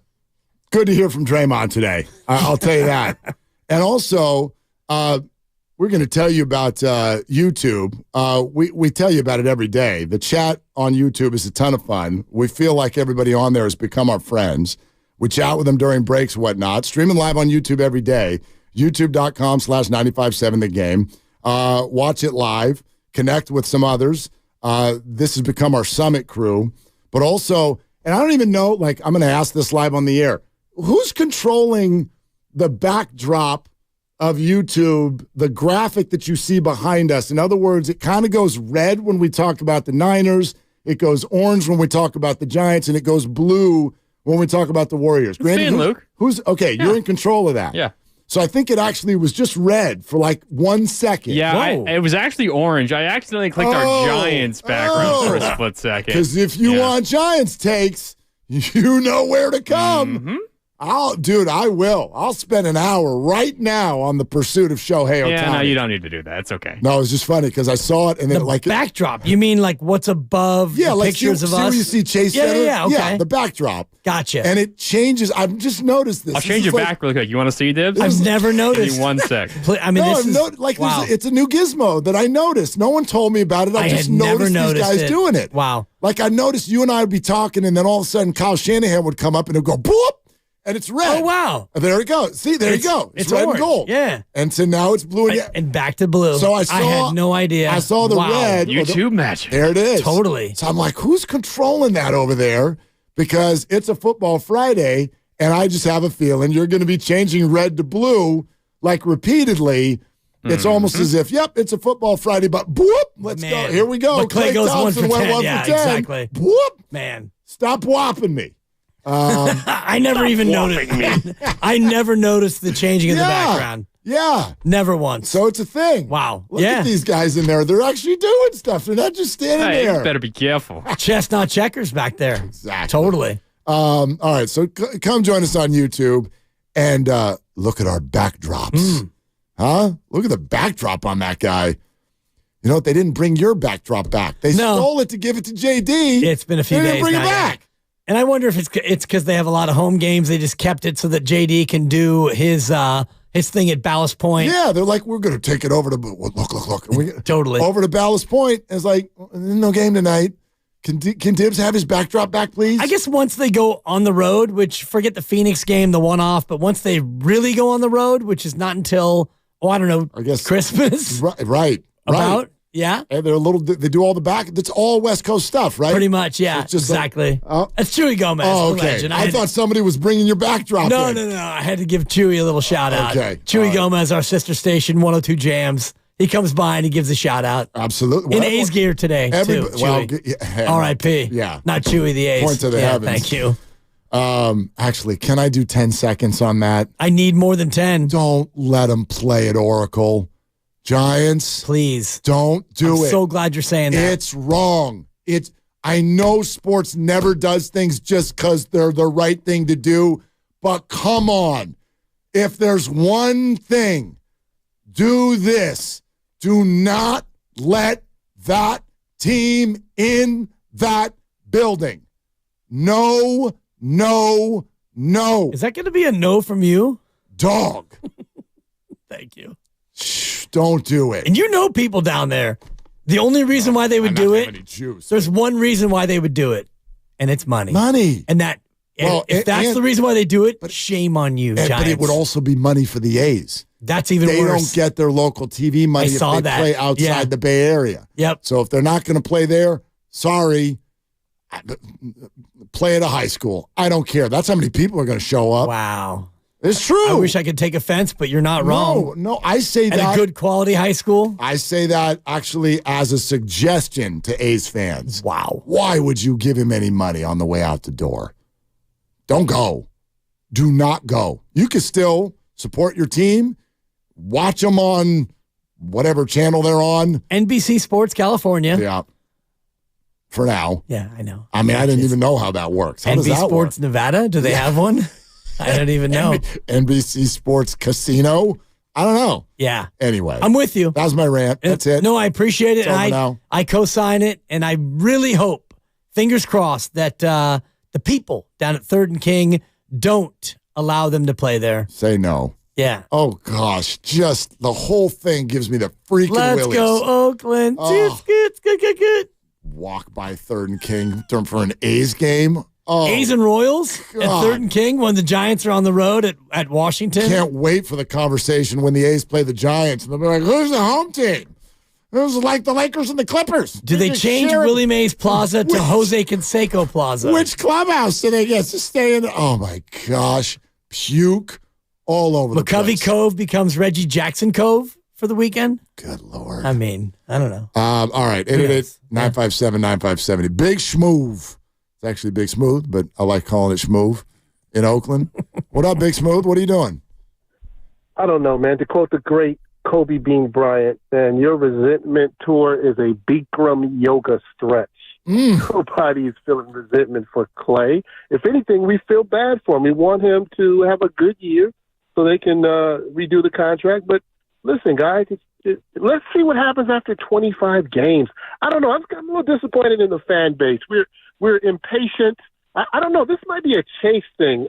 We suffered so much in Oracle that when they came to this level of championship ball, we were pleased with it. Now I see fans, they're just impatient. 5 games, 15 games, ready to trade everybody. Just hold tight. And I want to say one thing about Draymond real quick. Yeah. Steve Kerr set the tone. Before the negotiations started, Steve Kerr made a public statement, and he said, we cannot win without this guy. He didn't have to say that publicly, but he was sending a message to the owners. And shout out to Joe and the owners, because he's the guy who traded Monty he traded Monty so Steph could rise up, and he got booed for it. If it were up to the fans, we wouldn't even be here because the fans wanted Monty Ellis, and they didn't. I know this to be. Nobody wants to admit that the fans did not want Steph over Monty Ellis because they booed Joe Lacob at I think it was a Chris Mullin appreciation night, and Chris Mullin had to come up and take up for Joe Lacob. Anybody remember that? No, we don't remember that. No, we do. We do. I'll never forget that night. Yeah, Rick Barry. Come on, people. Yeah, So good. we remember. Chris Mullin jersey retirement night is what it was. Yeah. And he traded Monte Ellis a couple weeks before or a week before. Big Smooth, this is a quick aside because I know you listen to the station all day. Do you know who the two people are that host our morning show? Okay. Well, I thought it was Vontae, and I forget the other guy. I can't remember his name. Man. Joe Shasky. Yes, Joe. I wanted to know if you would, since you've been calling Monte Ellis Monty, I wanted to know if you would call him Bonte. But you didn't. You called him Bonte. Vontae. I'm not trying to be funny, but is it Bonte or Vontae? It should be Vontae. It's with a B. We'll let him know that he should change his name. Yeah, B is in Bumblebee. Monte. He's the only Bonte that exists on the planet Earth. Well, then that's amazing. Then that's amazing. He should be honored. He's one of one. Bonte. Okay. Yeah, absolutely. Remember the Niners linebacker now with Tennessee, Azeez Al-Shire? How many of those do you know? Right. And I love that guy. Nothing wrong with being the only one. That's a good thing. Yeah. I hate my name. I've told my parents that. It was like in our generation, the parents who had no imagination is just like, are you Mark or are you Daniel? I guess. Michael. We've got a Michael. My brother's Michael. Loud. Michael and Douglas is a little bit more offbeat. Daniel. My sister's Gail, which I don't know where they came up with that because Michael, Douglas, and Daniel, they're all family names. Mark, straight out of the Bible, New Testament. Never had a class in my life where it wasn't like Mark and like multiple hands go up. Mark B, Grandy, Mark L. Do you like your name? Oh, yeah. Mark with a C is 100 times unique. One of the most unique names out there, really. Mm-hmm. Thank you, Lucas, for the pile on. Beautiful. It's right on brand. I was supposed to be Greg. That's my mom. Yeah, my mom wanted to name her son Greg. I think that's worse. Well, but then that's your uncle, right? I mean, it's a great name. Which is why I'm not.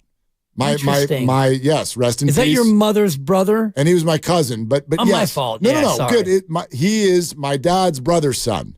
My dad's brother's son was Greg, and so my mom. You know how and I think this is a lot of, especially ladies. I hope this doesn't come off as sexist, but you've already got the name picked out. Yeah. When you're 17. When I have kids someday, I'm going to name, this is if I have a daughter, this is if I have a son. Yeah. And my mom wanted the name Greg. And then she married a man whose nephew was Greg. And so they were like, well, we've already got a Greg Willard, so we probably shouldn't do that.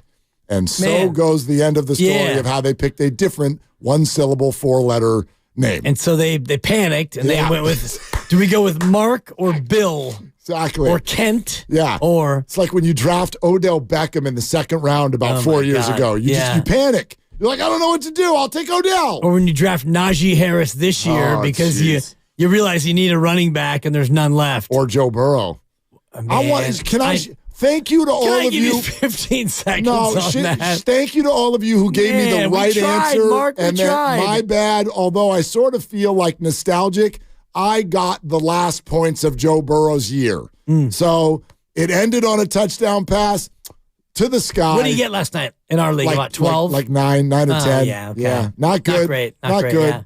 But at least he threw a touchdown before he left. Thank you, Joe.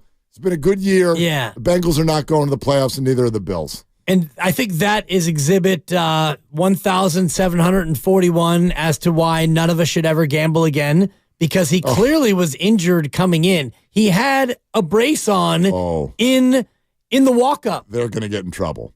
They're going to get in trouble, but for everybody who bet on the Bengals, you and I both included. That's why they're going to get in trouble. Right. The NFL would never admit that, but everyone's like, why is the injury report such a big deal? Because gambling.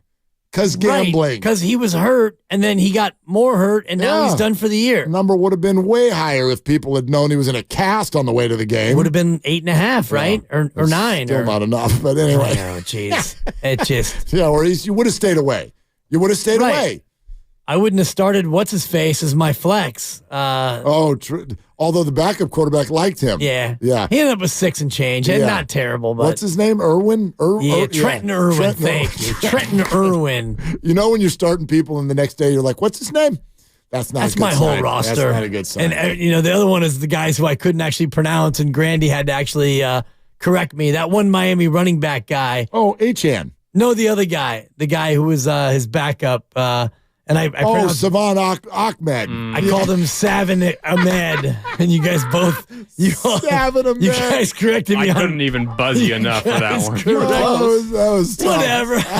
I dropped him, and somebody else picked him up. My team's a mess. My team stinks. Yeah, well. Not out of it. It's only been one game. We got a long way to go. There are other players on the roster. Next man up philosophy for us, and so someone else is going to have to.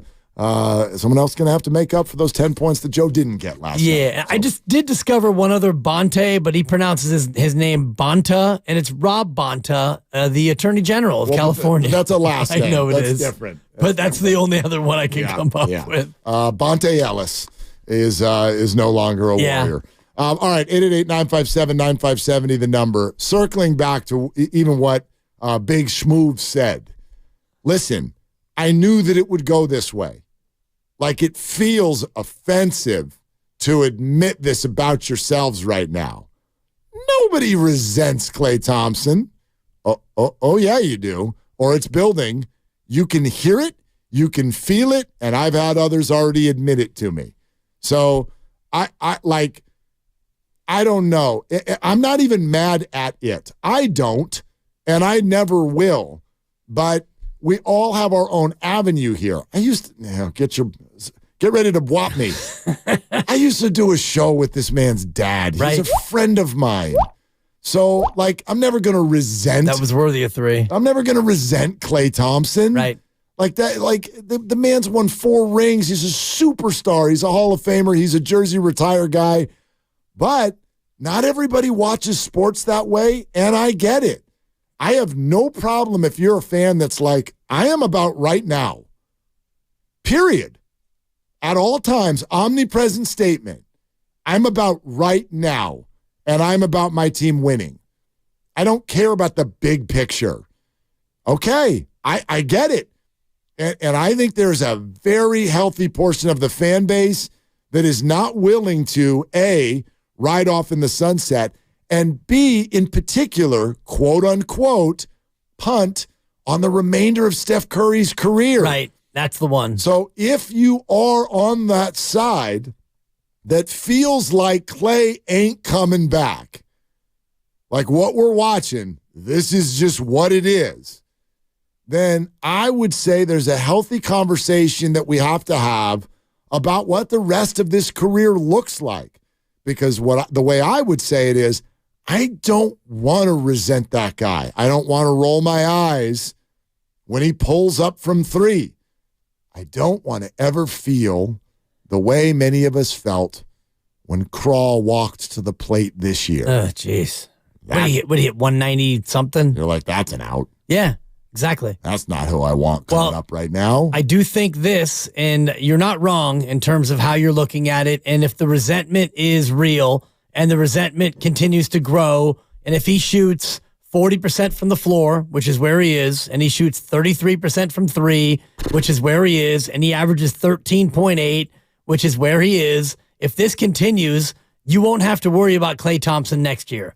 They're not going to re-sign Klay Thompson. I don't know. I don't think, Mark, that if Klay plays like this, that they're going to run it back with the big 3 and give, right now, and you and I had this conversation off air, I think, and I wanted to bring it on air, but it feels a little bit hot takey and disingenuous. But after every game the Warriors play, my idea was we would recalibrate what Klay would get in terms of a contract.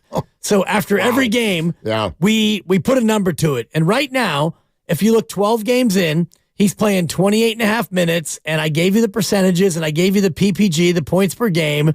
He's got 2 assists and 2 turnovers a game. He has been largely a net negative. Right now, if you were to give Klay a new contract, where would that be? Because he's making $42 million this year. This contract would probably be if you want him to end with Steph Curry, it would probably be like 3-60. Maybe. The way he's played so far? Yeah, I'd argue today. Is that too high? Well, today's the wrong day to do it. Well, that's kind of the bit, is we would do it every day. Right. Like this and he has a good game. It's like, oh, wow, he made $8 million last night. It feels to me like there's a lot of people cruising around the Bay today being like, Clay goes 1 for 10 every night. No, he doesn't. Right. No, he doesn't. That was his worst game of the year by far. By far. And I don't think it's a coincidence that it's the one game he played without Steph. And if you want to say, because this is the Brock Purdy conversation, you mean that he can't put the team on his back by himself when his buddy is hurt? Yes, that's exactly what I mean, and that's okay. Yeah. I don't want Clay to put the team on his back, or Brock, or anyone. It's kind of fun when Steph does it, but no, like that's not sports. You don't have to go do it by yourself. Nobody does that. Kobe without Shaq stunk until he got Powell. You know what I mean? Like that's the way it's always been in sports. Michael didn't win without Scotty. So I don't have a problem with you become lesser when everything around you is lesser. That's not this criticism that a lot of us like to make it. So I am not on the train of Clay's a disaster, it's never coming back. I think there's plenty of chapters left in this book. I don't know exactly how his career is going to go. Am I comfortable saying that he's not going to be who he was pre-injury? Sure. I think we've all been comfortable with that for a while. That still doesn't mean he's a bad player. What I'm mindful of is what I feel is people starting to turn on him. That's what I'm getting at. The word resentment you used is a strong one, but I don't think you're wrong. I think it's headed that way. Right. I don't think they resent him now. I think there's a little bit of an eye roll right now. Or even, you know what's funny? When Big Smooth goes, we don't resent him. We feel sorry for him. Oh my gosh, that's even more offensive. Totally. If Clay walked into this room and I said, I think we resent you, he'd be like, mofo, watch what I'm about to do. If I looked at him and said, we feel sorry for you, he'd probably punch me. Seriously. He'd probably punch me. That's the most offensive thing you could say to an adult, a professional at any level. I feel sorry for you. Wow. I feel sorry for you in your situation. Yeah. And oh, my God. Nobody wants that. No, especially a 4-time champ and a Hall of Famer and a Splash Bro and all the rest of it. But you made a good point before about Klay Thompson without Steph. When Klay's at his best, he's with Steph and Draymond, and he gets open shots. But if you look at his year so far, he's played in 12 games, and I'll count the game where he played 1:43. But even if you discount that, only 3 times of the 11 games he's played, he shot 50% or better. And that's been the biggest problem is Clay. He's not hitting open shots. He's not hitting contested shots. He's not hitting shots. And Klay Thompson at his best is a bucket getter. That's what he's done. The 3-ball, the mid-range, a little bit of post-up, the one-legged, the step back. He's been able to get buckets. And right now, he can't do that. And if he can't do that, and Steph can't because he's hurt, and Draymond can't because he chokes opponents and he's out, and now it's, I mean, and I'm only making light of it because, shoot, Mark, where are we right now? Yeah. You've got a disaffected Wiggins. You've got a, hey, I'm trying now, Kuminga. You've got Clay who can't score. You got CP3 at 38 who is a great distributor of the basketball. And then you got a bunch of nothing else. How do you score points if you're the Warriors? Like, where do you get your buckets? That's the part that's really hitting me in terms of, I mean, Clay's a made man, and I don't feel sorry for him, and I don't resent him. I do feel a little bit bad for him because he doesn't want to go 1 for 10. And the previous game, 5 for 16, and then 5 for 16, and 5 for 12. He is 16 for 55 over the past 5 games. You know what's wild, though? That's not good, kid. No, but I mean, we're all going, where are they going to get buckets? Where? They played an in-season tournament game. Their 6th game of the year, they scored 141 points. Was that last year? No. Was that 4 years ago? 2 weeks ago. The buckets are in there. Buckets, if we get just like Bagger Vance. That swing is, we just got to go find it. Right. Just got to go find it. That was 2 weeks ago today. Yeah, we're presented by Fremont Bank. Full service banking, no compromises. You mentioned Kuminga. We got some sound that we got to play you on Jonathan Kuminga, but we really want to get to your calls. Kevin, Larry, Kim, you're coming up next. 888-957-9570. It's Willard and Dibs. Have you heard? The Xfinity Mobile Black Friday sale is on now.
Hey, Dub Nation, it's GP2 here. Willard and Dibs is live on YouTube and Twitch right now. Time for you to like and subscribe.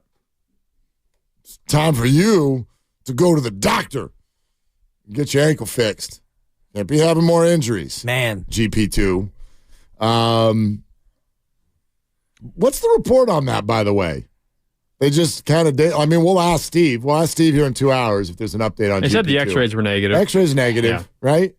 But I would imagine very questionable for the weekend ahead. Jeez. Join the group. Good Lord. Yeah. But yeah, I was looking at that game, and we'll go to the calls here. 141. Just, as you said, 2 weeks ago. And now they can't score. How are they going to score? Well, and I get it that Steph and Draymond were a big part of that, and they're not playing right now. But normally when that's the case, you just blow it off. It's like, well, they'll be back. That night, Steph, 30. Saric, 20. Kuminga, 19. Clay, 18. Wiggins, 17. Draymond, 15. Draymond, 15? 15 points. Man. 15 points, 5 of 11 from the field, couple of triples. That's a whole week. Hit all his free throws. They had 6 guys with at least 15 points. And here we are 2 weeks later being like, I don't even know how we're ever going to score another bucket again until Steph comes back. Right. But that's the true trickle-down effect of Steph Curry's greatness. And I think that Warrior fans need to get comfortable with that this year, which is like there have been a lot of basketball teams like this, constructed this way through the years. It's not that there's no Robin to the Batman, but like they have a very, very clear top scorer / leader, and they are a team that cannot function without him. Okay? Gotta be comfortable with that now, right? Look at the 49ers without Trent Williams or whatever comp you want to make. Remember when Buster got hurt with the play at the plate where against the Marlins? Scott Cousins. They're not going to function without him. It's 2011. There's no Steph, no wins. Like, you're not going to function without him. That guy's got to have a healthy season, or the Warriors will completely miss the playoffs. Absolutely they will. Agreed, and Steph should be back maybe tomorrow, maybe the game after that against Houston. We don't know officially, but they do need him back. But beyond that, they need to have the other guys on the court play better. And, Andrew, a little bit more aggressive again. I do want to tip the cap to Jonathan Kuminga, and I know you're going to play the sound from Kuminga, which I think, and you shared it on our show thread early this morning. Yeah. It was even before baby girl had woken up. And I saw that. You ready to whop me? I had TV this morning. So Look at you.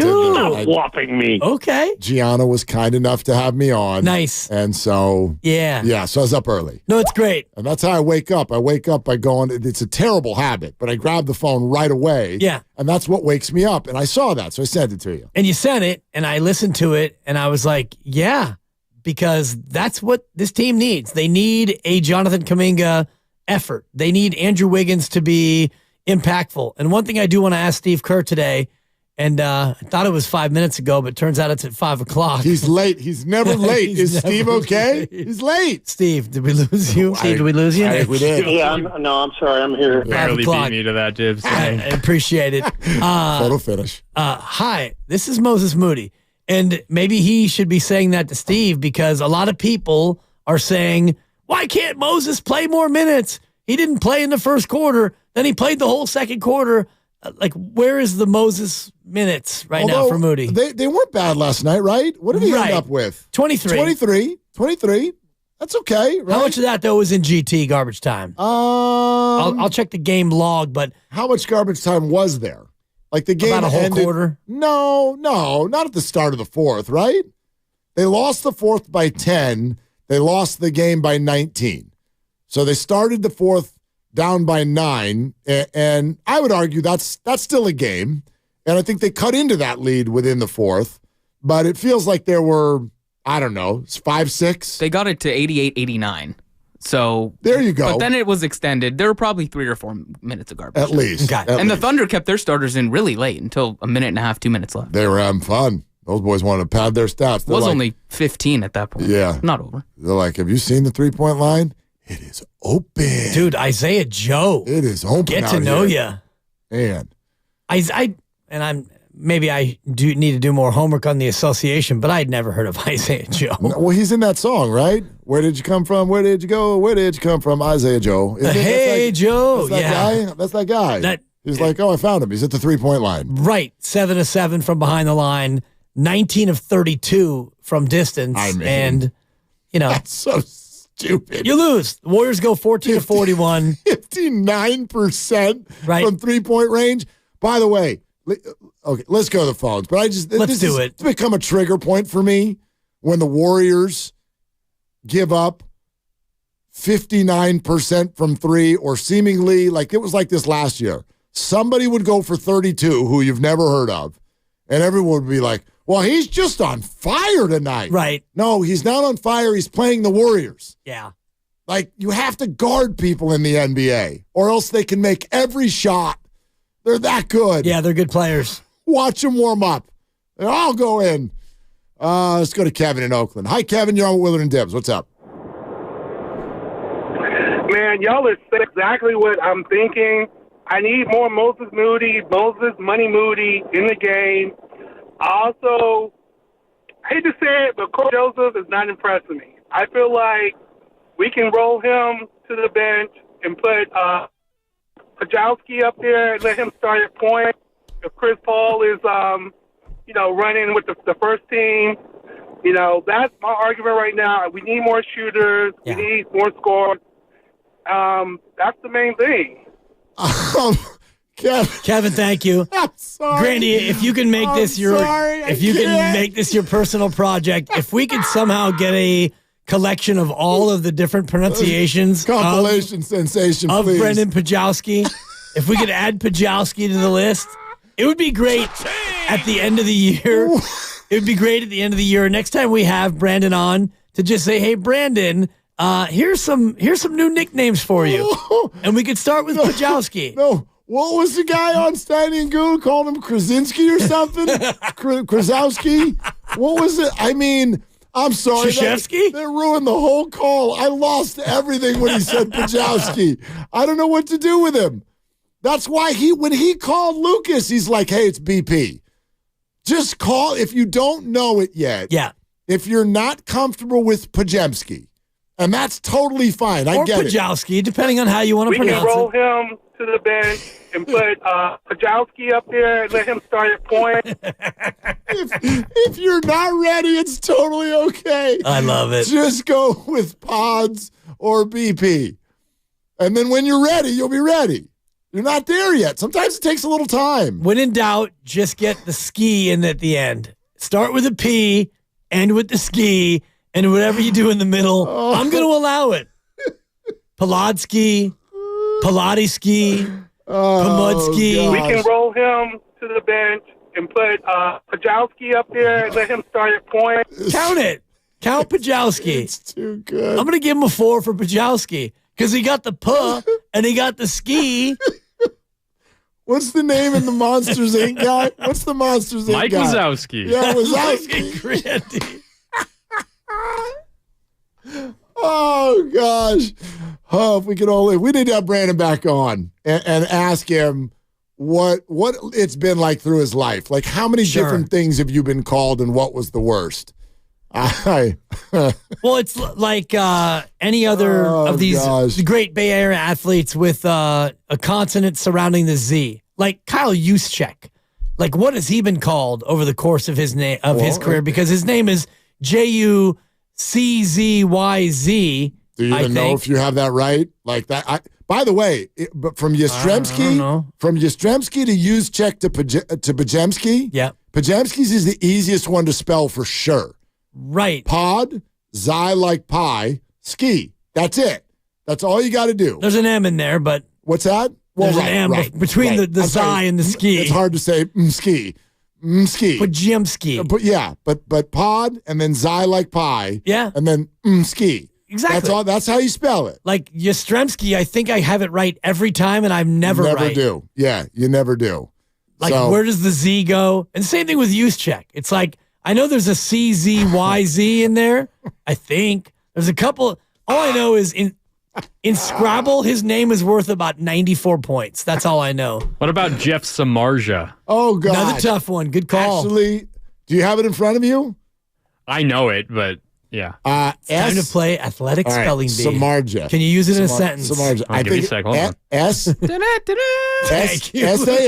S-A-M. Yeah. A-R. Here's your good stuff. Hang on. Samardzija. Yeah, Samar. I know it's like a Diza at the end. Samar. Shoot, I thought I used to have it. Is it Samardiza?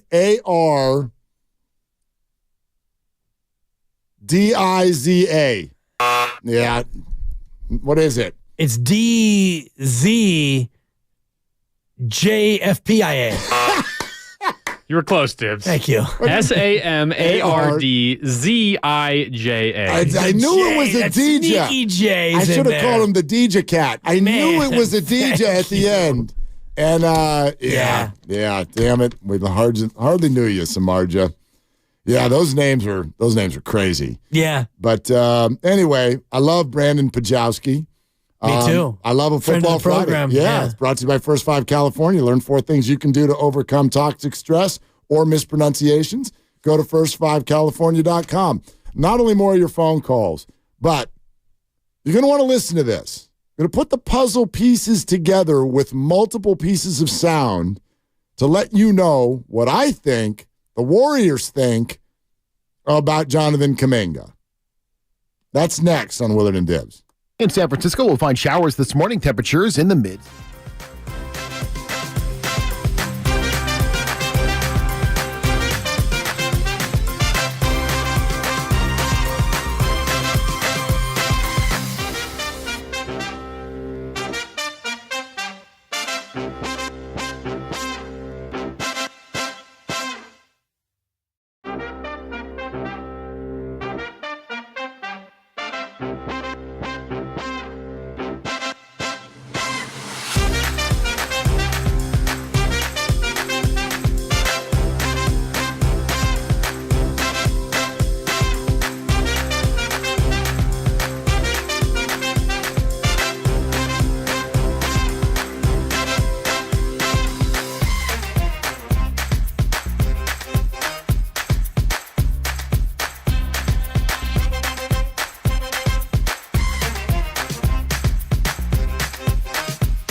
Willard and Dibs today, right here on 95.7 The Game. Thank you, Pajowski.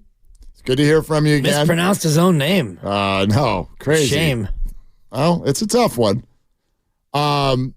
Steve Kerr at 5 o'clock, and it's been tweeted out on the station feed, although you can respond to it anywhere on YouTube, our own personal Twitter feeds. We've put out there, if you could ask Steve Kerr any question, what would it be? So fire away with what you would like to see asked by us to Steve Kerr. It's a great question. Hopefully we'll get a few of those, and that'll be at 5 o'clock. Until then, we're taking your calls, working through a lot of stuff. Joe Burrow's out for the year. Mark Andrews is out for the year. Just saw what that injury was, and now we know why it's a season-ending injury, even though it was called a high ankle sprain at the time. There is an ankle ligament injury. There is also a broken fibula for Mark Andrews. Man. So this is a long-term deal, and the star tight end of the Ravens is out for the year as well. So that was a disappointing football game last night. The table was all set for a big-time matchup. Whole thing got marred by major injuries. Yeah. So, too bad. That's what happens here in November. And, I mean, the only piece of, and you hate to say good news, but the Niners won't have to face Mark Edwards when they take on Baltimore on Christmas Day. Right. So that's at least a little bit of a bonus for the Niners to not have to worry about the good tight end. They deserve it because they're the only team to face Joe Burrow when he was at the height of his powers. Good point. This year against the Bengals. So, well on that one. But yeah, he'll be out certainly on Christmas evening in a game that's going to be right here at Levi Stadium. Definitely wanted to share this with you. And Dibs, I'd love to know if you're interpreting this the same way that I am. Go back to the Sacramento series. And Jonathan Kuminga is sitting, and there's a story in the Chronicle about him not handling that well and kind of moping on the bench and in the clubhouse and all of that, the locker room. All right, so start there. Then go to earlier this week, Draymond and Clay get thrown out of a game in which Steph is already not playing, and Jonathan Kuminga is only able to amass 16 minutes. Yet Brandon Pajowski gets 39. And we all took notice. Pajowski. And we all had a lot of questions about that. Okay. Then listen to this after the game from Steve Kerr. In order to win in the NBA, obviously you have to have talent, but you have to have energy. You have to bring something to the table life-wise, like joy-wise, energy-wise, competitiveness-wise. And that's what I watched tonight, from the whole group. Clearly, Brandon has that. That's pretty obvious. And our fans have watched this team win 4 championships. They weren't won by, a bunch of powders and wallflowers. They were won by gamers, competitors, guys who brought energy and joy and passion to everything. And that's what it takes. So that's what I'm looking for. Okay. That's what I'm looking for. He calls out powders and wallflowers. Jonathan was invisible in that game. 16 minutes, 2 of 3 from the floor, 2 rebounds. Now, if we asked Steve in an hour and a half, I promise you'll be like, no, that wasn't directed at Jonathan. I don't know if it was directed only at Jonathan.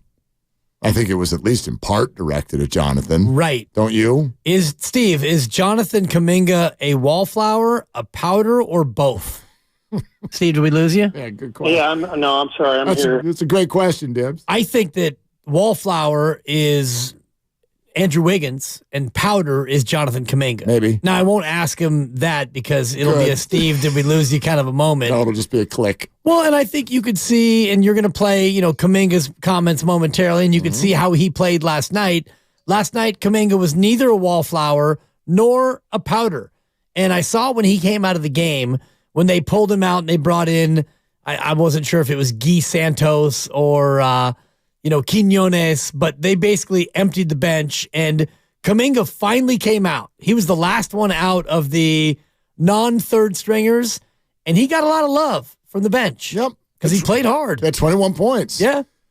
But there's almost something triggering about that. He did play hard last night. I don't know if he played great across the board, but there was energy and there was a lot of good stuff from Jonathan Kuminga last night. One of the first things, and I tweeted about it. I go, this is the best I've seen him play this year. Love seeing that. One of the first people to respond to me goes, yeah, because he's starting. He plays better when he starts. Well, that's the definition of a powder. Oh, I'll be here when you start me, but if I don't like it, well, then I won't be there. So even when he does something very well, like I would argue last night was a pretty positive game for Jonathan Kuminga, there's a question to be asked about, well, why did you suddenly, right? Why are you so locked in on this one? Yeah. Is it because you're playing a role that you're happier with?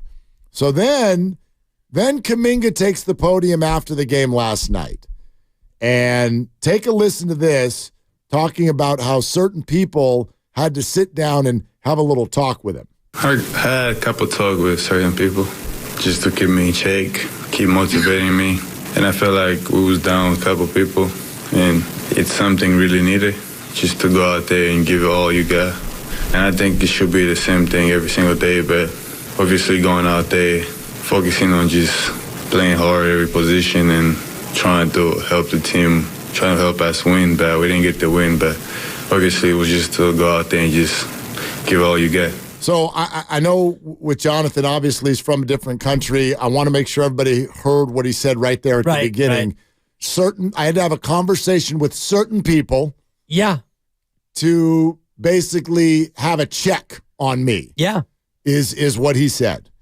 And when he was done with that, he was asked, would you mind sharing who it was that spoke to you? Everybody on the team. It's like a family. I mean, pretty much everybody. Whoever just feel like talking to me, come and talk to me.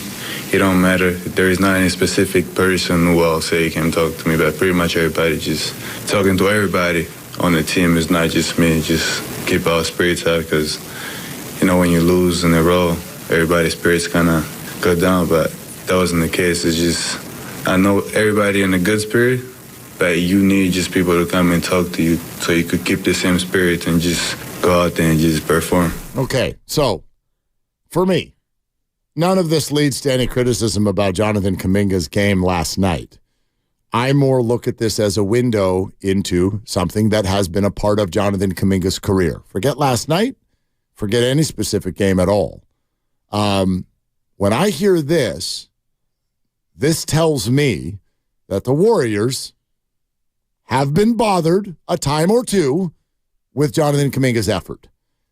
And as a fan, that bothers me. That tells me something. It explains why, for example, when people go, damn it, Steve. Right. Why won't you play the young guys? That's right. He hates them. That's why, Mark. Would anybody like to go, oh, that's why? Because people are having to, and I don't want to hear, oh, but he's 20, he's 21. 21. I want to hear it. I want to hear it. Does he need to develop? Sure. Should he be given that avenue? Of course. This is nothing against anything with Kuminga's abilities. I will forever be perturbed if I hear about a professional athlete having to be talked to by his teammates and his coaches to start trying harder, getting engaged, not pouting. Yeah. I'm sorry. That's going to get me going every time. So I liked what I saw from Jonathan last night. That's great, but I find it very interesting where this conversation has gone in the last 48 hours, because I do think it's a window into what's been happening for the last 2 years. Right. And I do think that part of it is because he is young. He's only 21, and you can dismiss that as part of it if you want. And I think in terms of Jonathan Kuminga and his life and his development as a basketball player, he's still very young. This is not a guy who made his way through the American AAU circuit. He didn't play 3 years of college. You look at TJD, for example, son of an NBA player, 5 years of college. He comes out as a rookie knowing far more about the NBA life and what it takes than Jonathan Kuminga possibly could know. And Brendan Podziemski, or however you want to pronounce it, I think is the same. He played at Illinois, and he won a Big Ten championship there, and he went to Santa Clara, and he starred, and now he's a rookie. He's been through a lot more basketball-wise than Jonathan Kuminga. This is not to excuse a lack of effort and enthusiasm, because the one thing I said on our group thread earlier today was effort's the one thing you can control. Totally. There is no defense that can stop effort. The refs can't take effort from you, and the coach honestly can't deny you in terms of your effort. And if you bust your ass every day in practice, and when you're on the court, if you show effort and enthusiasm, you're going to get minutes. That's the way this goes, especially when you're an eighth man, a ninth man, whatever he's going to be. So the biggest issue that they've had, obviously, is at times he doesn't show effort. And then we saw last year, he pouted. And after he pouted, then when he actually got an opportunity to play in the Lakers series, he was tentative, he didn't show effort, and then that was it. He didn't get to play anymore. And so, yeah, if it needs to be a case where he gets talked to and he goes out and he has 21 and 6 rebounds and he goes 8 of 13 and 27 minutes, okay. I hope that this is now the new normal. If he lapses back into another game of, well, the effort wasn't there and the enthusiasm wasn't there, then we have a real problem. But maybe this was his come to Jesus, where some people talked to him, and I would guess that Draymond Green was one of them.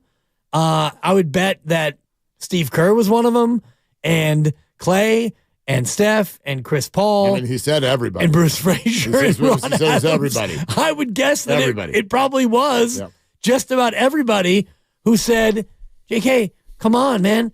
You're amazing. I mean, when you play hard, you are in many ways unstoppable.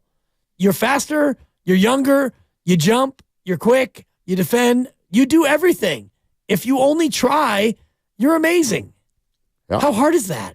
For some people, it's harder than others. Yeah. For some people, it's harder than others. I bet you even Wiggins pulled him aside. Well, I mean, look, let's look at the fact that he started last night. True. Kevon Looney did not. Jonathan Kuminga did. And I do think that this is one of those moments. And you know, in the arc of whenever you're trying to get somebody to do something that they're struggling to do, whether this is in parenting or coaching or whatever, you always sort of, the pendulum swings in two directions. Like in the Sacramento series, he got punished. Okay? In the playoffs last year, he got punished. So that's one way to handle it. Oh, you're not going to try? Then you're going to sit. And then there'll be these conversations. Okay, no. I'm right, coach. I'm going to do it. I got it. And the coach will go, okay, now we're actually going to give you even more than you may deserve. Like, I'm going to show my belief in you. Don't make me look the fool for doing this, okay? So how do you motivate sometimes? You motivate by giving somebody exactly what they do want so that you can see what they do with it. So last night was very positive for Kuminga because they gave him what he wanted. Okay, bud, you're starting. Get out there and let's see it for 27 minutes. And I think largely you did. His game is still raw, but you can't ask for a whole lot more. I know his three-point shot is still a work in progress, but the guy goes 8 of 13. He does grab 6 rebounds, and, he had 4 turnovers, but whatever. Had 21 points. The energy, the activity is where you would want it to be. And then he's right there on the podium after the game. He brings it up. Yeah, but he's been talking to me about, like my effort, my energy, my enthusiasm. Okay. Now, these other guys are coming back at some point. So the next time I really want to focus in on Kuminga is when he's not starting. Okay, what if you do go back down to 18 minutes in a particular game? Are you still going to be bringing that same energy? I think that's what Steve Kerr and the whole team, I think that's what they're looking for. And by the way, That's not asking too much. Like we are completely, some will call cart before the horse here with regard to Jonathan Kuminga was the 7th overall pick. He can jump. I like him. He should play. Right. No. Earn your freaking way on the court. Yeah. You've got to force your way on. Okay? We have this conversation over and over right now, from Trey to James, Jonathan, and even before them, so many before them. You've got to earn your way on. I don't care where you were picked. Yeah. You got to earn your way on. And it doesn't matter what sport. And, we look at Joey Bart, for example, because you were a first-round pick. Does that mean that you're guaranteed to get 400 at-bats? No. You got to earn your way on. And he got passed by Blake Sable, a Rule 5 guy. And Patrick Bailey, who was also a highly drafted player who came after him, but they've all passed him by. Jordan Mason, who's done well, even though he was undrafted, and Eli Mitchell, you figure they have earned carries, but maybe they haven't earned carries because they're not out there getting it. And even Brandon Ayuk last year, where he suddenly got taken off the field in many situations because he hadn't earned the right to be out there, and now he's a number one receiver. That's a great example. And he's earned it, but until you go out there and you do it, until you earn your minutes, you don't get your minutes just given to you, especially when you're on a championship caliber team. I tell you what, I mean, I think that's such a good example. Why are we so scared of that? It's not a big deal to have a coach at the professional level grab a raw player in the midst of championships and go, young fella, this is how we do it around here. Right. And if you're not going to meet that, then you're not going to meet that. You're also not going to meet the court. There's nothing wrong with that. Asking that player to therefore react to that in a positive way is fine. And if they don't, then bye-bye. Bye-bye. But he can do it. I love that you brought up Ayuk. It's not too much to ask the first-round draft picks to do that, whether it's a doghouse or whatever you want to call it. But when something sort of punitive is thrown at that player, man, you got an option, okay? You can pout, you can wallflower, or you can get your butt in gear and let's go. React to that positively. Believe me, you will get pulled out of the doghouse. I say this, I feel like a broken record sometimes. Nobody is more invested in these young players doing well than the team itself. Right. The coaches, the general manager, the owner. There is this thing, I feel like a lot of our listeners feel like there's some sort of wall that gets created and the teams draft players and then go, ha, we drafted you. Now you're stuck. You don't get to play. Like, We're gonna sit you for 3 years. God, let you think about it. Nobody wants Jonathan to be awesome in the world more than Steve Kerr. Nobody. Maybe Jonathan's mom and dad. Yeah. Nobody wants him to be awesome. But he's not going to force feed him minutes at the expense of winning basketball games if Jonathan Kuminga's not earning it. And that's why I think the Moses Moody question is so interesting, because Steve told us last year that Moses went through a period where he was in a slump and he wasn't playing well. He wasn't doing the things that they needed him to do, and so he didn't play. And then you got to the playoffs, and Moses got another chance, and he played well. And he actually played a lot of minutes against Sacramento and against the Lakers in the postseason. And it's because he went out and he earned those minutes. And now Moses Moody maybe again is in a spot where he's playing inconsistently.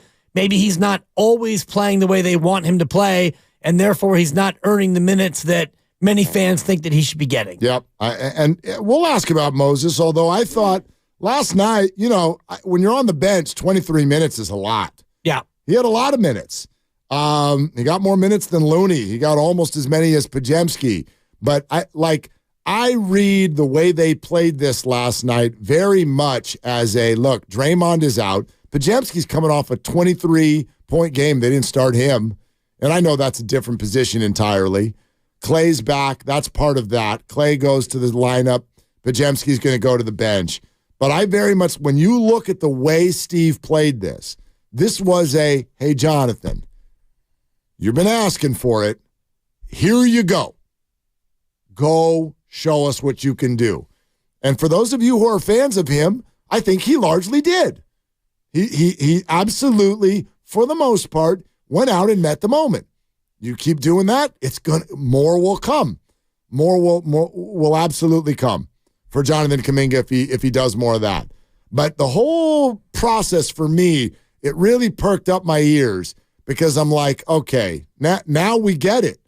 You know, people have looked at this, I think, for years and been like, Kuminga's raw. Don't come down on him. They need to develop him. I hear a lot of people think the Warriors are bad at developing. But then other people will go, look, yeah, I get it. It's hard to develop players in the midst of also being a championship-level team when you've got great veterans on you. So that's very difficult. So we've all been walking that road. This is the first time where on back-to-back games, I'm like, oh, they don't think he tries hard enough. Well, no wonder they're not playing him. Right. Like, that is an absolute non-starter. And I don't mean that as a pun. As a total non-starter, if a team is questioning your effort, you wonder why they back Draymond Green all the time. Sure, right. The man is nuts, but you never question his effort. Never once. Never question effort. And I wonder about what they're questioning with Andrew Wiggins because there have been a lot of games where he hasn't been in the finishing lineup. And put last night aside because none of them were in the finishing lineup. They finished with, Quinones and Guy Santos and Jackson Davis. The finishing lineup was a little bit different, but I wonder how Steve is looking at the Andrew Wiggins season so far in terms of, what he needs to do to be able to be a part of that finishing lineup. We're presented by Fremont Bank, full service banking, no compromises. Continue to take your calls. Steve Kerr at 5 o'clock. 888-957-9570 is the number. And want to continue hearing from a lot of you Warrior fans, because to me, this one's really about you. It's largely about you in terms of the emotions you're feeling right now about Klay Thompson. This is not to jump on the fact that he was 1 for 10 last night. But when I am here on a daily basis, when we listen to your calls, we check social media, we see the comments on all of our platforms, I feel like there is a building resentment of Klay Thompson and the way that he's going about trying to shoot his way out of a slump, or if you even still believe that it's a slump. So we'll get into that coming up next on Willard and Dibs. In order for small businesses...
Jackson Davis. My head coach, Steve Kerr, joins Willard and Dibbs today right here on 95.7 The Game. Well, he's not your coach this weekend. What do you mean? His son, Nicholas Kerr, is going to be your coach this weekend, Trace. Trace and Guy Santos have been sent back to the cruise. Man. Brandon has not. Pajowski? Correct. Pajowski. That's right. Wazowski. What was he called? What was it earlier on Steiny and Koo? Do we not have that drop? Ask them where that drop is, because that one was even. At least Pajowski is like in the same area code as Pajamski. Whatever was. Mike Wazowski? Whatever was said on Steiny and Goo by that caller, and he kept doing it. It was like they just let him keep going, and he referenced it 3 or 4 times. I know that the caller said like Bubacek for Vucevic. Yep, there was a lot of that. I think he just called in to say hard NBA names incorrectly. So it was fun. It was absolutely fun. There's a lot going on YouTube about the Jonathan Kuminga conversation, which is great. A lot of different perspectives, disagreement. I wonder if I'd throw this out there, though, just real quick. So I know we're sitting here, and I'm always interested by what the guys will say publicly, okay? Because, yes, I do think you can translate some things from that, and I know that is a big part of how we all receive sports. Most of us only know what is said to all of us. They call it a press conference because the press gets to hear it. There's a lot of other stuff going on behind closed doors. It's funny that we're having this conversation today because of the whole Carissa Thompson thing, right? That went all crazy yesterday. And I have all kinds of questions about whether anybody outside of sports media actually cares about that story. I don't know. I can't tell. But in terms of accuracy and whatnot, sure, we are show hosts. I know you and I do not consider ourselves journalists, at least not with this job. We are opinionists, and we entertainers. Are, right, just like all of you listening, we're allowed to form our opinion any old way we choose. But I do wonder if some of you think that when we have an opinion about commentary that's said at a press conference, if you think we're just like, oh, Steve Kerr said the word powders. Okay, Kuminga, that must be you. And we're just pulling that out of our wahoo. Do you think it's, I want to ask for you listeners, do you think it's possible? I think it's possible. I know it's not our reputation always in the sports radio world. Right. Do you think it's possible that maybe it's based on a little bit more than that? Do you think maybe we talk to people who are at least in the periphery of what is actually going on with these teams? Of course we do. And you and I do 4 hours together, 4 hours and 15 minutes if you count the crossover, my favorite part of the show maybe, with the four of us in here. We do 4 hours together, and in the 20 hours that we aren't on the radio, we don't just sit there and troll Twitter. We talk to people, you talk to people, I talk to people, Steiny, Goo, Joe, and Bonte, especially Bonte, who is more connected to this team than anybody on the station. We all talk to people in and around, use the word periphery, and that's a good way to describe it. I didn't call Kuminga personally when I heard the powder comment and say, hey, Jonathan, is he talking about you? Hey, Jonathan, you pouting? Hey, Chris Paul, you pouting? Right. But you get a sense for, the people that we know who cover the team, the people that we know who are a part of the organization, and they don't have to tell us on the record or even off the record. You get a sense that when Steve Kerr says what he says, it's not hard to draw a line toward who he might be talking about. Especially when we know what we know. Right. Okay, so do you want me to let the cat out of the bag? Well, the organization has some thoughts and concerns about Jonathan Kuminga so far. Not a ton. They still like him. Do they love every single piece of the last 3 years? Is he, quote unquote, where they would hoped he would be at this point? Maybe not. They're not out on Jonathan. If they were, he would be gone. They wouldn't have picked up his option like they did. They're not out on Jonathan. Do they think that he's where he could be? Ready? No. They don't. If you want to take that as a speculative voice, knock yourself out. Knock yourself out. But that's the fact, Jack. Okay? I use the exact same process that many of us do when we all have had all of our 49ers quarterback conversations over the last couple of years.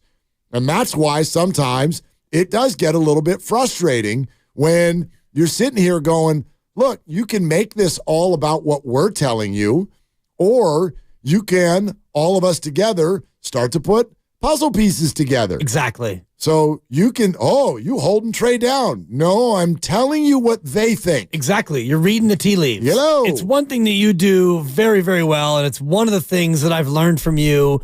And I've done it myself in the past, but you've really helped me hone in on that as a great indicator of what the truth is. It's not so much listen to what they tell you. And, Mike Dunleavy told us that Jordan Poole is under contract, and we like Jordan Poole. And those things were true when he said them. And then 48 hours later or 72 hours or whatever it was, he was traded. It doesn't mean that what he said was false, but you look at what the teams do in terms of actions. And you were mentioning Jonathan Kuminga, and I think about James Wiseman, and they were not out on James Wiseman until they were out on James Wiseman. Right. And he played as a rookie, and he played pretty well for a while, Then he didn't play well. Then he got hurt. Then he missed a whole year and you won a championship. And then he came back in year 3 and you played him a bunch. And he played a bunch and he didn't play great and you lost a lot of games. And then you realized that you didn't want to play him for whatever reason. You didn't feel like he was playable. And then you got to the deadline and you traded him. And now Jonathan Kuminga's in his 3rd year. And you played him and he's done well. And you've played him and he was unplayable and then he was playable. And you look at his career, it's been pretty up and down. And here it is, year 3. Make that leap. Make the leap, JK. And so far, 12 games in, it's been a little bit inconsistent. Mixed bag, yeah. He seems to be closer to Jordan Poole than he is James Wiseman in terms of permanence. I agree with that. But like he's going to have he has an NBA future. And he has a Jonathan future Kuminga. here. Yeah, maybe, yeah. I mean, you could get to the deadline and he could be a part of a trade. And he could be at the end of the year and he could be a part of a trade. You don't know that, but it feels to me like they're more invested in Kuminga than they were on Wiseman at this point in his career. Total agreement. I mean, I just think, look at me. Would you consider me a cynical person? No. Yeah, right. At all. But would you consider me a cynical person? At times. Okay, good. I was hoping you'd say that because I am cynical. Yeah, and by the way, great. You're That's not. your question. I think that we all need to have a little bit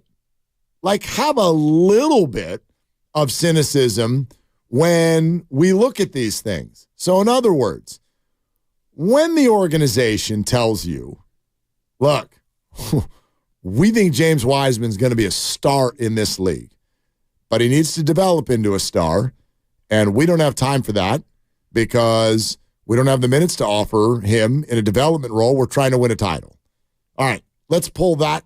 And that's sort of a mythical statement. That's not word for word. Right. But that's the tone of what was said.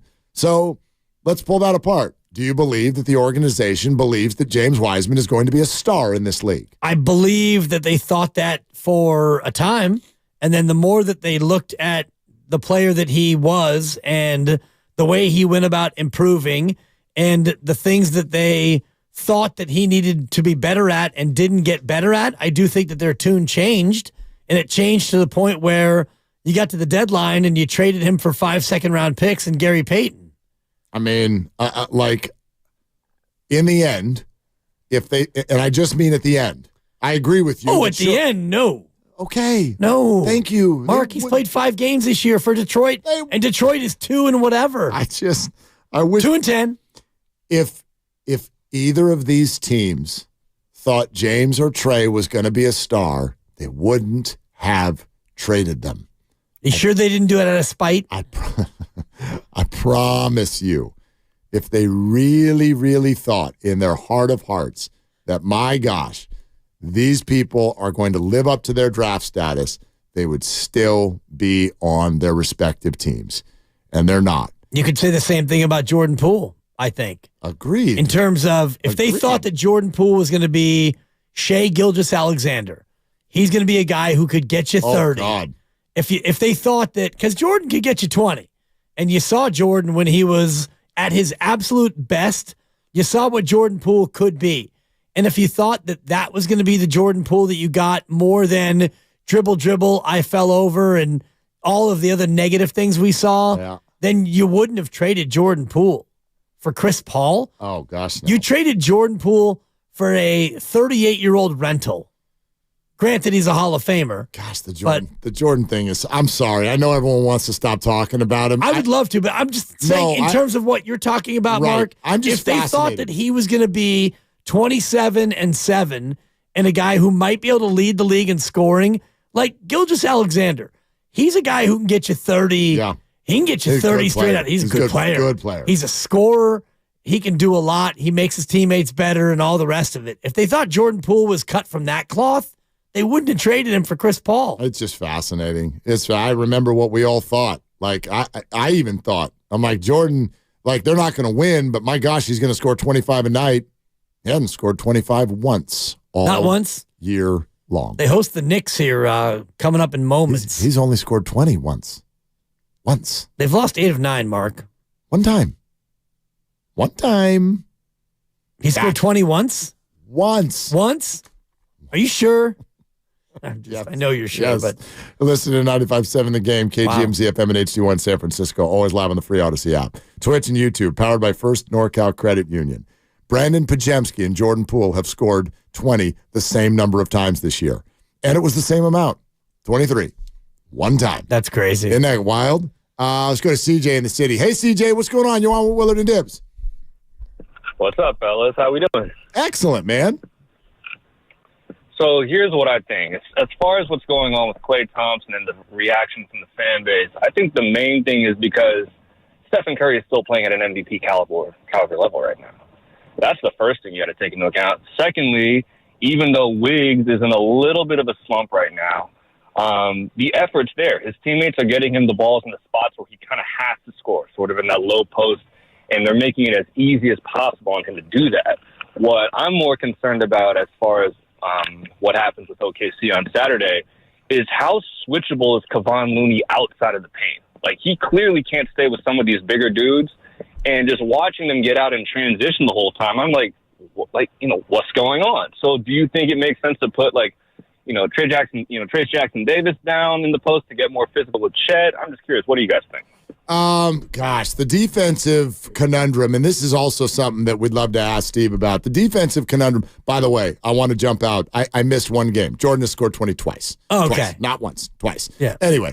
Apology accepted. The defense, I'm sorry. Yeah. The defense is a real conundrum right now, and I have to say that I did not have on my bingo card that Kevon Looney would be a problem this year on the defensive end.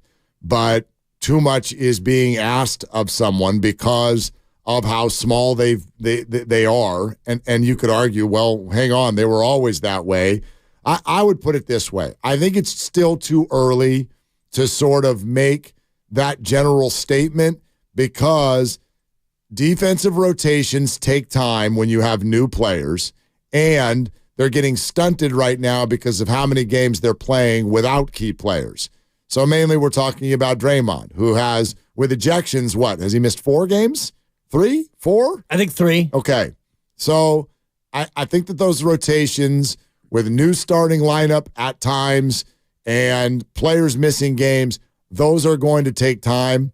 I still think that Kevon Looney's defense, it's been a plus for the Warriors for years now, and I think it still can be. But with the age that's taking place on the perimeter, it's leading down the road of a chain link fence where too much is being asked of him on the inside. And yes, right now they are a defensive mess as a group. 12th in the league in terms of points allowed at 112.1. They're not elite. They're not toward the bottom of the rung, but they have had some tough matchups in terms of teams with a lot of athletic bigs. Minnesota's a terrible matchup. Cleveland's a team that's bigger, longer, more athletic.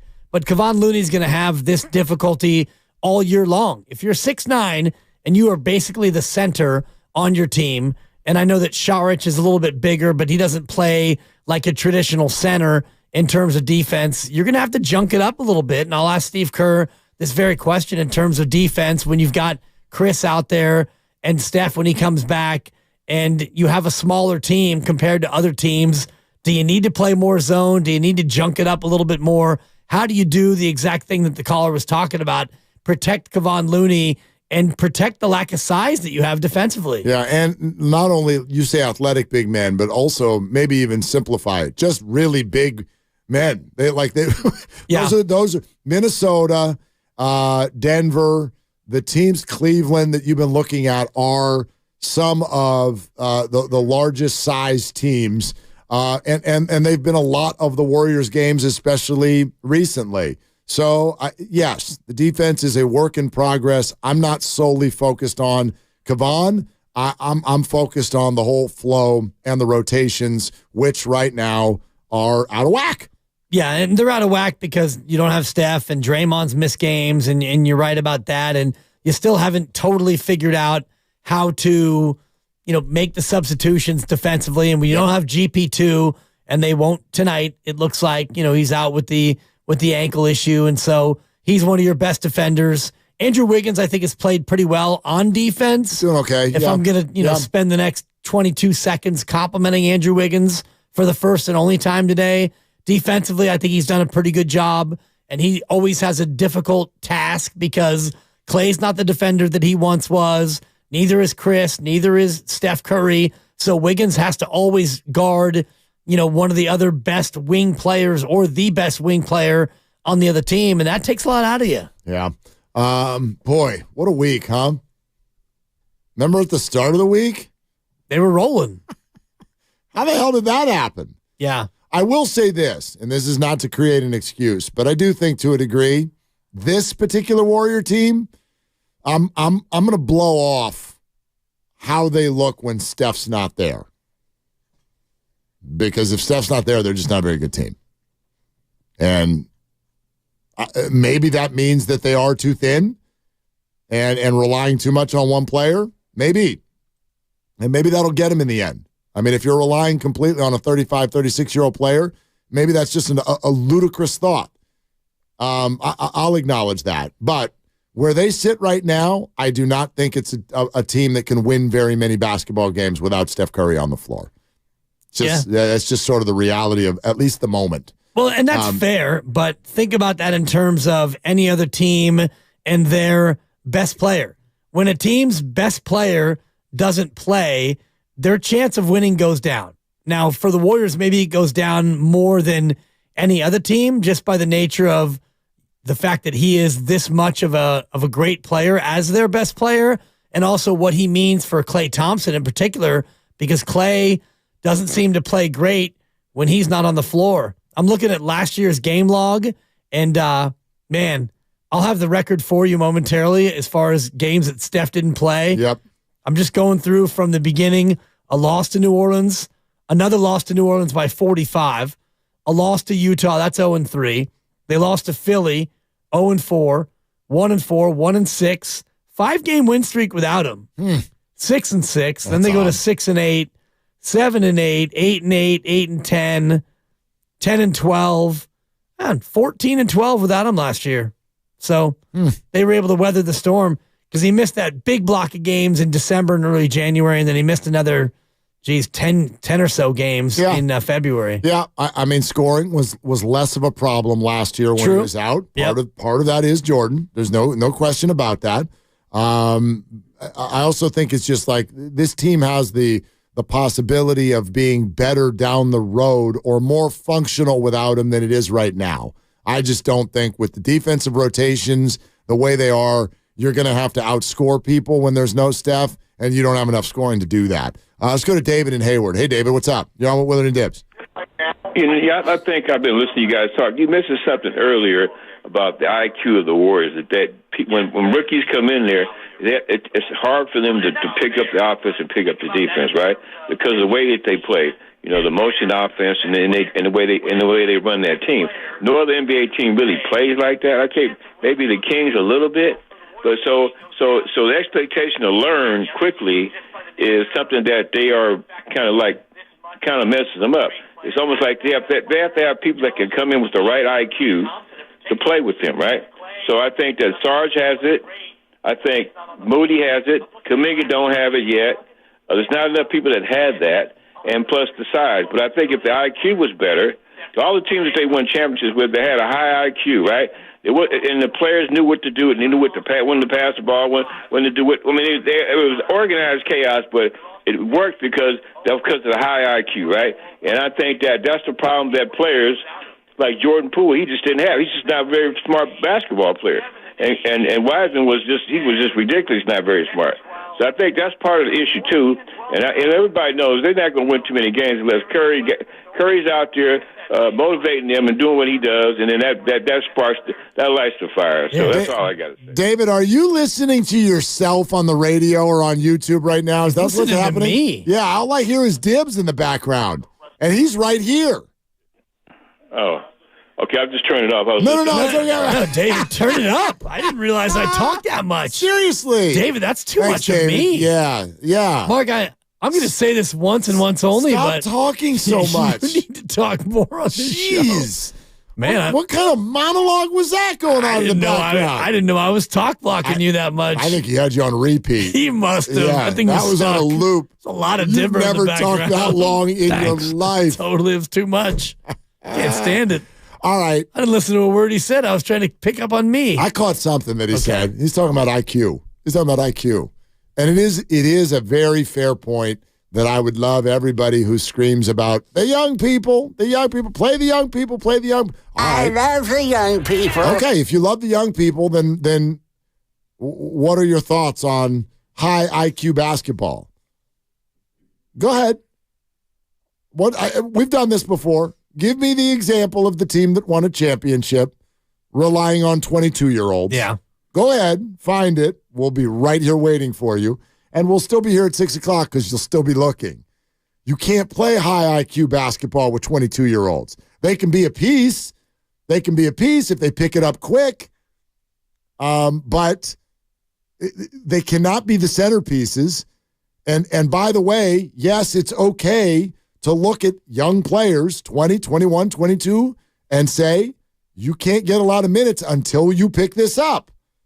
And by the way, just as an example, because the Warriors have a bunch of high IQ basketball players, right? Curry. Sure. Draymond, Chris Paul. Holy hell. Clay. Looney. Very high IQ basketball player. Jordan Poole. Mm-hmm. Jonathan Kuminga. James Wiseman.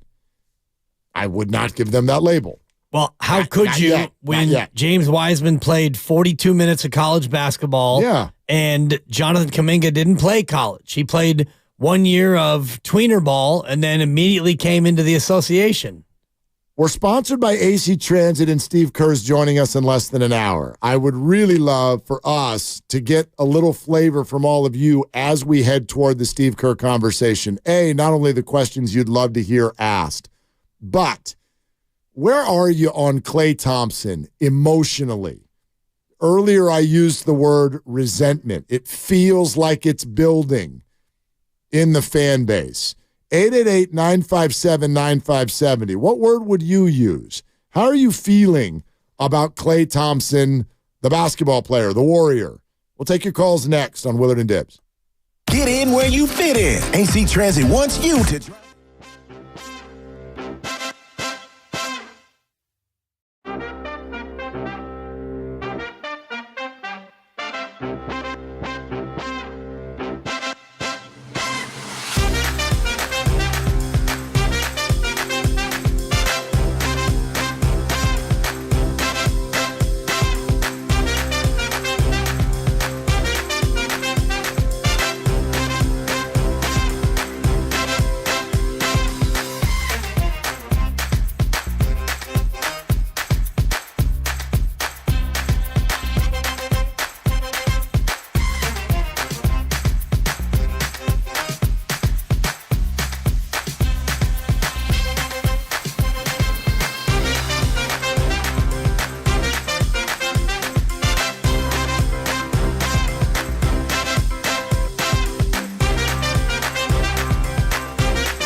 30 years, always find what you love and love what you find only at Total Wine & More. Drink responsibly. B21.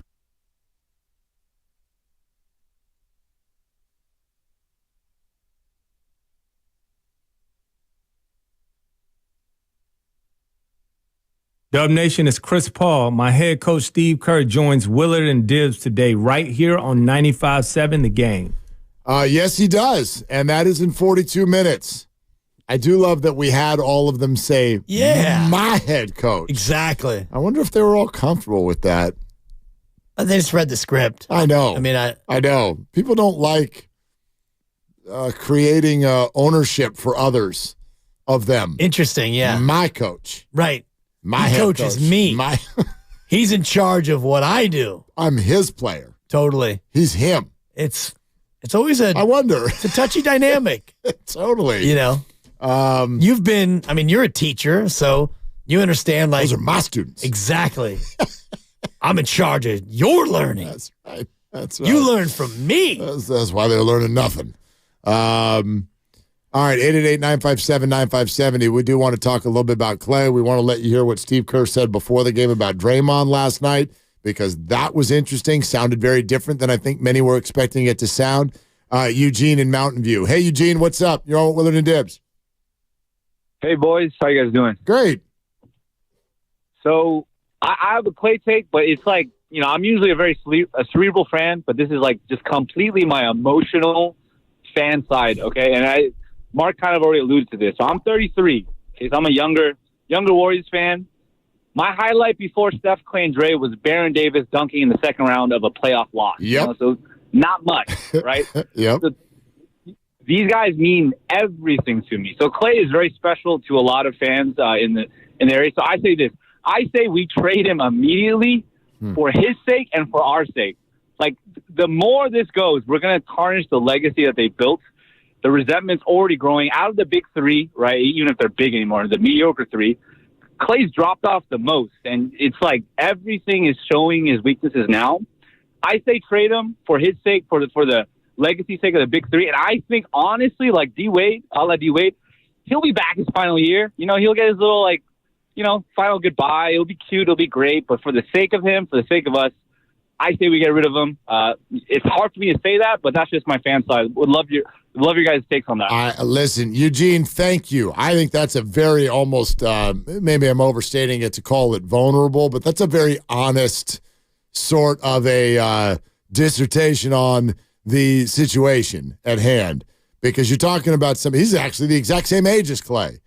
And so you come up as a Warrior fan, and I hate to tell him, I'm 15 years older than him, and these guys are also all that I have as far as great Warrior moments. Sure, there was Chris, Tim, and Mitch. Yep. But as far as winning championships, this is all any of us have, unless you were a huge card-carrying fan in 1975. And it was, yeah. And I'll never forget where I was, Mark. I was 7, and I wept when Rick Barry brought us that title back in 1975. Because you were 7, and that's what 7-year-olds do. I could not care less. I shared a room with my two older brothers. 3 of us in a room, 3-bedroom house with 4 kids. That's why I was crying. I'm personally not in the trade Clay space. I don't even know what that would look like or what that even means. Well, let's play with that for just a moment. Okay. So you get to the deadline and you're going to trade Clay.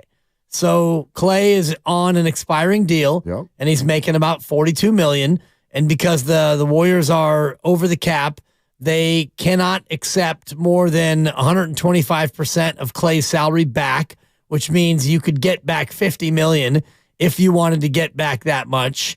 So are you going to trade an expiring deal for another expiring contract, or are you going to take on a $50 million player or players that Joe Lacob is then going to ink or have to pay long term? And this is where the Zach LaVine thing always kind of fell short for me, because if you trade somebody for Zach LaVine, and let's just say in this conversation it is Klay Thompson, well, Zach, I think, has 4 more years on his deal. That's what we figured out the other day, yeah. So now Joe Lake, and some of those numbers are Steph Curry in terms of his salary. So now you're asking Joe to not only be in the second apron which he doesn't want to be, of luxury tax, but that also means Chris Paul is gone, and it probably means that Kuminga and or Moody, when their real deals come up, they're going to be gone. And you can't bring in anyone else new. Right. That matters. So it's going to be Steph, Wiggs, Draymond, and Levine for the next, and Looney. Sure. It just, I don't know. It's not a good basketball team. Right. So you could trade Clay for another expiring deal and maybe get some picks back, but then you're rebuilding. They're not going to trade Klay Thompson. I know, Mark, but I was just trying to play with and work through the hypothetical of what that would mean. I get where he's coming from, though, in that there's no realistic way to do that.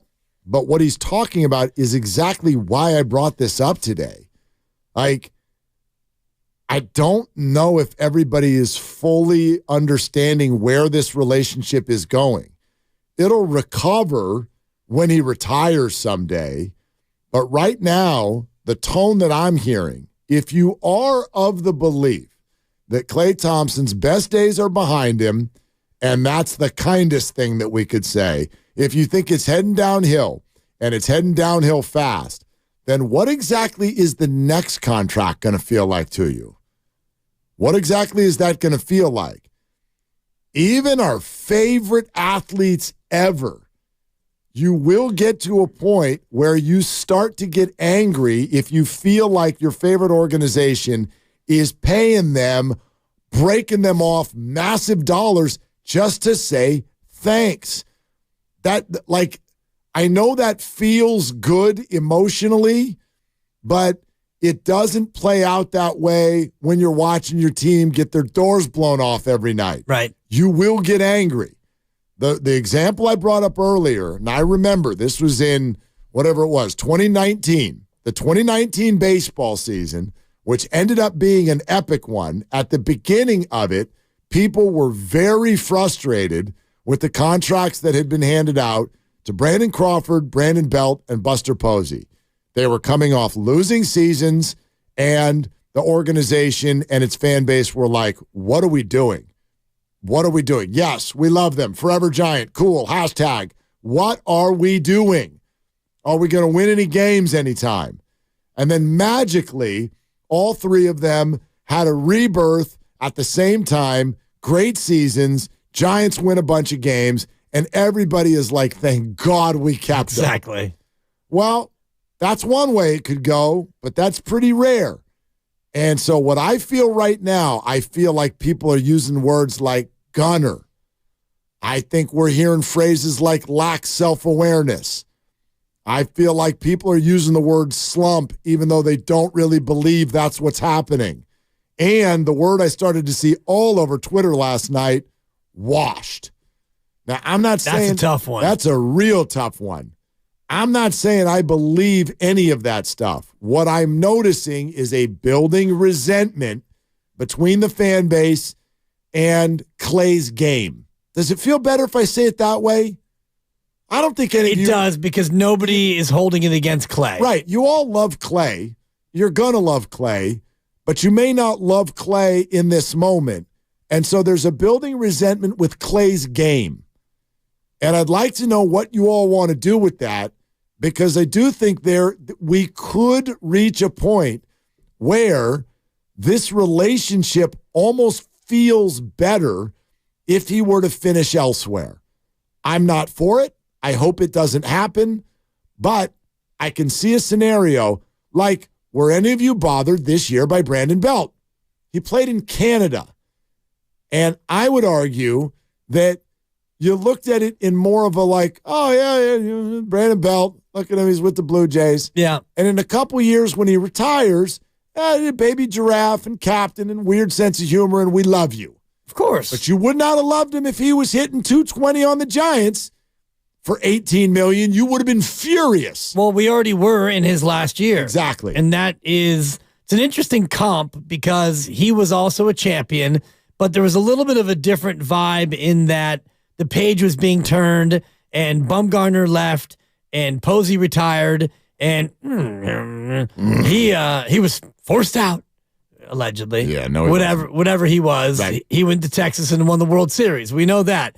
But the whole vibe, the whole team, the whole regime basically changed. This would be different because he would be, other than Bob Myers, the first one out of the building.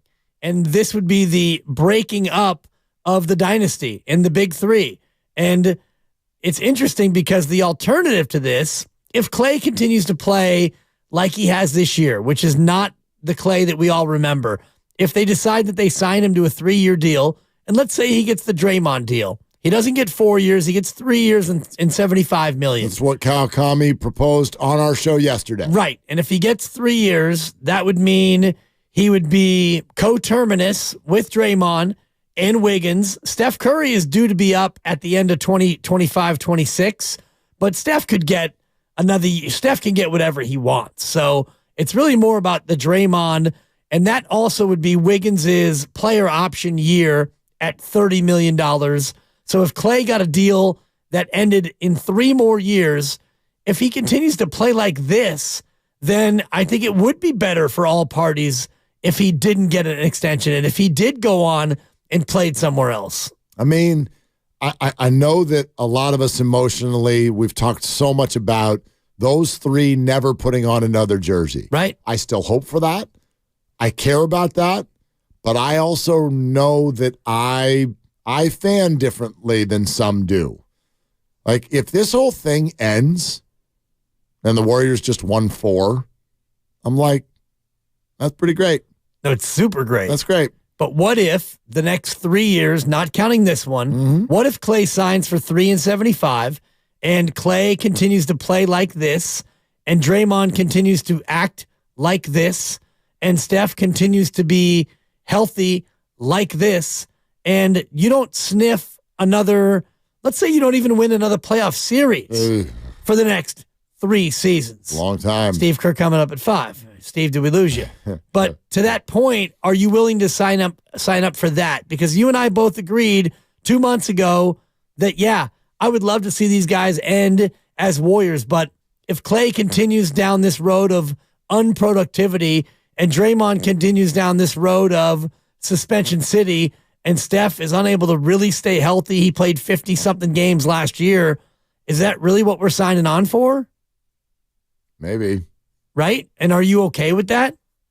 As opposed to the alternative, which is I feel like Clay goes elsewhere. Yeah, it's a hard question to answer because I think you sound kind of like a loser mentality to say yes, I'm okay with that.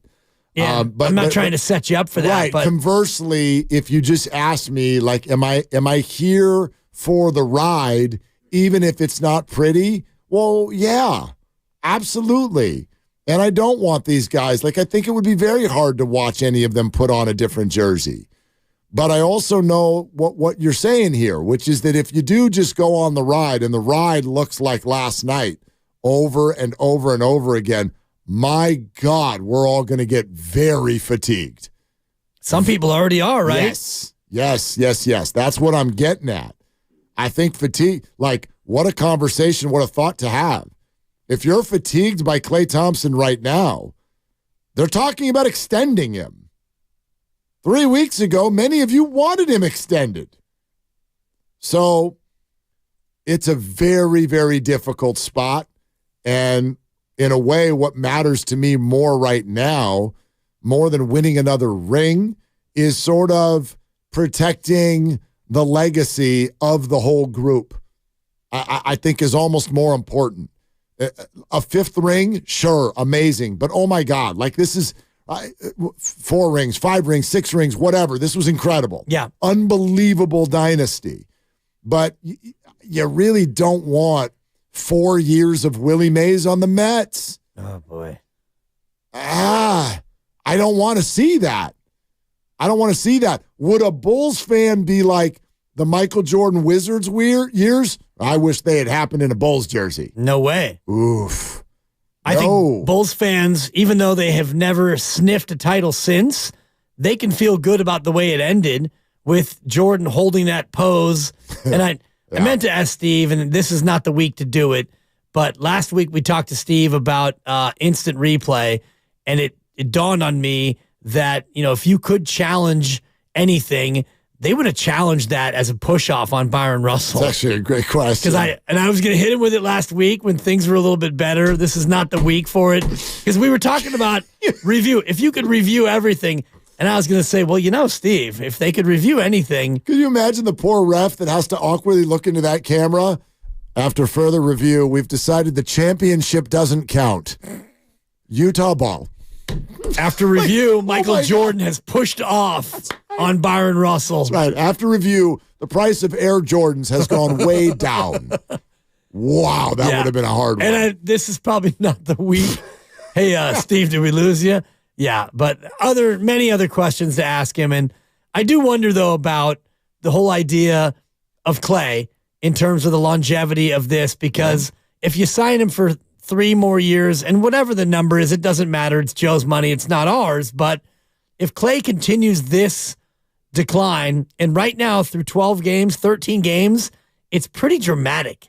His decline is much more dramatic than Draymond, and I don't even know if Steph is declining. Well, the thing is, again, so it's been 13 games this year. What did we count off as to when it was? You said, when was the last Claymaker game? It was game 2 against the Lakers. So then count, there were 1, 2, 3, 4 more games against the Lakers, 13 games this year. Yeah. And not all of them were horrible, but that's 17 games. That's still not like this crazy long sample, but I think what's happening to people right now is when they hear, Clay will get out of his slump, Clay will figure it out. Well, each game that goes by, it becomes impossible to use the word slump. It's like you start to feel foolish to think that this is just this momentary problem and he'll snap out of it. We're having the same thing go on with Wiggins. Yeah. How many games before you acknowledge that it's not just some one-off or momentary struggle, and then you decide, that's just him now. Yeah. That's what I think everybody is scared to say. And I'm not there yet, but where I am is to say, at minimum, the really good games that we watch Klay have, they're going to be much more few and far between. Right. But the average game that Klay Thompson would normally have, and I look at his averages, and you go back in time, and it's 17 a game, 18-6, 19-4. I won't even go back to when he averaged, more than that, but Klay's average game used to be pretty good. Yeah. Pretty damn good. All-star level. His average game. 18 points or whatever. Right. And now it feels like his average games are suboptimal. And, you go back 22 a game, 20 a game, 21 and a hook. This year he's averaging 14. Mm-hmm. And the shooting percentages are at career lows across the board. And so you start to think, is this the end? And, you're getting a little bit older now, and you're not quite approaching 50, but you're closer than you were yesterday. You can say it. You're not even 49 yet, so I'm not trying to haunt you with the F word. 14 months. But when you get to our age, you get to a point where something happens and you realize, well, I may never do ... again. I used to be a marathoner. I ran a couple of ultras. I was a very recreational runner.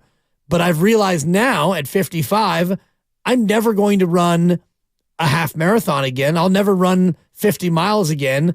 I may never even run a 5K again. And that's the reality of being this age with this broken down frame and all the rest of it. And so you look at Klay Thompson coming up on 34. He'll be 34 in February.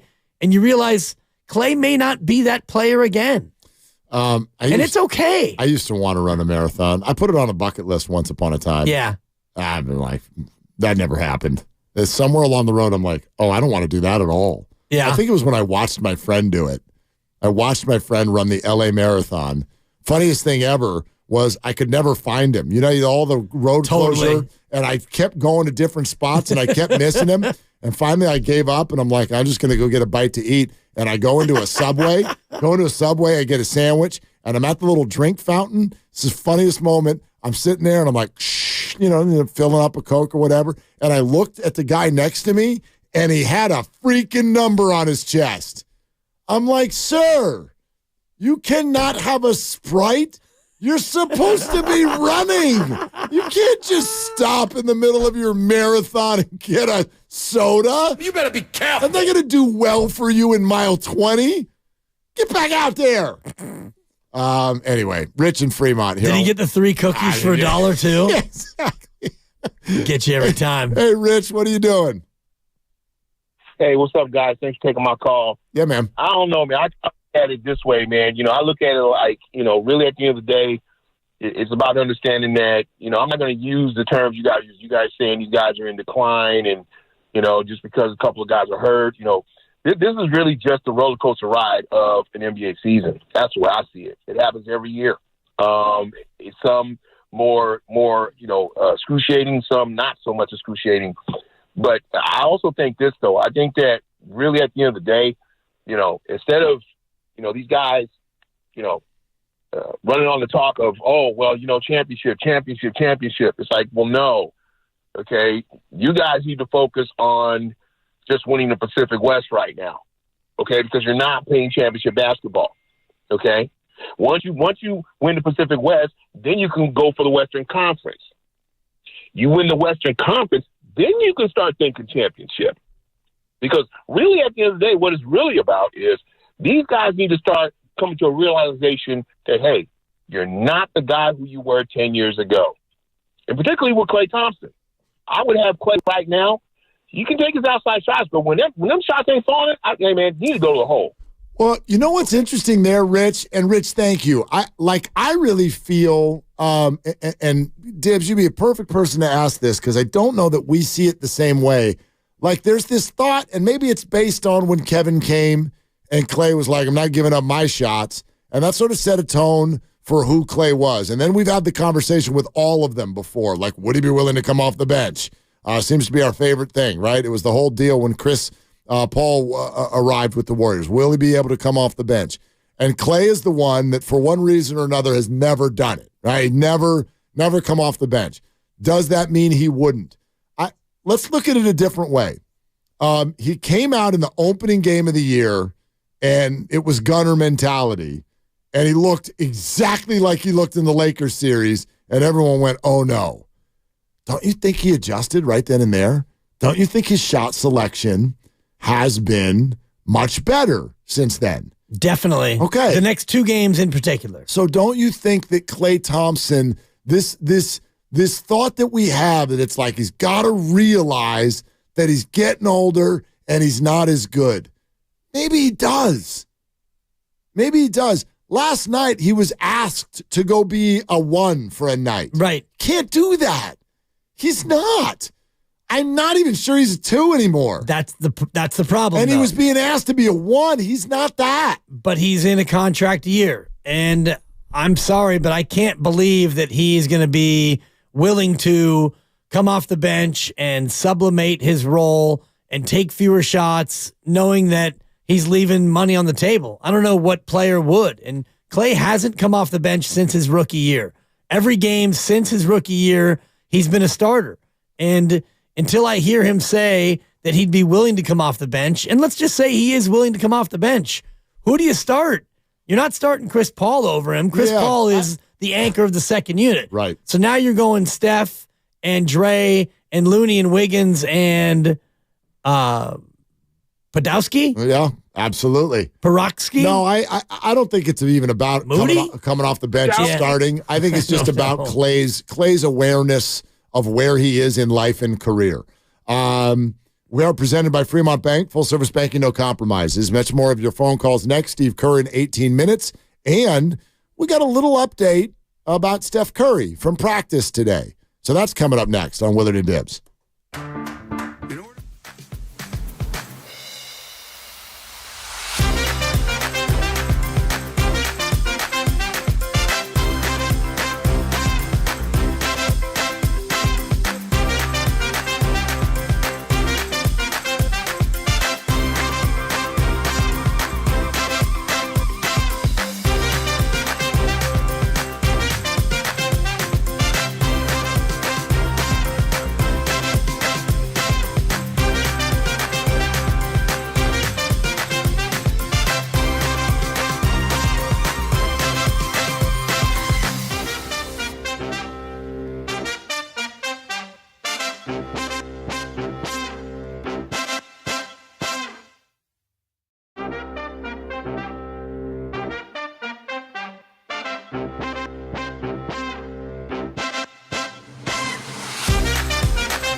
Dub Nation, this is GP2. My coach, Steve Kerr, joins Willard and Dibbs right here on 95.7 The Game. In 12 minutes. That's an accurate statement. Thank you, GP2. It's Willard and Dibbs. As I'm sure you can tell by the conversation today, for sure, that this is a Football Friday. Yeah. Brought to you by First 5 California. Learn 4 things you can do to overcome toxic stress. Go to first5california.com. Look, let's be real. I'll keep it real here for a sec, Dibbs. Okay. This is a total, like the way that this radio station has sounded this week is like disrespect level of the Tampa Bay Bucs. I'll completely admit it. But here's what I'll say. Here, my only 49er take for the day. Everybody wants to know, are they back or do they still have problems? You'll know at 4:30 on Sunday.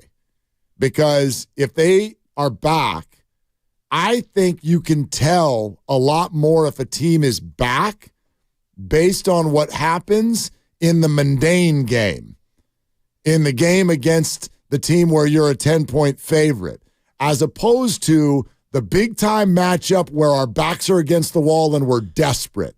The Niners now don't feel like they're in a desperate situation anymore.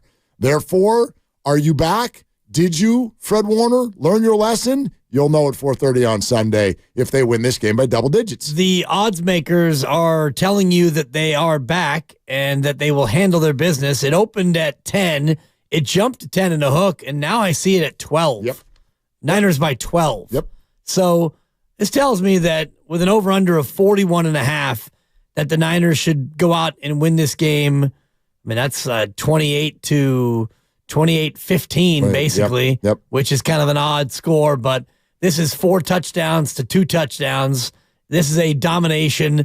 This is a never-in-doubt, start-to-finish beatdown. The only thing I could see 24-10. The Bucs can stop the run pretty well.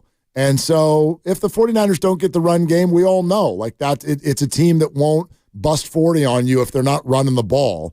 So we'll see. We'll see if Christian McCaffrey's able to get loose against a good run defense. Sloppy track, too, most likely. Yeah, maybe. Down there at Santa I think Clara. the rain is supposed to stop early tomorrow, so Okay. I think it should be okay. We'll get back to the phones in just a second. I did want to pass this along, and we will ask Steve in 10 minutes. Steph Curry back at practice today. That potentially bodes well for him playing tomorrow night. Kevon Looney had this quote. He looked like Steph. He looked good. At this level, guys are great at hiding it if they're hurt. So I don't know if he felt great, but he looked great. So we shall see. We'll ask Steve if he would like to go ahead and put Steph in the lineup tomorrow night. Yeah, and I would imagine that they didn't scrimmage, so practice consisted of mostly shooting and light work, expecting the way the schedule lays out right now, which is a lot of games every other day and a roster right now that's got some limitations based on GP2. He's got an injury. Steph's missed games and Draymond's unavailable, so I don't even know if you have the bodies with TJD and Guy Santos going down to Santa Cruz. Yep. Maybe you played a hearty round of 3-on-3. Or maybe they played knockout. Yeah.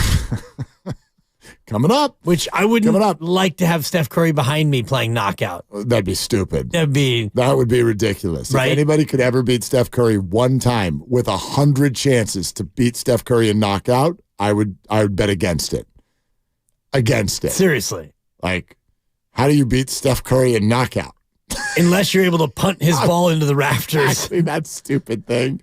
Oh, gosh. All right, how about Sammer in Fremont? Hey, Sammer, what's going on?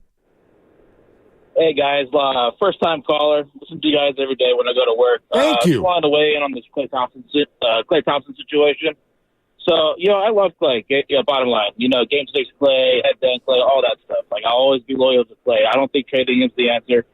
But I do feel Podziemski's kind of, coming up in the ranks behind him a little bit similar to how he did when Monte Ellis was here. So I just wanted to hear you guys' thoughts on that, and I'll take your answer off the air. Okay.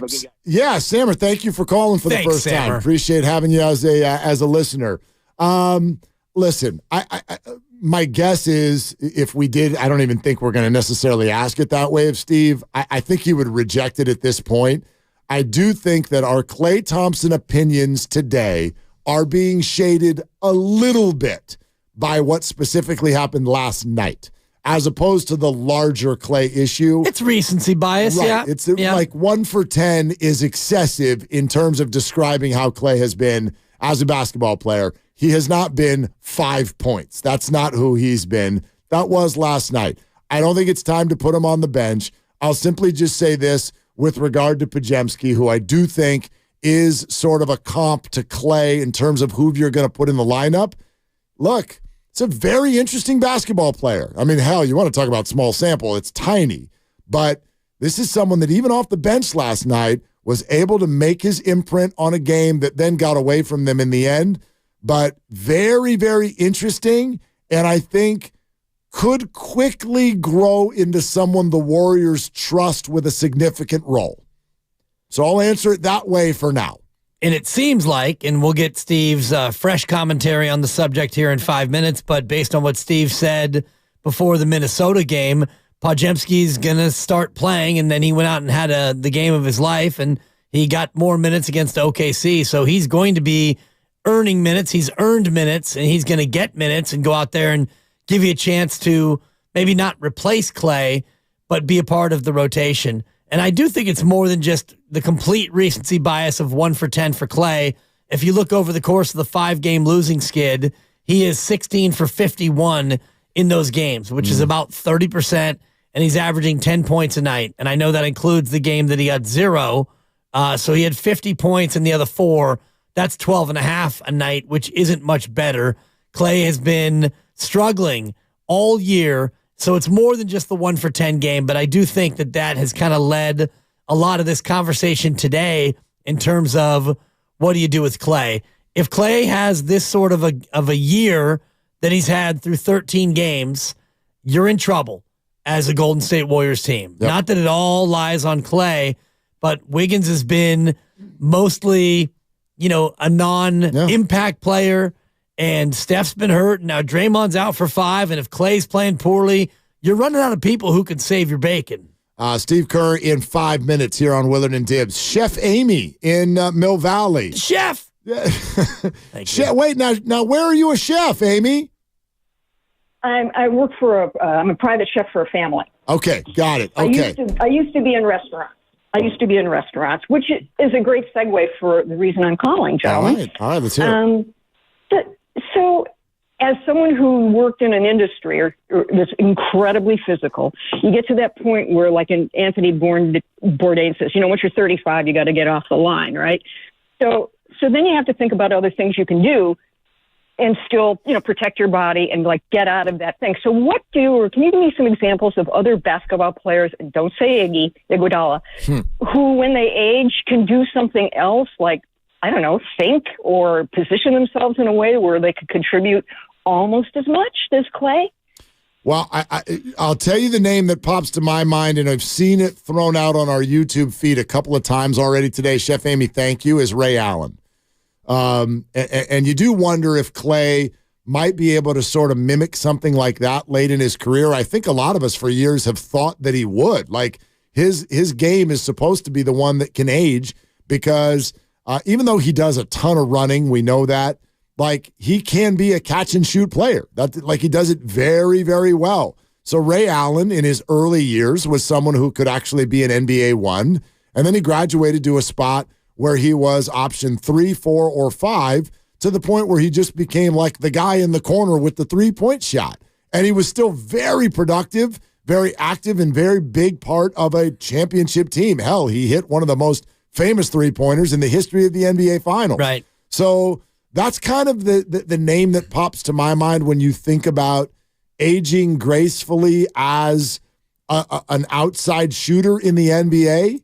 You'd love to see that be the final 5 years of Klay Thompson's career, if there are that many left. Right. I think it's a little bit of a different NBA now, though, because what Klay does is much more duplicatable by many other players. Like Ray Allen at the time was one of the few guys who could really shoot from distance that effectively, that often. So it was more of a specialized skill.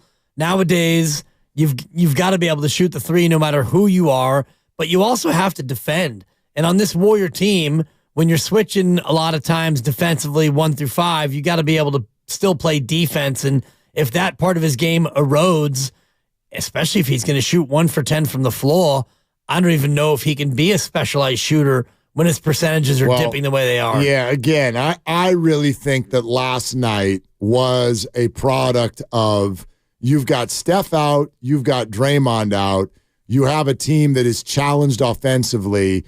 Klay Thompson's historically somebody who can put the ball in the basket, and OKC said, well, so we're not letting that guy do it. Right. Because we think that's the only guy who can do it. So they really threw a lot of defense at him, and Klay's not in a position at this point in his career, and quite frankly, maybe ever. Like, Klay's not a 1. And so when asked to do that, create, shoot, be our leading scorer, especially at this point in his career, I don't think that's a very comfortable spot. That's not in his best position to succeed. Agreed, but I look at what his season has been in total, and he is shooting 33% from 3. And he's a career 41.5% free throw shooter, for 3-point shooter. So I look at where he's been throughout the majority of his career, which has been with Steph, and it's been as a 2.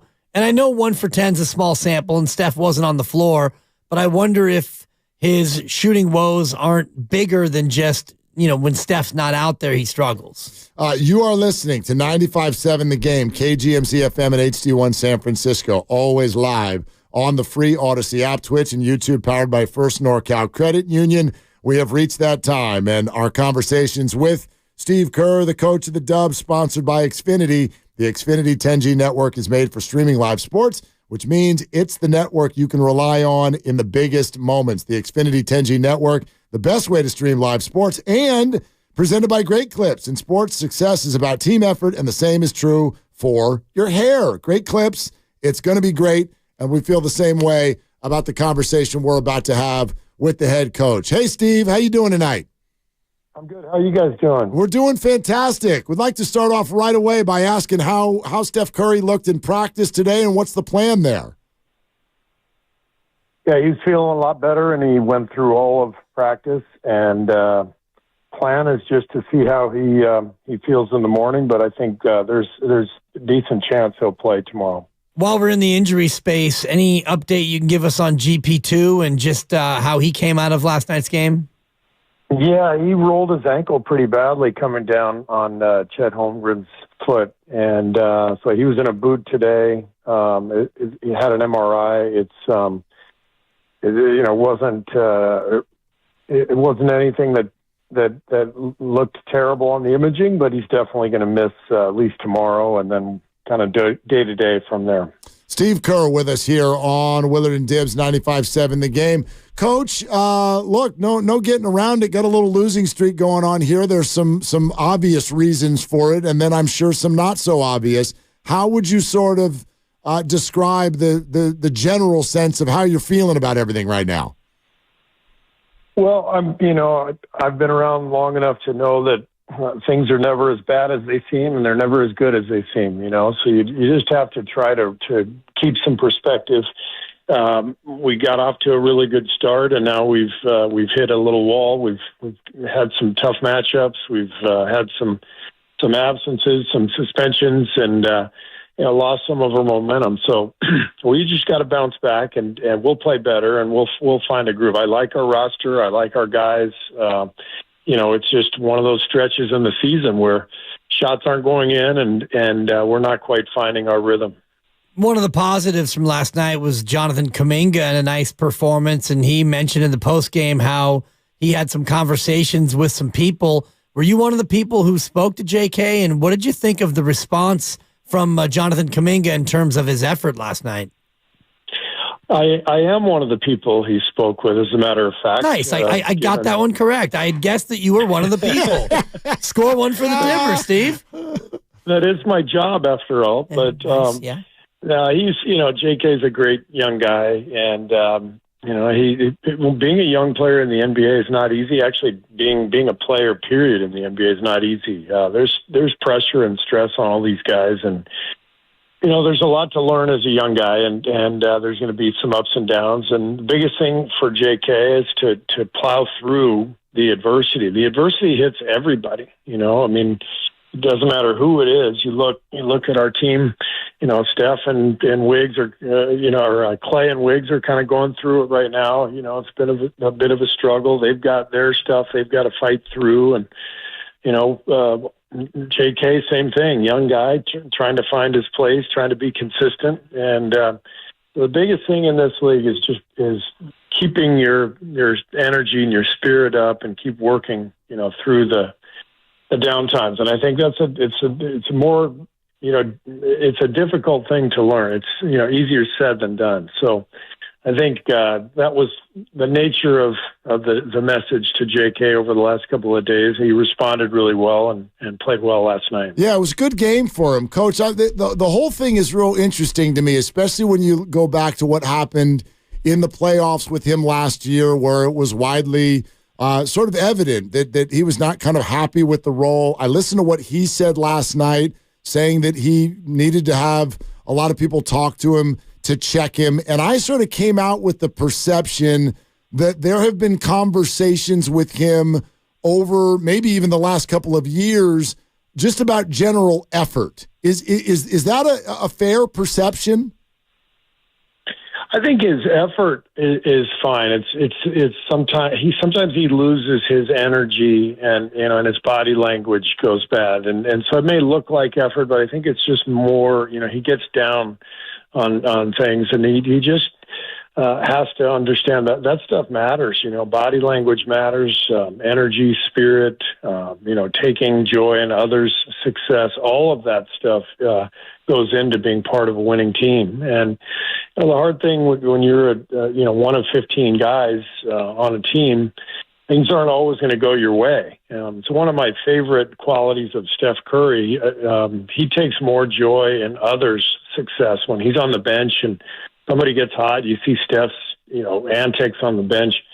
That goes so far to helping a team win. And, I get it. It's easier to do when you're Steph Curry and you're going to get your, 30 points every night. But it's real. It's authentic. And young players have to understand that too. They all have to be part of the group and take joy in the group's success and bring life and energy regardless of the circumstances. And when the team does that, when all the guys in the team do that, it's just much easier to win. Yeah, the phrase wallflowers and powders was ringing in my head as you were giving that answer, but I'm not saying that you were indicating that about Jonathan Kuminga, but I think that his performance last night would definitely not be put underneath that category. A question that I have is about Andrew Wiggins and where his energy can come from in terms of, returning Andrew to being the player that he was a couple of seasons ago.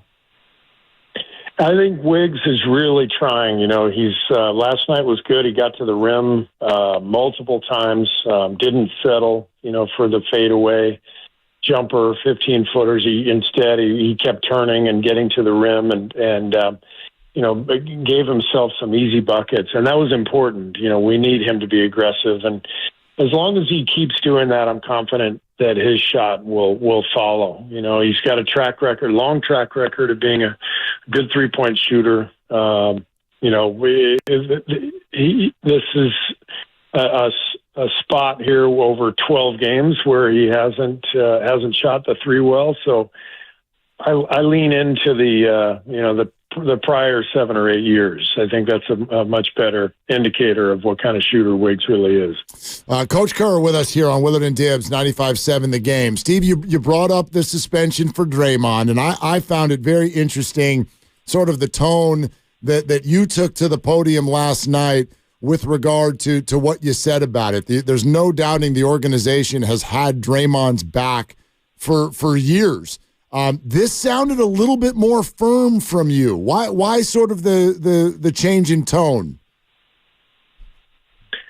Well, I think watching the tape, it was bad, and there's no getting around that. And as I said yesterday, I didn't mind Draymond getting Rudy off of Clay because that was appropriate, but he just needed to let go immediately. And once Rudy was off of Clay, Dre needed to let go. Instead, he basically got him in a headlock, and it was a bad look for Draymond, bad look for us, bad look for the league, and particularly coming on the heels of the ejection 2 nights earlier. And Draymond knows.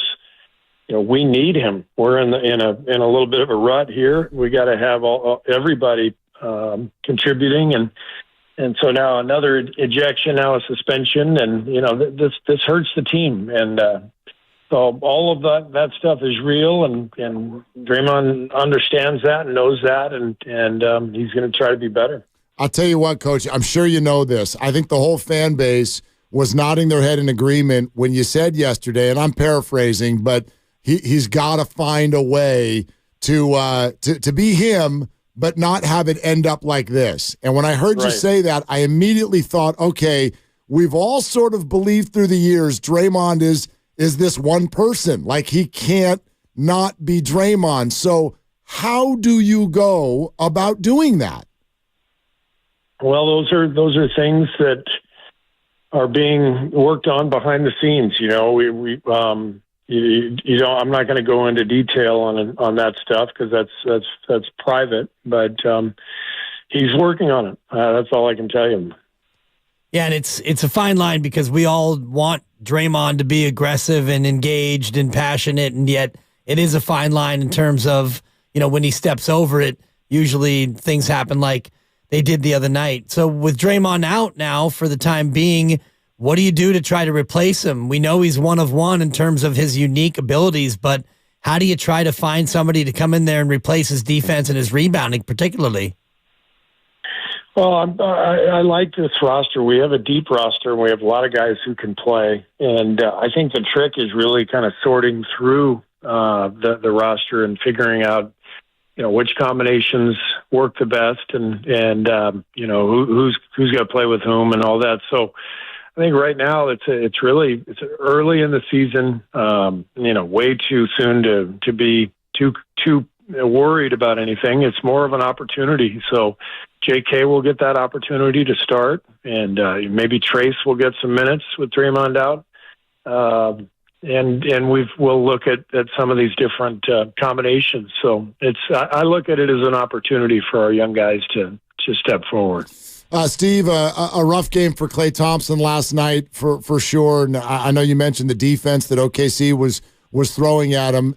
Over the offseason, there was so much talk from Klay even about the frustrations that he was feeling.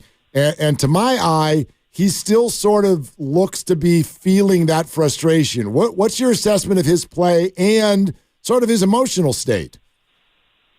He's just pressing. He's just taking tough shots because he's trying to get himself going. If you look at the history of Klay's career, he usually gets off to slow starts. I mean, the numbers would back that up. I guess he's played 12, 13 years now. I would be willing to bet that 7 or 8 of those years he got off to a slow start the first month, first 10, 15 games. So the other thing that's happened is in all of those years is he's recovered and played really well. So I think I have no doubt that he'll get out of it, but he is pressing and he's taking tough shots. And I think he just needs to embrace that the attention that he draws is enough to help our team score. If he's got 2 guys on him like he did last night and he just moves the ball and we do our jobs, then we're going to end up with a good shot. And Klay has to recognize that and just accept it, especially until Steph is back, because that's how teams are going to treat him. It's the ultimate respect. Yeah, I'm just looking at his splits, Coach, and his October numbers for his career are ghastly as they relate to the rest of his shooting percentages from November through April. So your suspicions have been confirmed. You can go ahead and run with that, courtesy of your guy, the Dibber, and Basketball Reference as well. Steve, how do you adjust to teams in the way they're now defending you? Because it's not only running Klay off the line. It feels like they're They're obviously trying to run Steph off the three-point line as well. Do you have to try to tweak the offensive approach a little bit, knowing that teams are now coming at you from behind the three-point arc? Well, that's not really that new. I mean, everybody's been trying to do that for years. I remember Greg Popovich used to put defenders on the top side of Steph and Clay when they had the ball 30 feet from the hoop. You know, he would just literally force them to drive underneath the three-point line. So it's not anything new. I think it's more a case of us needing to find a little better rhythm, maybe, even streamline our play calls and just run a handful of things and execute them better. And if we do that, then we'll start knocking down shots. We're getting shots that we can make for sure, that we should make. But I think as a staff, we've got to do a little better job of helping the players find a good rhythm. And with that rhythm, the shot should get a little bit easier. Steve Kerr, coach of the Dubs, obviously, here on Willard and Tibbs, 95.7 The Game. Coach, we kind of put it out to our audience throughout the day. What would you like to ask Coach Kerr? And we got this one a whole lot. Why not more minutes for Moses? So why not more minutes for Moses Moody? Well, it's just a math equation. We've got a lot of guys who can play, and so if Moses is going to play, it's got to be in front of the list, and the list includes Wiggs, Gary Payton, Clay, Kuminga. So and even Draymond, and when Draymond is out there, so we've got a ton of guys who can play.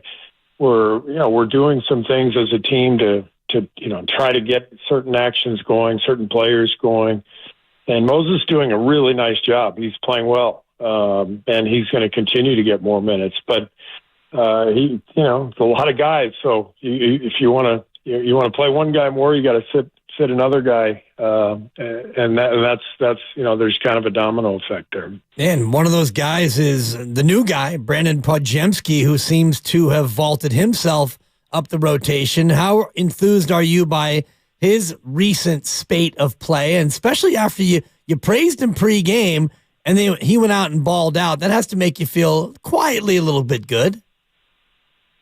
Well, we just, know what we see every day in practice. And so he's looked great since the start of training camp. And Brandon's got a really good feel. He's a different player terms of, he's more of a kind of a 1-2. He's a guard who creates plays but also connects the game. The ball really moves when he's out there. And he's constantly cutting into spots and forcing the defense to react. So Brandon's a young player who has great feel and makes everybody better. So he's definitely going to see minutes. I wonder if you'd expand on that. When Steph and Draymond and everybody are back, what do you see as his role going forward? He's got to play. He's got to play. The game gets easier for everybody else when he's out there. And so it's going to be tough. I mean, we've got, like I said, I think we've got 12 guys who legitimately can be in the rotation. And when everybody's healthy, that means there's going to be some people who are sitting, and it's not an easy decision as a coaching staff. And where we are right now, we have a lot of guys who are capable and for sure can be in that rotation, but we also need to find the combinations that are going to help us win, because right now we're just sort of experimenting and not gaining much traction, and we got to go get a couple of wins, and guys really have to emerge and help us win, and those are the guys who will play. Yeah, you've never suffered 6 consecutive losses other than that 15-50 season that we all have discarded from our memory banks. So hoping to get a win to avoid that ignominy. You were talking about combinations. How do you like Chris Paul with that second unit? I know it's been a little different with Steph out and now Draymond out, but is Chris finding comfort being a part of that second group? Yeah, he's really he's such a dynamic point guard, does so many things that regardless of the combination, he's going to help the group. But if you're a pick and roll player, you want spacing, you want to have a lob threat, you want to have another playmaker on the floor. I mean, it's just the game becomes easier the more we can space the floor with Chris out there. So, we'd like to surround him with shooting and a dive man and make the game as easy as possible for him, for sure. Hey, Coach, how was it introducing President Biden at the APEC conference? Oh my gosh, that was amazing. It was really cool. The Warriors notified me a couple weeks ago that I'd been invited to do this, and obviously a no-brainer, and really amazing to meet the president again after our visit there last year, to the White House. So we're old pals now. Did you channel your inner Franco Finn and hype it up, or did you play it pretty straight? Yeah, no hype. Just trying to keep it dignified. How did that feel? Just to say what you just said, to meet President Biden again. I know. Again. It's a flex. Again. Yeah. That was pretty. That's right. Hey, how does that process work? You said the Warriors notified you. I mean, does this come by carrier pigeon? I don't even know how something White House related comes together. How'd this all work? I don't know. Raymond Ritter came to me and said, that I was going to be part of a video along with Steph, welcoming the APEC crowd to San Francisco. So we did the video, and then a few days before the event, Raymond told me that I was going to be introducing the president. So that's, I guess Raymond is the guy. He's the man. I mean, pretty well connected. They don't have Steve Kerr's number. They have Raymond Ritter's number in D.C. That's it's good to know in terms of the real power brokers here in San Francisco. With apologies to Joe and Peter, it all goes through Raymond. Steve, how tough is it for you, having suffered through this losing streak? And I know you've been around the association for decades, and so you've been through tough stuff before. What's your process in terms of trying to make this right? Are you a stay up all night and grind over it? Are you able to leave it behind? What do you do personally to try to do all you can to shake off this 5-game skid? It really is about perspective. You can't get too worried when you go through a period like this. You try to maintain perspective and have that reflected in your approach each day. So we're still enjoying practice. We're still having a lot of humor and music and upbeat. We're coming in and going to work every day, and the players are enjoying the process, and the coaches are, and we're confident that things will turn, and that's the only way to do it. As soon as you go dour and you go dark and south, it's players feel that, and then the gloom, affects the performance. And you just got to stay upbeat and positive and keep working. Coach, I do have one more to ask you, because we sat here last week and we talked about what is like a mini playoff feel when you play Minnesota back-to-back, and if there were any concerns there. And then in the second game, 1 minute into the game, there was an incident. Any concerns tomorrow night? No, I don't. I think we'll be fine. I think that was an isolated incident, but yeah, I mean, we're definitely coming out hard tomorrow. We need a win. Our fans will feel that, and we'll bounce back. But I'm not worried about anything like that happening. Yeah, but just in case, fans should be in their seats right at tip-off, right? No question. Just in case. Thank you, Coach. Coach, great to have you as always. Thank you so much. We'll talk to you next week. Okay, sounds good. Thanks, guys. All right, there it is. Coach Kerr predicting that Brandon Pajemski and Shai Gilgeous-Alexander will box halfway through the first quarter. You heard it here first on 95.7 The Game. Halfway through the opening minute. So make sure you're in your seats right away, because hands are going to fly. Well, Brandon's like, look, I got this patch on one eye. Let's get a patch on the other eye. Let's get let's get some symmetry here. Yeah, let's get loose. And let's get after it. A lot of interesting stuff in there. Yeah, and I liked what he said about Draymond Green, even though he wouldn't go into detail as far as exactly what they're doing behind closed doors, but they're doing work.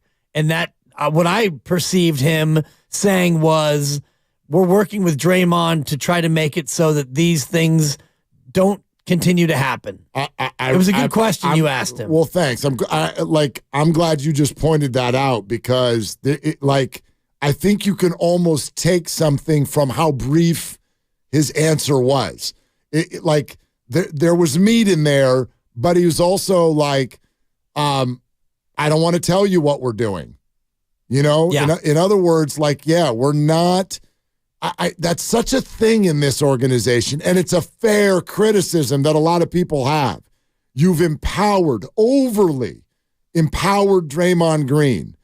And so the tone that he set with his comments last night, which actually we can play for you right now. Here's Steve Kerr last night on the Draymond situation.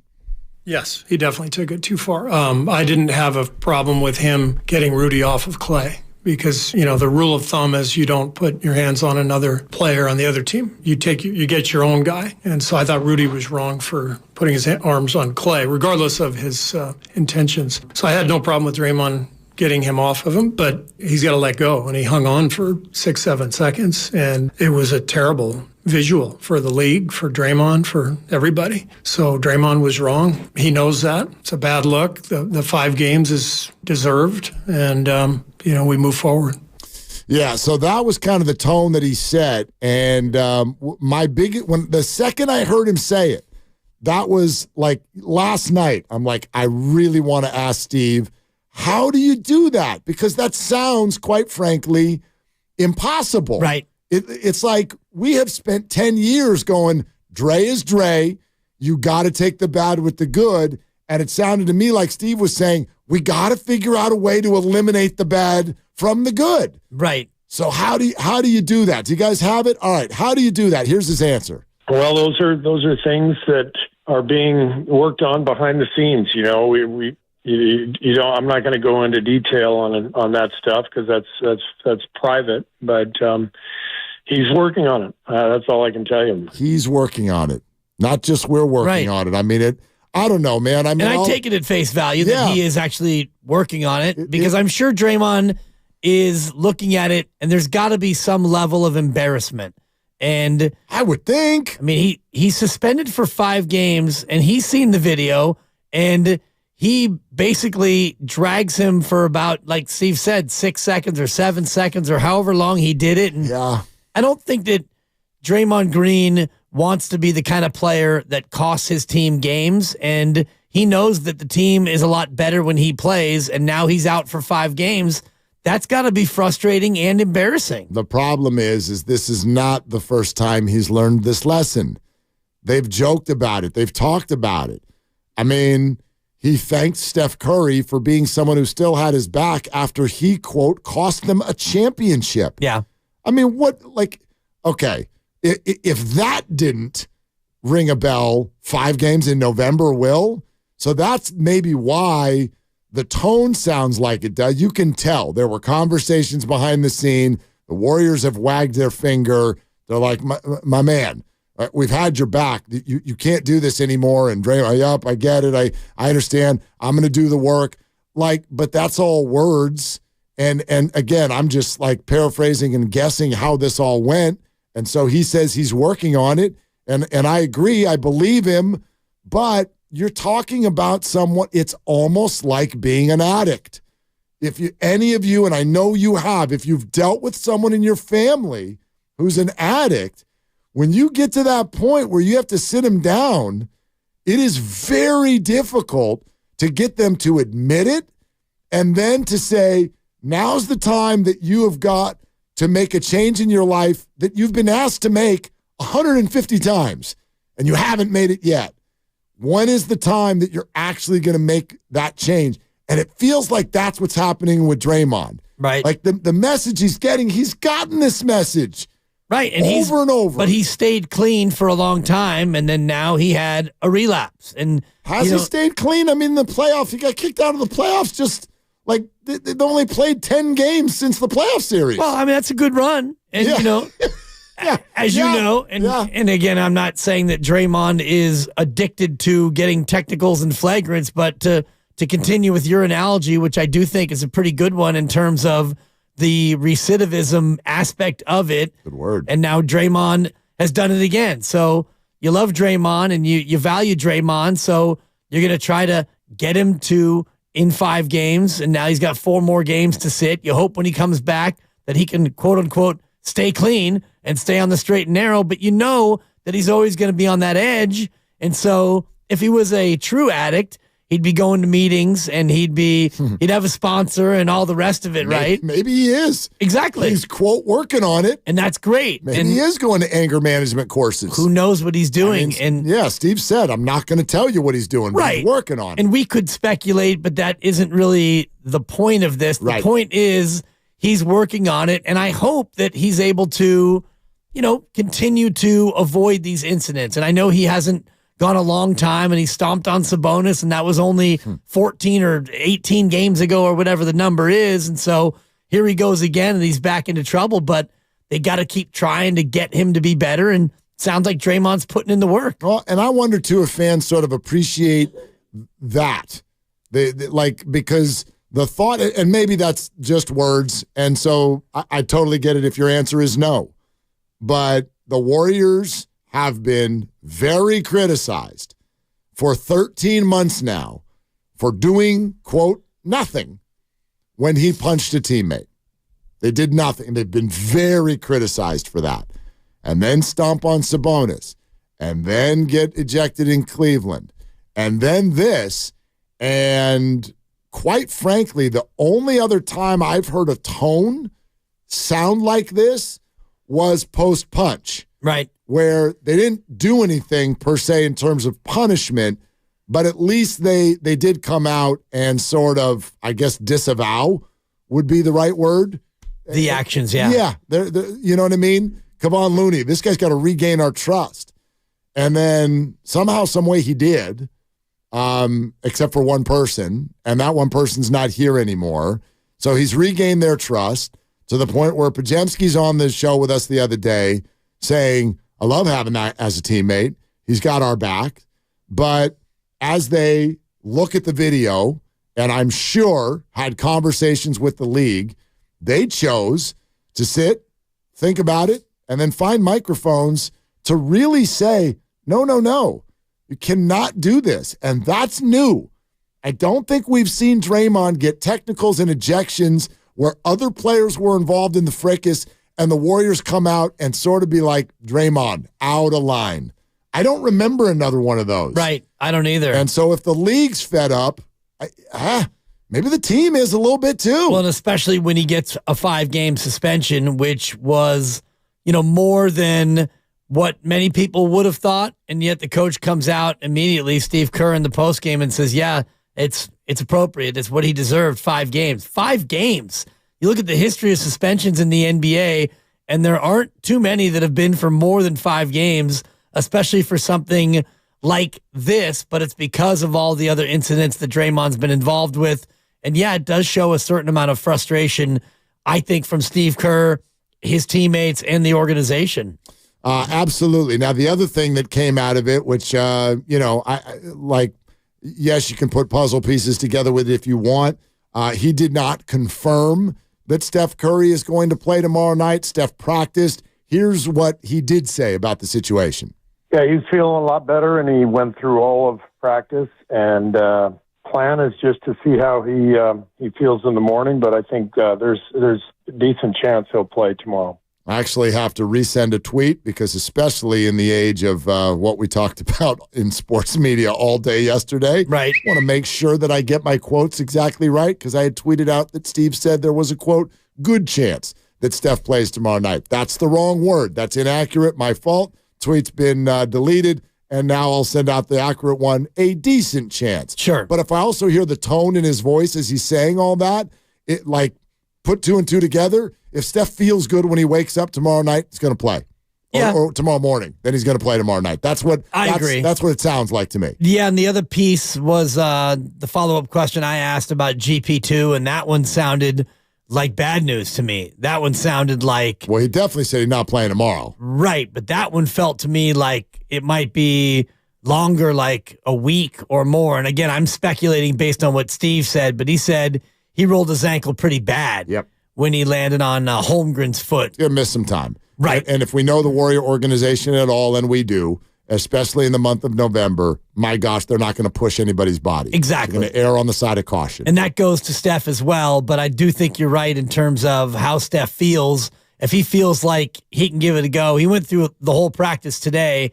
If he wakes up and has no setback and feels like he can go tomorrow, I agree that he would be able to give it a go. Well, and I also think this, I mean, sure, we're not going to freak out about games in November, and I do like the other thing that Steve said to us, whenever it's bad, it's not actually that bad, and whenever it's good, it's actually not that good. Like, it can turn at any moment, but if there is such a thing as being a little bit desperate in November, this would be it. This would be it. Tomorrow's not a must-win. But I mean, you're punting a homestand. You're completely punting a homestand, partially for understandable reasons. But I do think that before you start hitting road games in Phoenix and things like that, it'd be good to get some wins. Yeah. And so I'm sure Steph feels that. You know, as we're all sitting here going, where's the scoring? Gosh, if you're Steph Curry, you're like, I can score. Yeah. Here I come to save the day. I'm the scoring. Yeah, I'm sure he's dying to get back out there. Of course. And think about where we were on Thursday, November 9th, when they came back after they lost to Denver. And was that the moral victory game? Yes, it was. Okay, so yes. It's a gutsy game against Denver, but you lose. And so we all thought, all right, moral victory or whatever you want to call it. They got 6 at home in a row. And then they go to Phoenix. Then you got San Antonio. This is a spot where you can really, they come home 6-3. You might find yourselves 11-4. You know, you win 5 of these next 6. That's what it thought. That's all what of a sudden, like. All of a sudden, you're humming. I mean, Cleveland was going to be tough, and then Minnesota and OKC. You figure you could at least earn a couple of splits there, and you beat Houston. That's 4-2, 10-5 at worst after you play the Houston game, and now you've lost 5 in a row. And things do feel a little bit Chicken Little. Does it make anybody feel better that the Warriors are actually still in the 8th seed right now? I saw that, yeah. Even with all of this crap, they're still, and this early, where records can get all skewed, they're still in the 8th seed. They're a game and a half out of the 6th seed. Yeah. Everything's fine. It's all fine. It's all fine. Basically, you're looking at getting to 45 wins at the end of the year. I think that's about where the 6th seed will be. I think the West is going to be so compacted.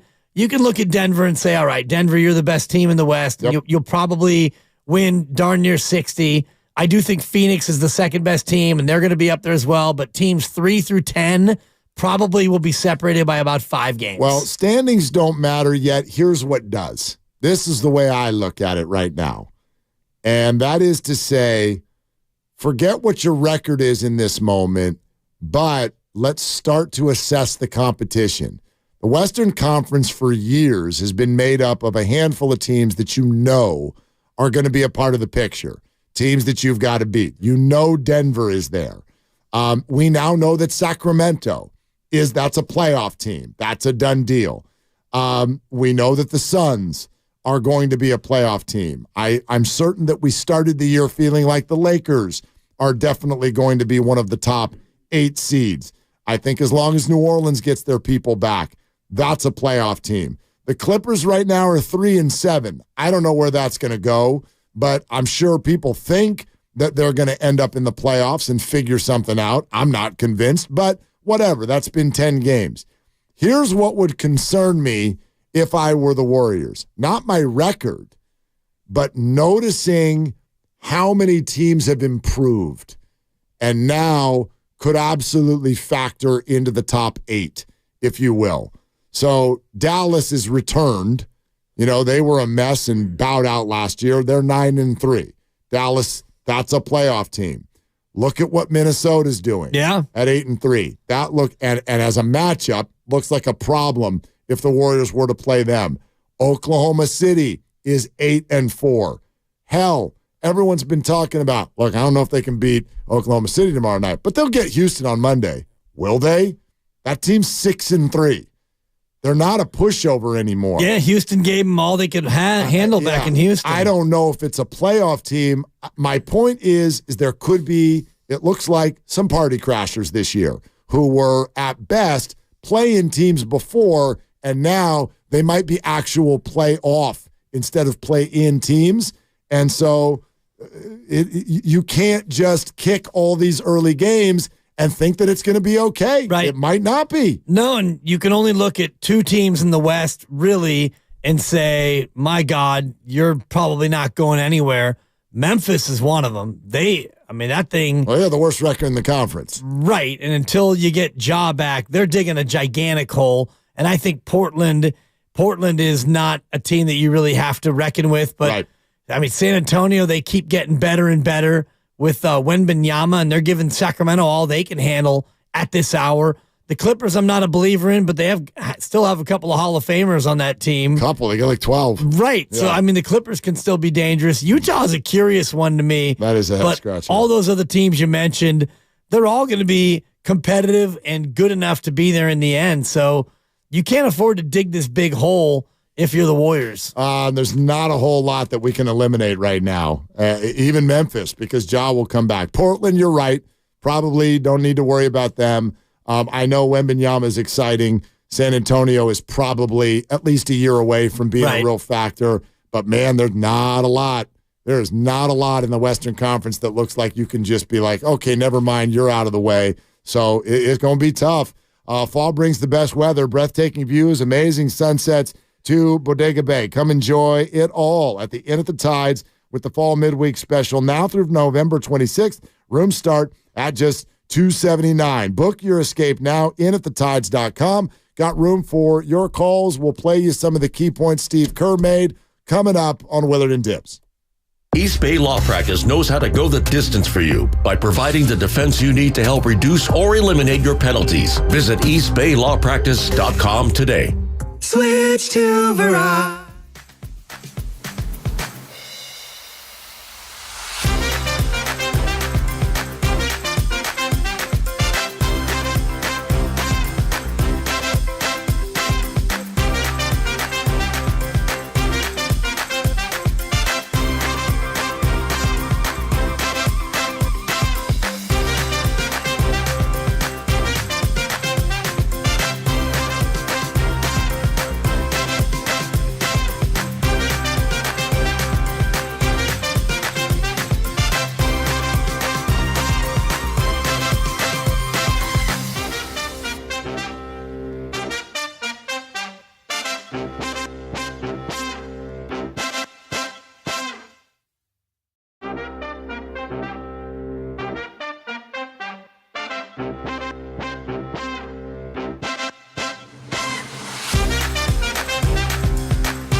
This best sleep with a cold medicine. Use as directed. Keep out of reach of children.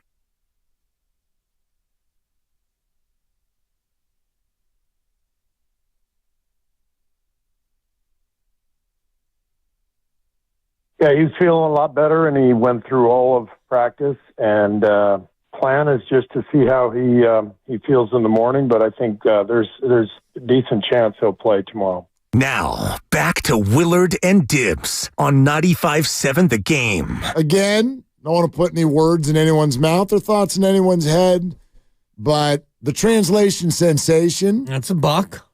If you sort of know the way these things work, I think it is very likely that Steph Curry plays tomorrow night. Just knowing the way teams talk about things, he only does not want to say that he's playing because they want to wait and see how Steph wakes up and feels. Right. But if he feels the same way he feels right now, then sounds like it's trending toward Steph Curry in the basketball game tomorrow night, which would be a sight for sore eyes. Big time. Losers of 5 straight and in need of a win for a number of reasons. Obviously the standings and, it's not an in-season tournament game, which would definitely ratchet things up. They already beat OKC in that matchup. A little curious that they play him a third time in the opening 14 games. Yeah, interesting, right? Of the season. They play him again at all? Or is that it? No, that this would be it. That's it. Because you play your division 4 times, you play the other teams in the West 3 times, and then you play the East 2 times.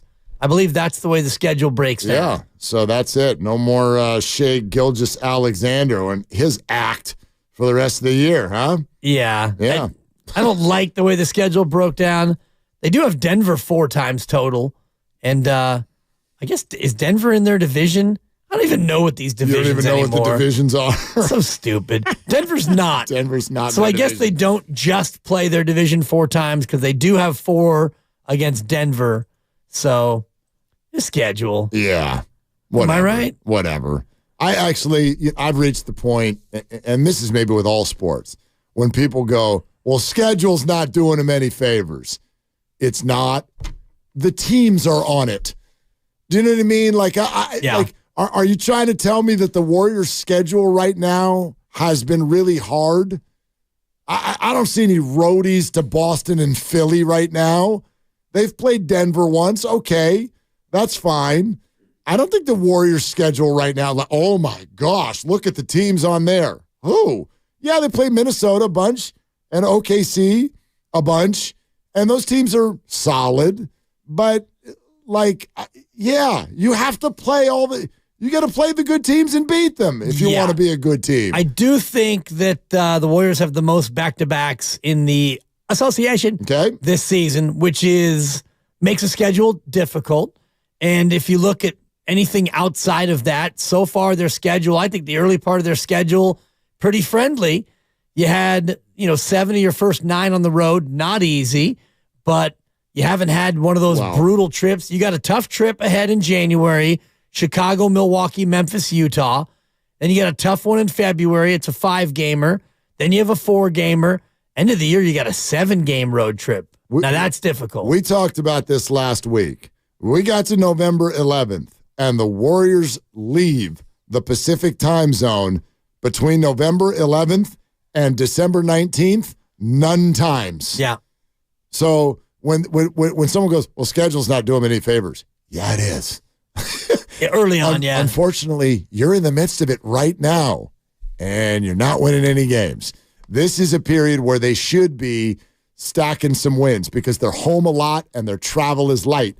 And obviously, they are a man or 2 or 3 down in some of these games. So that's been the problem. They need to get right. Sounds like a good chance that Steph and Clay will both be ready to go tomorrow night. 21 of their first 35 will be at home. So there's a favor. Yeah. There's a favor. You got to do something with it, though. Exactly. Defensive Play of the Week is brought to you by East Bay Law Practice. When you need the best defense, you need to call the Bay Area's top criminal defense attorney. Visit eastbaylawpractice.com today. Tuesday night at Chase Center, the Warriors were without Steph Curry, and then both Klay Thompson and Draymond Green were ejected less than 2 minutes into the game. You might have heard about it. That made room for rookie Brandon Pojemski or Pazowski or Wisniewski, whatever you'd like to call him. Pajowski. Thank you. He scored a team-best 23 points to keep the Warriors in the game until the very end, including this steal and buzzer beater to end the third quarter. Good. Towns with a rebound, falling out of bounds, stolen by Pajemski. Pajemski stole the pass, turns and shoots at the buzzer, and he banked it in! He banked it in! Spinning toward the right corner, off balance, but on target. Towns was falling out of bounds. Pajemski dribbled it outside, a banked-in three at the buzzer, and the Warriors take a 7-point lead to the fourth quarter, we think. They're going to check it on the Warriors Radio Network. I tell you what, there's only 2 games where we've seen significant minutes. It's pretty hard not to be excited about the guy. And if you missed Steve Kerr, well, first of all, 2 things. Mark Grandy with Best Of is going to have a very healthy chunk of it right off the top at 6 o'clock. So if you missed any of Steve Kerr, stay right where you are. It's also available. Odyssey app, YouTube, subscribe. You can check out all of the interviews that we have throughout the day here on 95.7 The Game. But did you catch the statement he made about Pajemski? I don't have the exact words in front of me, but he was like, everybody plays with more energy when he's on the floor. Right. He makes everyone better. He's giving him that compliment after he's essentially played twice in the NBA. And he said, we know what we have. We see it in practice. We know what we have, and he's going to play. Because you were talking about the Moses Moody question, which I was going to ask if you didn't, because everyone's been, where's Moses' minutes? Why not Moses' minutes? And so that was kind of the follow-up, and he all but said Pajemski's ahead of Moses Moody on the depth chart. Yeah, absolutely. Math. By the way, if anybody is just joining us, why is Moses not playing more minutes? The answer was math. If he plays more, someone else has to play less. And right now, they don't want to do that. So accept it or not, but that was the answer. 240 minutes in an NBA game divided over 5 players, 48 minutes per guy. And when you've got the full rotation, and Steve said a number of different times, he likes their roster, and they go 12 deep. And so when you start to think about 12 deep, when everyone's healthy, you don't have the minutes to play everybody all the time, which means you're fighting for your minutes out there. And it sounds like Pajemski is going to be ahead of Moody when everybody's all healthy and ready to go. No doubt. Defensive Play of the Week brought to you by East Bay Law Practice. East Bay Law Practice knows how to go the distance for you by providing the defense you need to help reduce or eliminate your penalties. Visit eastbayLawPractice.com today.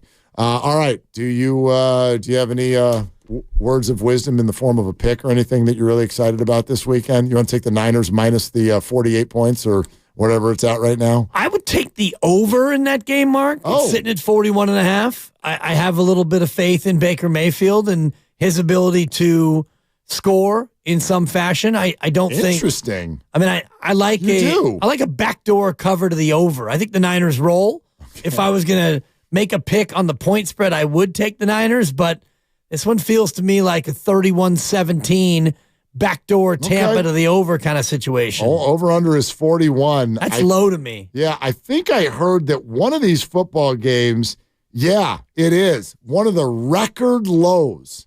A total? For a total in the history of the NFL. I don't know if it's but it's one of the lowest. Is it? It is the lowest in the history of the league. Whoa, I just saw that. Steelers and Browns, and you can figure out why. So I think there's a little weather. You've got Dorian Thompson-Robinson, who is taking over as the quarterback for Cleveland. I don't know what happened to PJ, or did they just decide not to play him? What happened to PJ? They went DTR. DTR. All right. And then the Steelers have Kenny Pickett. He's playing, but they don't score points. And so the over-under is this 32.5. It's like an Iowa game. Just going to say that. Oh, my God. That? Yeah. The Iowa had a 29 this year. Oh, the over-under. Yeah. Right? Yeah. And the under hit. Oh, my God. Iowa's a machine. I think the final score was like 17-7 or whatever it was. 32.5. 32.5 in an NFL game. It's madness. I dare you to bet the over. I mean, you won't. Exactly. You're damn right I won't. I'm not even playing Kareem Hunt this week because they don't score. Oh, I would. Although he scored in 5 straight games. I try to keep your fantasy players out of that game. I have one that I have no choice to play. I got a little George Pickens actions this weekend, but they don't throw to him in good scenarios. So I don't know why we would expect anything to be good this weekend, but who knows? 32.5, and that's a matchup of 6-3 teams. Well, listen, I'm off for the holiday all week, so I also feel like I want to talk to you real quick for the Eagles and Chiefs Monday night. Ooh. What do you think? It's a doozy. Yeah, Chiefs -2.5. Total is 45. Yeah. I'm just a Chiefs fan, though, for that game, for obvious reasons. I think it's an Eagles payback. I had it wrong in February at your house. I alienated half your party, including both your kids. Berating them over berating the officials. Once again, Christy's house. I don't have near that much room. My bad. Okay. You're right. Your party, her house. I think the Eagles win this game. Oh, I hope you're wrong. I'm usually wrong. That's true. That's a good point. All right. Do you want to do it again tomorrow? No. Do you want to do it again next week? Unfortunately, I will be doing it next week. Without me.